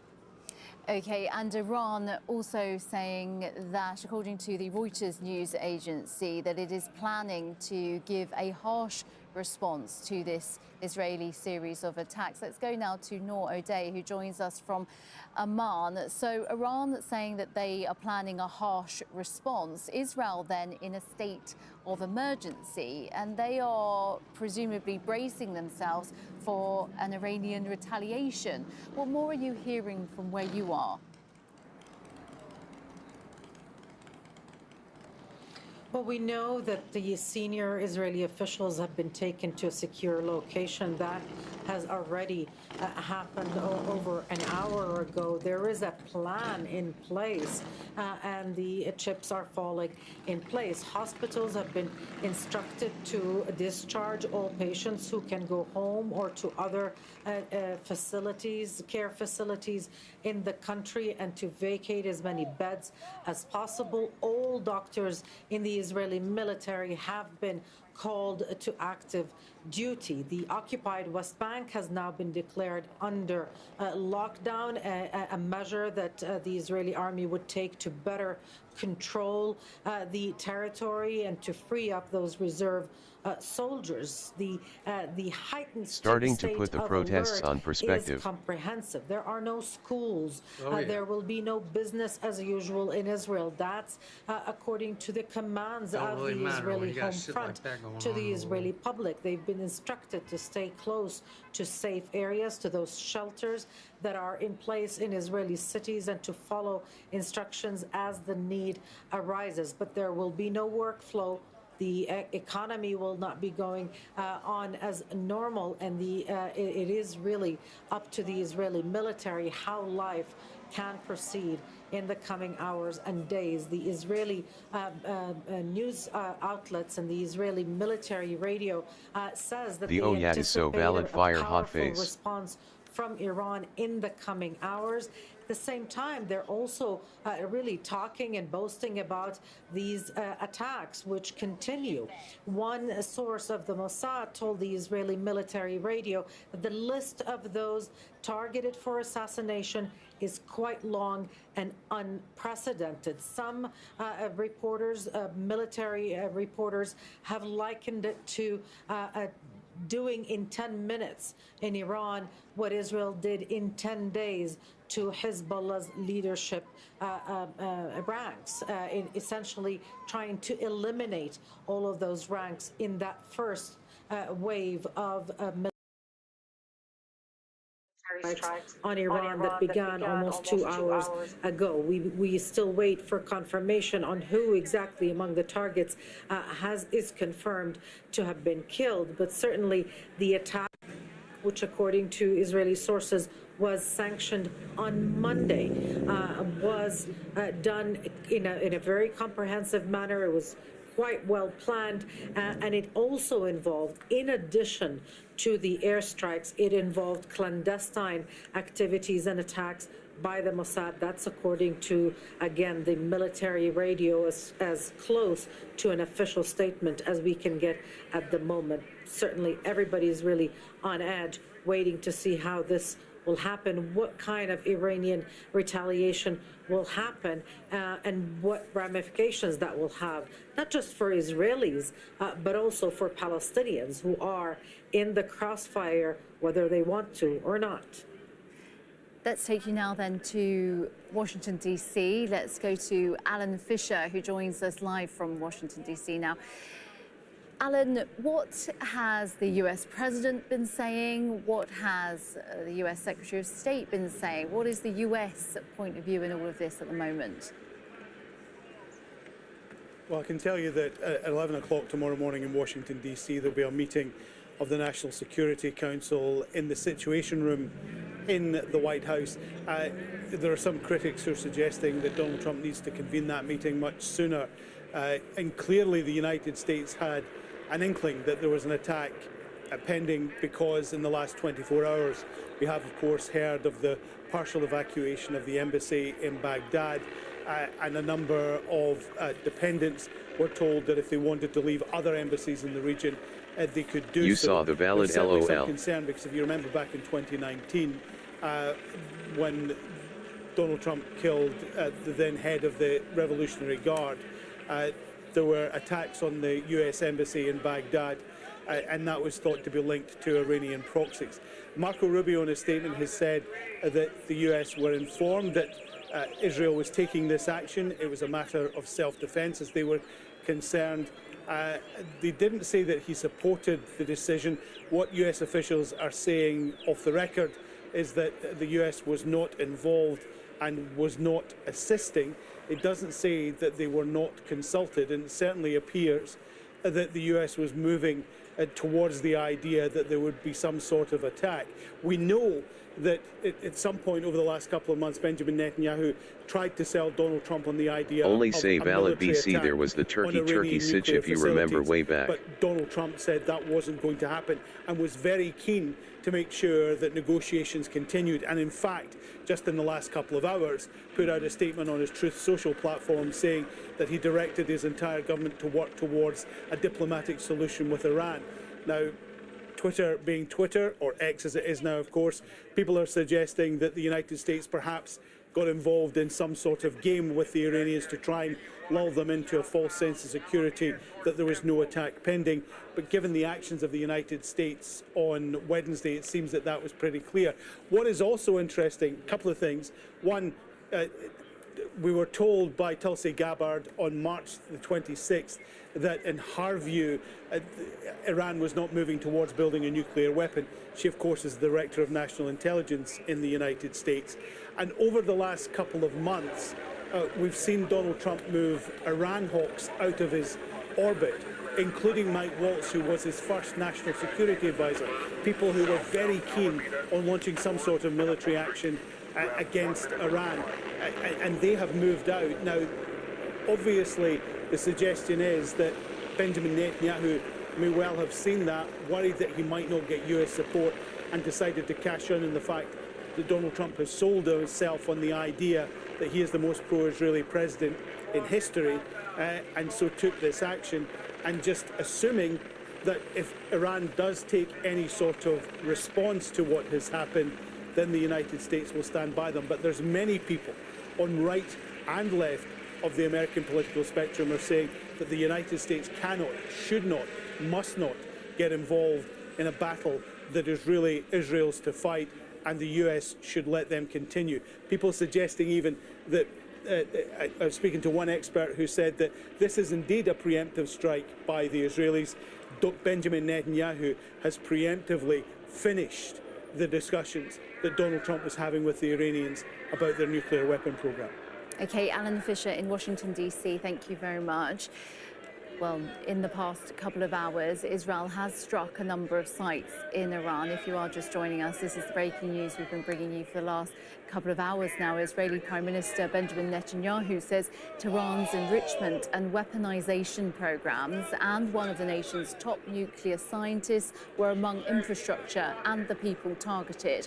There are reports that a number of Iranian commanders have also been killed. Israel declared an emergency situation across the country after the strikes. The US Secretary of State Marco Rubio warned against any retaliation by Iran on US positions in the Middle East. Rubio said the US was not involved in the attack, and he said Israel advised the US that they believed the strikes were necessary for their self-defense. Security sources in Iran say Tehran is planning a harsh response. Well, Al Jazeera's correspondent Ali Hashem joins us here in the studio. I just want to focus in, Ali, now. We've been hearing all kinds of reports about the military commanders that could have been targeted and killed in these attacks, and also these nuclear scientists. But what do we know about the numbers of people who have been killed? Clearly, there are civilians who have been killed here from the pictures that viewers are seeing on their screens now. Are there any official lines on how many people are dead and injured at the moment? Well, we know of casualties. Till the moment, there is no clear toll, but it's a big number. The focus right now is on the scope of this attack.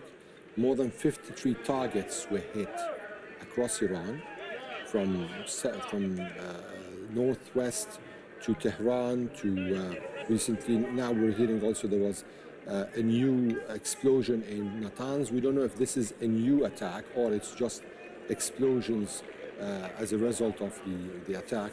Hamadan, Kermanshah, and so Ilam on the borders with Iraq. So many areas around Iran were targeted.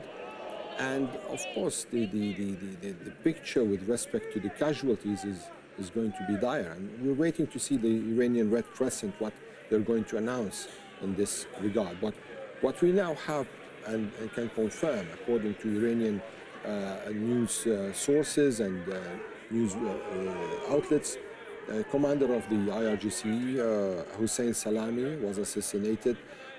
Also, Major General Ghulam Ali Rashid, who is one of the very senior IRGC commanders, was also killed in the attack. Freydon Abbasi, a renowned Iranian nuclear scientist and the former head of Iran's nuclear agency, was also killed. Mr. Tehranchi, Dr. Tehranchi, who is the head of the Azad University and also a nuclear scientist, was also killed. Abdul Hamid Menochar, he's also a professor and he's head of the nuclear faculty at Shahid Beheshti University, was also killed. So, and there are still more names coming.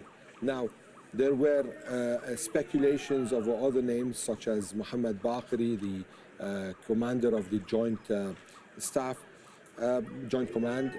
For now, there's nothing in this regard. The official Iranian news agency refuted this claim and said that he is leading the war room. Also, there were Israeli media reports said that one of those who were targeted was Ali Shamkhani, who is the former secretary of Iran's National Security Council. Now also we're seeing from Iranian media reports that he's not among the dead. But we're still waiting to see the list. The Israelis are saying there's a long list of commanders and nuclear scientists who were killed in this attack, and this is unprecedented. We're just seeing a kind of a copy-paste from what happened in Lebanon in 2024 when Israel killed Hezbollah's commanders, one after the other, the leader of Hezbollah, and also the Islamic Jihad in Gaza just a couple of years ago in one of Israel's attacks on Gaza before this war. So it seems the tactic is one, hitting the arms, then hitting the head and kind of addressing the problem. Now, what's going to happen with respect to the retaliation? This is the biggest question, and everyone is waiting. Now, the airport in Iran, Imam Khomeini Airport, has halted flights, and this is an indication that there's something that could happen. But the fact is that the region is in a war right now.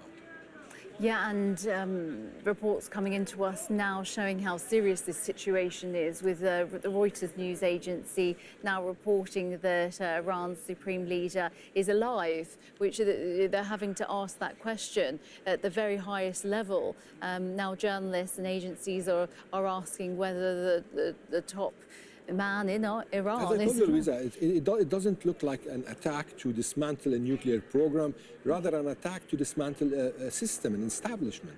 And this is clear from the targets, from the vast geography that the Israelis are hitting. And of course, in such an attack, several tens of airplanes, military airplanes, and submarines and missiles, surface to surface, were used. I'm still waiting to know what kind of weapons were used in this attack, because it was vast, it was big. And the most important thing now, what about Iran's air defenses? Were they hit? Were they compromised and neutralized by the end? Because this will pave the way for Israel for more attacks, and it will make more attacks kind of easier and more deadlier.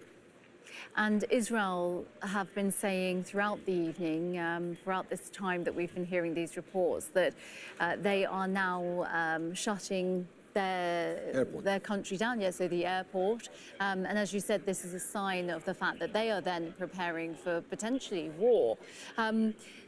From here on then, we have no direction in terms of, well, we've been speaking to the experts that have joined us. No one seems to know for sure where this is going. But clearly there's a lot of concern on both sides. And then we have Iran saying that they will hit back with force. And then the US coming in, the Secretary of State Marco Rubio saying, pretty much warning Iran to stay away from any US targets. So it seems, with all of those facts in place and all those statements, that there is a large fear that this could escalate from all of those parties involved. Well, indeed. If Iran is going to hit directly on Israel, then it's not going to be just like the one in October. It's not going to be like the one in April. It's going to be a vast attack. Now, what's the scope of this attack? Where are they going to hit? And is it going to be deadly? Are there going to be casualties? Are we going to see more tit for tat? And the Israelis are keen to continue this campaign, and they said it. This is going to take as much as it needs to dismantle Iran's program. Well, how much will this stay? And who is going to intervene or interfere in order to stop this war? Because now, we are in a state of war. This is very complicated, and it's not anymore about killing a commander somewhere in Syria or in Lebanon, or doing a clandestine security operation inside Tehran. This is about an act of war. Several civilians killed, several major, or let me say senior commanders and officials are killed. So how Iran is going to address this, I think it's going to be very complicated, especially if the Iranians are also still keen to put aside the Americans. Because in the past, the Iranians were saying that they are going to retaliate towards American bases in the region. But now, if they are going to retaliate directly to Israel, how is this going to happen? The third and most important thing, and we've been discussing this, what about the nuclear doctrine? Will it stay the same? Will it change? Because the Iranians are going to limit their coordination or cooperation with the international agency, the International Nuclear Agency. So this would mean the program will go into a situation of ambiguity, and there will be a cloud surrounding the nuclear program. Now, whether this nuclear program is going to be completely destroyed, this is also a big question, because it's a very complicated network of facilities. And we are actually speculating. It's been just like a couple of hours, 3 hours since this has started, but it just turned the whole region upside down.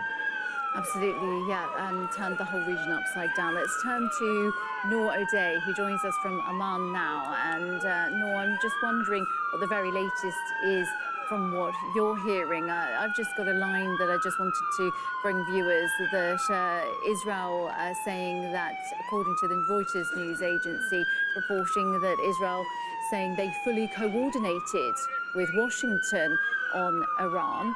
That word coordinated, very particularly used there. I'm just wondering, Noor, what you're hearing from where you are in Amman. We're hearing much of the same from Israeli media reports and sources close to the Israeli Prime Minister.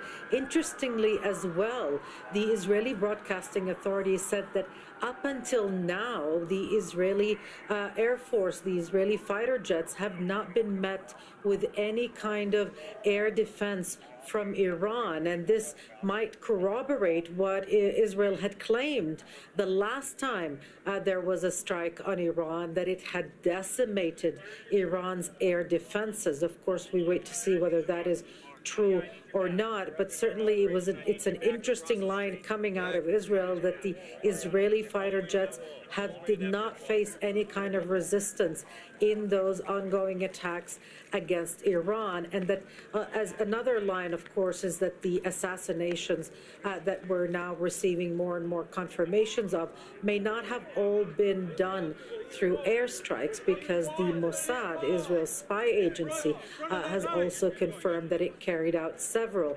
clandestine attacks on Iranian territory as those airstrikes began. The Israeli side is very keen to paint Israeli-American cooperation and coordination. There is no other country in the world, perhaps, that has the kind of close relationship Israel has with the United States. We heard that from the Israeli Prime Minister in his statement, which was in English, talking about this attack being in Israel's interest, but also in that of the United States, talking about the friendship and the mutual interest, even using the term civilized world against one of the world's most dangerous countries or governments. And so that is the narrative, perhaps, that Benjamin Netanyahu will be very keen on repeating time and time again, probably also in order to overshadow any kind of criticism that this airstrike might get. In the meantime, the Israeli opposition has congratulated the Israeli army on its attack and expressed support for this attack against Iran, expressed confidence in the Israeli army and its capabilities, and support for the Israeli public, which will now be basically on lockdown, ordered to confine their activities to those allowed by the Israeli Home Command. Okay, Noor, thank you very much. Al Jazeera's correspondent Dorsa Jabari joins us now in the studio. Dorsa, just getting a report in here now that Iran's armed forces spokesperson has said that Israel and the US will pay a heavy price for the Israeli attack. That has been the line that they've been going down all through these reports that we've had coming into us of these attacks. It's an escalation, but it's really beyond that now. Certainly, I think it is now clear this is a new chapter in the Middle East, and this is the start of something very serious, and it's not likely, from what we're seeing now, going to end very soon. Iranians are waking up in Tehran and across the country to news that their country is still under attack, and officials are still trying to deal with what is happening. And I think it's very clear that Iran, in the next few hours, the leadership, specifically the Supreme Leader, Ayatollah Ali Khamenei, will have some very difficult decisions to make. The future of the establishment is now in question as a result of these actions, and they have to make it very clear that they are going to defend the country and its people, because we've seen civilian casualties. And the scenes we're seeing now in the capital, Tehran, are reminiscent of the Iran-Iraq war. And that is a time where I grew up in Tehran during that war. As a child, I remember these images vividly, not to this extent, but the bombings happening in the capital all day and night during that war. And this is the first time now since 1988, when that war ended, that Iranians are seeing these images, and it is extremely alarming and shocking. I've spoken to family members in Tehran, and they just say they have no words. They are in shock of what is happening. But the establishment is likely not going to buy any of the lines that we're getting from the United States. The Americans have been fully supporting Israel, and they know very clearly that Israel would not be able to carry out this operation, this wide-scale attack across Iran without U.S. support. So it's going to be very difficult for them not to deliver on the threats that they've been making over and over again for the past nearly 3 decades now. Netanyahu has said over and over again, his mission is to ensure Iran does not obtain a nuclear weapon. Iran has said, we don't want one. We have a nuclear program that is for civilian purposes. Now the IAEA is saying they've been hiding a parallel program.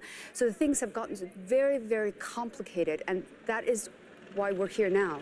And Israel clearly, yet again, have taken matters into their own hands. The Israeli Prime Minister making it clear that he doesn't listen to anyone, he doesn't answer to anyone, and the statement we saw from Netanyahu quoting religious reasons for his actions are going to be met with counter-religious reasons from the Iranians as to why they see this as a full act of war, and they're going to have to defend their country.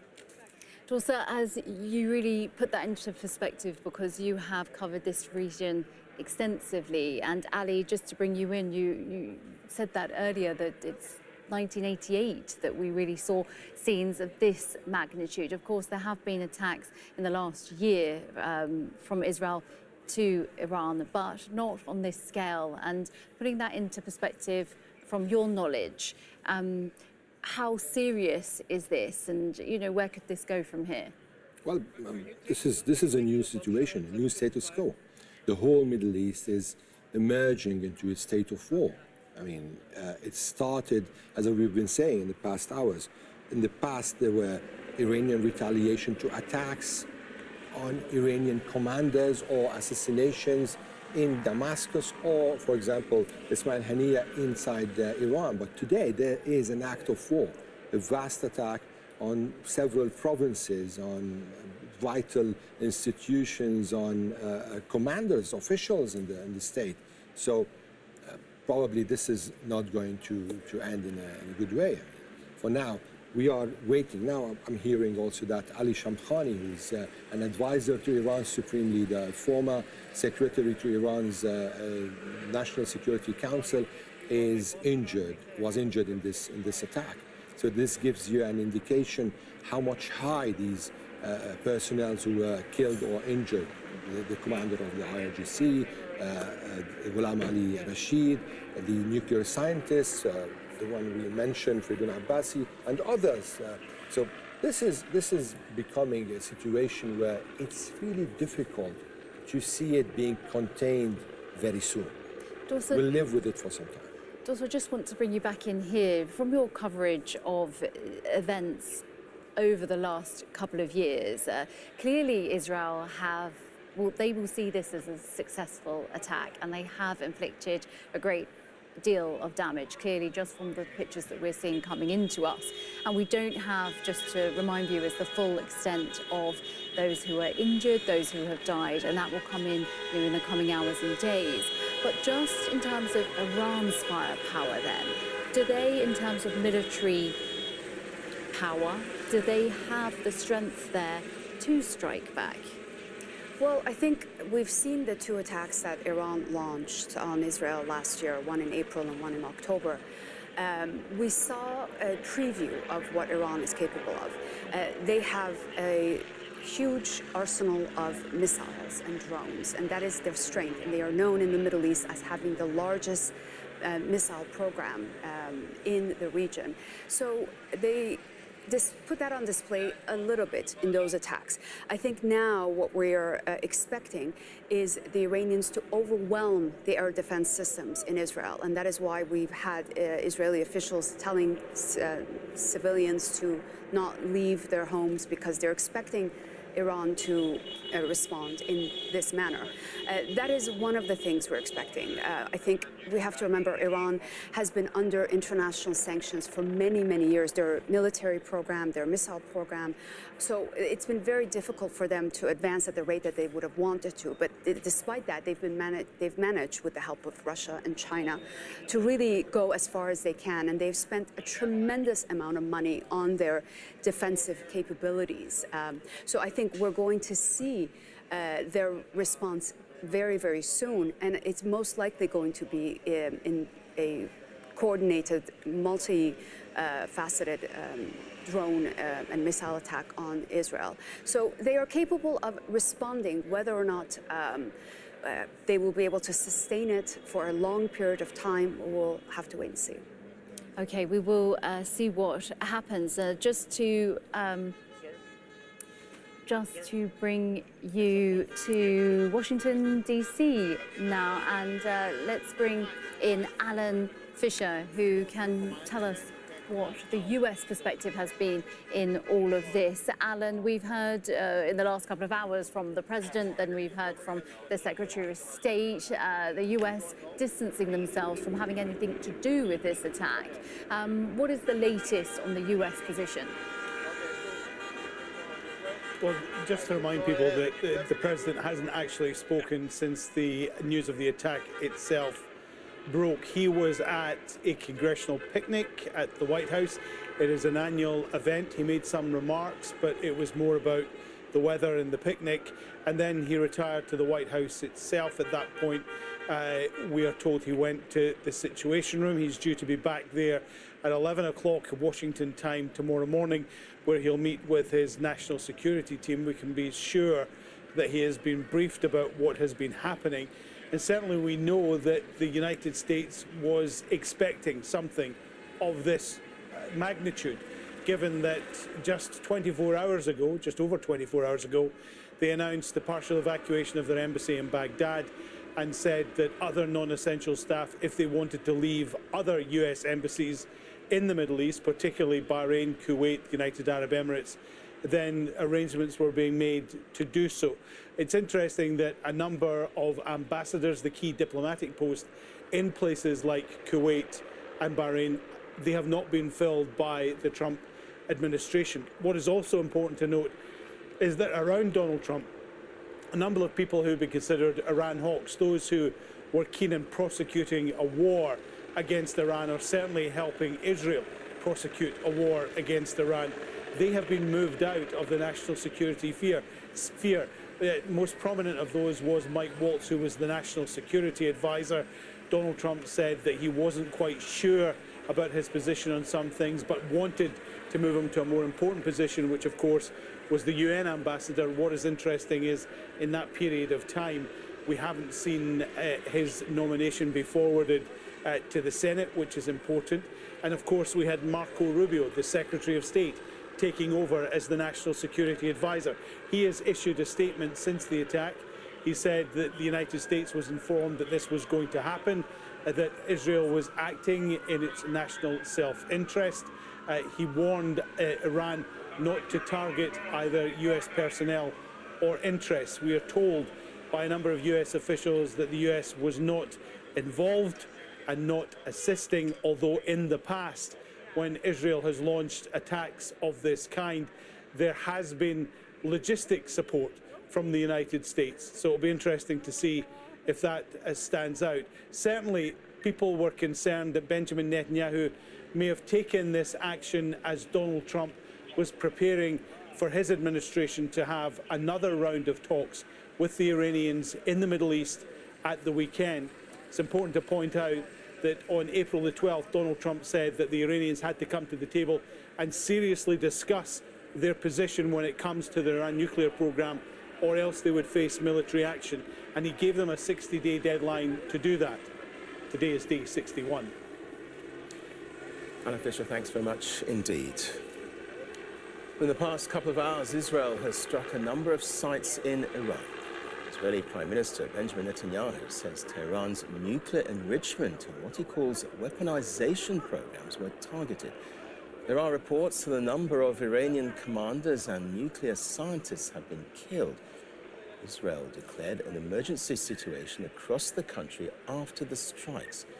The U.S. Secretary of State Marco Rubio warned against any retaliation by Iran on U.S. positions in the Middle East. Rubio said the U.S. was not involved in the attack. He said Israel advised the U.S. that they believe the strikes were necessary for self-defense. A spokesman for the Iranian armed forces say Israel and the U.S. will pay a heavy price for the attack. Noor Bode joins us now from Amman. So Noor, we've heard an unrepentant Israeli Prime Minister justifying these attacks.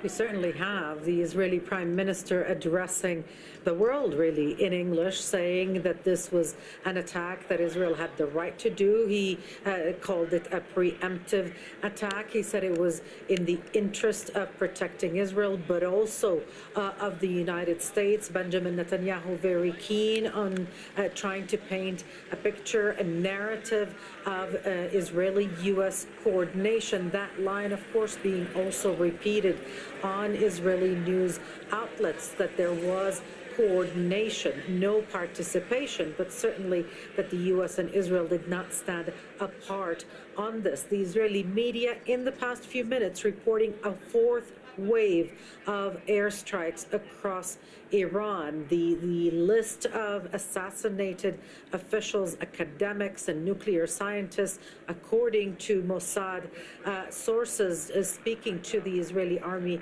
radio, according to them, it is long, it is unprecedented. Some security sources say that what Israel did to Hezbollah in 10 days, taking out the leadership ranks in 10 days, it has done, or at least attempted to do, in Iran in just 10 minutes. If that is true, this would really spin the region into something completely uncharted in terms of tension, in terms of repercussions. And of course, Israel is in a state of emergency. The airspace is under lockdown. There are no flights going in or out of Ben Gurion Airport. All normal daily activity in Israel has been cancelled in accordance with the instructions of the Israeli Home Command, and Israelis have been instructed to stay close to safe areas. Those areas, of course, being the shelters that Israel has in various cities and communities. Of course, Israeli Palestinian citizens have long complained that they are short on those protection mechanisms, and so they are lacking, if you will, in those protections. Palestinians in the occupied West Bank are under lockdown, no shelters there for them. Okay, well, Al Jazeera's correspondent Dorsa Jabari joins us here now in the studio. Dorsa, you've covered this region extensively, but what will the mood be like in Tehran waking up to this? I think shock, fear, and disbelief. I've been speaking to members of my own family who are in Tehran, and they are still trying to process things that have happened over the past few hours. I think this is something that people had always had as a thought that it could happen in the back of their minds as Iranians. 47 years since the revolution of 1979, and the Iranians have been anti-Israel since then. So this threat of Israel has been looming over Iran for decades. And this past year, we saw two attacks, exchanges between the two sides that broke this psychological barrier that existed between Iran and Israel, that this kind of military action against one another was never going to happen. Those operations, those attacks, limited as they were contained to specific targets in Iran and in Israel. So the general population didn't really suffer as a result of it. They didn't experience it the same way that we're seeing the images now in Iran. This, though, is the full-on version of what Israel has been promising, Netanyahu's dream for 3 decades, to ensure that Iran does not have a nuclear weapon, something the Iranians have said they are not interested in, they don't want. So we have seen these images now, and what people are experiencing waking up in Tehran now on a Friday, it's a holiday, public holiday, is going to be very, very traumatizing. It's going to be very, very difficult for people to process what is happening and the scale of it as well. And as we understand it, it is ongoing. It hasn't ended, the operation, as Israel has said. So the last time Iranians saw these images in the capital and other cities was during the Iran-Iraq War. And I remember as a child growing up in Tehran, the capital would come under attack on a daily basis. So those memories linger with that generation. The new generation, however, has never witnessed anything like this. And so it's going to be very much a shock, and we are seeing civilian casualties already as a result of this attack. So it's going to be very difficult for Iranians to come to terms with this finally happening inside their country. And of course, the question they will have is, what will the officials do to respond? And just want to tell you that we've heard from the Iranian Supreme Leader, Ayatollah Ali Khamenei. He has issued a statement paying condolences to what he says are martyrs, nuclear scientists, and officials from the military. And he's also warned Israel that there will be a bitter and painful fate that is awaiting Israel. Okay, well, Al Jazeera correspondent Ali Hashim is also with us here in the studio. Ali, just how dangerous a situation are we in now? Well, this is unprecedented in the Middle East. We've not seen something similar since the Iraq-Iran war. This is the first, or probably, given the fact the Iran-Iran war was the two sides fighting each other, but also since the Iraq war 2003. So this is a major escalation, a major event that we will remember for the coming decades. What's happening right now is that Israel committed an act of war. It attacked several provinces in Iran, vital institutions, killed officials. A very long list of officials were killed in this attack. We have now, we're hearing of Ali Shamkhani, an advisor to the Supreme Leader, was critically injured in this attack. The commander of the IRGC was killed, Hossein Salami. One of the most senior commanders in the IRGC, Ghulam Ali Rashid, also was killed. Nuclear scientist Faydoun Abbasi was a former head of Iran's nuclear agency. Dr. Menochahar, Dr. Jamshid. So there are several names that we are hearing and more are coming. But the most important thing is that Iranian civilians also were killed. The city of Tehran and several other cities like Kermanshah, like also in Ilam, Hamadan, these were all attacked by Israeli airstrikes. So today, Iran is in front of a major turning point, whereas it has to take a decision. What's next? The legacy that the Islamic Republic has always been talking about and insisting on is that it was able to defend its people and the integrity of the country and its independence. Today, this is a very big challenge because this will put this mandate on stake. So this is one of the main issues. What we've been seeing is not also only related to Iran, it's related to the whole region because it's just a continuation of what's been happening since the past year when Israel started hitting what it called the arms of the octopus.